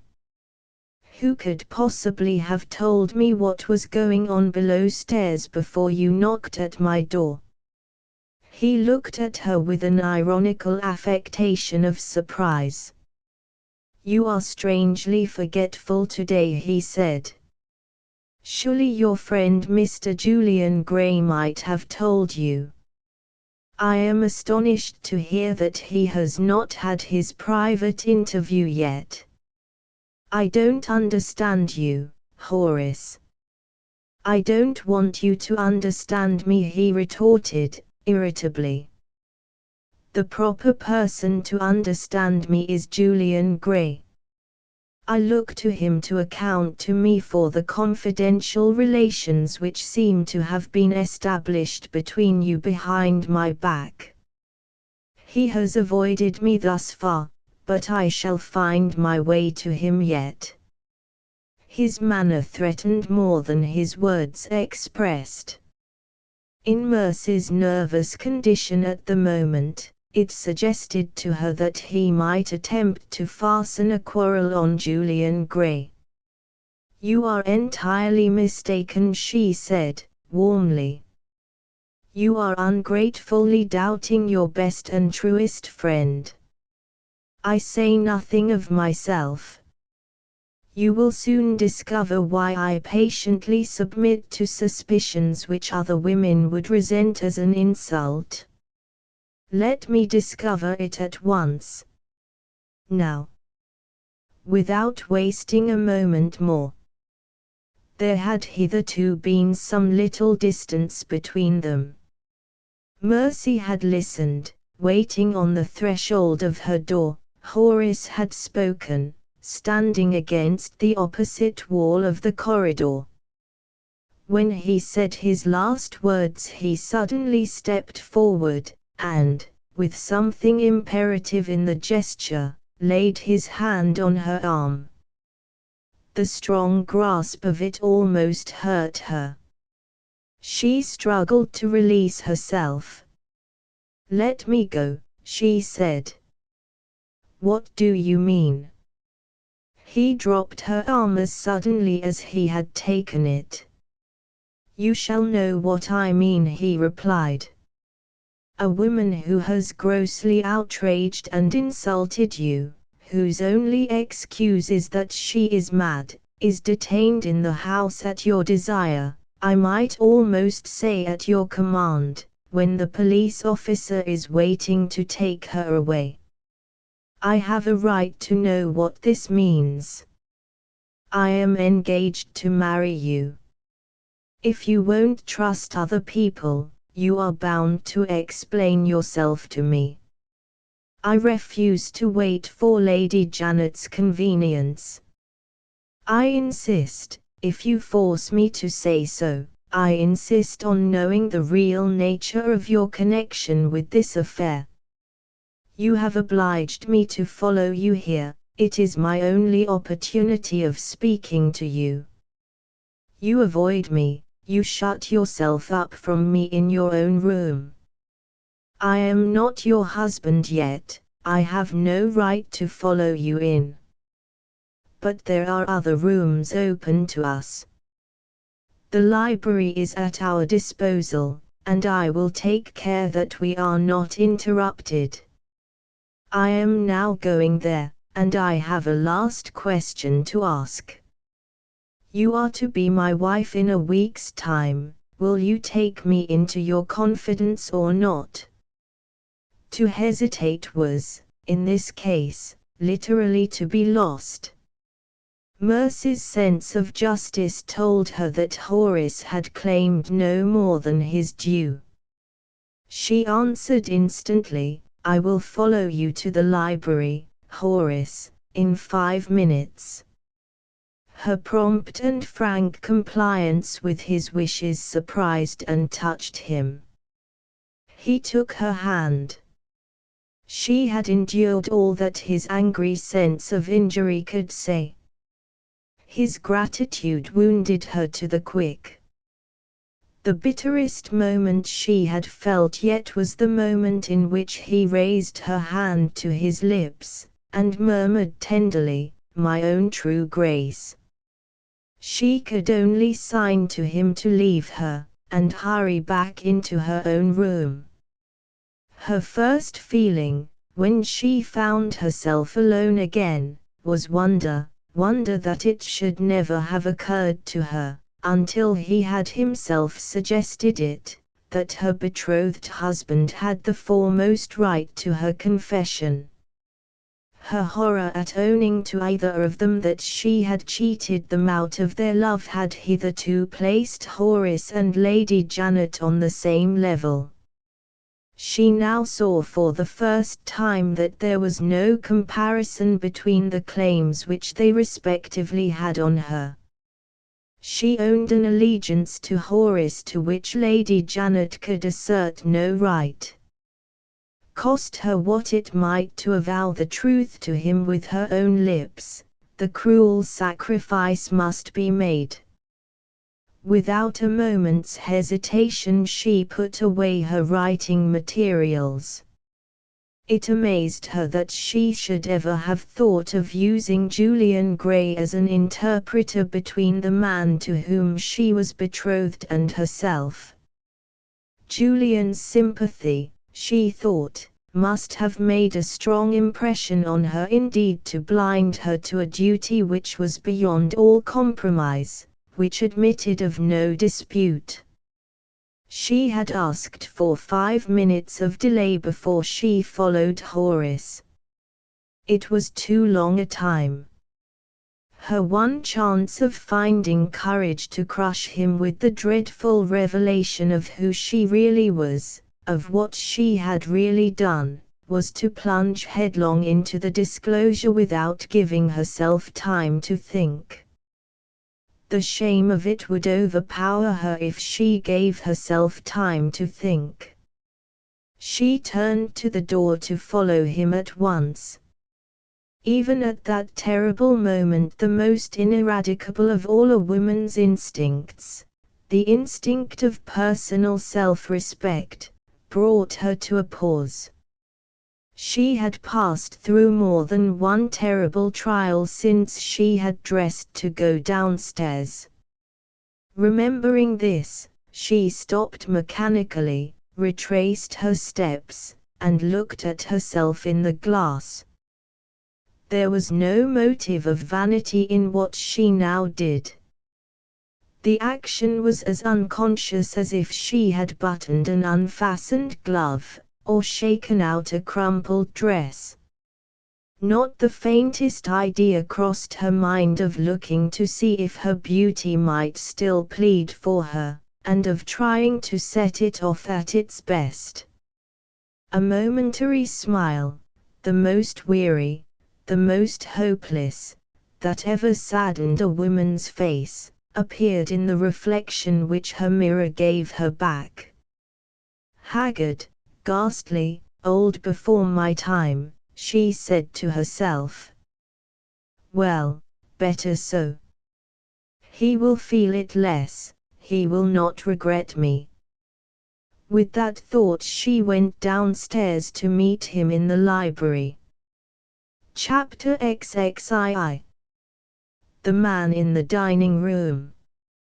In the great emergencies of life we feel, or we act, as our dispositions incline us.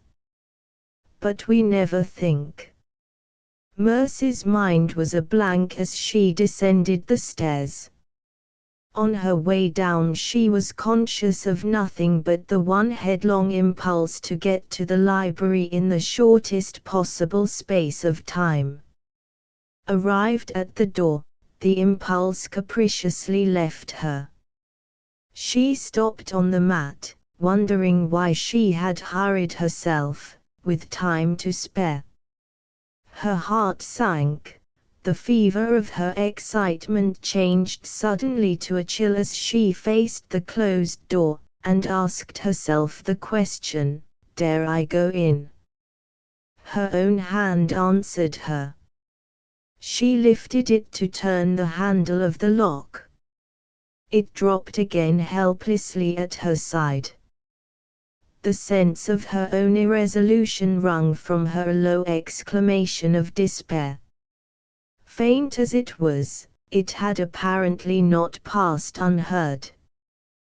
The door was opened from within, and Horace stood before her. He drew aside to let her pass into the room. But he never followed her in. He stood in the doorway, and spoke to her, keeping the door open with his hand. "Do you mind waiting here for me?" he asked. She looked at him, in vacant surprise, doubting whether she had heard him aright. "It will not be for long," he went on. "I am far too anxious to hear what you have to tell me to submit to any needless delays. The truth is, I have had a message from Lady Janet." From Lady Janet? What could Lady Janet want with him, at a time when she was bent on composing herself in the retirement of her own room? "I ought to have said 2 messages," Horace proceeded. "The first was given to me on my way downstairs. Lady Janet wished to see me immediately. I sent an excuse. A second message followed. Lady Janet would accept no excuse. If I refused to go to her, I should be merely obliging her to come to me. It is impossible to risk being interrupted in that way. My only alternative is to get the thing over as soon as possible. Do you mind waiting?" "Certainly not." "Have you any idea of what Lady Janet wants with you?" "No." "Whatever it is, she shall not keep me long away from you. You will be quite alone here. I have warned the servants not to show anyone in." With those words he left her. Mercy's first sensation was a sensation of relief, soon lost in a feeling of shame at the weakness which could welcome any temporary relief in such a position as hers. The emotion thus roused merged, in its turn, into a sense of impatient regret. But for Lady Janet's message, she thought to herself, I might have known my fate by this time. The slow minutes followed each other drearily.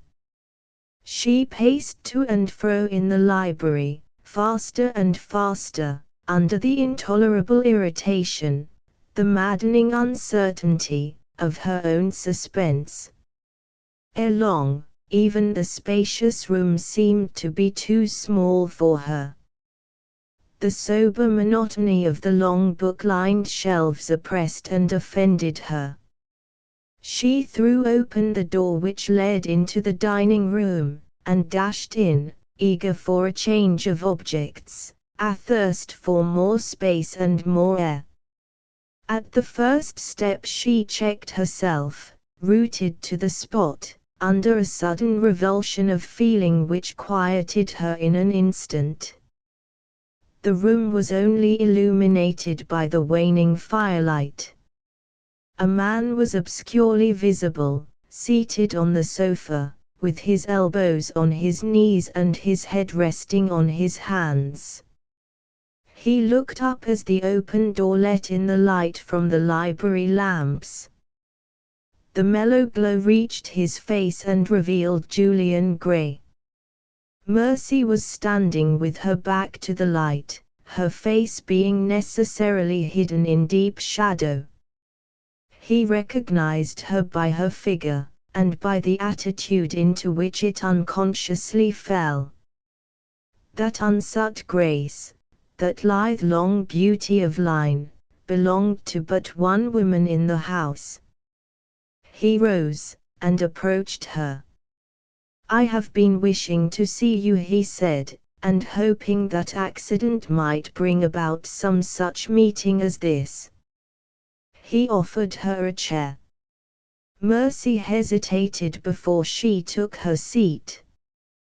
This was their first meeting alone since Lady Janet had interrupted her at the moment when she was about to confide to Julian the melancholy story of the past.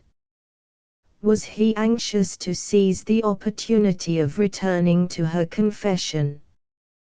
The terms in which he had addressed her seemed to imply it.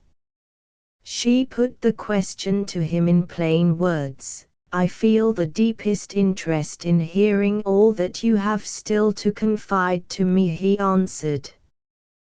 "But anxious as I may be, I will not hurry you. I will wait, if you wish it." "I am afraid I must own that I do wish it," Mercy rejoined. "Not on my account, but because my time is at the disposal of Horace Hoacroft. I expect to see him in a few minutes." "Could you give me those few minutes?" Julian asked. "I have something on my side to say to you which I think you ought to know before you see anyone, Horace himself included." He spoke with a certain depression of tone which was not associated with her previous experience of him. His face looked prematurely old and careworn in the red light of the fire. Something had plainly happened to sadden and to disappoint him since they had last met. "I willingly offer you all the time that I have at my own command," Mercy replied. "Does what you have to tell me relate to Lady Janet?" He gave her no direct reply. "What I have to tell you of Lady Janet," he said, gravely, "is soon told. So far as she is concerned, you have nothing more to dread. Lady Janet knows all.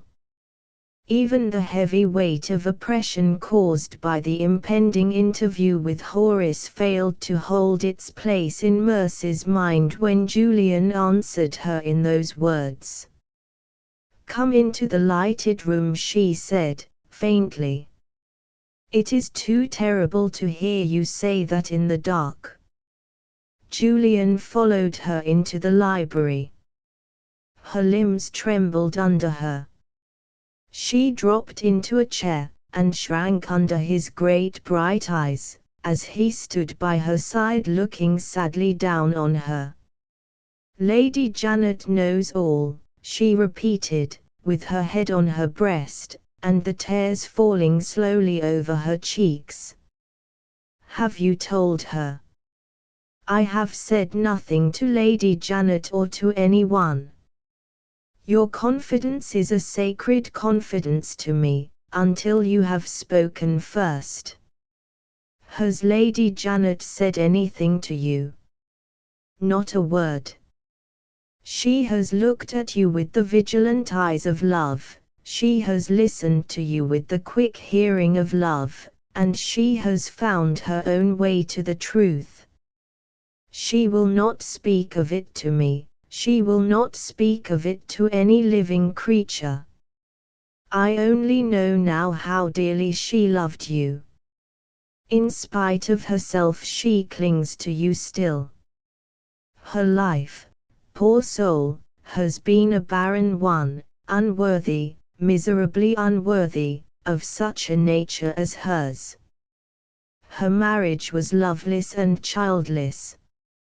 She has had admirers, but never, in the higher sense of the word, a friend. All the best years of her life have been wasted in the unsatisfied longing for something to love. At the end of her life you have filled the void. Her heart has found its youth again, through you. At her age, at any age, is such a tie as this to be rudely broken at the mere bidding of circumstances? No. She will suffer anything, risk anything, forgive anything, rather than own, even to herself, that she has been deceived in you.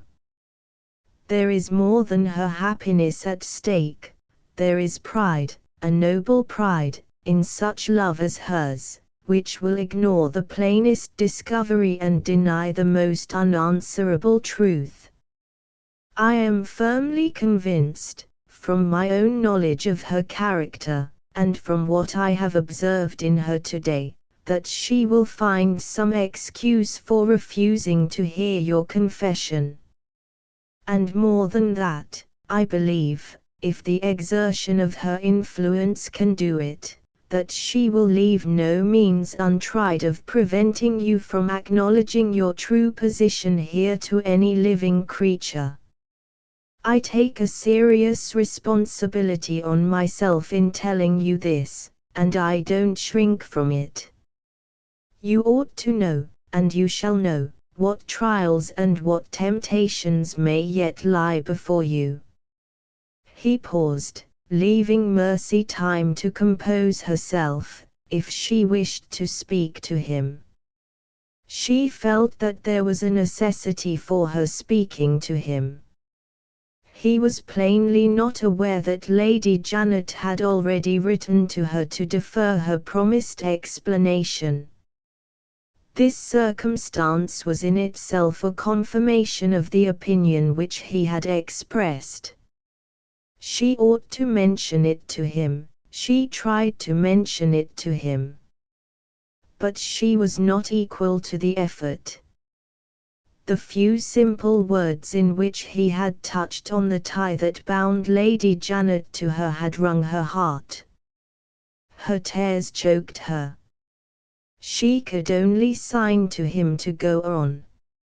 You may wonder at my speaking so positively, he continued, with nothing better than my own conviction to justify me. I can only say that I have watched Lady Janet too closely to feel any doubt. I saw the moment in which the truth flashed on her, as plainly as I now see you. It did not disclose itself gradually, it burst on her, as it burst on me. She suspected nothing, she was frankly indignant at your sudden interference and your strange language, until the time came in which you pledged yourself to produce Mercy Merrick. Then, and then only, the truth broke on her mind, trebly revealed to her in your words, your voice, and your look.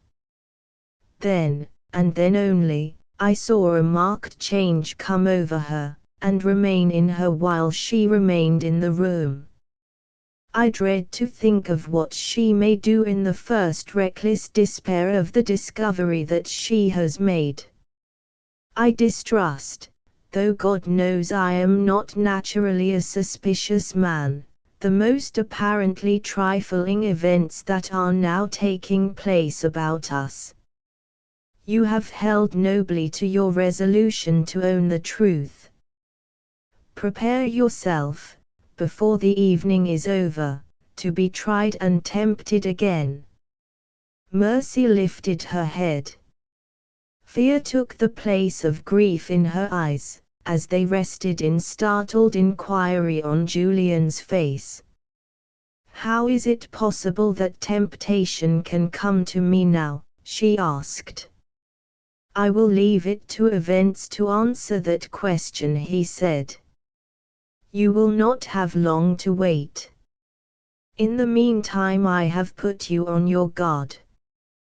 He stooped, and spoke his next words earnestly, close at her ear.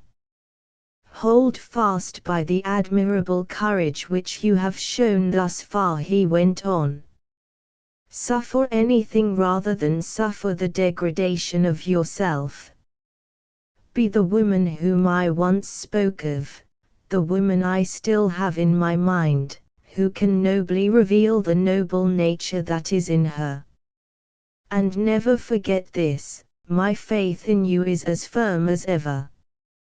She looked at him proudly and gratefully. "I am pledged to justify your faith in me," she said. "I have put it out of my own power to yield. Horace has my promise that I will explain everything to him, in this room." Julian started. "Has Horace himself asked it of you?" he inquired. "He, at least, has no suspicion of the truth. Horace has appealed to my duty to him as his betrothed wife," she answered.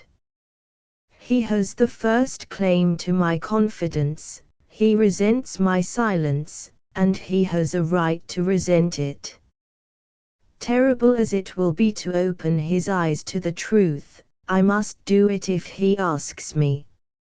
She was looking at Julian while she spoke. The old longing to associate with the hard trial of the confession the one man who had felt for her, and believed in her, revived under another form. If she could only know, while she was saying the fatal words to Horace, that Julian was listening to, she would be encouraged to meet the worst that could happen.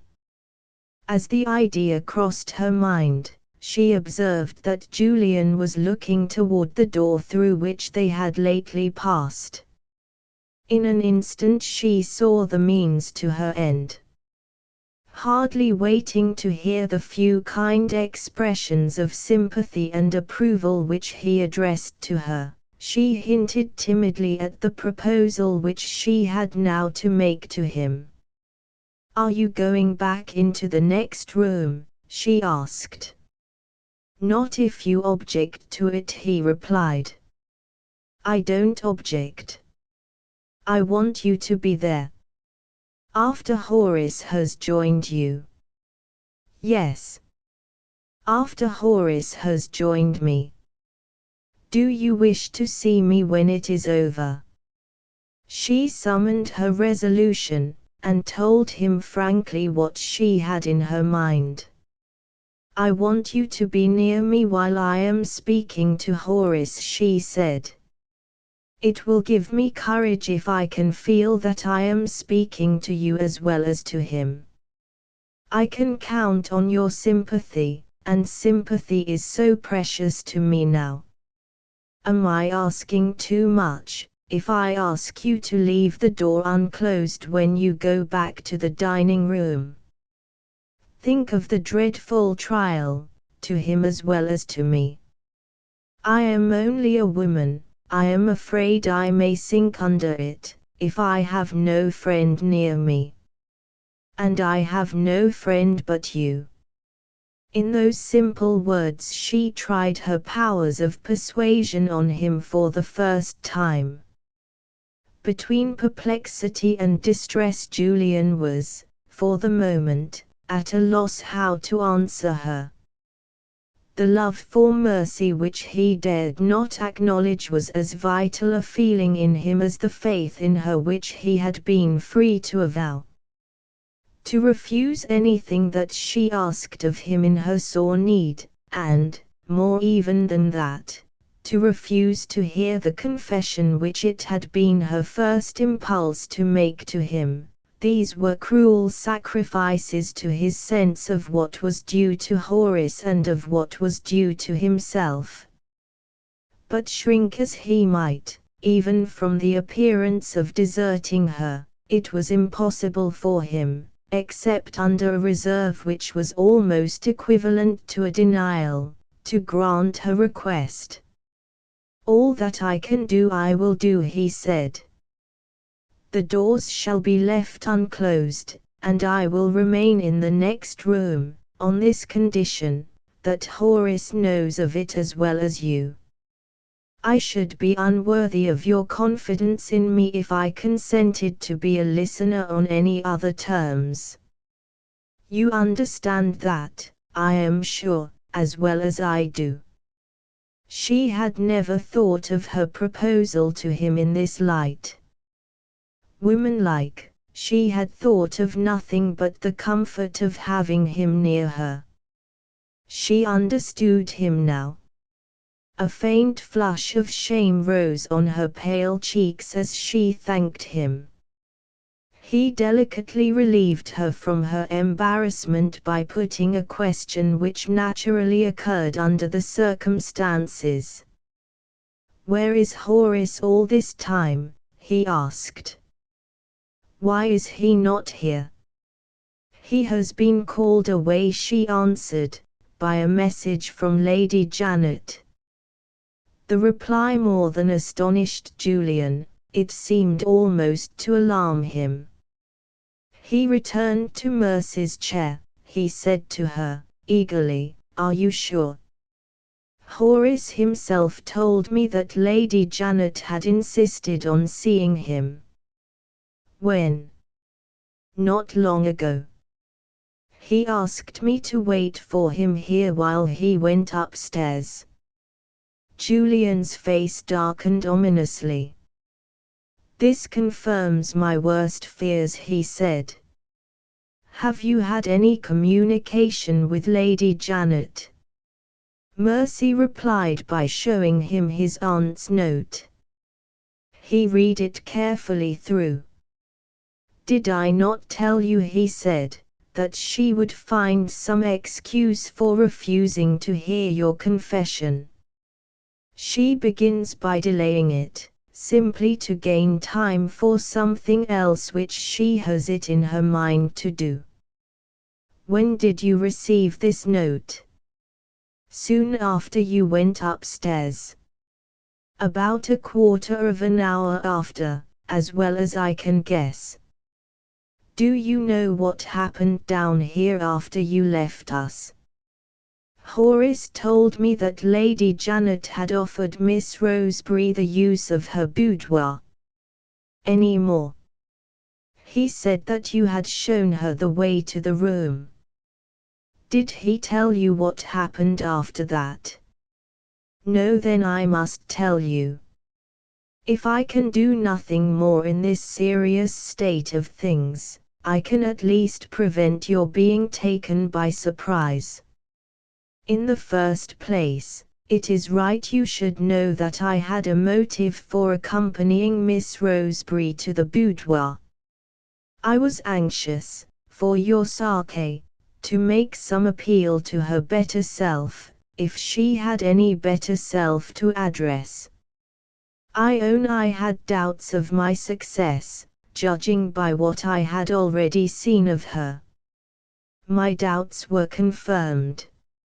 In the ordinary intercourse of life I should merely have thought her a commonplace, uninteresting woman.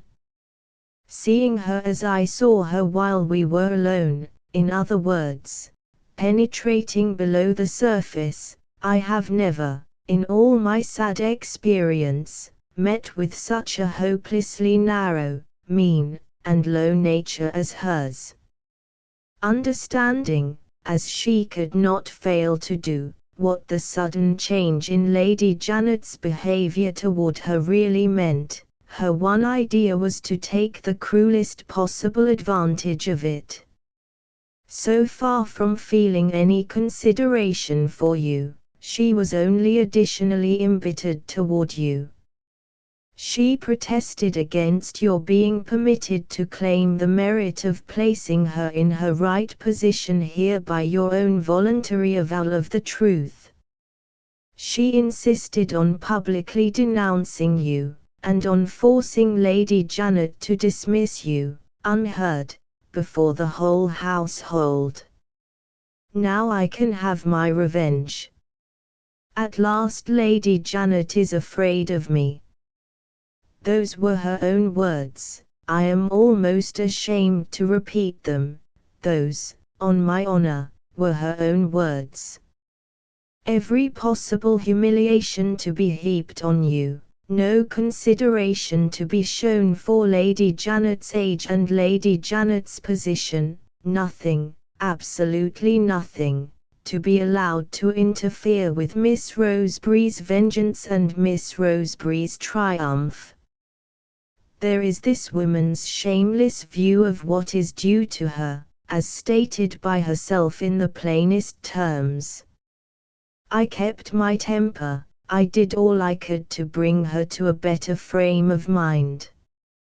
I might as well have pleaded, I won't say with a savage, savages are sometimes accessible to remonstrance, if you know how to reach them. I might as well have pleaded with a hungry animal to abstain from eating while food was within its reach.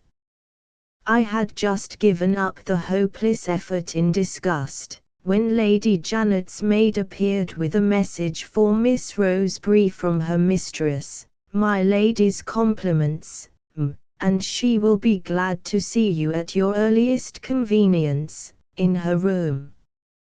Another surprise. Grace Roseberry invited to an interview with Lady Janet. It would have been impossible to believe it, if Julian had not heard the invitation given with his own ears. She instantly rose. Julian proceeded. "I won't keep her ladyship waiting a moment," she said, "show me the way." She signed to the maid to go out of the room first, and then turned round and spoke to me from the door. I despair of describing the insolent exultation of her manner.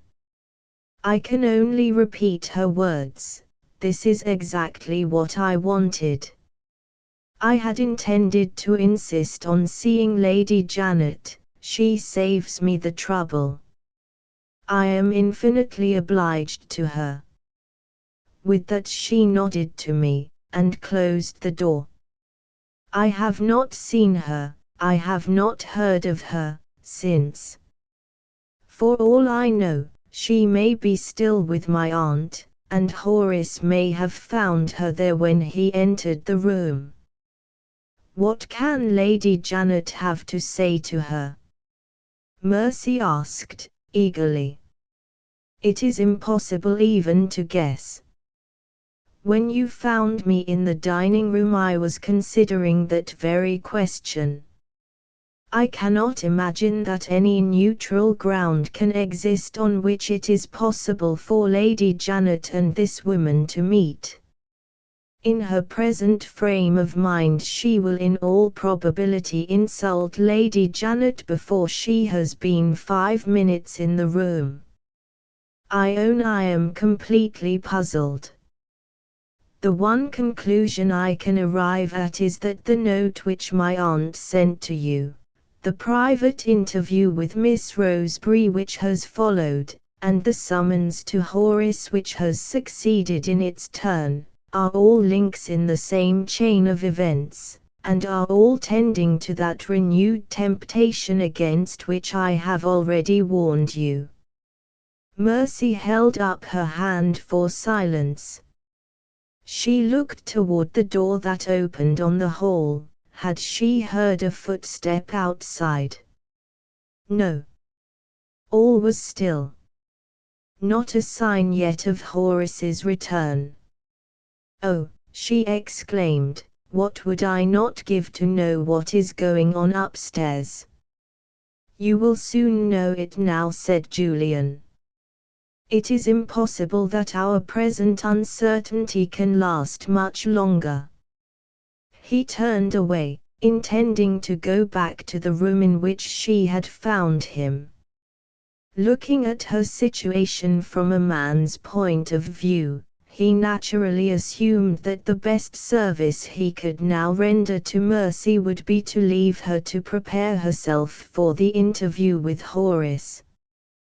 Before he had taken 3 steps away from her, she showed him the difference between the woman's point of view and the man's.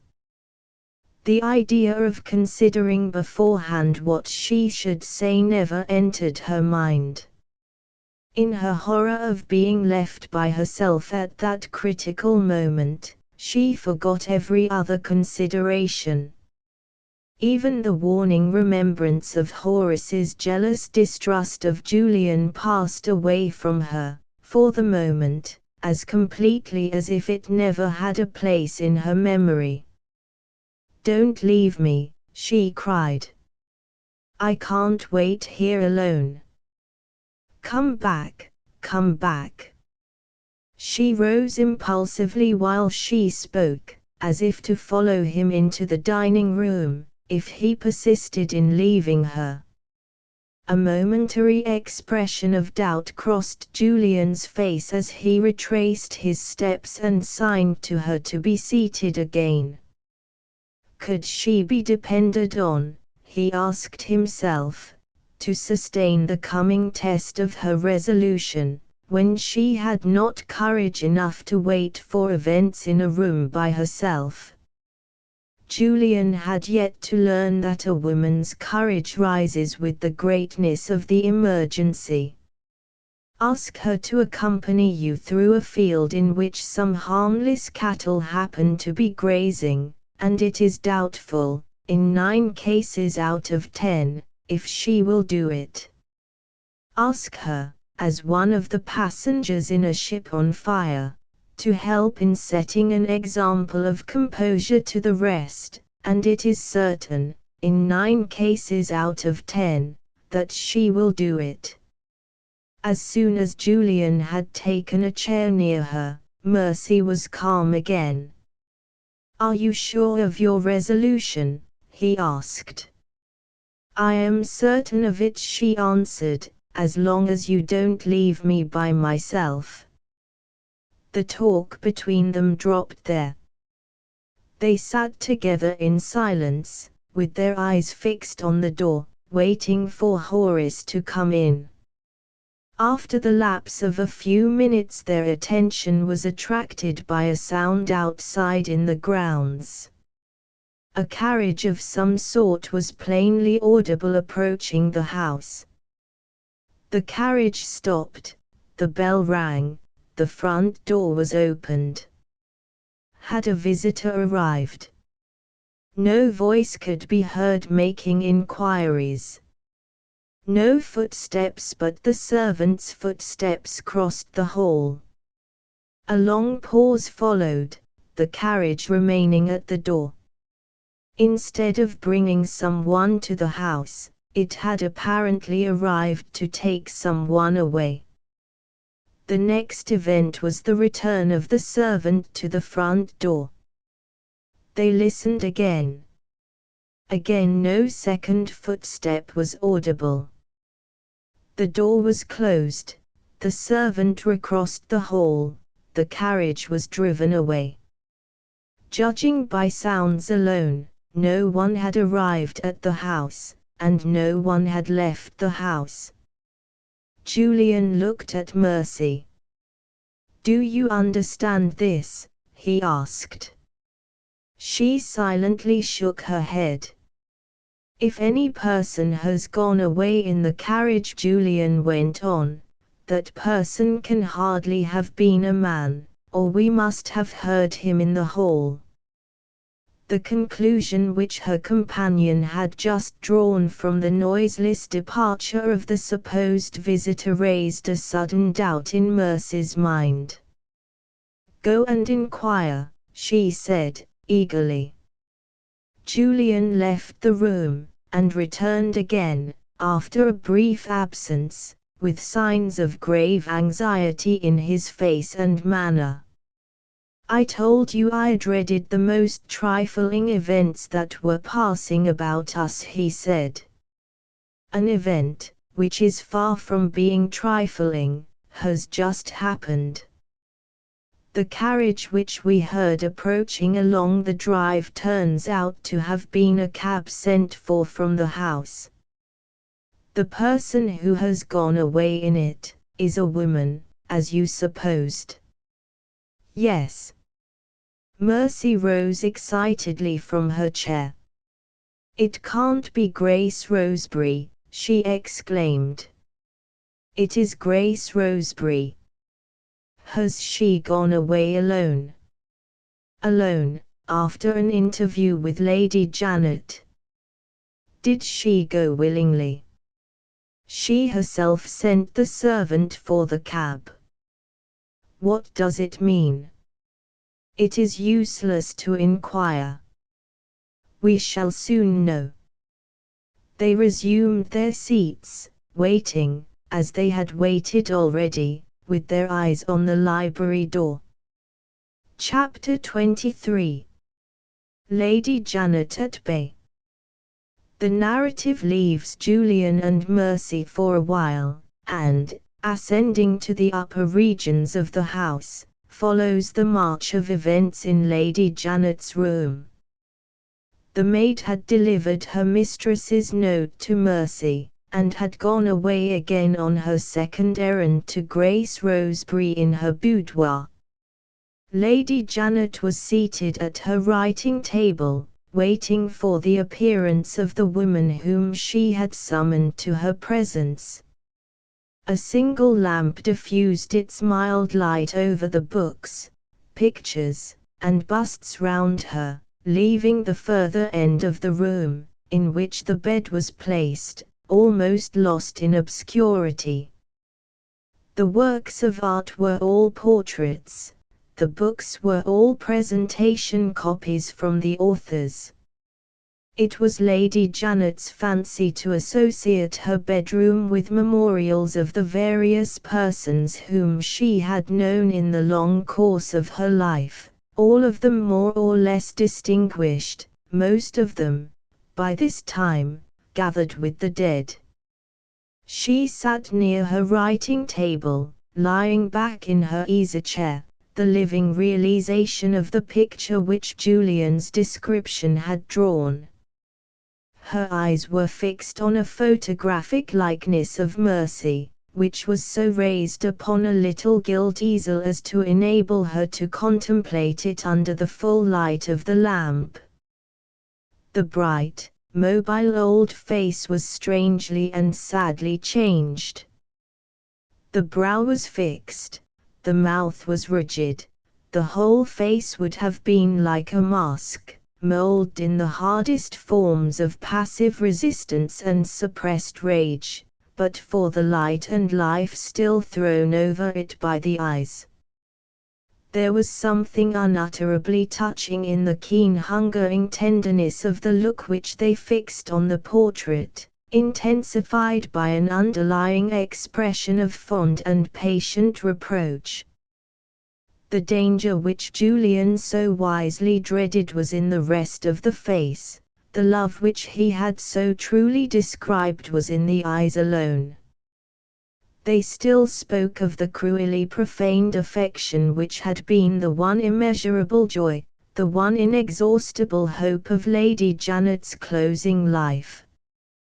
The brow expressed nothing but her obstinate determination to stand by the wreck of that joy, to rekindle the dead ashes of that hope.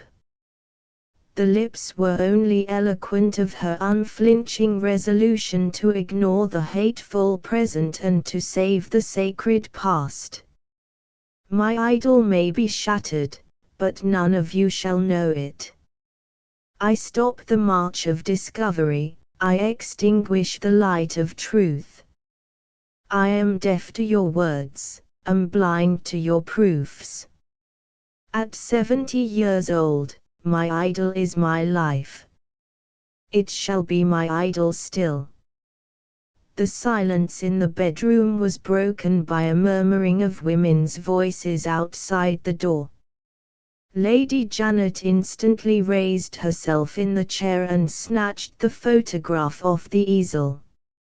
She laid the portrait face downward, among some papers on the table, then abruptly changed her mind, and hid it among the thick folds of lace which clothed her neck and bosom. There was a world of love in the action itself, and in the sudden softening of the eyes which accompanied it. The next moment Lady Janet's mask was on. Any superficial observer who had seen her now would have said, "This is a hard woman." The door was opened by the maid. Grace Roseberry entered the room.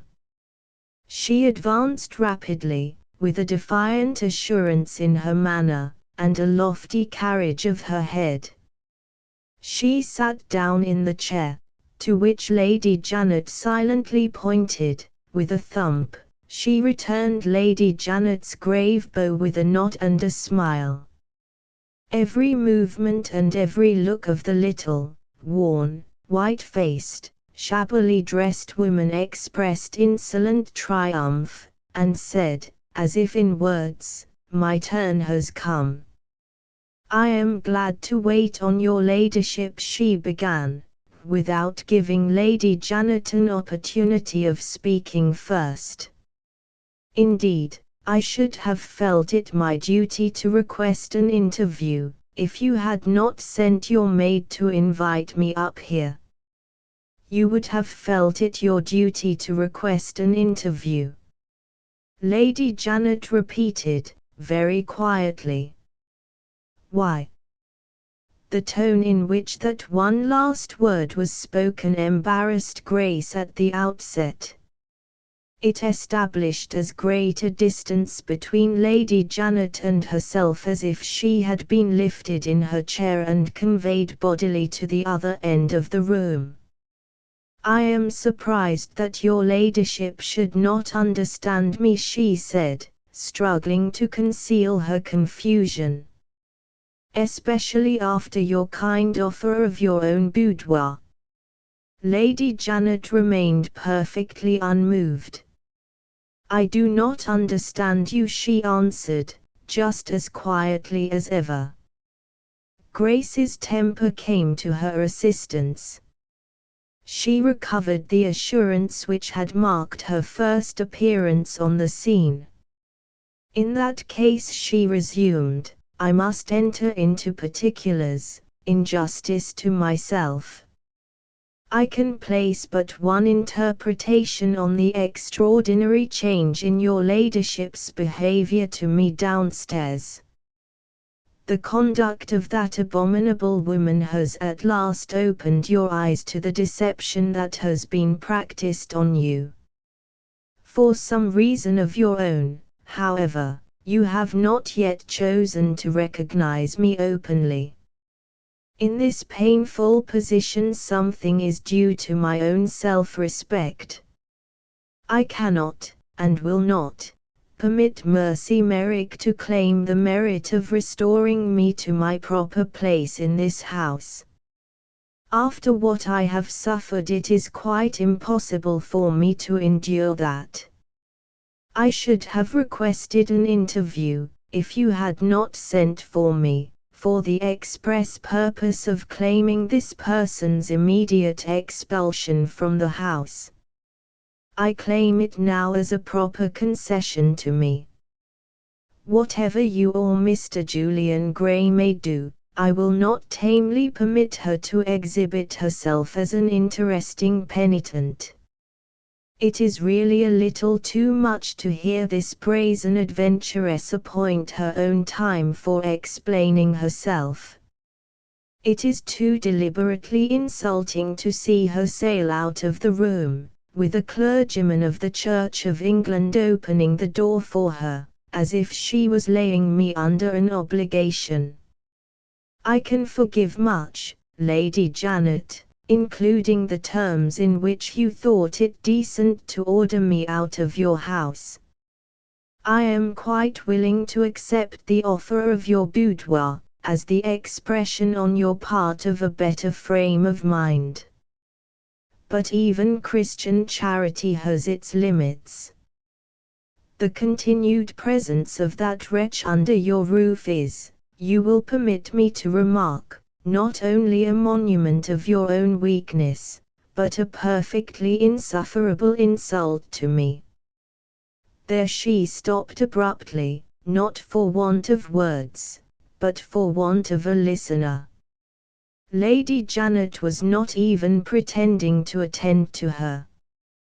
Lady Janet, with a deliberate rudeness entirely foreign to her usual habits, was composedly busying herself in arranging the various papers scattered about the table.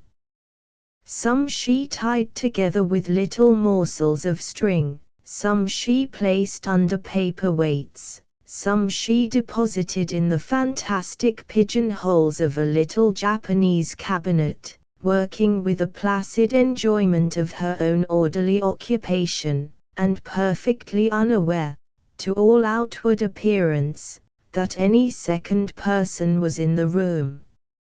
She looked up, with her papers in both hands, when Grace stopped, and said, quietly, "Have you done? Is your ladyship's purpose in sending for me to treat me with studied rudeness?" Grace retorted, angrily. "My purpose in sending for you is to say something as soon as you will allow me the opportunity." The impenetrable composure of that reply took Grace completely by surprise. She had no retort ready.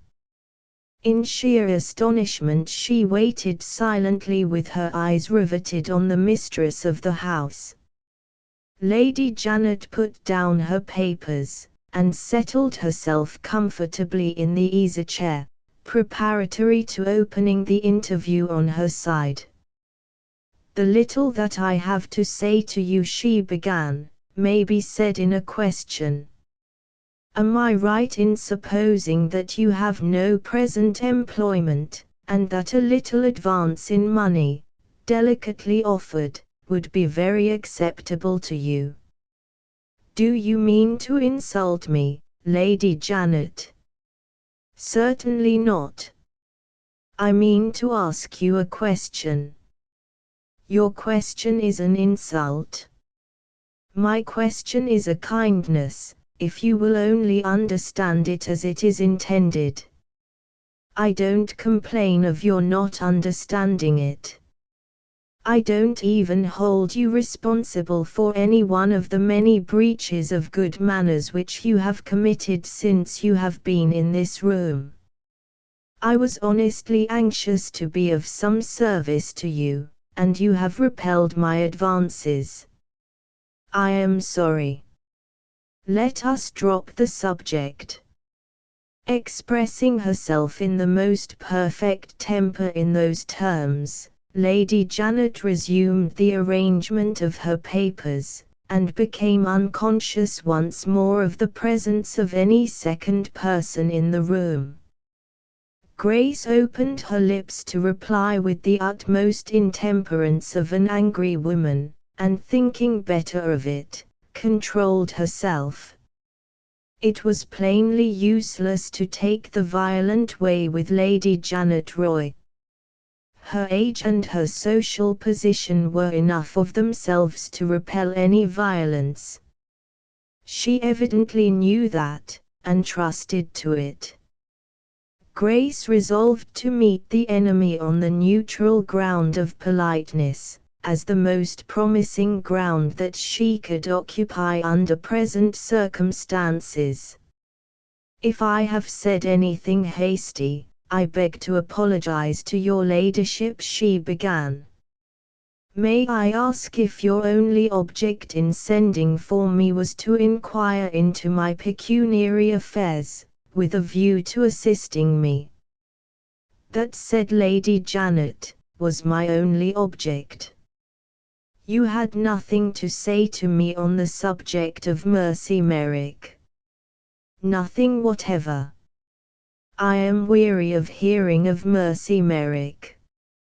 "Have you any more questions to ask me?" "I have one more." "Yes. I wish to ask your ladyship whether you propose to recognize me in the presence of your household as the late Colonel Rosebery's daughter. I have already recognized you as a lady in embarrassed circumstances, who has peculiar claims on my consideration and forbearance. If you wish me to repeat those words in the presence of the servants, absurd as it is, I am ready to comply with your request. Grace's temper began to get the better of her prudent resolutions. Lady Janet, she said, this won't do. I must request you to express yourself plainly. You talk of my peculiar claims on your forbearance. What claims do you mean? It will be painful to both of us if we enter into details, replied Lady Janet. Pray don't let us enter into details. I insist on it, madam. Pray don't insist on it.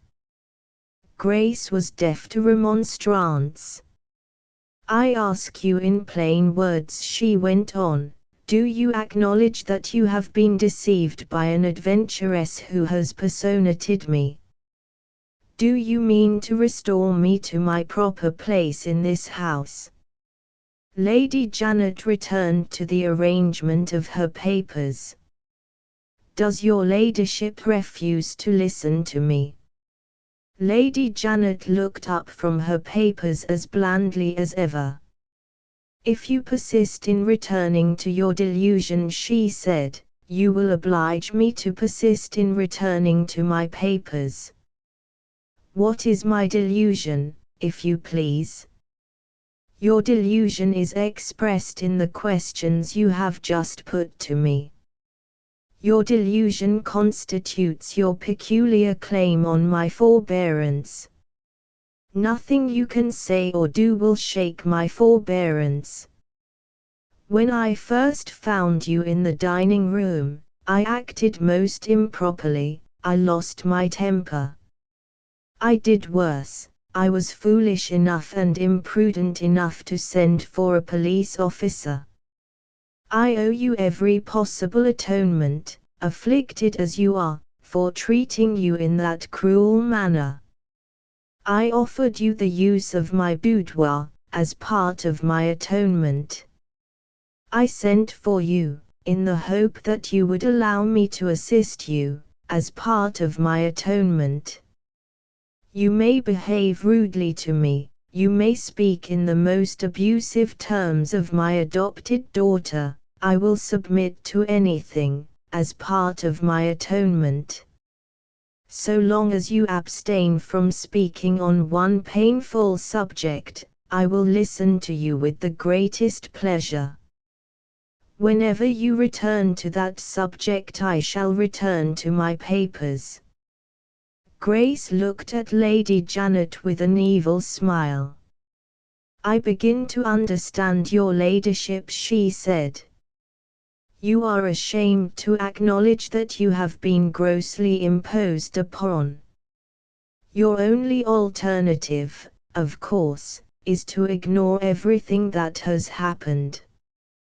Pray count on my forbearance. I am not at all offended, I am merely amused. It is not every day that a lady of high rank exhibits herself in such a position as yours to an obscure woman like me. Your humane consideration for me dates, I presume, from the time when your adopted daughter set you the example, by ordering the police officer out of the room. Lady Janet's composure was proof even against this assault on it. She gravely accepted Grace's inquiry as a question addressed to her in perfect good faith. I am not at all surprised, she replied, to find that my adopted daughter's interference has exposed her to misrepresentation. She ought to have remonstrated with me privately before she interfered. but she has one fault: she is too impulsive. I have never, in all my experience, met with such a warm-hearted person as she is. Always too considerate of others, always too forgetful of herself. The mere appearance of the police officer placed you in a situation to appeal to her compassion, and her impulses carried her away as usual.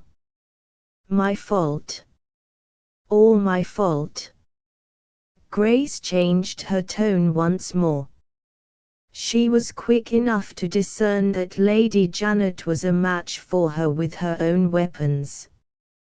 "We have had enough of this," she said. "It is time to be serious. Your adopted daughter, as you call her, is Mercy Merrick, and you know it." Lady Janet returned to her papers. "I am Grace Roseberry, whose name she has stolen, and you know that." Lady Janet went on with her papers.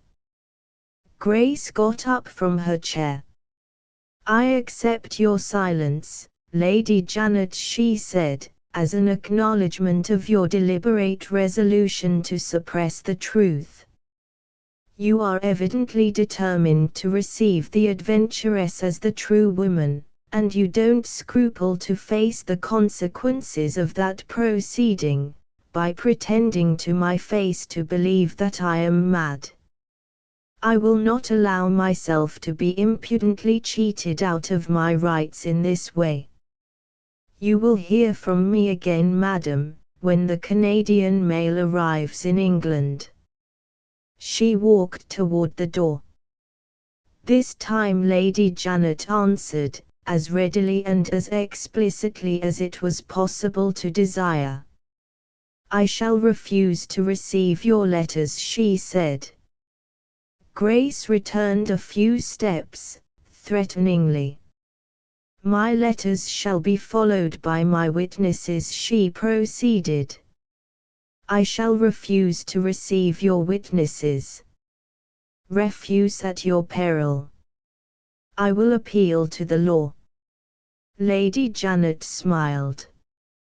"I don't pretend to much knowledge of the subject," she said, "but I should be surprised indeed if I discovered that you had any claim on me which the law could enforce. However, let us suppose that you can set the law in action. You know as well as I do that the only motive power which can do that is money. I am rich, fees, costs, and all the rest of it are matters of no sort of consequence to me. May I ask if you are in the same position?" The question silenced Grace. So far as money was concerned, she was literally at the end of her resources. Her only friends were friends in Canada. After what she had said to him in the boudoir, it would be quite useless to appeal to the sympathies of Julian Gray. In the pecuniary sense, and in one word, she was absolutely incapable of gratifying her own vindictive longings. And there sat the mistress of Mablethorpe House, perfectly well aware of it. Lady Janet pointed to the empty chair. "Suppose you sit down again," she suggested. "The course of our interview seems to have brought us back to the question that I asked you when you came into my room. Instead of threatening me with the law, suppose you consider the propriety of permitting me to be of some use to you. I am in the habit of assisting ladies in embarrassed circumstances, and nobody knows of it but my steward, who keeps the accounts, and myself. Once more, let me inquire if a little advance of the pecuniary sort, delicately offered, would be acceptable to you." Grace returned slowly to the chair that she had left. She stood by it, with one hand grasping the top rail, and with her eyes fixed in mocking scrutiny on Lady Janet's face. "At last your ladyship shows your hand," she said. "Hush, money. You will send me back to my papers," rejoined Lady Janet. "How obstinate you are." Grace's hand closed tighter and tighter round the rail of the chair. Without witnesses, without means, without so much as a refuge, thanks to her own coarse cruelties of language and conduct, in the sympathies of others, the sense of her isolation and her helplessness was almost maddening at that final moment. A woman of finer sensibilities would have instantly left the room. Grace's impenetrably hard and narrow mind impelled her to meet the emergency in a very different way. A last base vengeance, to which Lady Janet had voluntarily exposed herself, was still within her reach. For the present, she thought, there is but one way of being even with your ladyship. I can cost you as much as possible. Pray make some allowances for me, she said. I am not obstinate, I am only a little awkward at matching the audacity of a lady of high rank. I shall improve with practice. My own language is, as I am painfully aware, only plain English. Permit me to withdraw it, and to substitute yours. What advance is your ladyship, delicately, prepared to offer me? Lady Janet opened a drawer, and took out her cheque-book. The moment of relief had come at last. The only question now left to discuss was evidently the question of amount. Lady Janet considered a little. The question of amount was, to her mind, in some sort a question of conscience as well. Her love for Mercy and her loathing for Grace, her horror of seeing her darling degraded and her affection profaned by a public exposure, had hurried her, there was no disputing it, into treating an injured woman harshly. Hateful as Grace Roseberry might be, her father had left her, in his last moments, with Lady Janet's full concurrence, to Lady Janet's care. But for Mercy she would have been received at Mablethorpe House as Lady Janet's companion, with a salary of £100 a year. On the other hand, how long, with such a temper as she had revealed, would Grace have remained in the service of her protectress? She would probably have been dismissed in a few weeks, with a year's salary to compensate her, and with a recommendation to some suitable employment. What would be a fair compensation now? Lady Janet decided that 5 years' salary immediately given, and future assistance rendered if necessary, would represent a fit remembrance of the late Colonel Roseberry's claims, and a liberal pecuniary acknowledgment of any harshness of treatment which Grace might have sustained at her hands. At the same time, and for the further satisfying of her own conscience, she determined to discover the sum which Grace herself would consider sufficient by the simple process of making Grace herself propose the terms. "It is impossible for me to make you an offer," she said, "for this reason, your need of money will depend greatly on your future plans." "I am quite ignorant of your future plans. Perhaps your ladyship will kindly advise me," said Grace, satirically. "I cannot altogether undertake to advise you," Lady Janet replied. I can only suppose that you will scarcely remain in England, where you have no friends. Whether you go to law with me or not, you will surely feel the necessity of communicating personally with your friends in Canada. Am I right? Grace was quite quick enough to understand this as it was meant. Properly interpreted, the answer signified, if you take your compensation in money, it is understood, as part of the bargain, that you don't remain in England to annoy me. Your ladyship is quite right, she said. I shall certainly not remain in England. I shall consult my friends, and she added, mentally, go to law with you afterward, if I possibly can, with your own money. You will return to Canada, Lady Janet proceeded, and your prospects there will be, probably, a little uncertain at first. Taking this into consideration, at what amount do you estimate, in your own mind, the pecuniary assistance which you will require? May I count on your ladyship's kindness to correct me if my own ignorant calculations turn out to be wrong? Grace asked, innocently.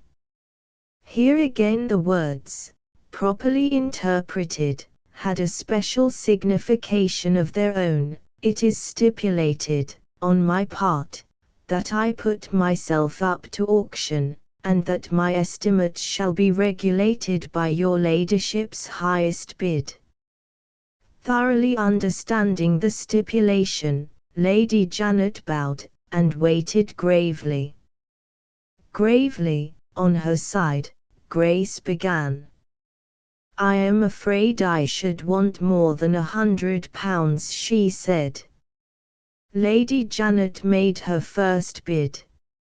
I think so too. More, perhaps, than 200. Lady Janet made her second bid. Probably. More than 300. 400. 500. Lady Janet made her highest bid. £500 will do, she said. In spite of herself, Grace's rising color betrayed her ungovernable excitement. From her earliest childhood she had been accustomed to see shillings and sixpences carefully considered before they were parted with. She had never known her father to possess so much as 5 golden sovereigns at his own disposal, unencumbered by debt, in all her experience of him.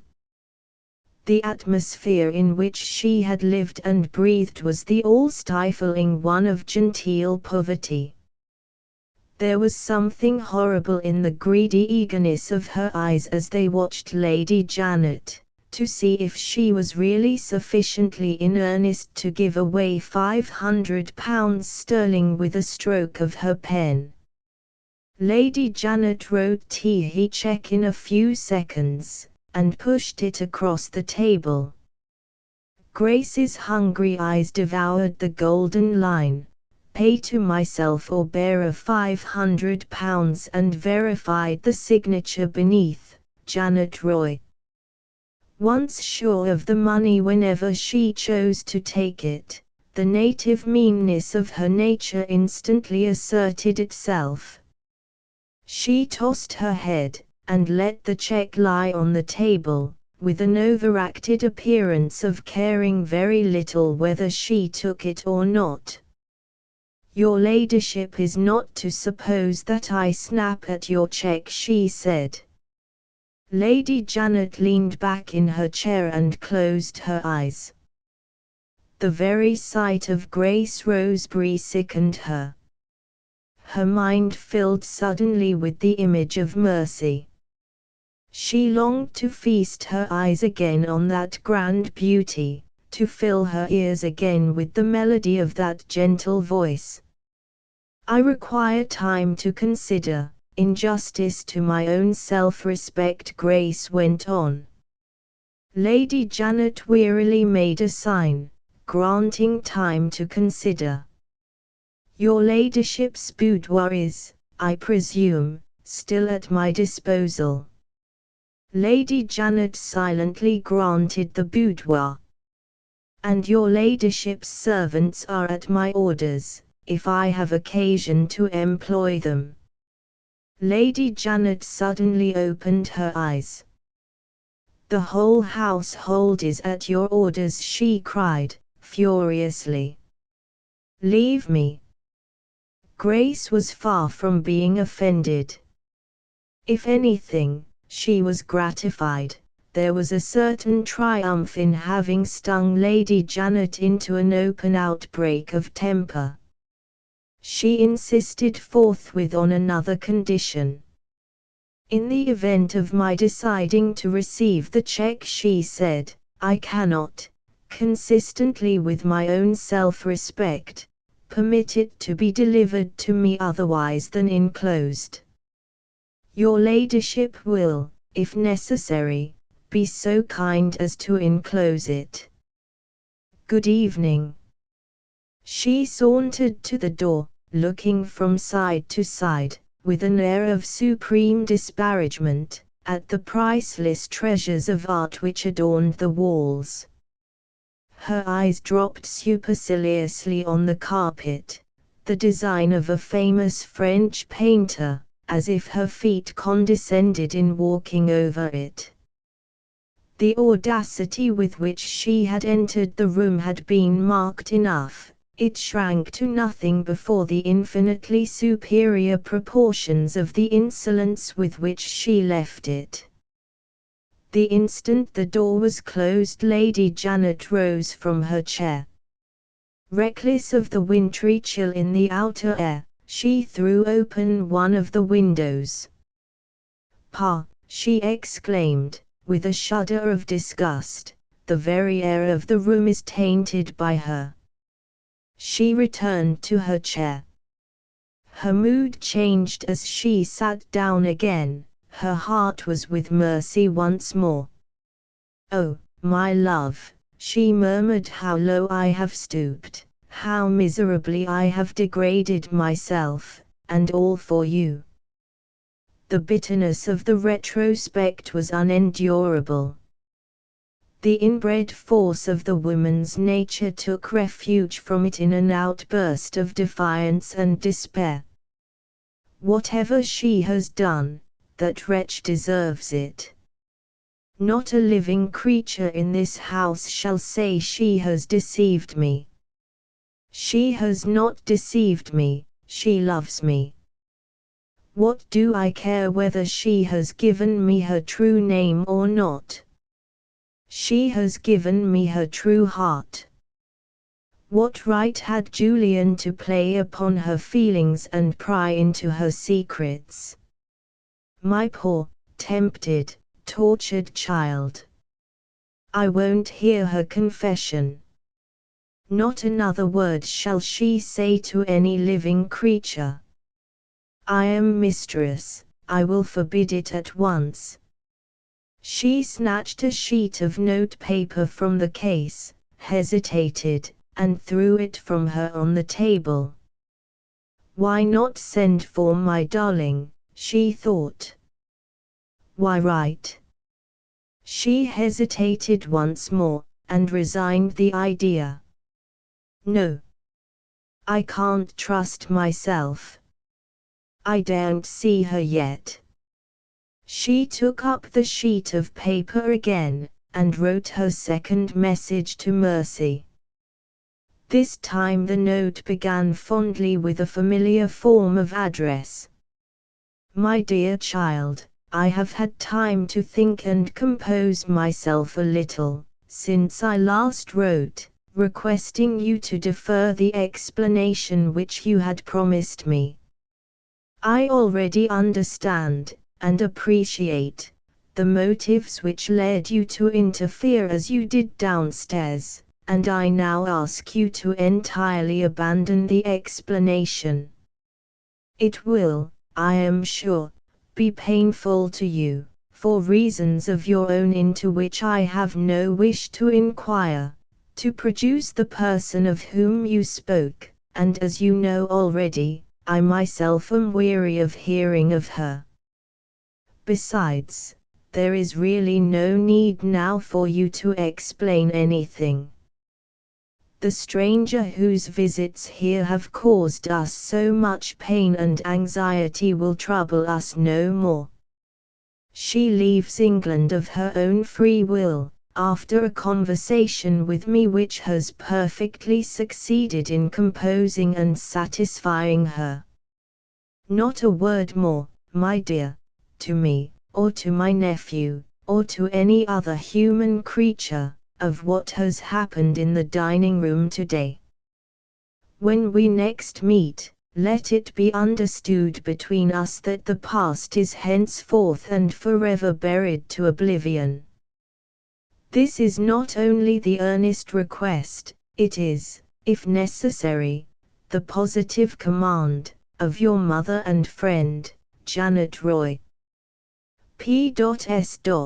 I shall find opportunities, before you leave your room, of speaking separately to my nephew and to Horace Hoacroft. You need dread no embarrassment, when you next meet them. I will not ask you to answer my note in writing. Say yes to the maid who will bring it to you, and I shall know we understand each other.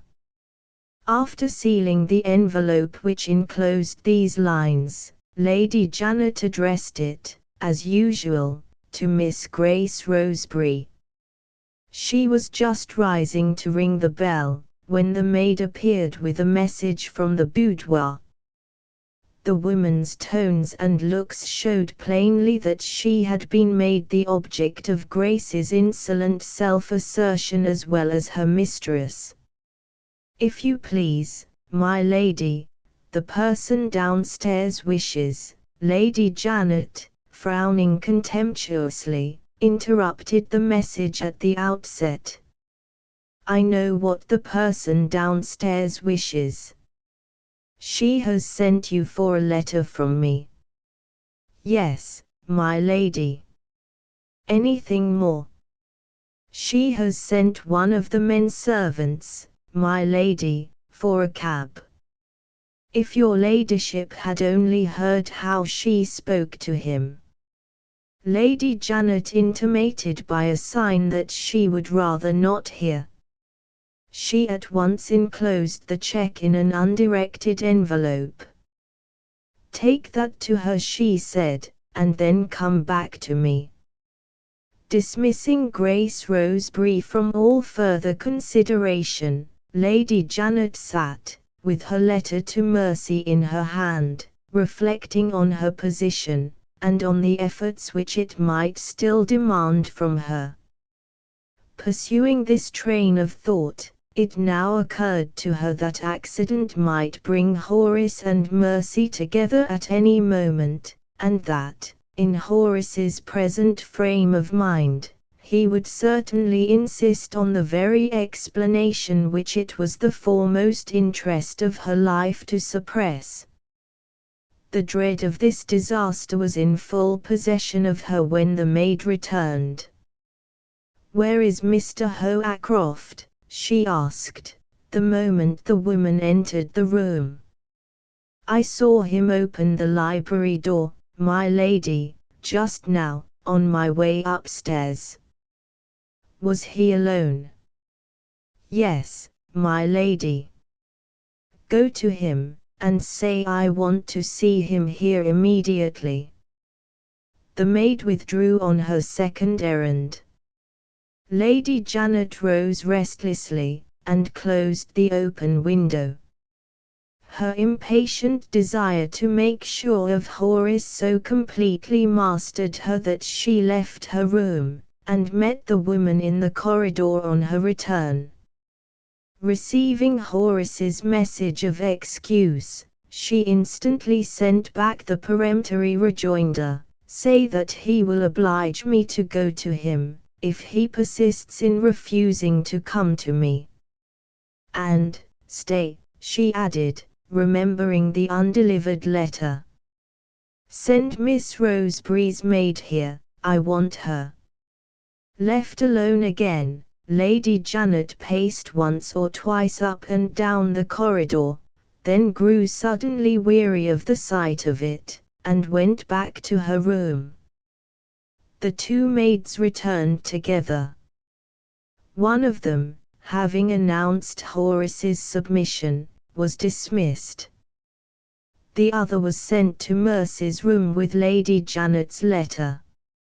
In a minute or two the messenger appeared again, with the news that she had found the room empty. Have you any idea where Miss Roseberry is? No, my lady. Lady Janet reflected for a moment. If Horace presented himself without any needless delay, the plain inference would be that she had succeeded in separating him from Mercy. If his appearance was suspiciously deferred, she decided on personally searching for Mercy in the reception rooms on the lower floor of the house. What have you done with the letter? She asked. I left it on Miss Roseberry's table, my lady. Very well. Keep within hearing of the bell, in case I want you again. Another minute brought Lady Janet's suspense to an end. She heard the welcome sound of a knock at her door from a man's hand. Horace hurriedly entered the room. What is it you want with me, Lady Janet? He inquired, not very graciously. Sit down, Horace, and you shall hear. Horace did not accept the invitation. Excuse me, he said, if I mention that I am rather in a hurry. Why are you in a hurry? I have reasons for wishing to see Grace as soon as possible. And I have reasons, Lady Janet rejoined, for wishing to speak to you about Grace before you see her, serious reasons. Sit down. Horace started. Serious reasons, he repeated. You surprise me. I shall surprise you still more before I have done. Their eyes met as Lady Janet answered in those terms. Horace observed signs of agitation in her, which he now noticed for the first time. His face darkened with an expression of sullen distrust, and he took the chair in silence. Chapter 6. Lady Janet's letter. The narrative leaves Lady Janet and Horace Hoacroft together, and returns to Julian and Mercy in the library. An interval passed, a long interval, measured by the impatient reckoning of suspense, after the cab which had taken Grace Roseberry away had left the house. The minutes followed each other, and still the warning sound of Horace's footsteps was not heard on the marble pavement of the hall. By common, though unexpressed, consent, Julian and Mercy avoided touching upon the one subject on which they were now both interested alike. With their thoughts fixed secretly in vain speculation on the nature of the interview which was then taking place in Lady Janet's room, they tried to speak on topics indifferent to both of them, tried, and failed, and tried again. In a last and longest pause of silence between them, the next event happened. The door from the hall was softly and suddenly opened. Was it Horace? No, not even yet. The person who had opened the door was only Mercy's maid. My lady's love, miss, and will you please to read this directly? Giving her message in those terms, the woman produced from the pocket of her apron Lady Janet's second letter to Mercy, with a strip of paper oddly pinned round the envelope. Mercy detached the paper, and found on the inner side some lines in pencil, hurriedly written in Lady Janet's hand. They ran thus: "Don't lose a moment in reading my letter. And mind this, when H returns to you, meet him firmly, say nothing." Enlightened by the warning words which Julian had spoken to her, Mercy was at no loss to place the right interpretation on those strange lines. Instead of immediately opening the letter, she stopped the maid at the library door. Julian's suspicion of the most trifling events that were taking place in the house had found its way from his mind to hers. "Wait," she said. "I don't understand what is going on upstairs. I want to ask you something." The woman came back, not very willingly. "How did you know I was here?" Mercy inquired. "If you please, miss, her ladyship ordered me to take the letter to you some little time since. You were not in your room, and I left it on your table." "I understand that. But how came you to bring the letter here?" "My lady rang for me, miss. Before I could knock at her door she came out into the corridor with that morsel of paper in her hand, so as to keep you from entering her room." "Yes, miss.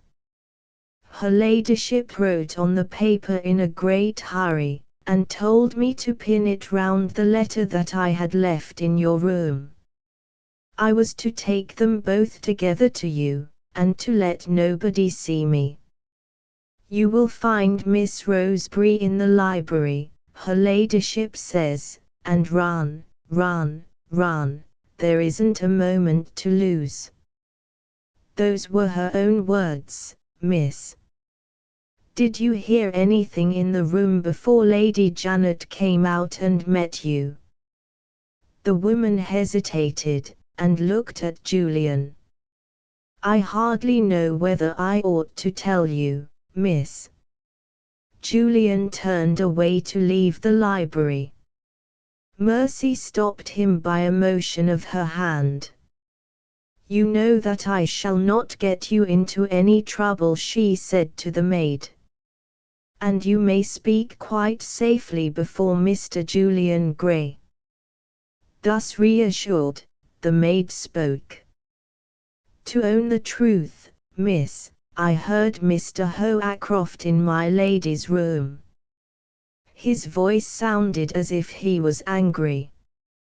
"I may say they were both angry, Mr. Hoacroft and my lady." She turned to Julian. "And just before her ladyship came out, sir, I heard your name, as if it was you they were having words about. I can't say exactly what it was, I hadn't time to hear. And I didn't listen, miss. The door was ajar, and the voices were so loud nobody could help hearing them." It was useless to detain the woman any longer. Having given her leave to withdraw, Mercy turned to Julian. "Why were they quarrelling about you?" she asked. Julian pointed to the unopened letter in her hand. "The answer to your question may be there," he said.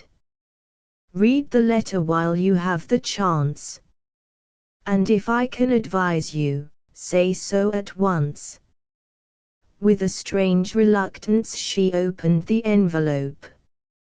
With a sinking heart she read the lines in which Lady Janet, as mother and friend, commanded her absolutely to suppress the confession which she had pledged herself to make in the sacred interests of justice and truth. A low cry of despair escaped her, as the cruel complication in her position revealed itself in all its unmerited hardship. "Oh, Lady Janet, she thought, there was but one trial more left in my hard lot, and it comes to me from you." She handed the letter to Julian. He took it from her in silence. His pale complexion turned paler still as he read it. His eyes rested on her compassionately as he handed it back. "To my mind," he said, "Lady Janet herself sets all further doubt at rest. Her letter tells me what she wanted when she sent for Horace, and why my name was mentioned between them." "Tell me," cried Mercy, eagerly. He did not immediately answer her. He sat down again in the chair by her side, and pointed to the letter. "Has Lady Janet shaken your resolution?" he asked. "She has strengthened my resolution," Mercy answered. "She has added a new bitterness to my remorse." She did not mean it harshly, but the reply sounded harshly in Julian's ears.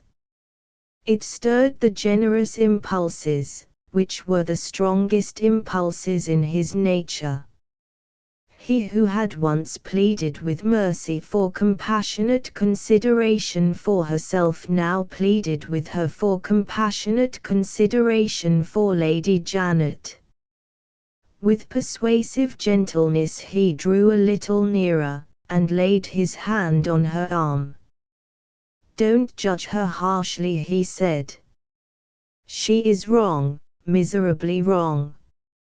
She has recklessly degraded herself, she has recklessly tempted you.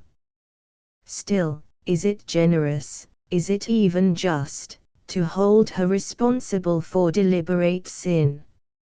She is at the close of her days, she can feel no new affection, she can never replace you. View her position in that light, and you will see, as I see, that it is no base motive which has led her astray. Think of her wounded heart and her wasted life, and say to yourself forgivingly, she loves me." Mercy's eyes filled with tears. "I do say it," she answered. "Not forgivingly, it is I who have need of forgiveness. I say it gratefully when I think of her, I say it with shame and sorrow when I think of myself." He took her hand for the first time. He looked, guiltlessly looked, at her downcast face. He spoke as he had spoken at the memorable interview between them which had made a new woman of her. "I can imagine no crueler trial," he said, "than the trial that is now before you. The benefactress to whom you owe everything asks nothing from you but your silence. The person whom you have wronged is no longer present to stimulate your resolution to speak. Horace himself, unless I am entirely mistaken, will not hold you to the explanation that you have promised. The temptation to keep your false position in this house is, I do not scruple to say, all but irresistible. Sister and friend, can you still justify my faith in you? Will you still own the truth, without the base fear of discovery to drive you to it?" She lifted her head, with the steady light of resolution shining again in her grand, grey eyes. Her low, sweet voice answered him, without a faltering note in it, "I will. You will do justice to the woman whom you have wronged, unworthy as she is, powerless as she is to expose you. I will. You will sacrifice everything you have gained by the fraud to the sacred duty of atonement. You will suffer anything, even though you offend the second mother who has loved you and sinned for you, rather than suffer the degradation of yourself. Her hand closed firmly on his. Again, and for the last time, she answered, I will. His voice had not trembled yet. It failed him now. His next words were spoken in faint whispering tones, to himself, not to her.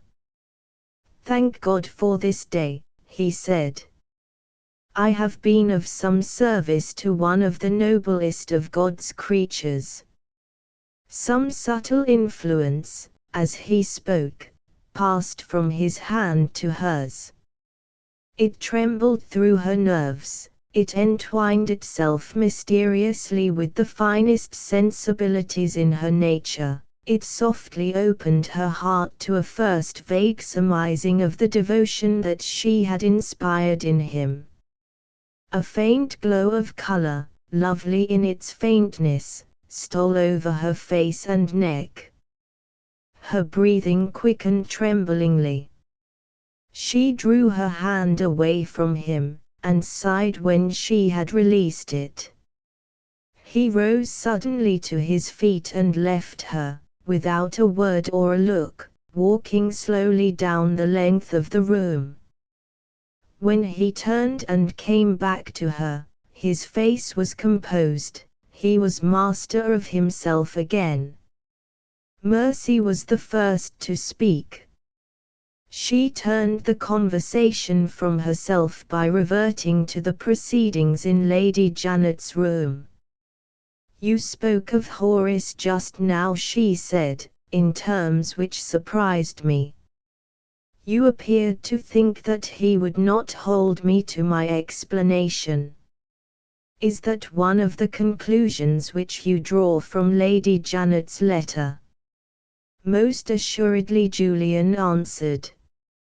You will see the conclusion as I see it if we return for a moment to Grace Roseberry's departure from the house. Mercy interrupted him there. Can you guess, she asked, how Lady Janet prevailed upon her to go? I hardly like to own it, said Julian.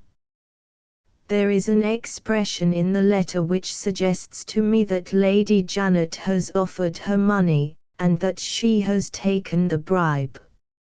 Oh, I can't think that. Let us return to Horace. Miss Roseberry wants out of the house, but one serious obstacle is left in Lady Janet's way. That obstacle is Horace Hoacroft. How is Horace an obstacle? He is an obstacle in this sense. He is under an engagement to marry you in a week's time, and Lady Janet is determined to keep him, as she is determined to keep everyone else, in ignorance of the truth. She will do that without scruple. But the inbred sense of honor in her is not utterly silenced yet.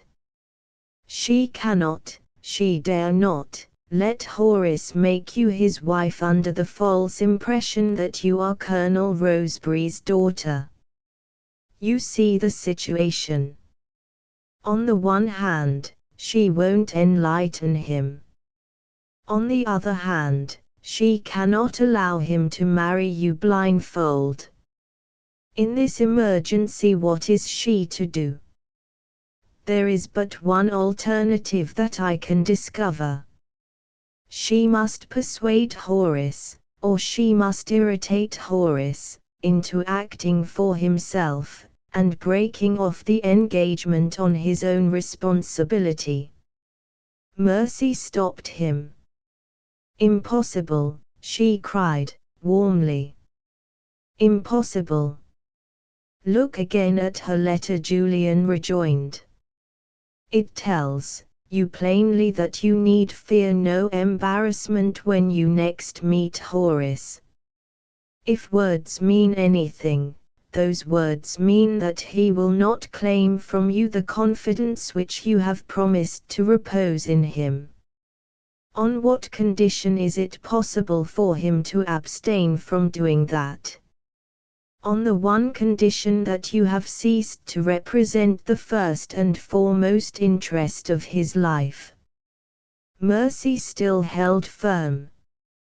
You are wronging Lady Janet, she said.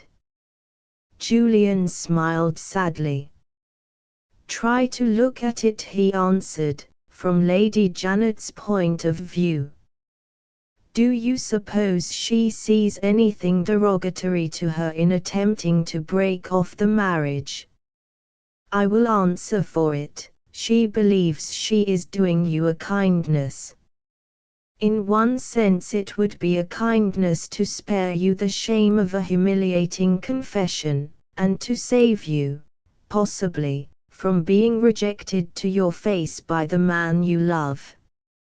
In my opinion, the thing is done already.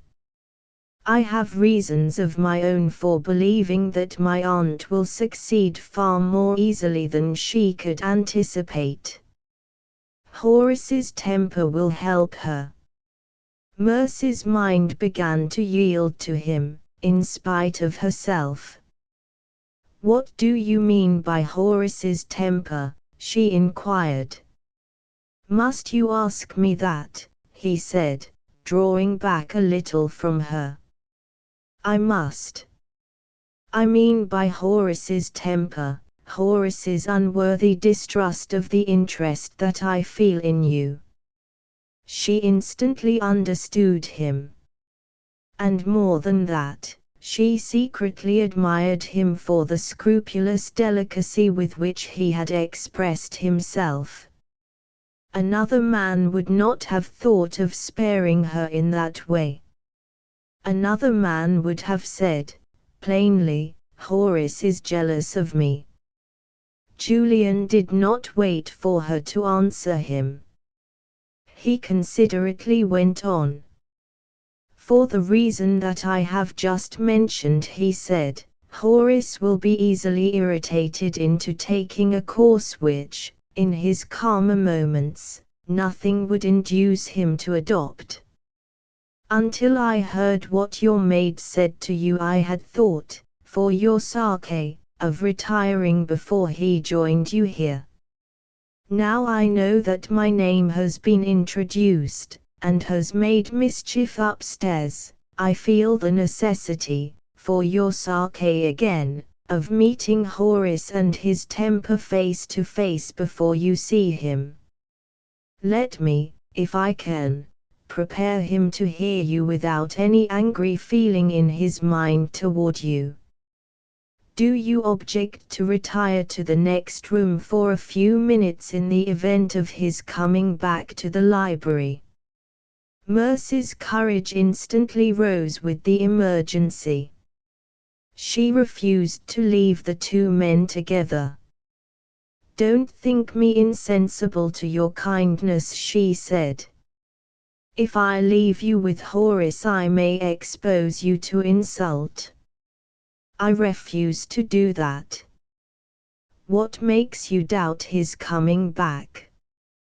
His prolonged absence makes me doubt it, Julian replied. In my belief, the marriage is broken off. He may go as Grace Roseberry has gone. You may never see him again. The instant the opinion was uttered, it was practically contradicted by the man himself. Horace opened the library door. Chapter XXV. The confession. He stopped just inside the door. His first look was for Mercy, his second look was for Julian. I knew it, he said, with an assumption of sardonic composure. If I could only have persuaded Lady Janet to bet, I should have won £100. He advanced to Julian, with a sudden change from irony to anger. Would you like to hear what the bet was? he asked. I should prefer seeing you able to control yourself in the presence of this lady, Julian answered, quietly. I offered to lay Lady Janet £200 to one. Horace proceeded, that I should find you here, making love to Miss Rosebery behind my back. Mercy interfered before Julian could reply. If you cannot speak without insulting one of us, she said, permit me to request that you will not address yourself to Mr. Julian Gray.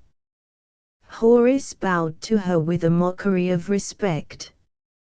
Pray don't alarm yourself, I am pledged to be scrupulously civil to both of you, he said. Lady Janet only allowed me to leave her on condition of my promising to behave with perfect politeness. What else can I do? I have two privileged people to deal with, a parson and a woman. The parson's profession protects him, and the woman's sex protects her. You have got me at a disadvantage, and you both of you know it. I beg to apologize if I have forgotten the clergyman's profession and the lady's sex. You have forgotten more than that, said Julian. You have forgotten that you were born a gentleman and bred a man of honor. So far as I am concerned, I don't ask you to remember that I am a clergyman. I obtrude my profession on nobody. I only ask you to remember your birth and your breeding. It is quite bad enough to cruelly and unjustly suspect an old friend who has never forgotten what he owes to you and to himself.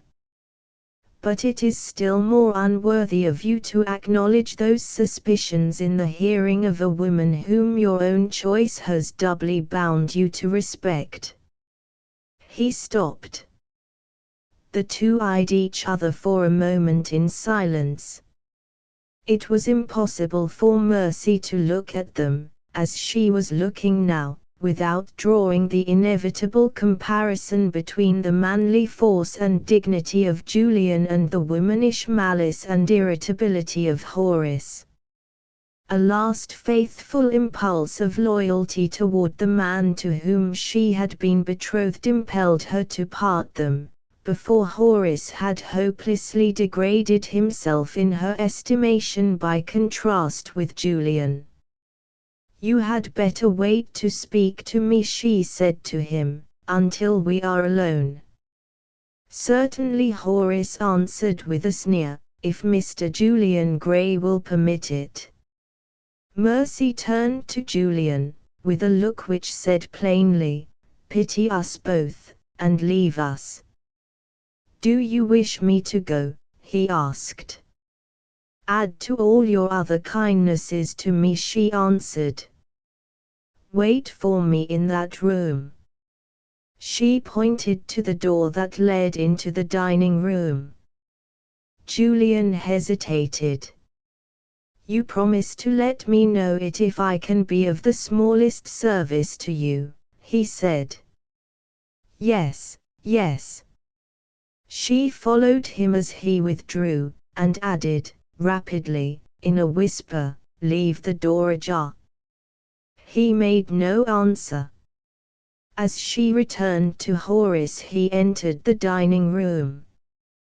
The one concession he could make to her he did make. He closed the door so noiselessly that not even her quick hearing could detect that he had shut it. Mercy spoke to Horace, without waiting to let him speak first. I have promised you an explanation of my conduct, she said, in accents that trembled a little in spite of herself. I am ready to perform my promise. I have a question to ask you before you do that, he rejoined. Can you speak the truth? I am waiting to speak the truth. I will give you an opportunity. Are you or are you not in love with Julian Gray? You ought to be ashamed to ask the question. Is that your only answer? I have never been unfaithful to you, Horace, even in thought. If I had not been true to you, should I feel my position as you see I feel it now? He smiled bitterly. I have my own opinion of your fidelity and of his honor, he said. You couldn't even send him into the next room without whispering to him first. Never mind that now. At least you know that Julian Gray is in love with you. Mr. Julian Gray has never breathed a word of it to me. A man can show a woman that he loves her, without saying it in words. Mercy's power of endurance began to fail her. Not even Grace Roseberry had spoken more insultingly to her of Julian than Horace was speaking now. Whoever says that of Mr. Julian Gray, lies, she answered, warmly. Then Lady Janet lies, Horace retorted. Lady Janet never said it. Lady Janet is incapable of saying it. She may not have said it in so many words, but she never denied it when I said it. I reminded her of the time when Julian Gray first heard from me that I was going to marry you. He was so overwhelmed that he was barely capable of being civil to me. Lady Janet was present, and could not deny it. I asked her if she had observed, since then, signs of a confidential understanding between you two. She could not deny the signs. I asked if she had ever found you two together. She could not deny that she had found you together, this very day, under circumstances which justified suspicion. Yes. Yes. Look as angry as you like. You don't know what has been going on upstairs. Lady Janet is bent on breaking off our engagement, and Julian Gray is at the bottom of it. As to Julian, Horace was utterly wrong. But as to Lady Janet, he echoed the warning words which Julian himself had spoken to Mercy.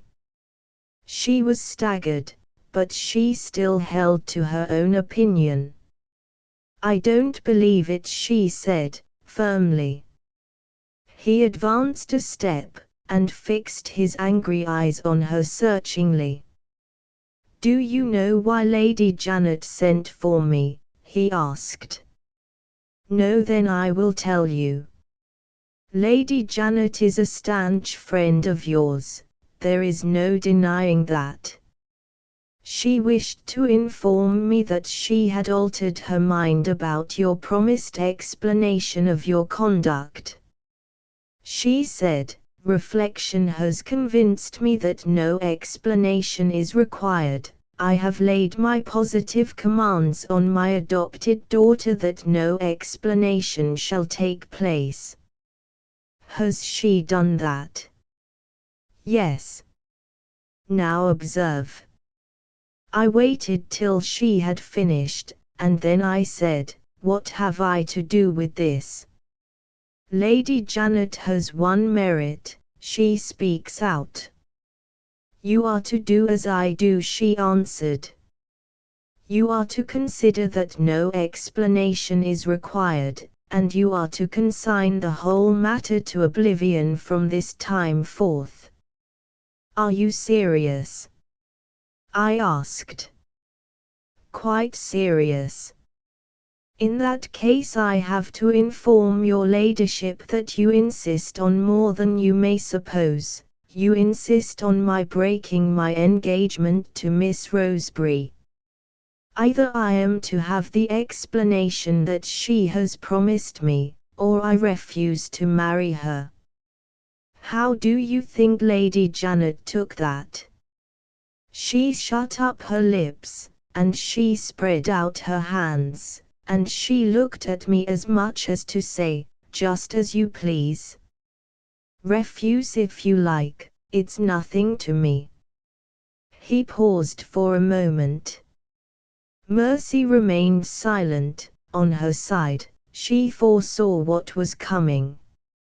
Mistaken in supposing that Horace had left the house, Julian had, beyond all doubt, been equally in error in concluding that he had been entrapped into breaking off the engagement upstairs.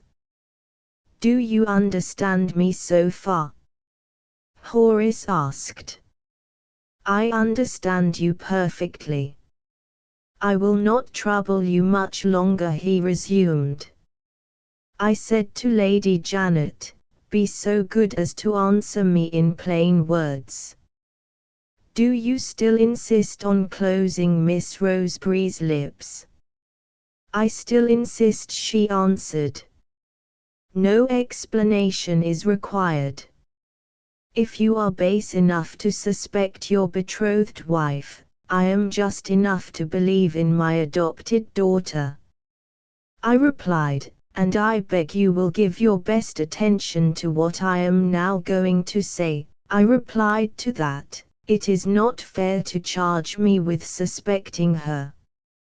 I don't understand her confidential relations with Julian Gray, and I don't understand her language and conduct in the presence of the police officer.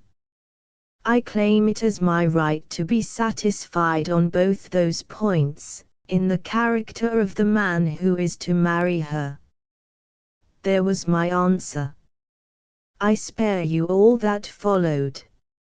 I only repeat what I said to Lady Janet. She has commanded you to be silent. If you obey her commands, I owe it to myself and I owe it to my family to release you from your engagement. Choose between your duty to Lady Janet and your duty to me." He had mastered his temper at last. He spoke with dignity, and he spoke to the point. His position was unassailable. He claimed nothing but his right. "My choice was made," Mercy answered, "when I gave you my promise upstairs." She waited a little, struggling to control herself on the brink of the terrible revelation that was coming. Her eyes dropped before his, her heart beat faster and faster, but she struggled bravely. With a desperate courage she faced the position. "If you are ready to listen," she went on, "I am ready to tell you why I insisted on having the police officer sent out of the house." Horace held up his hand warningly. "Stop," he said, "that is not all." His infatuated jealousy of Julian, fatally misinterpreting her agitation, distrusted her at the very outset. She had limited herself to clearing up the one question of her interference with the officer of justice. The other question of her relations with Julian she had deliberately passed over. Horace instantly drew his own ungenerous conclusion. "Let us not misunderstand one another," he said. "The explanation of your conduct in the other room is only one of the explanations which you owe me. You have something else to account for. Let us begin with that, if you please." She looked at him in unaffected surprise. "What else have I to account for?" she asked. He again repeated his reply to Lady Janet. "I have told you already," he said. "I don't understand your confidential relations with Julian Gray." Mercy's color rose, Mercy's eyes began to brighten. "Don't return to that," she cried, with an irrepressible outbreak of disgust. Don't, for God's sake, make me despise you at such a moment as this. His obstinacy only gathered fresh encouragement from that appeal to his better sense. I insist on returning to it. She had resolved to bear anything from him, as her fit punishment for the deception of which she had been guilty. But it was not in womanhood, at the moment when the first words of her confession were trembling on her lips, to endure Horace's unworthy suspicion of her. She rose from her seat and met his eye firmly. I refuse to degrade myself, and to degrade Mr. Julian Gray, by answering you, she said. Consider what you are doing, he rejoined. Change your mind, before it is too late. You have had my reply. Those resolute words, that steady resistance, seemed to infuriate him. He caught her roughly by the arm. You are as false as hell, he cried. It's all over between you and me. The loud threatening tone in which he had spoken penetrated through the closed door of the dining room. The door instantly opened. Julian returned to the library. He had just set foot in the room, when there was a knock at the other door, the door that opened on the hall. One of the men servants appeared, with a telegraphic message in his hand. Mercy was the first to see it.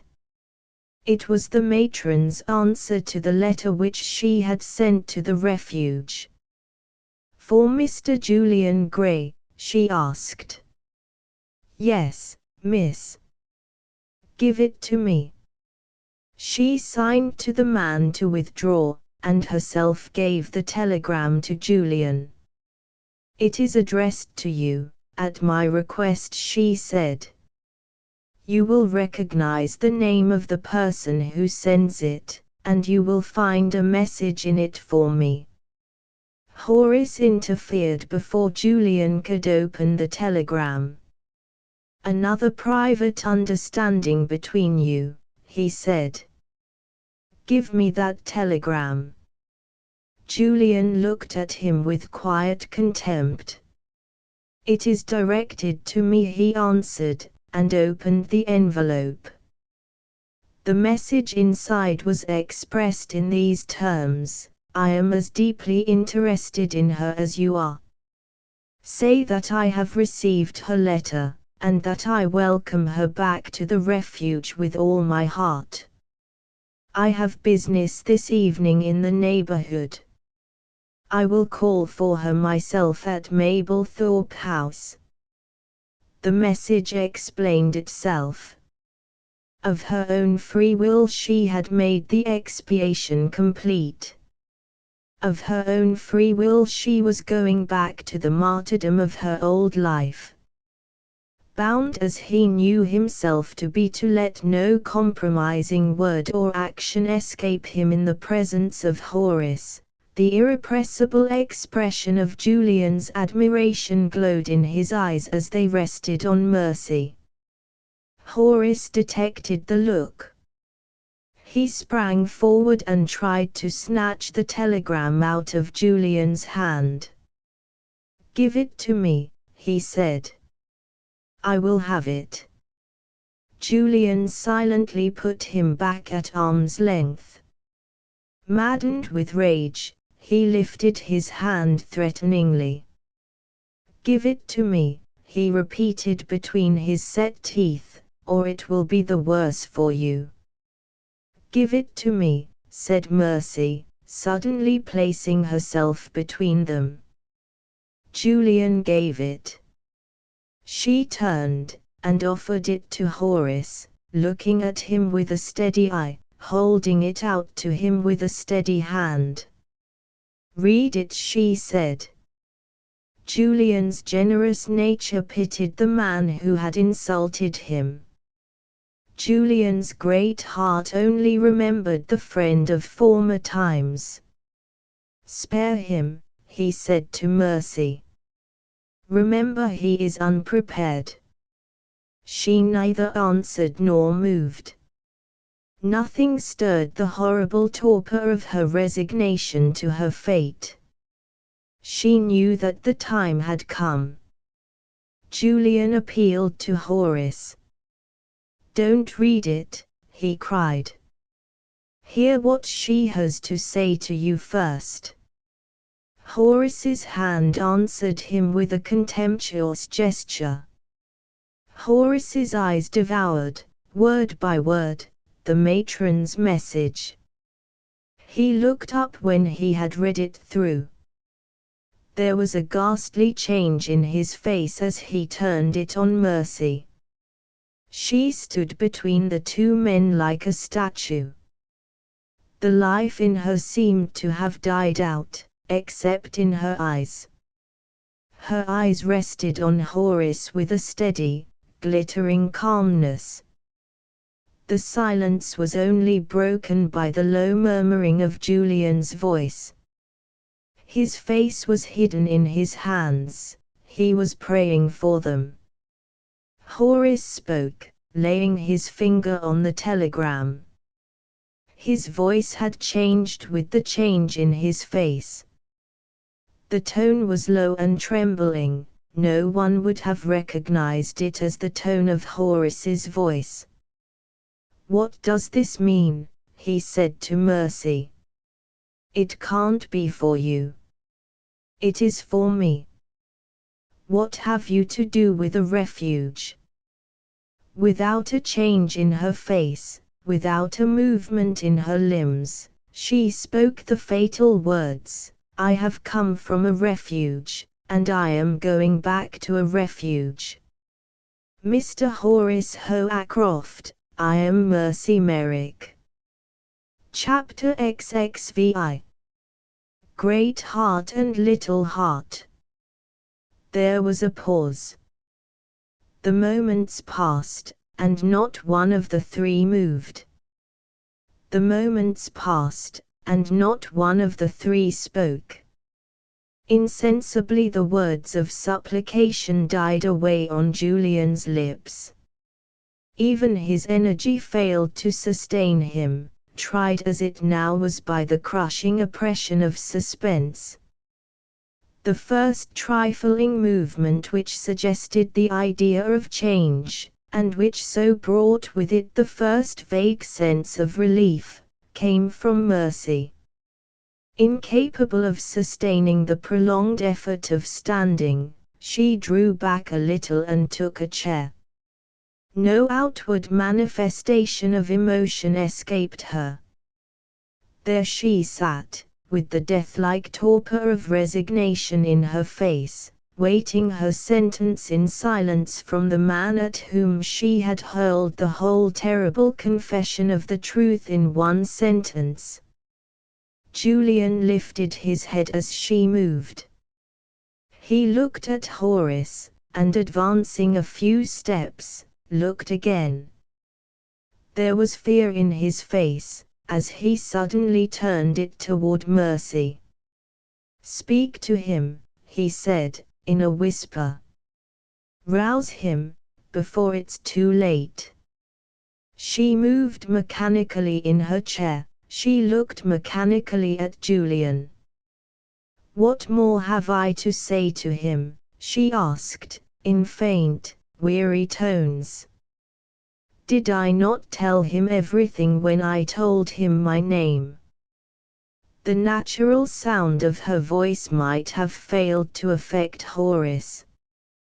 The altered sound of it roused him. He approached Mercy's chair, with a dull surprise in his face, and put his hand, in a weak, wavering way, on her shoulder. In that position he stood for a while, looking down at her in silence. The one idea in him that found its way outward to expression was the idea of Julian. Without moving his hand, without looking up from Mercy, he spoke for the first time since the shock had fallen on him. "Where is Julian?" he asked, very quietly. "I am here, Horace, close by you. Will you do me a service?" "Certainly. How can I help you?" He considered a little before he replied. His hand left Mercy's shoulder, and went up to his head, then dropped at his side. His next words were spoken in a sadly helpless, bewildered way. "I have an idea, Julian, that I have been somehow to blame. I said some hard words to you. It was a little while since. I don't clearly remember what it was all about. My temper has been a good deal tried in this house. I have never been used to the sort of thing that goes on here, secrets and mysteries, and hateful low-lived quarrels. We have no secrets and mysteries at home. And as for quarrels, ridiculous. My mother and my sisters are highly bred women, you know them, gentle women, in the best sense of the word. When I am with them I have no anxieties. I am not harassed at home by doubts of who people are, and confusion about names, and so on. I suspect the contrast weighs a little on my mind and upsets it. They make me over-suspicious among them here, and it ends in my feeling doubts and fears that I can't get over, doubts about you and fears about myself. I have got a fear about myself now. I want you to help me. Shall I make an apology first? Don't say a word. Tell me what I can do." He turned his face toward Julian for the first time. "Just look at me," he said. "Does it strike you that I am at all wrong in my mind? Tell me the truth, old fellow. Your nerves are a little shaken, Horace. Nothing more." He considered again after that reply, his eyes remaining anxiously fixed on Julian's face. "My nerves are a little shaken," he repeated. "That is true, I feel they are shaken.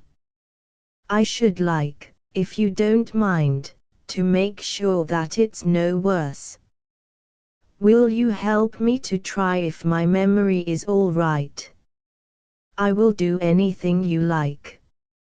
"Ah, you are a good fellow, Julian, and a clear-headed fellow too, which is very important just now. Look here. I say it's about a week since the troubles began in this house. Do you say so too?" "Yes. The troubles came in with the coming of a woman from Germany, a stranger to us, who behaved very violently in the dining room there. Am I right, so far?" "Quite right. The woman carried matters with a high hand. She claimed Colonel Rosebery, I wish to be strictly accurate, she claimed the late Colonel Rosebery as her father. She told a tiresome story about her having been robbed of her papers and her name by an impostor who had personated her. She said the name of the impostor was Mercy Merrick. And she afterward put the climax to it all. She pointed to the lady who is engaged to be my wife, and declared that she was Mercy Merrick. Tell me again, is that right or wrong?" Julian answered him as before. He went on, speaking more confidently and more excitedly than he had spoken yet. "Now attend to this, Julian. I am going to pass from my memory of what happened a week ago to my memory of what happened 5 minutes since. You were present, I want to know if you heard it too." He paused, and, without taking his eyes off Julian, pointed backward to Mercy. "There is the lady who is engaged to marry me," he resumed. "Did I, or did I not, hear her say that she had come out of a refuge, and that she was going back to a refuge? Did I, or did I not, hear her own to my face that her name was Mercy Merrick? Answer me, Julian. My good friend, answer me, for the sake of old times." His voice faltered as he spoke those imploring words. Under the dull blank of his face there appeared the first signs of emotion slowly forcing its way outward. The stunned mind was reviving faintly. Julian saw his opportunity of aiding the recovery, and seized it. He took Horace gently by the arm, and pointed to Mercy. "There is your answer," he said. "Look, and pity her." She had not once interrupted them while they had been speaking. She had changed her position again, and that was all. There was a writing table at the side of her chair, her outstretched arms rested on it. Her head had dropped on her arms, and her face was hidden. Julian's judgment had not misled him. The utter self-abandonment of her attitude answered Horace as no human language could have answered him. He looked at her. A quick spasm of pain passed across his face. He turned once more to the faithful friend who had forgiven him. His head fell on Julian's shoulder, and he burst into tears. Mercy started wildly to her feet, and looked at the two men. "Oh God," she cried, "what have I done?" Julian quieted her by a motion of his hand. "You have helped me to save him," he said. "Let his tears have their way. Wait." He put one arm round Horace to support him. The manly tenderness of the action, the complete and noble pardon of past injuries which it implied, touched Mercy to the heart. She went back to her chair. Again shame and sorrow overpowered her, and again she hid her face from view. Julian led Horace to a seat, and silently waited by him until he had recovered his self-control. He gratefully took the kind hand that had sustained him. He said, simply, almost boyishly, "Thank you, Julian. I am better now. Are you composed enough to listen to what is said to you?" Julian asked. "Yes." "Do you wish to speak to me?" Julian left him without immediately replying, and returned to Mercy. "The time has come," he said. "Tell him all, truly, unreservedly, as you would tell it to me." She shuddered as he spoke. "Have I not told him enough?" she asked. "Do you want me to break his heart? Look at him. Look what I have done already." Horace shrank from the ordeal as Mercy shrank from it. "No, no. I can't listen to it. I daren't listen to it," he cried, and rose to leave the room. Julian had taken the good work in hand.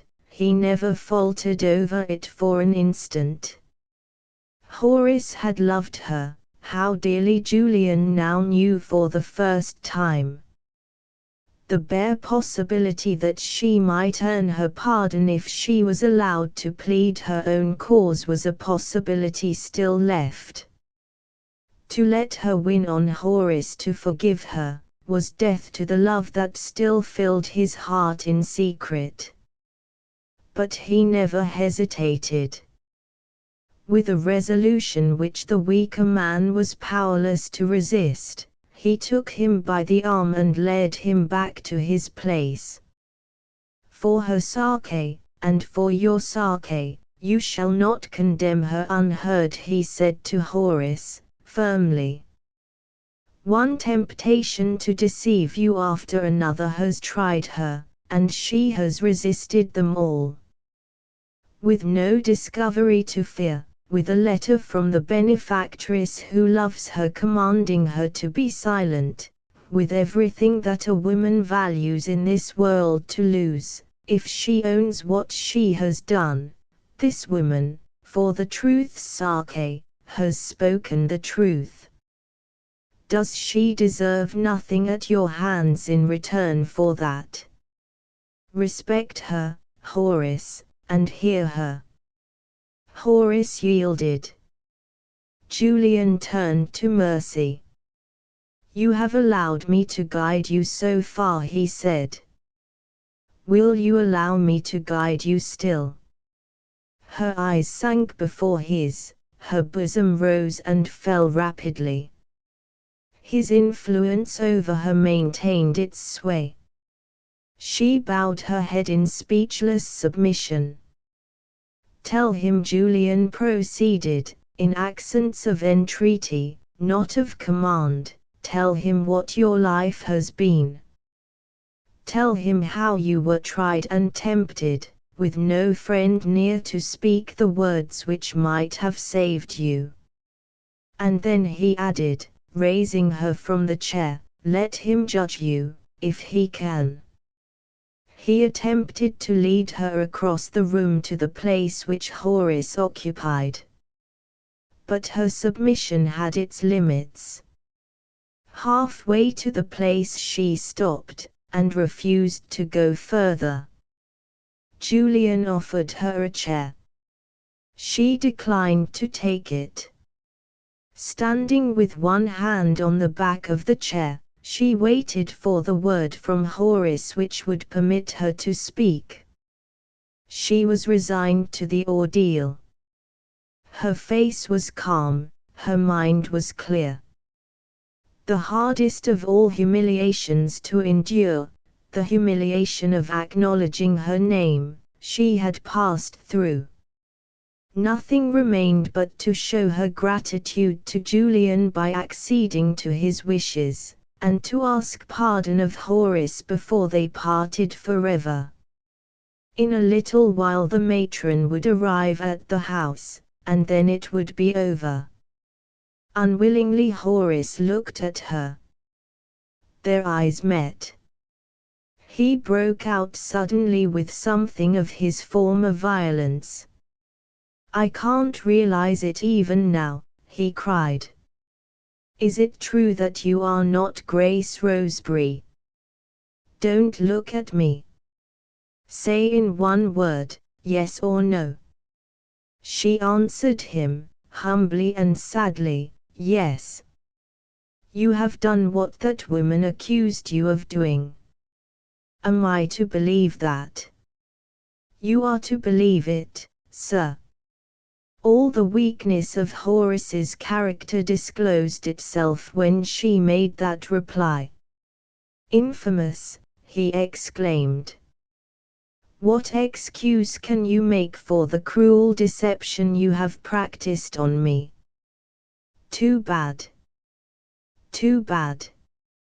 There can be no excuse for you. She accepted his reproaches with unshaken resignation. I have deserved it, was all she said to herself, I have deserved it. Julian interposed once more in Mercy's defense. Wait till you are sure there is no excuse for her, Horace, he said, quietly. Grant her justice, if you can grant no more. I leave you together. He advanced toward the door of the dining room. Horace's weakness disclosed itself once more. Don't leave me alone with her, he burst out. The misery of it is more than I can bear. Julian looked at Mercy. Her face brightened faintly. That momentary expression of relief told him how truly he would be befriending her if he consented to remain in the room. A position of retirement was offered to him by a recess formed by the central bay window of the library. If he occupied this place, they could see or not see that he was present, as their own inclinations might decide them. I will stay with you, Horace, as long as you wish me to be here. Having answered in those terms, he stopped as he passed Mercy, on his way to the window. His quick and kindly insight told him that he might still be of some service to her. A hint from him might show her the shortest and the easiest way of making her confession. Delicately and briefly he gave her the hint. The first time I met you, he said, I saw that your life had had its troubles. Let us hear how those troubles began. He withdrew to his place in the recess. For the first time, since the fatal evening when she and Grace Roseberry had met in the French cottage, Mercy Merrick looked back into the purgatory on earth of her past life, and told her sad story simply and truly in these words. Chapter 6. Magdalen's apprenticeship. Mr. Julian Gray has asked me to tell him, and to tell you, Mr. Hoacroft, how my troubles began. They began before my recollection. They began with my birth. My mother, as I have heard her say, ruined her prospects, when she was quite a young girl, by a marriage with one of her father's servants, the groom who rode out with her. She suffered, poor creature, the usual penalty of such conduct as hers. After a short time she and her husband were separated, on the condition of her sacrificing to the man whom she had married the whole of the little fortune that she possessed in her right. Gaining her freedom, my mother had to gain her daily bread next. Her family refused to take her back. She attached herself to a company of strolling players. She was earning a bare living in this way, when my father accidentally met with her.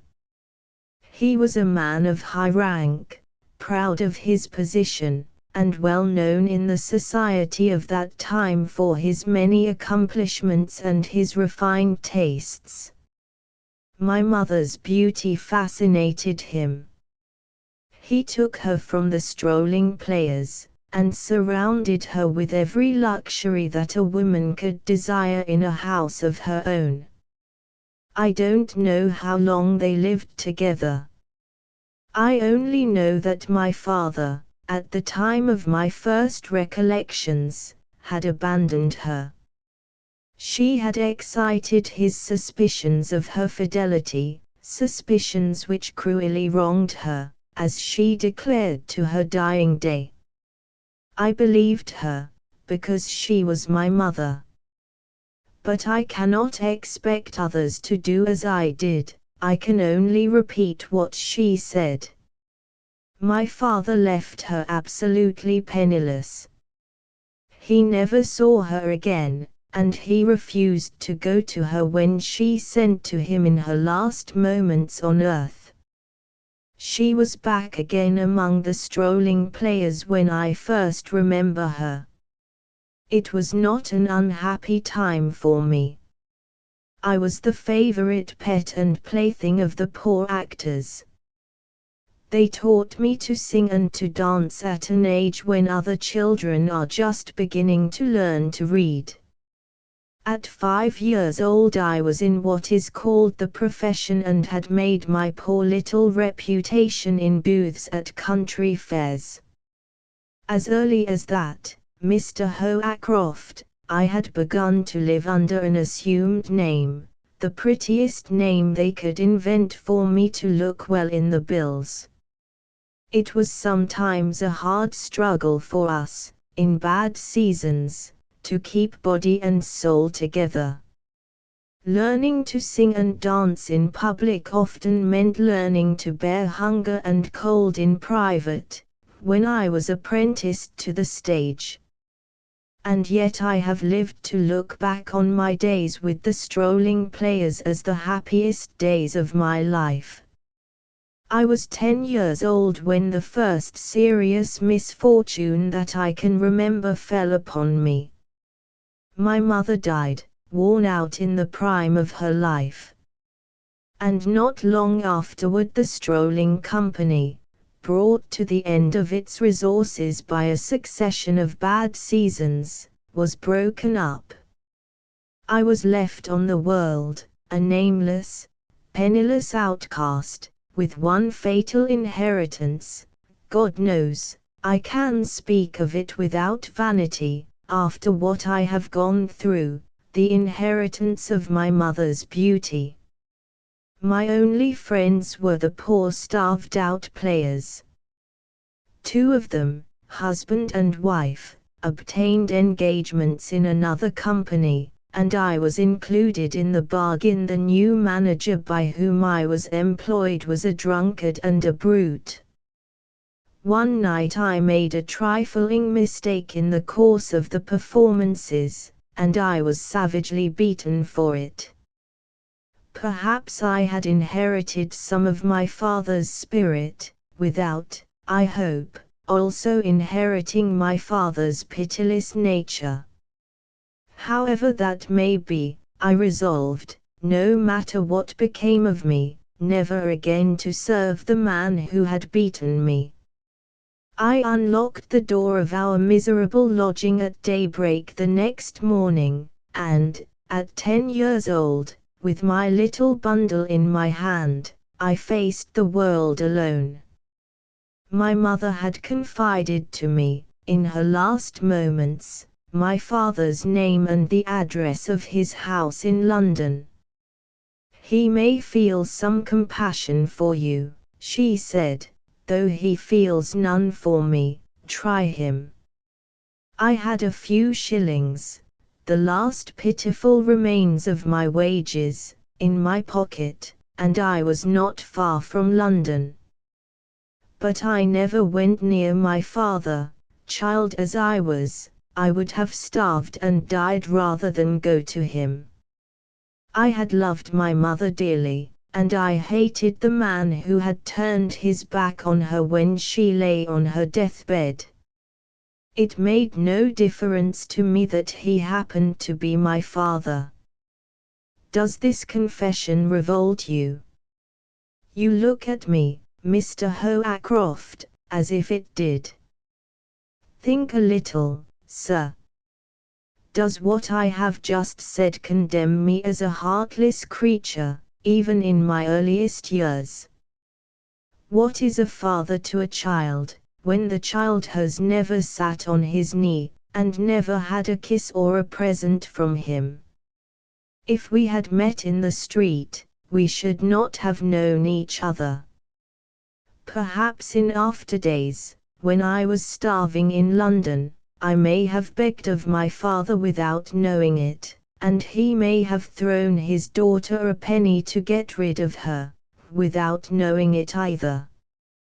What is there sacred in the relations between father and child, when they are such relations as these. Even the flowers of the field cannot grow without light and air to help them. How is a child's love to grow, with nothing to help it?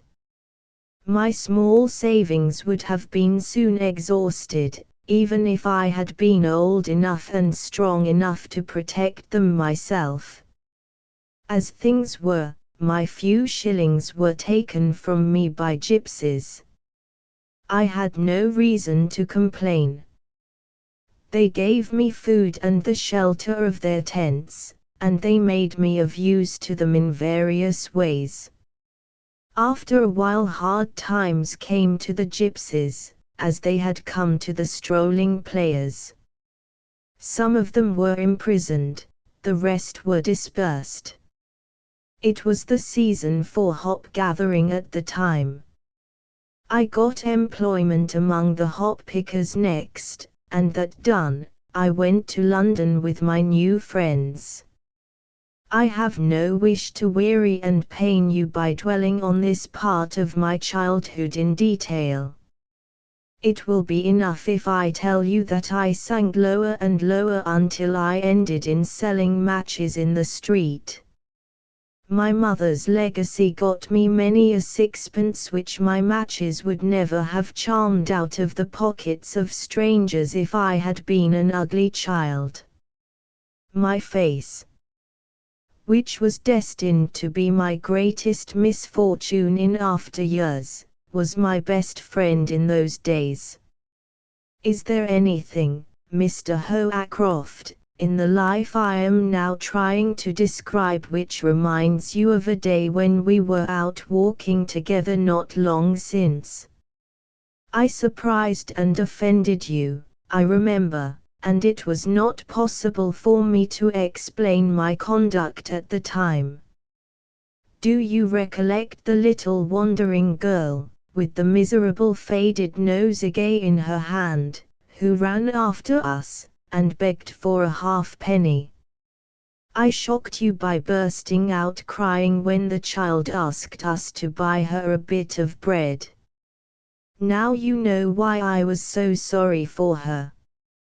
Now you know why I offended you the next day by breaking an engagement with your mother and sisters, and going to see that child in her wretched home.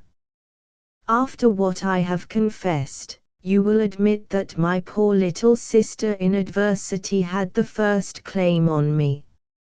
Let me go on. I am sorry if I have distressed you.